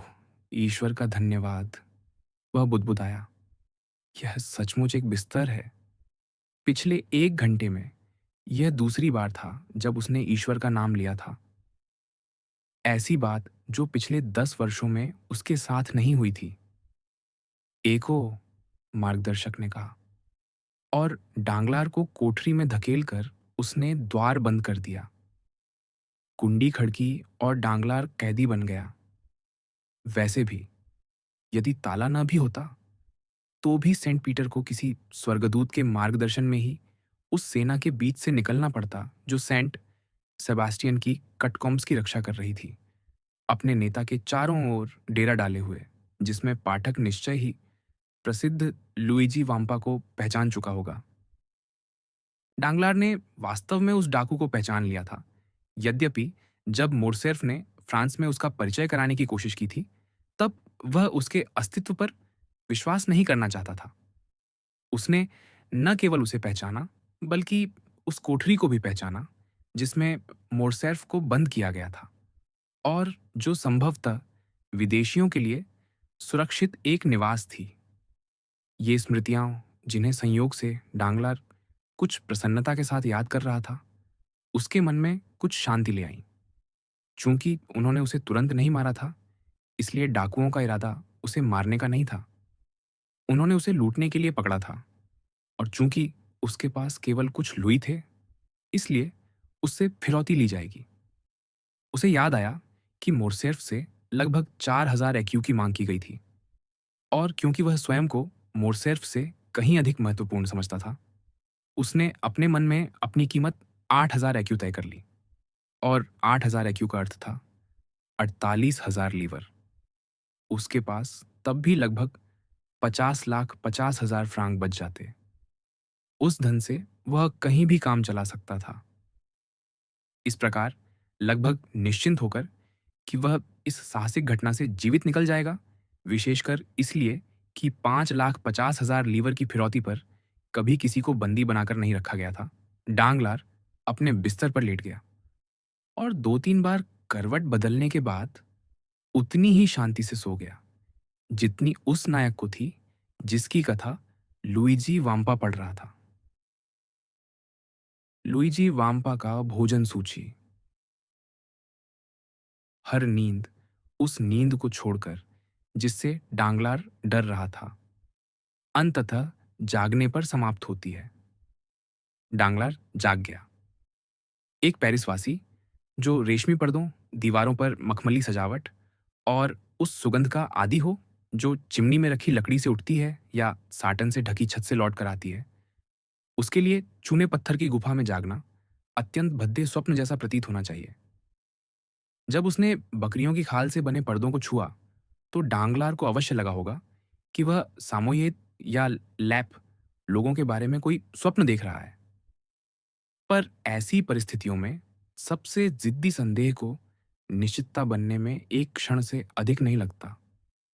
हाँ, उसने सोचा, हाँ, मैं उन्हीं डाकुओं के हाथों में हूँ, जिनकी कहानियां अल्बेर मोरसेर्फ हमें सुना रहा था। उसकी पहली प्रवृत्ति सांस लेने की थी, ये सुनिश्चित करने के लिए कि वह घायल नहीं है। ये बात उसने डॉन किहोते में पढ़ी थी। शायद वह एकमात्र पुस्तक नहीं थी जो उसने पढ़ी थी, पर वही थी जिसकी कुछ बातें उसे याद थीं। नहीं, उसने कहा, उन्होंने मुझे न मारा है, न घायल किया है, पर शायद उन्होंने मुझे लूट लिया हो। उसने तुरंत अपनी जेब टटोली। उसे छुआ भी नहीं गया था। रोम से वेनिस की यात्रा के लिए जो 100 लुई उसने अलग रखे थे, वे अभी भी उसकी पतलून की जेब में थे, और 5,50,000 फ्रांक के क्रेडिट पत्र वाला बटुआ अभी भी उसके फ्रॉक कोट की जेब में था। ये बड़े अजीब डाकू हैं, उसने सोचा, जो मेरा बटुआ और जेब की पुस्तक छोड़ गए। जैसा कि मैंने कल रात सोते समय कहा था, वे मुझसे फिरौती लेना चाहेंगे। अच्छा, मेरी घड़ी तो अभी भी मेरे पास है। देखूं कितना समय हुआ है। डांगलार की घड़ी ब्रेगेट की उत्कृष्ट कृति, जिसे उसने पिछली रात यात्रा पर निकलने से पहले सावधानी से चाबी दी थी, सुबह के 5:30 बजा रही थी। उसके बिना डांगलार को समय का कोई अंदाज न होता, क्योंकि उसकी कोठरी में दिन का प्रकाश नहीं पहुंचता था। क्या उसे डाकुओं से स्पष्टीकरण मांगना चाहिए, या धैर्य से प्रतीक्षा करनी चाहिए जब तक वे स्वयं उसे बुलाए? दूसरा उपाय अधिक बुद्धिमानी भरा लगा, इसलिए डांगलार प्रतीक्षा करता रहा। वह दोपहर तक प्रतीक्षा करता रहा। इस पूरे समय उसकी कोठरी के द्वार पर एक प्रहरी तैनात था। सुबह 8 बजे पहरा बदला गया, और उसी समय डांगलार को यह जानने की इच्छा हुई कि उसकी रखवाली कौन कर रहा है। उसने देखा था कि दरवाजे की डीली तख्तियों के बीच से प्रकाश की कुछ किरणें भीतर आ रही थीं। दीपक की रोशनी, दिन की नहीं। वह इन दरारों में से एक के पास गया। ठीक उसी क्षण जब डाकू चमड़े की बोतल से ब्रांडी के कुछ घूंट भर रहा था, जिसकी गंध डांगलार को अत्यंत घृणित लगी। उफ, वह बोला, और कोठरी के दूसरे कोने में हट गया। दोपहर को उस ब्रांडी पीने वाले व्यक्ति की जगह दूसरा पहरेदार आया। डांगलार अपने नए रखवाले को देखने के लिए उत्सुक था, इसलिए वह फिर से तख्तों की दरार के पास जा पहुंचा। नया आदमी एक बलिष्ठ डाकू था, एक प्रकार का गोलियत। बड़ी आंखें, मोटे होंठ, टूटी हुई नाक और लाल बाल जो कंधों तक सांपों की तरह मुड़े हुए लटों में लटक रहे थे। हे भगवान, डांगलार ने कहा, यह तो मनुष्य से अधिक किसी राक्षस जैसा लगता है। खैर, मैं बूढ़ा हूं और काफी सख्त भी। मोटा सफेद मांस खाने लायक नहीं। जैसा कि देखा जा सकता है, डांगलार में अब भी इतना विवेक था कि वह मजाक कर सके। उसी क्षण, मानो यह सिद्ध करने के लिए कि वह कोई राक्षस नहीं है, उसका प्रहरी कोठरी के सामने बैठ गया, अपनी झोली से काले रोटी का एक टुकड़ा निकाला, साथ में कुछ प्याज और पनीर, और तुरंत उन्हें खाने लगा। मुझे धिक्कार हो, डांगलार ने दरवाजे की दरारों से डाकू का भोजन देखते हुए कहा। यदि मैं समझ सकूं कि कोई ऐसा गंदा भोजन कैसे खा सकता है। वह जाकर बकरी की खाल पर बैठ गया, जो उसे पहले प्रहरी की ब्रांडी की गंध की याद दिला रही थी। पर डांगलार चाहे जो सोचता रहे, प्रकृति के रहस्य हमारी समझ से परे होते हैं, और संभव है कि सबसे साधारण भोजन भी भूखे पेट को अत्यंत प्रभावशाली निमंत्रण दे सके। अचानक डांगलार को लगा कि इस समय उसका पेट एक अथाह गड्ढा है। वह आदमी कम कुरूप लगने लगा। रोटी उतनी काली नहीं लगी, और पनीर भी उतना सड़ा हुआ नहीं लगा। अंततः वे कच्चे प्याज, जो जंगली लोगों का घृणित भोजन समझे जाते हैं, उसे कुछ विशेष प्रकार की छटनी, कुछ उबले गोमांस और प्याज के व्यंजन याद दिलाने लगे, जिन्हें उसका रसोइया अधिक परिष्कृत स्वाद के लिए तैयार करता था।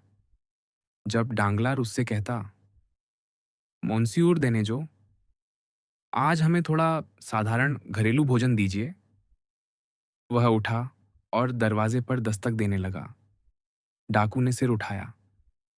डांगलार ने देखा कि उसकी आवाज सुनी गई है और उसने और जोर से दस्तक दी। के कोजा? डाकू ने पूछा। सुनो, सुनो, मेरे अच्छे मित्र, डांगलार ने दरवाजे पर उंगलियां थपथपाते हुए कहा। क्या अब समय नहीं हो गया कि कोई मुझे भी भोजन दे, है ना? पर या तो वह समझ नहीं पाया या डांगलार के नाश्ते के बारे में उसे कोई आदेश नहीं मिला था। वह दैत्य फिर से अपने भोजन में लग गया। डांगलार का अभिमान आहत हुआ और इस असभ्य व्यक्ति के सामने अपने को और अपमानित न करने के लिए वह फिर बकरी की खाल पर लेट गया, बिना एक शब्द कहे। 4 घंटे बीत गए। उस दैत्याकार प्रहरी की जगह दूसरा डाकू आ गया।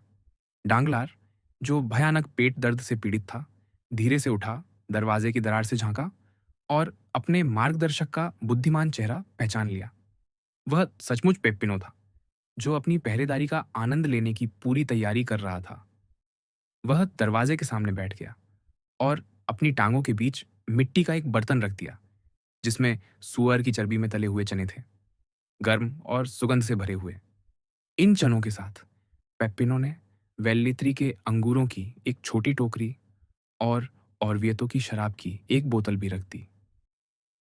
पेप्पिनो कुछ कुछ रसिक स्वभाव का था। इन स्वादिष्ट तैयारियों को देखते हुए डांगलार के मुंह में पानी भर आया। अच्छा, उसने सोचा, देखें क्या यह पिछली बार वाले से कुछ अधिक नम्र है। और उसने धीरे से अपने दरवाजे पर दस्तक दी। आ रहे हैं, डाकू ने कहा। सिग्नोर पास्त्रिनी के घर के साथ उसके संपर्क के कारण वह अंततः बोलचाल की फ्रांसीसी भी सीख गया था, इसलिए वह आया और दरवाजा खोल दिया। डांगलार ने उसे पहचान लिया, वही व्यक्ति जिसने उस पर क्रोध से चिल्लाकर कहा था, अपना सिर अंदर रखो। पर यह शिकायत करने का समय नहीं था। इसके विपरीत उसने अत्यंत विनम्रता अपनाई और मधुर मुस्कान के साथ कहा, क्षमा कीजिए महोदय, पर क्या मुझे भी भोजन नहीं मिलेगा? क्या? पेप्पिनो ने कहा, क्या महामहिम को सचमुच भूख लगी है? यह सचमुच शब्द मुझे बड़ा अच्छा लगा, डांगलार ने सोचा। पिछले 24 घंटों से मैंने कुछ नहीं खाया। और उसने कंधे उचकाते हुए ऊंचे स्वर में कहा, हाँ, मुझे भूख लगी है, वास्तव में बहुत भूख। तो महामहिम भोजन करना चाहेंगे? यदि संभव हो तो तुरंत। इससे सरल क्या हो सकता है? पेप्पिनो ने कहा। यहाँ जो चाहे मिल सकता है, बशर्ते आप भुगतान करें, जैसा कि ईमानदार ईसाइयों के बीच प्रथा है। निश्चित ही, डांगलार ने कहा। हालांकि जो लोग किसी को पकड़कर जेल में डालते हैं, उन्हें कम से कम अपने कैदियों को भोजन तो देना चाहिए। ओह महामहिम, पेप्पिनो ने उत्तर दिया, यह हमारी प्रथा नहीं है।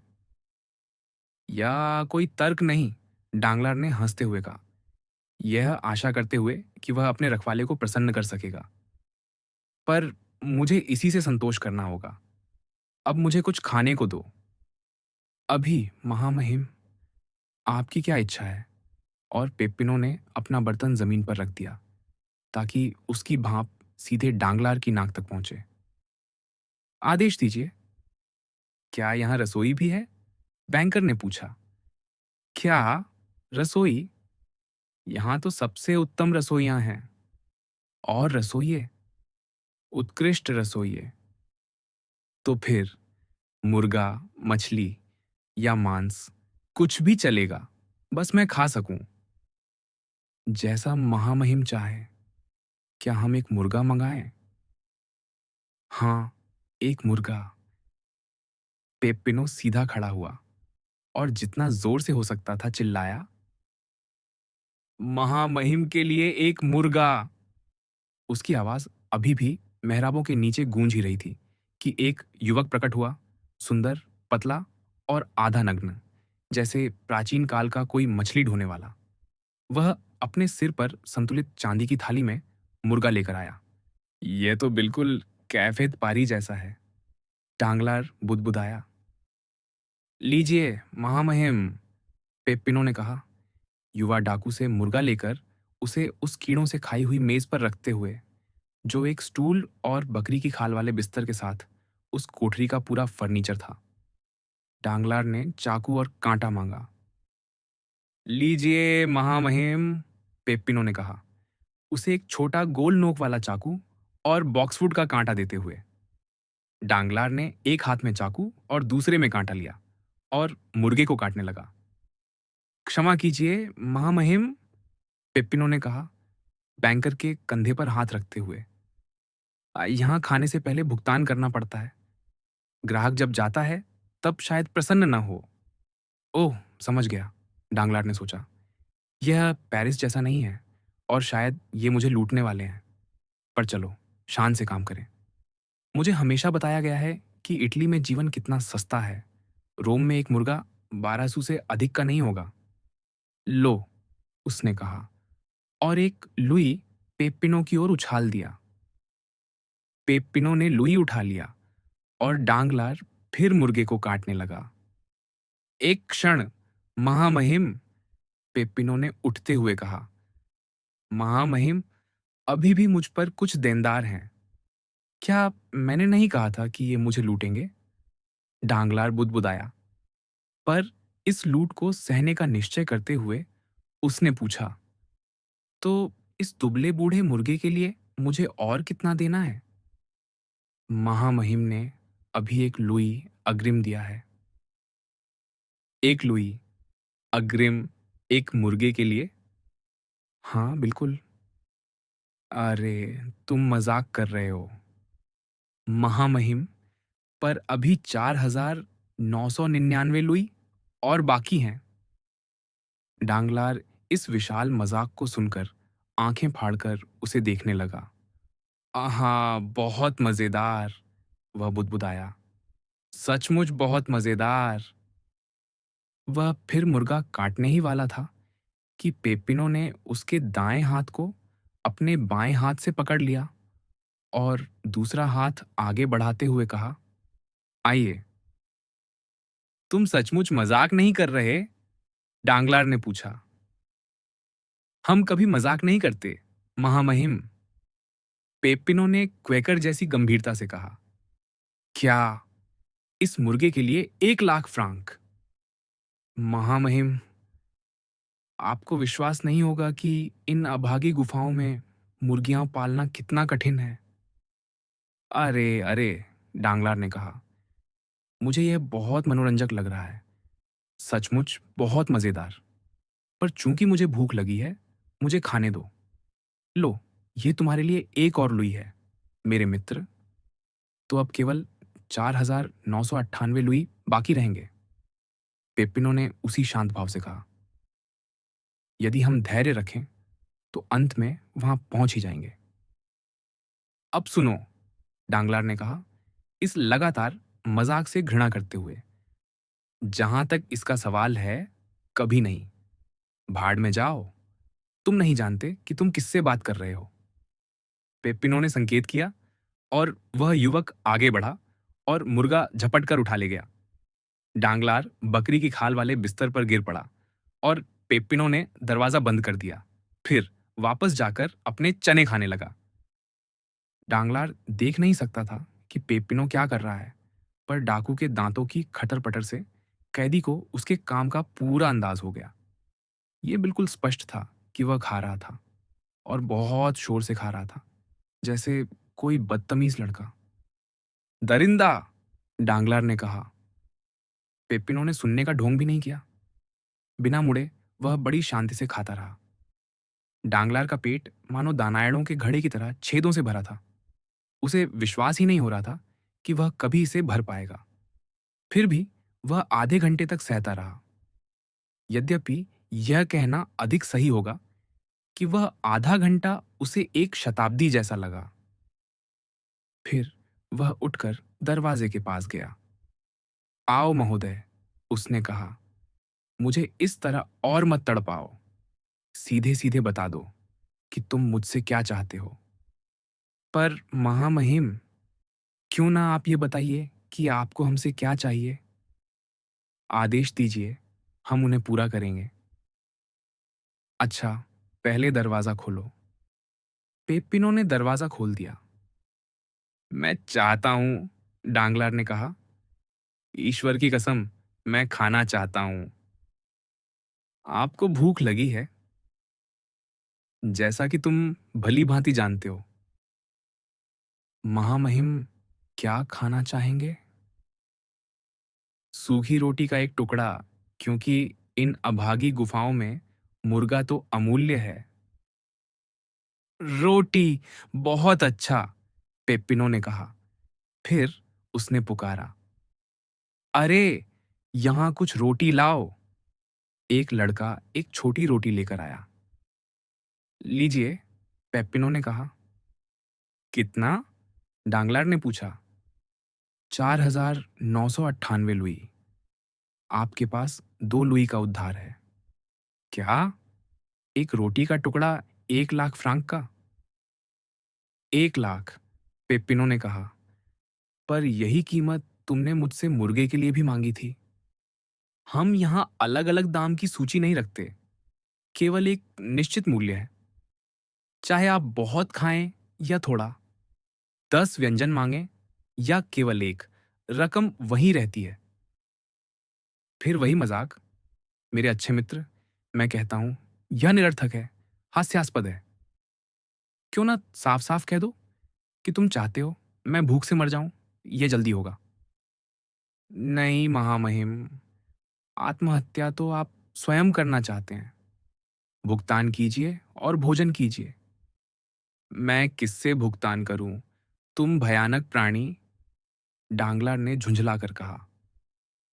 क्या तुम्हें लगता है कि मैं अपनी जेब में 1 लाख फ्रांक लेकर घूमता हूं?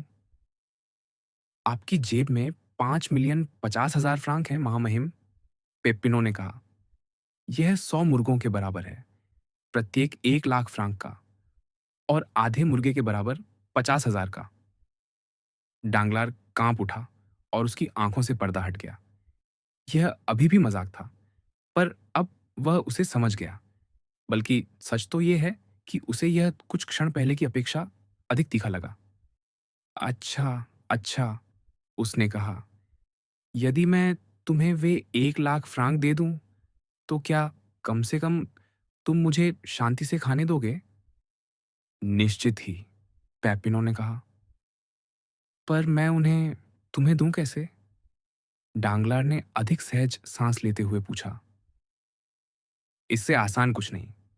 रोम में विया देई बानकी पर मैसर्स थॉमसन एंड फ्रेंच के यहाँ आपका खाता है। उन सज्जनों के नाम 4,998 लुई का एक बिल लिख दीजिए, और हमारा बैंकर उसे हमारे लिए भुना देगा। डांगलर ने कम से कम सहमति दिखानी चाहिए। उसने वह कलम और कागज लिया जो पेप्पिनो ने उसे दिया था, आदेश लिख दिया और उस पर हस्ताक्षर कर दिए। लो, उसने कहा, यह एक बिल है, धारक को दे, और ये आपका मुर्गा। डांगलार ने आह भरते हुए मुर्गे को काटना शुरू किया। उसे इतनी बड़ी रकम के बदले वह बहुत दुबला लगा। जहां तक पेपिनो का सवाल था, उसने कागज को ध्यान से पढ़ा, जेब में रख लिया और अपने चने खाते रहने लगा।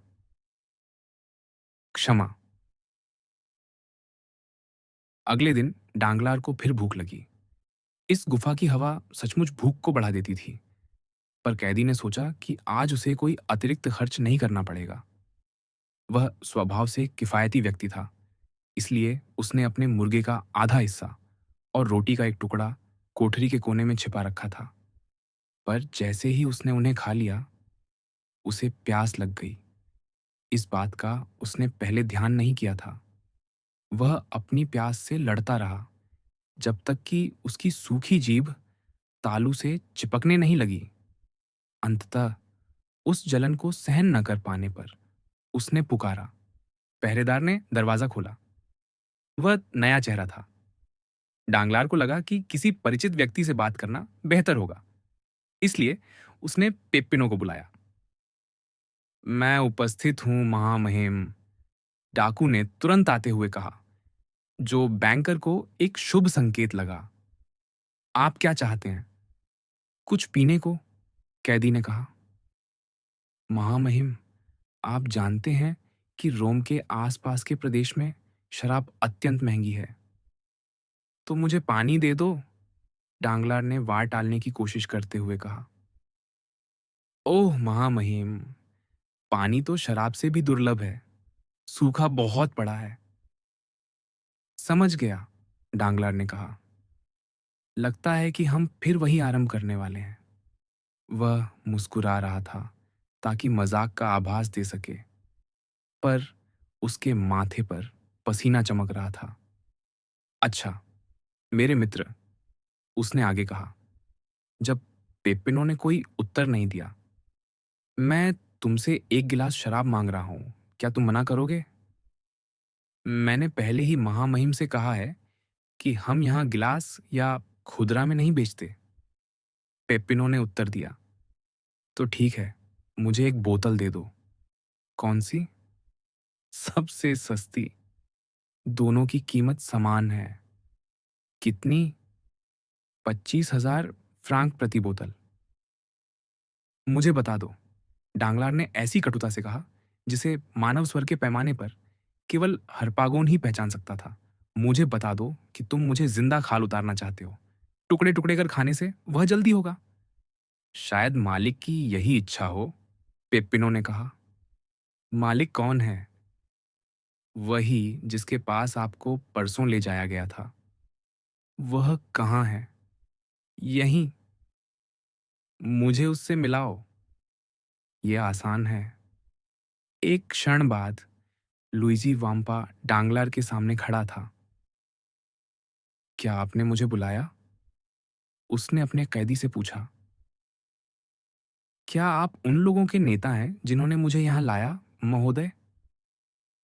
हाँ, महामहिम। मुझसे कितनी फिरौती चाहते हो? साफ साफ बताओ। सिर्फ वे 5 मिलियन जो आपके पास हैं। डांगलार के हृदय में भयानक कंपी दौड़ गई। वह सब कुछ है जो मेरे पास संसार में है, महोदय, उसने कहा। एक विशाल संपत्ति का अवशेष। यदि आप वह ले लेते हैं तो मेरा जीवन भी ले लीजिए। हमें आपका रक्त बहाने की मनाही है, महामहिम। किसने मनाही की है? उसने जिसकी आज्ञा हम मानते हैं। तो तुम किसी की आज्ञा मानते हो? हाँ, एक नेता की। मैं तो समझता था कि तुम स्वयं नेता हो। मैं इन लोगों का नेता हूं, पर मेरा भी एक नेता है। और क्या वह नेता भी किसी की आज्ञा मानता है? हाँ। किसकी? ईश्वर की। डांगलर कुछ क्षण सोचता रहा। मैं समझ नहीं पा रहा, उसने कहा। संभव है। क्या उस नेता ने तुम्हें मेरे साथ ऐसा व्यवहार करने को कहा? हाँ। क्यों? मैं नहीं जानता, पर मेरा धन समाप्त हो जाएगा। संभव है। अच्छा, डांगलार ने कहा। क्या तुम्हें 1 मिलियन चाहिए? नहीं। 2? नहीं। 3 मिलियन? 4? अच्छा, 4 मिलियन? मैं तुम्हें दे दूंगा यदि तुम मुझे छोड़ दो। किसी ऐसी वस्तु के लिए 4 मिलियन क्यों दें जो 5 मिलियन की है? वाम्पा ने कहा। यदि मैं गलत नहीं हूं तो यह सूदखोरी है, सिग्नोर बैंकर। सब ले लो, सब ले लो, डांगलार चिल्लाया। और मुझे मार डालो। अच्छा अच्छा, महामहिम, शांत हो जाइए। आप अपने रक्त को उबाल देंगे और तब आपको रोज 1 मिलियन खाने की भूख लगेगी। कृपया थोड़े मितव्ययी बनिए। पर जब मेरे पास आपको देने के लिए कुछ भी नहीं बचेगा, डांगलर ने क्रोध में कहा, तब आप भूखे रहेंगे। भूखे रहूंगा? डांगलार पीला पड़ते हुए बोला। संभवतः, वाम्पा ने अद्भुत शांति से कहा। पर आपने कहा था कि आप मुझे मारना नहीं चाहते। नहीं, फिर भी आप चाहते हैं कि मैं भूख से मर जाऊं? वह अलग बात है। अच्छा दुष्टों, डांगलार चिल्लाया, मैं तुम्हारी नीच योजनाओं को विफल कर दूंगा। यदि मुझे मरना ही है, तो मैं तुरंत मरना पसंद करूंगा। मुझे पीड़ा दो, यातना दो, मार डालो, पर तुम फिर कभी मेरे हस्ताक्षर नहीं पाओगे। जैसी आपकी इच्छा महामहिम, वाम्पा ने कहा, और वह कोठरी से बाहर चला गया। क्रोध की गर्जना के साथ डांगलार अपनी बकरी की खाल पर गिर पड़ा। ये लोग कौन थे? उनका अदृश्य नेता कौन था? वे उसके विरुद्ध कौन सी योजना चला रहे थे? और जब अन्य सभी लोग अपनी स्वतंत्रता खरीद सकते थे, तो वह क्यों नहीं? निस्संदेह, अचानक और हिंसक मृत्यु अपने निर्दयी शत्रुओं को विफल करने का एक अच्छा उपाय थी, जो किसी अज्ञात प्रतिशोध की भावना से उसका पीछा कर रहे थे। हाँ, पर इसका अर्थ था मरना। शायद अपने लंबे जीवन में पहली बार डांगलर ने मृत्यु के बारे में एक साथ इच्छा और भय दोनों के साथ सोचा। वह क्षण आ गया था जब उसे उस कठोर प्रेत का सामना करना था, जो प्रत्येक जीवित प्राणी के ऊपर मंडराता रहता है और हर धड़कन के साथ मानो कहता है, तुम मरोगे।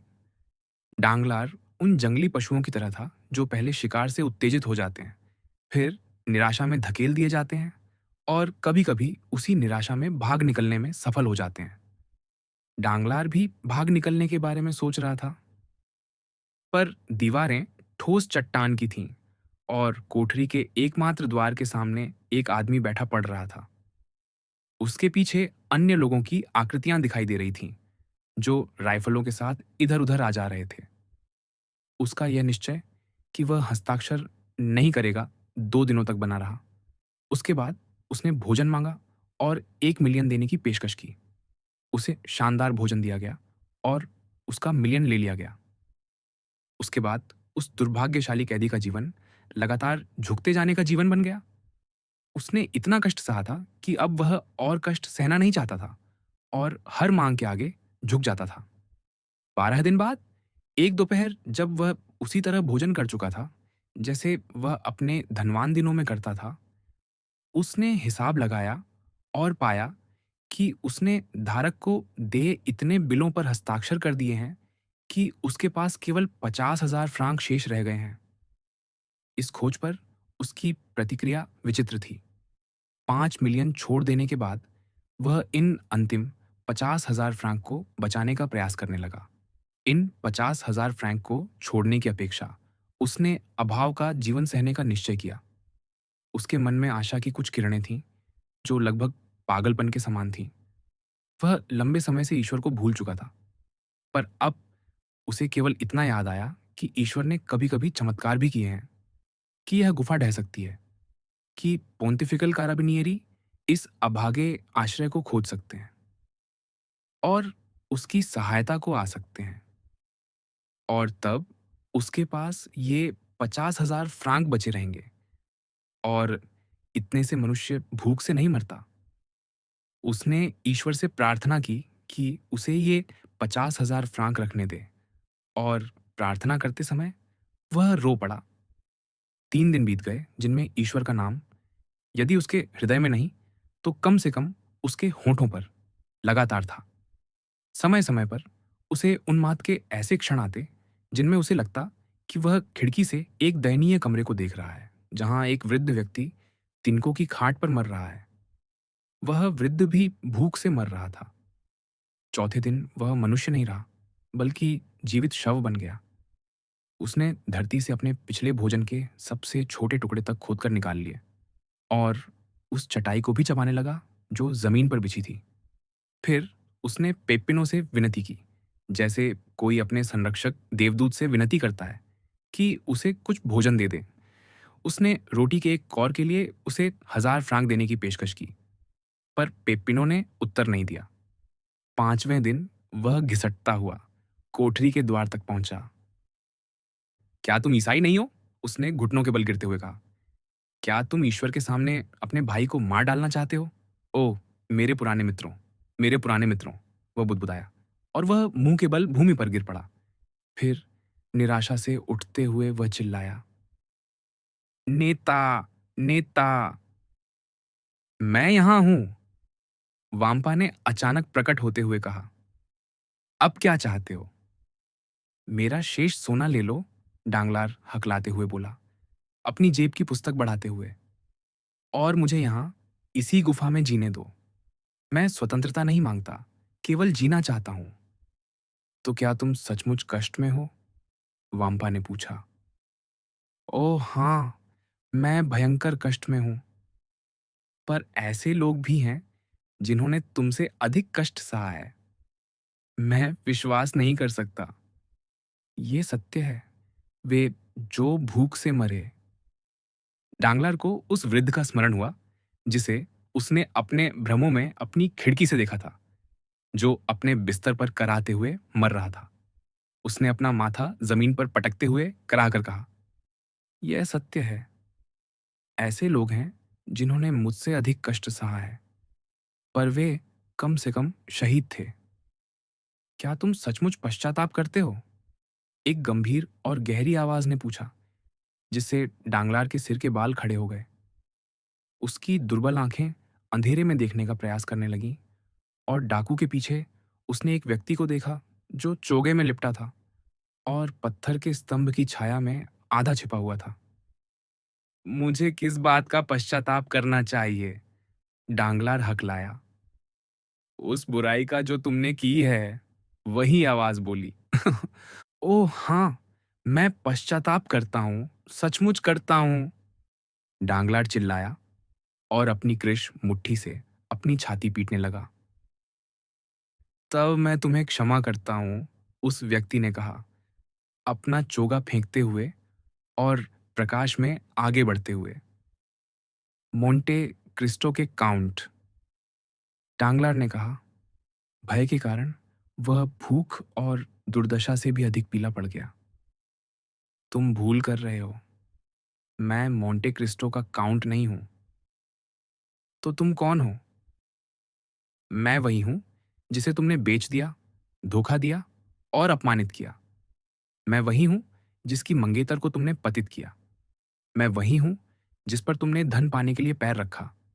मैं वही हूं जिसके पिता को तुमने भूख से मरने के लिए छोड़ दिया, और वही जिसने तुम्हें भूख से मरने की सजा दी, पर फिर भी तुम्हें क्षमा करता है, क्योंकि उसे स्वयं भी क्षमा की आवश्यकता है। मैं एडमो दांतेस हूं। डांगलार ने एक चीख मारी और भूमि पर गिर पड़ा। उठो, काउंट ने कहा, तुम्हारा जीवन सुरक्षित है। तुम्हारे दो साथी इतने भाग्यशाली नहीं थे। एक पागल हो गया है, दूसरा मर चुका है। अपने अंतिम 50,000 फ्रांक रखो, मैं उन्हें तुम्हें लौटा देता हूं। जहां तक उन 5 मिलियन का प्रश्न है जिन्हें तुमने अनाथालयों से चुराया था, वे पहले ही एक अज्ञात दाता द्वारा लौटा दिए गए हैं। अब खाओ और पियो। आज शाम तुम मेरे अतिथि हो। वाम्पा, जब यह व्यक्ति तृप्त हो जाए तब इसे मुक्त कर देना। डांगलार भूमि पर पड़ा रहा जबकि काउंट वहां से चला गया। जब उसने सिर उठाया तो उसने केवल एक छाया को गलियारे में दूर जाते देखा, और डाकू उसके गुजरने पर झुककर प्रणाम कर रहे थे। जैसा काउंट ने आदेश दिया था, वाम्पा ने डांगलार की सेवा की। उसने उसे इटली की उत्तम मदिरा और श्रेष्ठ फल दिए, और फिर उसे उसकी डाक गाड़ी में बिठाकर सड़क पर एक वृक्ष के सहारे छोड़ दिया। वह वहां सुबह तक पड़ा रहा, यह जाने बिना कि वह कहाँ है। जब भोर हुई, उसने देखा कि वह एक छोटी धारा के पास है। उसे प्यास लगी थी, इसलिए वह घिसटता हुआ वहां पहुंचा। पानी पीने के लिए झुकते समय उसने देखा कि उसके बाल सफेद हो चुके थे। 5 अक्टूबर, लगभग 6 बजे का समय था और ओपल के रंग की रोशनी जिसे शरद ऋतु के सूर्य की स्वर्णिम किरणें भेद रही थीं, नीले समुद्र पर फैल रही थीं। दिन की गर्मी धीरे-धीरे समाप्त हो चुकी थी और अब वह हल्की हवा महसूस होने लगी थी, जो मानो प्रकृति की सांस हो, जैसे वह दहकती दोपहर की निद्रा से जाग रही हो। वही मधुर हवा जो भूमध्य सागर के तटों को ठंडक देती है और तट से तट तक वृक्षों की सुगंध ले जाती है, जिसमें समुद्र की तीखी गंध भी मिली होती है। जिब्राल्टर से डार्डानेल्स तक और ट्यूनिस से वेनिस तक फैली उस विशाल जलराशि पर एक हल्की नौका, सुडौल और सुंदर आकृति वाली, संध्या की पहली धुंध में फिसलती हुई आगे बढ़ रही थी। उसकी गति उस हंस के समान थी जो हवा में अपने पंख फैलाकर जल पर तैरता हुआ प्रतीत होता है। वह एक साथ तीव्र और सुंदर गति से आगे बढ़ रही थी और पीछे चमकती हुई फॉस्फोरस जैसी लकीर छोड़ रही थी। धीरे धीरे सूर्य, जिसकी अंतिम किरणों का हमने वर्णन किया, पश्चिमी क्षितिज के नीचे डूब गया। पर मानो पौराणिक कल्पनाओं की पुष्टि करते हुए उसकी जिज्ञासु लपटें प्रत्येक लहर की चोटी पर फिर प्रकट हो उठीं, मानो यह दिखाने के लिए कि अग्नि का देवता अभी अभी अम्फित्रिते की गोद में अपना मुख छिपाकर बैठा है और वह व्यर्थ ही अपने प्रिय को अपनी नीली चादर की तहों में छिपाने का प्रयास कर रही है। यद्यपि हवा इतनी भी नहीं थी कि किसी युवती के बालों की लटें हिला सके, फिर भी नौका तेजी से चल रही थी। उसके अग्रभाग पर खड़ा एक लंबा ताम्रवर्ण पुरुष आंखें फैलाए समुद्र के बीच से उठती उस काली शंक्वाकार भूमि को देख रहा था, जो कातालोनिया की टोपी जैसी प्रतीत होती थी। क्या वह मोंटे क्रिस्टो है? यात्री ने पूछा, जो इस नौका का स्वामी प्रतीत होता था, गंभीर और उदास स्वर में। हाँ, महामहिम, कप्तान ने उत्तर दिया। हम अपनी यात्रा के अंत पर पहुंच रहे हैं। यात्रा का अंत? यात्री ने बुदबुदाया। उसके स्वर में एक अस्पष्ट निराशा थी। फिर उसने धीरे से जोड़ा, हाँ, यही बंदरगाह है। और वह फिर उन विचारों में डूब गया जो आंसुओं से भी अधिक उदास मुस्कान में प्रकट हो रहे थे। कुछ ही मिनटों बाद उसने तट पर एक प्रकाश देखा जो तुरंत बुझ गया और एक बंदूक की आवाज नौका तक पहुंची। महामहिम, कप्तान ने कहा, यह तट से संकेत है। क्या आप इसका उत्तर देना चाहेंगे? कौन सा संकेत? उसने पूछा। कप्तान ने द्वीप की ओर संकेत किया, जहां से धुएं की एक हल्की सफेद रेखा उठती हुई आकाश में फैल रही थी। ओह हाँ, यात्री ने कहा, मानो स्वप्न से जाग रहा हो। मुझे दो। कप्तान ने उसे भरी हुई कार्बाइन दे दी। उसने उसे लिया, धीरे धीरे उठाया और आकाश की ओर गोली चला दी। 10 मिनट बाद वे पाल समेट रहे थे और एक छोटे बंदरगाह से 500 गज दूर लंगर डाल रहे थे। नाव पहले ही समुद्र में उतारी जा चुकी थी, जिसमें 4 नाविक और एक मार्गदर्शक था। यात्री उसमें बैठा, पर आगे पीछे नीले कालीन वाले स्थान पर बैठने के बजाय बाहें बांधे खड़ा रहा। नाविक अपने चप्पू जल के ऊपर उठाए हुए प्रतीक्षा कर रहे थे, जैसे पक्षी अपने पंख सुखाते हों। चलो, यात्री ने कहा। 8 चप्पू एक साथ पानी में उतरे, बिना किसी छींटे के, और नाव तेजी से पानी पर फिसलने लगी। कुछ ही क्षणों में वे एक छोटी खाड़ी में पहुंच गए, जो चट्टान की प्राकृतिक मोड़ से बनी थी। नाव मुलायम रेतीले तट से टकराई। महामहिम, मार्गदर्शक ने कहा, हमारे 2 आदमी आपको कंधों पर उठाकर किनारे तक ले जाएंगे। युवक ने इस प्रस्ताव का उत्तर पूर्ण उदासीनता के संकेत से दिया। नाव के किनारे से पैर बाहर किए और पानी में उतर गया, जो उसकी कमर तक आ रहा था। ओह महामहिम, मार्गदर्शक बुदबुदाया, आप ऐसा करके गलती कर रहे हैं। कप्तान हमें डांटेंगे। युवक आगे बढ़ता रहा, 2 नाविकों के पीछे पीछे, जो उसे सही मार्ग दिखा रहे थे। 30 कदम बाद वे किनारे पर पहुंच गए।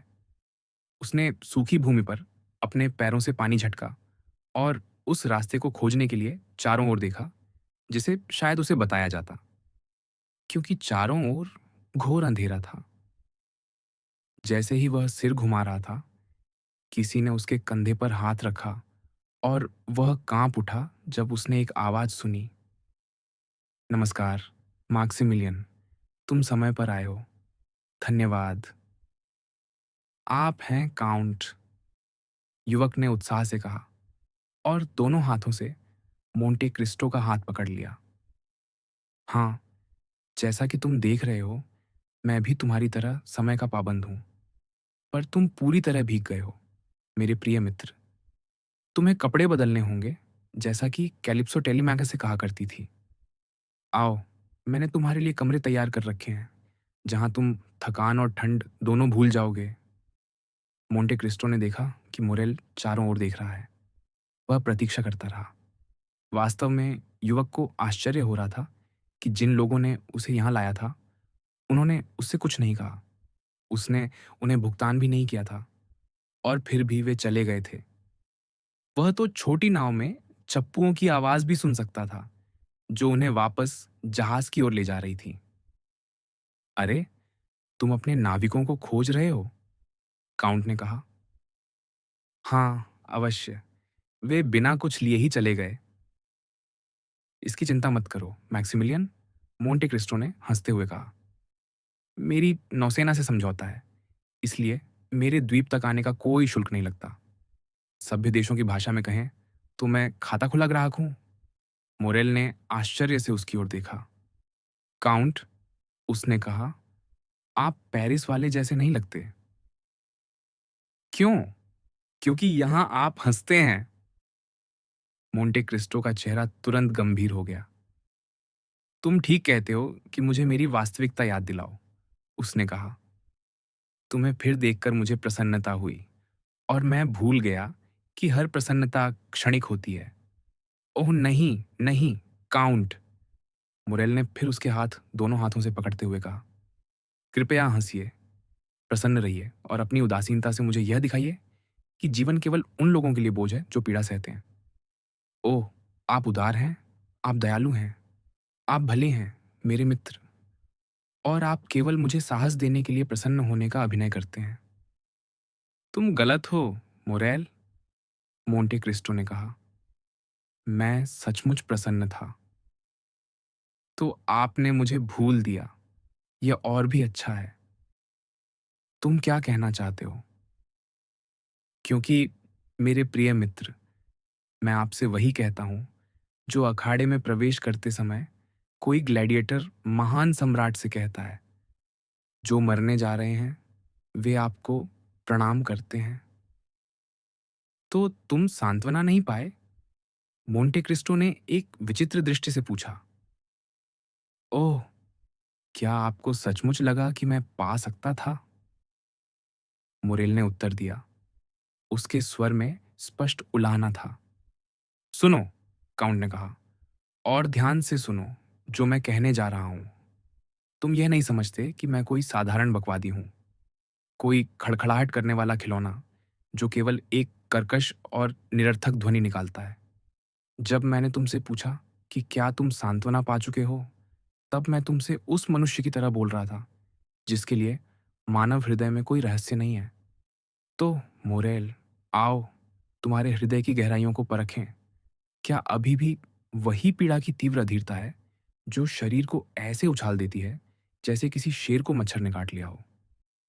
क्या अभी भी वही उग्र प्यास है जो केवल कब्र में ही बुझ सकती है? क्या वह पछतावे की आदर्श कल्पना है जो जीवित मनुष्य को मृत्यु की खोज में जीवन से बाहर धकेल देती है? या फिर यह केवल थके हुए साहस की निढाल अवस्था है, वह ऊब जो आशा की किरण को दम घोंट देती है जैसे ही वह चमकने का प्रयास करती है? क्या यह स्मृति का लोप है जो आंसुओं की असमर्थता ले आता है? ओह मेरे मित्र, यदि यही है, यदि तुम अब रो भी नहीं सकते, यदि तुम्हें लगता है कि तुम्हारा सुन्न हृदय मर चुका है, यदि तुम्हारे पास केवल ईश्वर में ही शक्ति बची है और तुम्हारी आंखें केवल स्वर्ग की ओर उठती हैं, तब मेरे मित्र, उन शब्दों को छोड़ दें जो हमारी आत्मा के अर्थ को धारण करने के लिए बहुत छोटे हैं। मैक्सिमिलियन, तुम सांत्वना पा चुके हो, अब अपने ऊपर दया करना छोड़ दो। काउंट, मुरेल ने कहा। उसका स्वर एक साथ कोमल और दृढ़ था। काउंट, मेरी बात सुनिए, जैसे आप उस मनुष्य की बात सुनते हैं जो धरती की ओर संकेत करते हुए अपनी आंखें स्वर्ग की ओर उठाता है। मैं यहाँ आपके पास इसलिए आया हूँ कि मैं एक मित्र की बाहों में मर सकूं। निस्संदेह ऐसे लोग हैं जिन्हें मैं प्रेम करता हूँ। मैं अपनी बहन जूली से प्रेम करता हूँ, उसके पति इमैनुएल से प्रेम करता हूँ। पर मुझे किसी ऐसे व्यक्ति की आवश्यकता है जो अपनी मजबूत बाहें मेरे लिए खोल दे और मेरे अंतिम क्षणों में मुस्कुरा सके। मेरी बहन रो पड़ेगी और मूर्छित हो जाएगी। मैं उसे पीड़ित देखूंगा और मैं पहले ही बहुत पीड़ित हो चुका हूँ। इमैनुएल मेरे हाथों से हथियार छीन लेगा और घर को अपने विलाप से भर देगा। आप, काउंट, आपने मुझे अपना वचन दिया है। आप मनुष्य से भी बढ़कर हैं। यदि आप नश्वर ना होते तो मैं आपको देवता कहता। आप मुझे धीरे और स्नेहपूर्वक, मैं जानता हूँ, मृत्यु के द्वार तक ले जाएंगे। मेरे मित्र, काउंट ने कहा, मुझे अभी भी एक संदेह है। क्या तुम इतने दुर्बल हो जाओगे कि अपने दुख के प्रदर्शन पर गर्व करोगे? नहीं नहीं, मैं एक साधारण मनुष्य हूं, मुरेल ने कहा और काउंट की ओर अपना हाथ बढ़ाया। देखिए, मेरी नाड़ी ना तो सामान्य से तेज चल रही है और ना धीमी। नहीं, मुझे लगता है कि मैं मार्ग के अंत पर पहुंच चुका हूं। मैं इससे आगे नहीं जाऊंगा। आपने मुझसे प्रतीक्षा करने और आशा रखने को कहा था। क्या आप जानते हैं आपने क्या किया? आप इतने बुद्धिमान होते हुए भी। मैंने 1 महीना प्रतीक्षा की और इसका अर्थ है कि मैंने 1 महीना कष्ट सहा। मैंने आशा की। मनुष्य कितना दीन और दुर्बल प्राणी है। मैंने आशा की। किस बात की? मैं नहीं जानता। किसी अकल्पनीय, असंगत, निरर्थक बात की, किसी चमत्कार की। पर किस बात की? केवल ईश्वर जानता है, क्योंकि उसी ने हमारे विवेक को उस पागलपन से मिला दिया है जिसे आशा कहते हैं। हाँ, मैंने प्रतीक्षा की। हाँ, काउंट, मैंने आशा की। और पिछले 15 मिनटों में, जब से हम बात कर रहे हैं, आपने अनजाने में मेरे हृदय को 100 बार तोड़ा और पीड़ा दी है, क्योंकि आपके हर शब्द ने मुझे यह सिद्ध कर दिया है कि मेरे लिए अब कोई आशा शेष नहीं है। ओह काउंट, मुझे मृत्यु की मधुर और मादक गोद में विश्राम करने दीजिए। मुरेल ने अंतिम शब्द इतनी तीव्र ऊर्जा से कहे कि काउंट कांप उठा। मेरे मित्र, वह आगे बोला। जब काउंट ने उत्तर नहीं दिया, आपने 5 अक्टूबर को उस मोहलत का अंत बताया था जिसे आपने मुझे स्वीकार करने को कहा था। और मेरे मित्र, आज वही 5 तारीख है। मोरेल ने अपनी घड़ी निकाली। अब 9 बजे हैं। मेरे पास जीने के लिए 3 घंटे बचे हैं। अच्छा, मोंटे क्रिस्टो ने उत्तर दिया। मेरे साथ आओ। मोरेल यंत्रवत उसके पीछे चल पड़ा और वह समझ भी नहीं पाया कि कब वे गुफा में पहुंच गए। उसके पैरों के नीचे कालीन थे। एक द्वार खुला, सुगंधों की लहर ने उसे घेर लिया और तेज प्रकाश ने उसकी आंखों को चकाचौंध कर दिया। वह रुक गया, आगे बढ़ने में संकोच करते हुए। उसे भय था कि चारों ओर के सुख उसे दुर्बल न बना दें। मोंटे क्रिस्टो ने उसे धीरे से आगे खींचा। क्या यह उचित नहीं होगा, उसने कहा, कि हम ये 3 घंटे वैसे बिताए जैसे वे प्राचीन रोमन बिताते थे, जिन्हें उनके सम्राट और उत्तराधिकारी नीरो ने मृत्यु का दंड दिया था। वे फूलों से सजी मेज पर बैठते थे और हेलियोट्रोप तथा गुलाब की सुगंध में मृत्यु को सांस की तरह ग्रहण करते थे। मोरेल मुस्कुराया और बोला, जैसा आप चाहें। मृत्यु तो मृत्यु ही है, अर्थात विस्मृति, विश्राम, जीवन का अभाव और इसलिए पीड़ा का भी अभाव। वह बैठ गया और मोंटे क्रिस्टो उसके सामने बैठ गया। वे उसी अद्भुत भोजन कक्ष में थे जिसका हम पहले वर्णन कर चुके हैं, जहां संगमरमर की मूर्तियां अपने सिर पर फल और फूलों से भरी टोकरियां उठाए खड़ी थीं। मुरेल ने यह सब धुंधली दृष्टि से देखा था और शायद वास्तव में कुछ भी नहीं देखा। आइए, मनुष्य की तरह बात करें, उसने काउंट की ओर तीव्र दृष्टि से देखते हुए कहा। कहो, काउंट ने उत्तर दिया। काउंट, आप मानो समस्त मानव ज्ञान का विश्वकोश हैं, और मुझे ऐसा लगता है कि आप किसी अधिक उन्नत और अधिक बुद्धिमान संसार से हमारे बीच आए हैं। इसमें कुछ सत्य है, मोरेल, काउंट ने उदास मुस्कान के साथ कहा, जिसने उसके चेहरे को अद्भुत बना दिया। मैं एक ऐसे ग्रह से आया हूं जिसका नाम है दुख। आप जो भी कहते हैं, मैं उस पर विश्वास करता हूं, उसके अर्थ को समझने का प्रयास किए बिना। काउंट, इसका प्रमाण यह है कि आपने मुझसे जीने को कहा और मैं जीता रहा। आपने मुझे आशा रखने को कहा और मैंने लगभग आशा कर ही ली। इसलिए मैं आपसे एक प्रश्न पूछने का साहस करता हूं, मानो आप पहले ही एक बार मर चुके हों। काउंट, क्या बहुत पीड़ा होती है? मोंटे क्रिस्टो ने मुरेल की ओर असीम स्नेह से देखा। हाँ, उसने कहा। हाँ, निस्संदेह पीड़ा होती है। यदि तुम उस नश्वर आवरण को क्रूरता से तोड़ डालो जो जीने के लिए पुकार रहा है, यदि तुम अपने मांस को खंजर के अदृश्य दांतों के नीचे चीखने पर विवश कर दो, यदि तुम अपने मस्तिष्क में, जो सबसे हल्के आघात से भी पीड़ा अनुभव करता है, एक निर्दयी गोली उतार दो जो अपने मार्ग में भटकने को सदैव तत्पर रहती है, हाँ, तब तुम निश्चय ही पीड़ा सहोगे और जीवन को सबसे भयावह प्रकार से छोड़ोगे।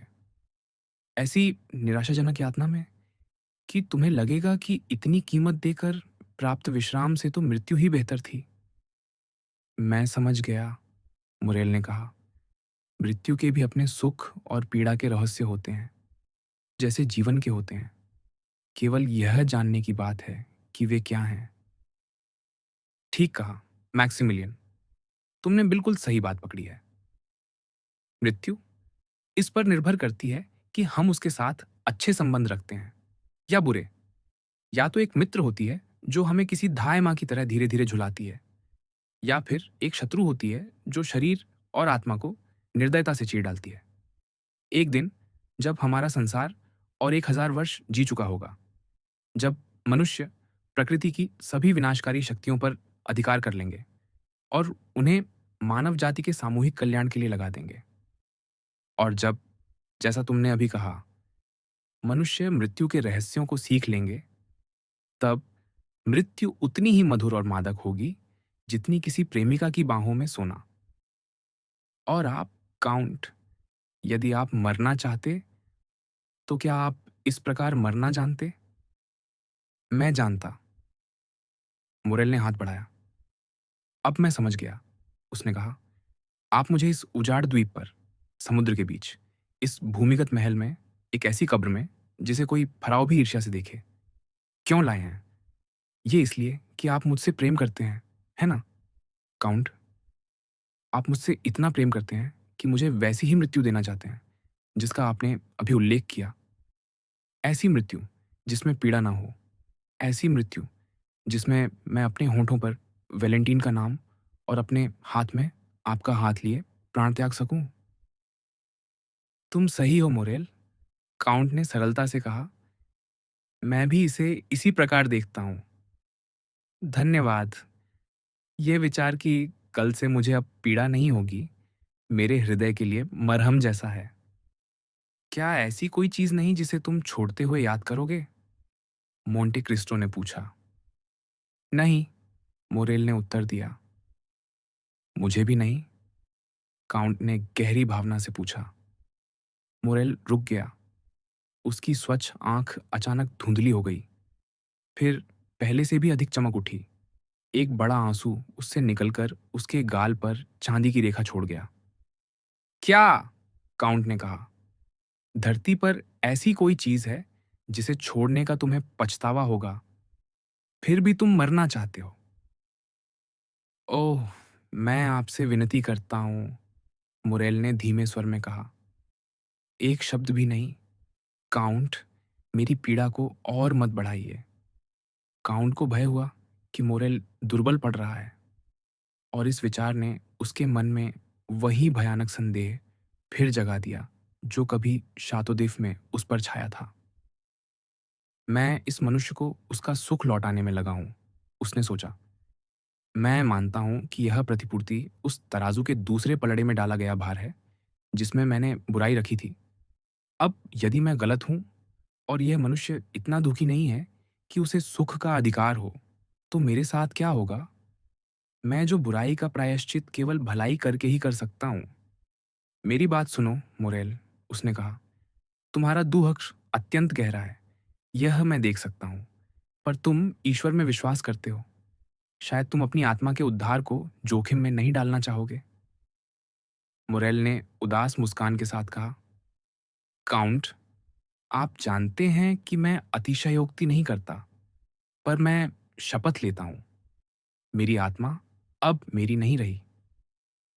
सुनो, मोरेल, काउंट ने कहा, तुम जानते हो कि मेरा कोई जीवित संबंधी नहीं है। मैं तुम्हें अपने पुत्र की तरह मानने का आदी हो गया हूँ, और अपने पुत्र को बचाने के लिए मैं अपना जीवन भी बलिदान कर दूंगा, और उससे भी अधिक आसानी से अपनी संपत्ति।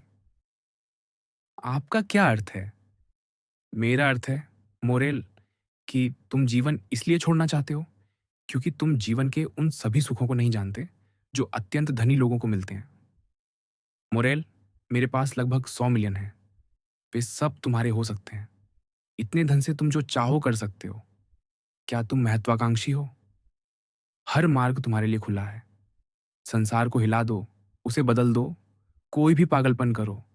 यदि आवश्यक हो तो अपराधी बनो, पर जीवित रहो। काउंट, आपने मुझे अपना वचन दिया है, युवक ने ठंडे स्वर में उत्तर दिया। और उसने अपनी घड़ी निकालते हुए जोड़ा, अब 11:30 बज चुके हैं। क्या तुम ऐसा कार्य मेरे घर में मेरी आंखों के सामने कर सकते हो, मोरेल? तो मुझे जाने दीजिए, मैक्सिमिलियन ने कहा। उसका चेहरा कठोर हो गया। नहीं तो मैं समझूंगा कि आप मुझसे मेरे लिए नहीं, अपने लिए प्रेम करते हैं। और वह उठ खड़ा हुआ। अच्छा, मोंटे क्रिस्टो ने कहा। इन शब्दों पर उसका चेहरा उज्जवल हो उठा। तुम यही चाहते हो, मोरेल, और तुम अडिग हो। हाँ, तुम अत्यंत दुखी हो, और जैसा तुमने कहा, केवल एक चमत्कार ही तुम्हें ठीक कर सकता है। बैठ जाओ और प्रतीक्षा करो। युवक ने आज्ञा मानी। मोंटे क्रिस्टो भी उठ खड़ा हुआ और एक सावधानी से बंद अलमारी खोलने गया, जिसकी चाबी वह सोने की जंजीर में पहने रहता था। उसने वहां से एक छोटी चांदी की पेटी निकाली, अत्यंत सुंदर नक्काशी से सजी हुई, जिसके चारों कोनों पर मेहराबदार आकृतियां थीं, जैसे उदास कैरियाटिड स्त्रियां, मानो स्वर्ग की ओर बढ़ते देवदूतों का प्रतीक। उसने पेटी मेज पर रखी, फिर उसे खोलकर उसमें से एक छोटा स्वर्ण पात्र निकाला, जिसका ढक्कन एक छिपे स्प्रिंग को दबाने से खुल गया। उस डिब्बे में आधा जमा हुआ तैलीय पदार्थ था, जिसका रंग स्पष्ट नहीं था क्योंकि उस पर जड़े सोने और नीलम, माणिक तथा पन्नों की चमक पड़ रही थी। वह नीले, बैंगनी और स्वर्ण रंगों से झिलमिलाता हुआ प्रतीत होता था। काउंट ने उस पदार्थ की थोड़ी मात्रा एक मीनाकारी वाले चम्मच पर ली और मुरेल की ओर बढ़ाई, अपनी दृष्टि उस पर टिकाए हुए। अब स्पष्ट दिखाई दिया कि वह पदार्थ हरे रंग का था। यही वह वस्तु है जिसकी तुमने मुझसे मांग की थी, उसने कहा। यही वह है जिसका मैंने तुम्हें वचन दिया था, जब तक मुझ में जीवन है। युवक ने मोंटे क्रिस्टो के हाथ से चम्मच लेते हुए कहा, मैं आपको हृदय की गहराइयों से धन्यवाद देता हूँ। काउंट ने दूसरा चम्मच उठाया और फिर से स्वर्ण पात्र में डुबोया। आप क्या कर रहे हैं, मेरे प्रिय मित्र? मुरेल ने उसका हाथ पकड़ते हुए पूछा। क्यों, मुरेल? दूसरे ने मुस्कुराकर कहा, ईश्वर मुझे क्षमा करे, पर मुझे लगता है कि मैं भी जीवन से उतना ही थक गया हूं जितना तुम हो, और जब अवसर सामने है। रुकिए, युवक चिल्लाया। ओह, आप जो प्रेम करते हैं और जिनसे प्रेम किया जाता है, आप जो आशा पर विश्वास कर सकते हैं, आप वह मत कीजिए जो मैं करने जा रहा हूं। आपके लिए यह अपराध होगा। विदा, मेरे उदार और महान मित्र। मैं वैलेंटीन को वह सब बताऊंगा जो आपने मेरे लिए किया है, और धीरे धीरे, बिना किसी और संकोच के, केवल अपने बाएं हाथ से काउंट का हाथ दबाते हुए मुरेल ने, या कहें स्वाद लेते हुए, उस रहस्यमय पदार्थ को निगल लिया जो मोंटे क्रिस्टो ने उसे दिया था। फिर दोनों पुरुष मौन हो गए। अली बिना किसी आहट के और सावधानी से तंबाकू और पाइप ले आया, कॉफी परोसी और फिर अदृश्य हो गया। धीरे धीरे संगमरमर की मूर्तियों के हाथों में पकड़े दीपक मध्यम पड़ने लगे और धूपदानों से उठती सुगंध भी मोरेल को कम तीव्र लगने लगी। उसके सामने मोंटे क्रिस्टो अंधेरे में उसे देख रहा था और वह केवल काउंट की आंखों की जलती हुई चमक ही देख पा रहा था। युवक पर एक असहनीय पीड़ा छा गई। उसे महसूस हुआ कि हुक्का उसके हाथों से गिर गया है और उसके चारों ओर की वस्तुएं धीरे धीरे अपना आकार और रंग खो रही हैं। उसकी धुंधली आंखों को ऐसा प्रतीत हुआ मानो दीवारों में द्वार और पर्दे खुल रहे हों। मेरे मित्र, उसने कहा, मुझे लगता है कि मैं मर रहा हूं। धन्यवाद। उसने एक अंतिम प्रयास किया कि अपना हाथ आगे बढ़ाए, पर वह निर्बल होकर उसके पास ही गिर पड़ा। और अब उसे लगा कि मोंटे क्रिस्टो मुस्कुरा रहा है। अब वह रहस्यमय और भयावह मुस्कान नहीं, जिसने कई बार उसे उस गहरी आत्मा के रहस्यों की झलक दी थी, बल्कि एक पिता की कोमल करुणा से भरी मुस्कान जो अपने बच्चे की मूर्खताओं पर मुस्कुराता है। उसी समय काउंट उसकी आंखों के सामने मानो बड़ा होता जा रहा था। लाल पर्दों की पृष्ठभूमि में उसकी आकृति लगभग दुगुनी प्रतीत होने लगी। उसने अपने काले बाल पीछे फेंक दिए थे और वह गर्व से खड़ा था, जैसे वह प्रतिशोध के देवदूत जिनसे दुष्टों को न्याय के दिन डराया जाता है। मुरेल पराजित और अभिभूत होकर अपनी कुर्सी पर ढह गया। एक रेशमी सी शिथिलता उसकी नस नस में भर गई।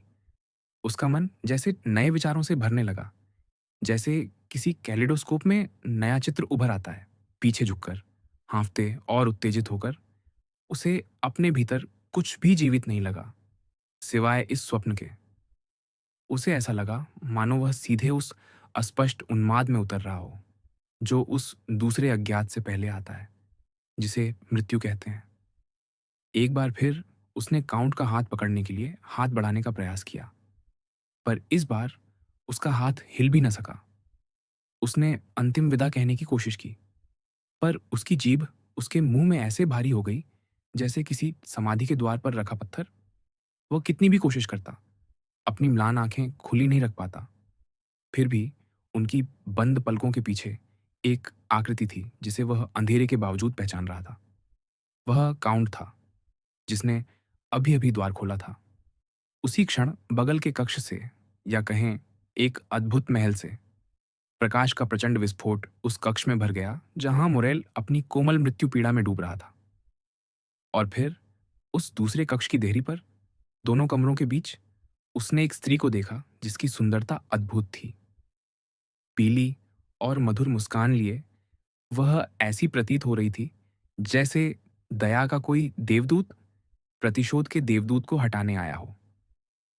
क्या स्वर्ग पहले ही मेरे लिए अपने द्वार खोल रहा है? मरते हुए व्यक्ति ने सोचा। यह देवदूत उस जैसी है जिसे मैंने खो दिया था। मोंटे क्रिस्टो ने उस युवती को उस सोफे की ओर संकेत किया जहां मोरेल पड़ा था, और वह हाथ जोड़े और मुस्कराते हुए आगे बढ़ी। Valentine, Valentine! मोरेल ने अपने हृदय की गहराइयों में पुकारा, पर उसके कंठ से कोई ध्वनि न निकली, और मानो उसकी सारी शक्ति उसी भीतरी भावना में सिमट गई हो। उसने एक आह भरी और आंखें बंद कर ली। वैलेंटीन दौड़कर आगे आई। मुरेल के होंठ फिर हिले। वह तुम्हें पुकार रहा है, काउंट ने कहा। वह तुम्हें अपनी नींद की गहराई से पुकार रहा है। वह पुरुष जिसे तुमने अपना भाग्य सौंप दिया है और जिससे मृत्यु तुम्हें अलग करना चाहती थी। पर सौभाग्य से मैं वहां था और मैंने मृत्यु को पराजित कर दिया। वैलेंटीन, अब से तुम्हें इस पृथ्वी पर कभी अलग नहीं होना चाहिए, क्योंकि तुम्हें फिर से पाने के लिए वह अपनी कब्र में भी कूद पड़ता। मेरे बिना तुम दोनों मर चुके होते। मैं तुम्हें एक दूसरे को लौटा रहा हूं। ईश्वर, इन 2 जीवनों का श्रेय मुझे दे, जिन्हें मैंने बचाया है। वैलेंटीन ने मोंटे क्रिस्टो का हाथ पकड़ लिया और अपार आनंद से उसे अपने होठों से लगा लिया। हाँ, हाँ, उसने कहा, मुझे धन्यवाद दो। ओह! बार-बार कहो और कहते-कहते कभी मत थको कि मैंने तुम्हें सुखी कर दिया है। तुम नहीं जानती कि मुझे इस बात का विश्वास कितना आवश्यक है। ओह हाँ, मैं पूरे हृदय से आपका धन्यवाद करती हूँ, वैलेंटीन ने कहा। और यदि आपको मेरे धन्यवाद की सच्चाई पर संदेह हो, तो हायदे से पूछिए, मेरी प्रिय बहन हायदे से, जिसने फ्रांस से हमारे प्रस्थान के बाद से मुझे धैर्यपूर्वक प्रतीक्षा कराई, आपके विषय में बातें करते हुए, इस सुखद दिन तक जो आज आ पहुंचा है। क्या तुम हायदे से प्रेम करती हो? मोंटे क्रिस्टो ने पूछा और उसके स्वर में छिपी भावना स्पष्ट थी।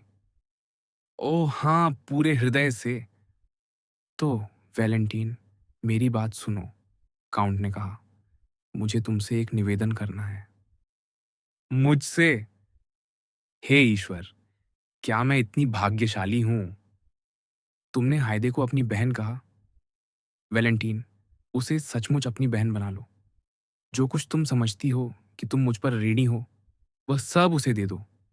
तुम और मोरेल उसकी रक्षा करना, क्योंकि और यहाँ काउंट का स्वर उसके कंठ में लगभग रुक गया, क्योंकि अब से वह संसार में अकेली होगी।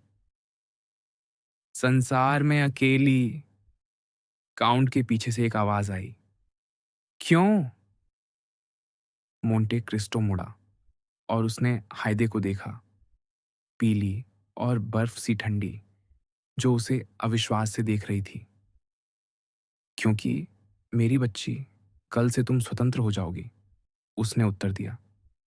क्योंकि तुम संसार में अपना उचित स्थान फिर से ग्रहण करोगी, और मैं नहीं चाहता कि मेरा भाग्य तुम्हारे भाग्य पर छाया डाले। तुम एक राजकुमारी की पुत्री हो। मैं तुम्हें तुम्हारे पिता की संपत्ति और तुम्हारे पिता का नाम लौटा रहा हूं।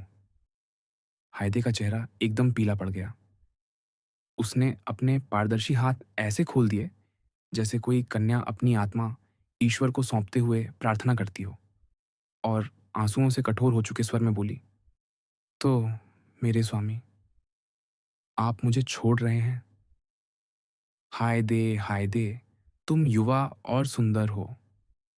मेरा नाम तक भूल जाओ और सुखी रहो। अच्छा, हायदे ने कहा, आपकी आज्ञा का पालन होगा मेरे स्वामी। मैं आपका नाम भी भूल जाऊंगी और मैं सुखी रहूंगी। और वह कमरे से बाहर जाने के लिए एक कदम पीछे हटी। ओह मेरे ईश्वर, वेलेंटीन ने पुकारा, जो मोरेल के सुन्न सिर को अपने कंधे पर थामे हुई थी। क्या आपको दिखाई नहीं देता कि वह कितनी पीली है? क्या आपको समझ नहीं आता कि वह कितना कष्ट सह रही है? हायदे ने उसकी ओर हृदय विदारक भाव से देखा।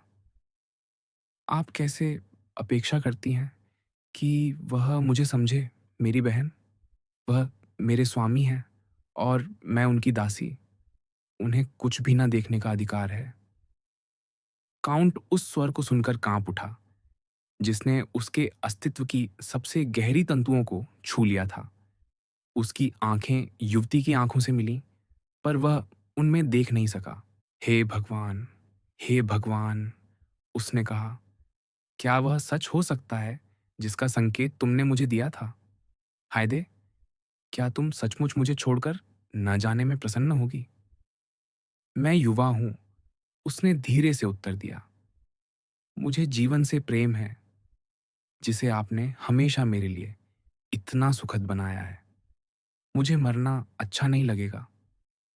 तुम कहना चाहती हो कि यदि मैं तुम्हें छोड़ दूं, हायदे?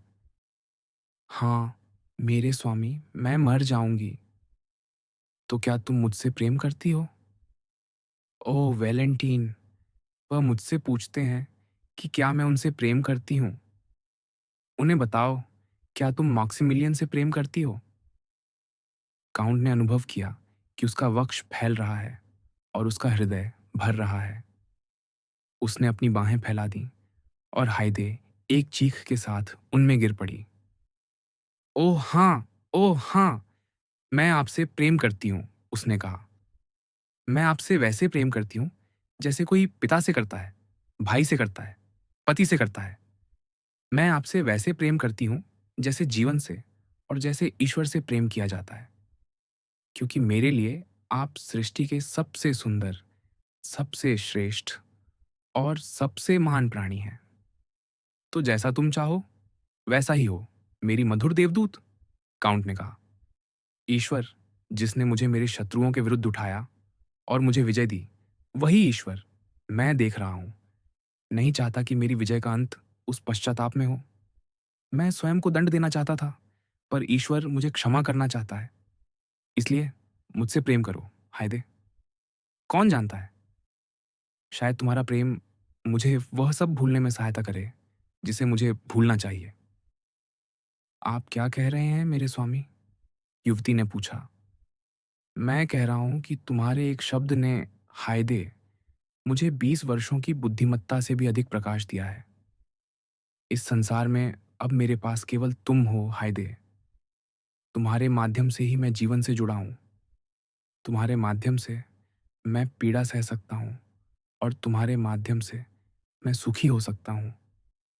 क्या आपने सुना, वैलेंटीन? हायदे ने पुकारा। वे कहते हैं कि मेरे माध्यम से वे पीड़ा सह सकते हैं, मेरे माध्यम से, जबकि मैं उनके लिए अपना जीवन भी दे सकती हूँ। काउंट कुछ क्षण सोचता रहा। क्या मैंने सत्य समझ लिया है? ओह भगवान, इससे क्या फर्क पड़ता है?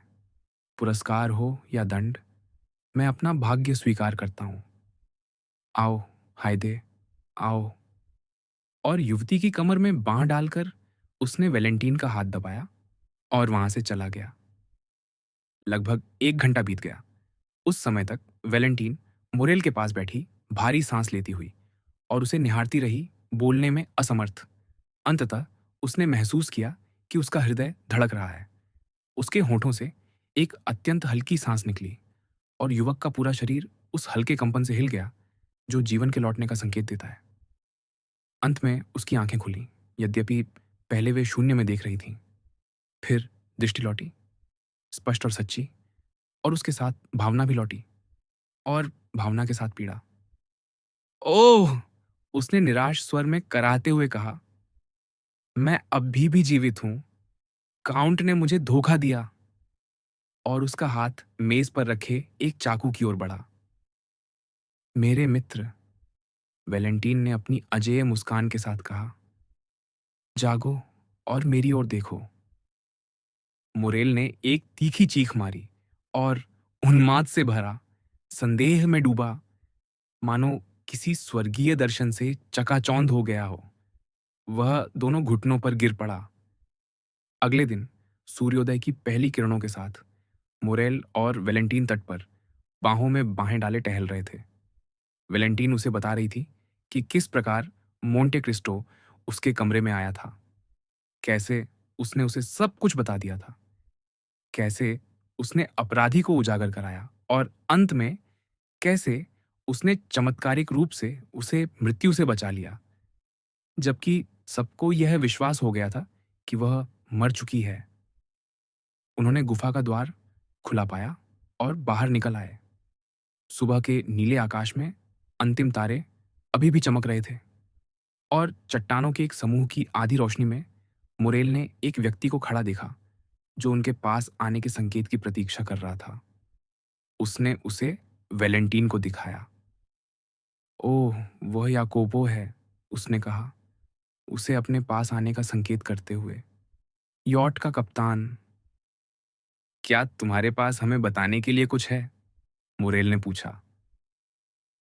मेरे पास काउंट की ओर से आपको देने के लिए यह पत्र है। काउंट का? दोनों युवाओं ने एक साथ कहा। हाँ, पढ़िए। मुरेल ने पत्र खोला और पढ़ा। मेरे प्रिय मैक्सिमिलियन, तुम्हारे लिए एक फेलुका लंगर डाले खड़ी है। याकोपो तुम्हें लेघॉर्न ले जाएगा, जहां मोंसिए नोर्तिए अपनी पोती की प्रतीक्षा कर रहे हैं, जिसे वे आशीर्वाद देना चाहते हैं, इससे पहले कि वह तुम्हारे साथ विवाह के वेदी तक जाए। इस गुफा में जो कुछ भी है, मेरे मित्र, शॉम्प एलिजे में मेरा घर और ले त्रिपोर में मेरा छोटा देहाती निवास। ये सब एडमो दांतेस की ओर से उसके स्वामी मोरेल के पुत्र के लिए विवाह उपहार है। मादेमो आजेल द विल्फोर को इसका आधा भाग मिलना चाहिए, क्योंकि मैं उससे प्रार्थना करता हूँ कि वह पेरिस के गरीबों को वह धन दे दे जो उसके पिता से उसे मिलना था, जो पागल हो चुके हैं, और उसके भाई से, जो पिछले सितंबर में अपनी सौतेली माँ के साथ मर गया। उस देवदूत से कहो जो तुम्हारे जीवन की रक्षा करेगा, मोरेल, कि वह कभी-कभी उस मनुष्य के लिए प्रार्थना करे जिसने शैतान की तरह कुछ समय के लिए स्वयं को ईश्वर के बराबर समझ लिया था, और जिसने एक ईसाई की विनम्रता के साथ यह समझ लिया कि सर्वोच्च शक्ति और अनंत बुद्धि केवल ईश्वर के हाथों में ही है। शायद ये प्रार्थनाएं उस पश्चाताप को हल्का कर दें जिसे वह अपने हृदय की गहराइयों में लेकर जा रहा है। जहां तक तुम्हारा प्रश्न है, मुरेल, मेरे व्यवहार का पूरा रहस्य यही है। इस संसार में न सुख है न दुहक, केवल एक अवस्था की दूसरी अवस्था से तुलना है, और कुछ नहीं। केवल वही व्यक्ति जिसने सबसे गहरा दुहक सहा है परम आनंद की ऊंचाइयों का अनुभव कर सकता है। मैक्सिमिलियन, तुम्हें मरने की इच्छा करनी पड़ी ताकि तुम जान सको कि जीना कितना अच्छा है। इसलिए जीवित रहो और सुखी रहो, मेरे हृदय के प्रिय बच्चों, और कभी मत भूलो कि उस दिन तक जब ईश्वर मनुष्य जाति के सामने भविष्य का पर्दा उठाने की कृपा करेगा, समस्त मानवीय बुद्धिमत्ता इन दो शब्दों में समाई है। प्रतीक्षा करो और आशा रखो। तुम्हारा मित्र एडमो दांतेस, मोंटे क्रिस्टो का काउंट। जब वह यह पत्र पढ़ रहा था, जिसमें उसे उसके पिता के पागलपन और उसके भाई की मृत्यु का समाचार मिला, जिनमें से किसी की भी उसे पहले जानकारी नहीं थी, वैलेंटीन पीली पड़ गई और एक पीड़ा भरी आह भर उठी। उसके गालों पर आंसू बह निकले, जो मौन होने के कारण और भी अधिक मार्मिक थे। उसने अपना सुख बहुत बड़ी कीमत पर पाया था। मुरेल ने चिंतित होकर चारों ओर देखा। पर काउंट वास्तव में अत्यधिक उदार हो गए हैं, उसने कहा। वैलेंटीन मेरे साधारण भाग्य से ही प्रसन्न रहेगी। काउंट कहाँ है, मेरे मित्र? मुझे उनके पास ले चलो। याकूबो ने क्षितिज की ओर संकेत किया। क्या? तुम क्या कहना चाहते हो? वैलेंटीन ने पूछा। काउंट कहाँ है? हायदे कहाँ है? देखो, याकोपो ने कहा। दोनों युवकों ने उस दिशा में देखा जहां नाविक संकेत कर रहा था, और क्षितिज की गहरे नीले रंग की उस रेखा पर, जो आकाश को भूमध्य सागर से अलग करती थी, उन्होंने एक सफेद पाल देखा जो समुद्री पक्षी के पंख जितना बड़ा था। वह चले गए, मुरेल चिल्लाया। चले गए। विदा, मेरे मित्र, मेरे पिता। हाँ, वह चले गए, वैलेंटीन ने धीमे स्वर में कहा। विदा, मेरे मित्र, विदा, मेरी बहन। कौन जानता है कि हम उन्हें फिर कभी देख पाएंगे या नहीं? मुरेल ने आंसू पोंछते हुए कहा। मेरे प्रिय, वैलेंटीन ने कहा, क्या काउंट ने अभी हमें यह नहीं बताया कि समस्त मानवीय बुद्धिमत्ता इन दो शब्दों में समाई है? प्रतीक्षा करो और आशा रखो।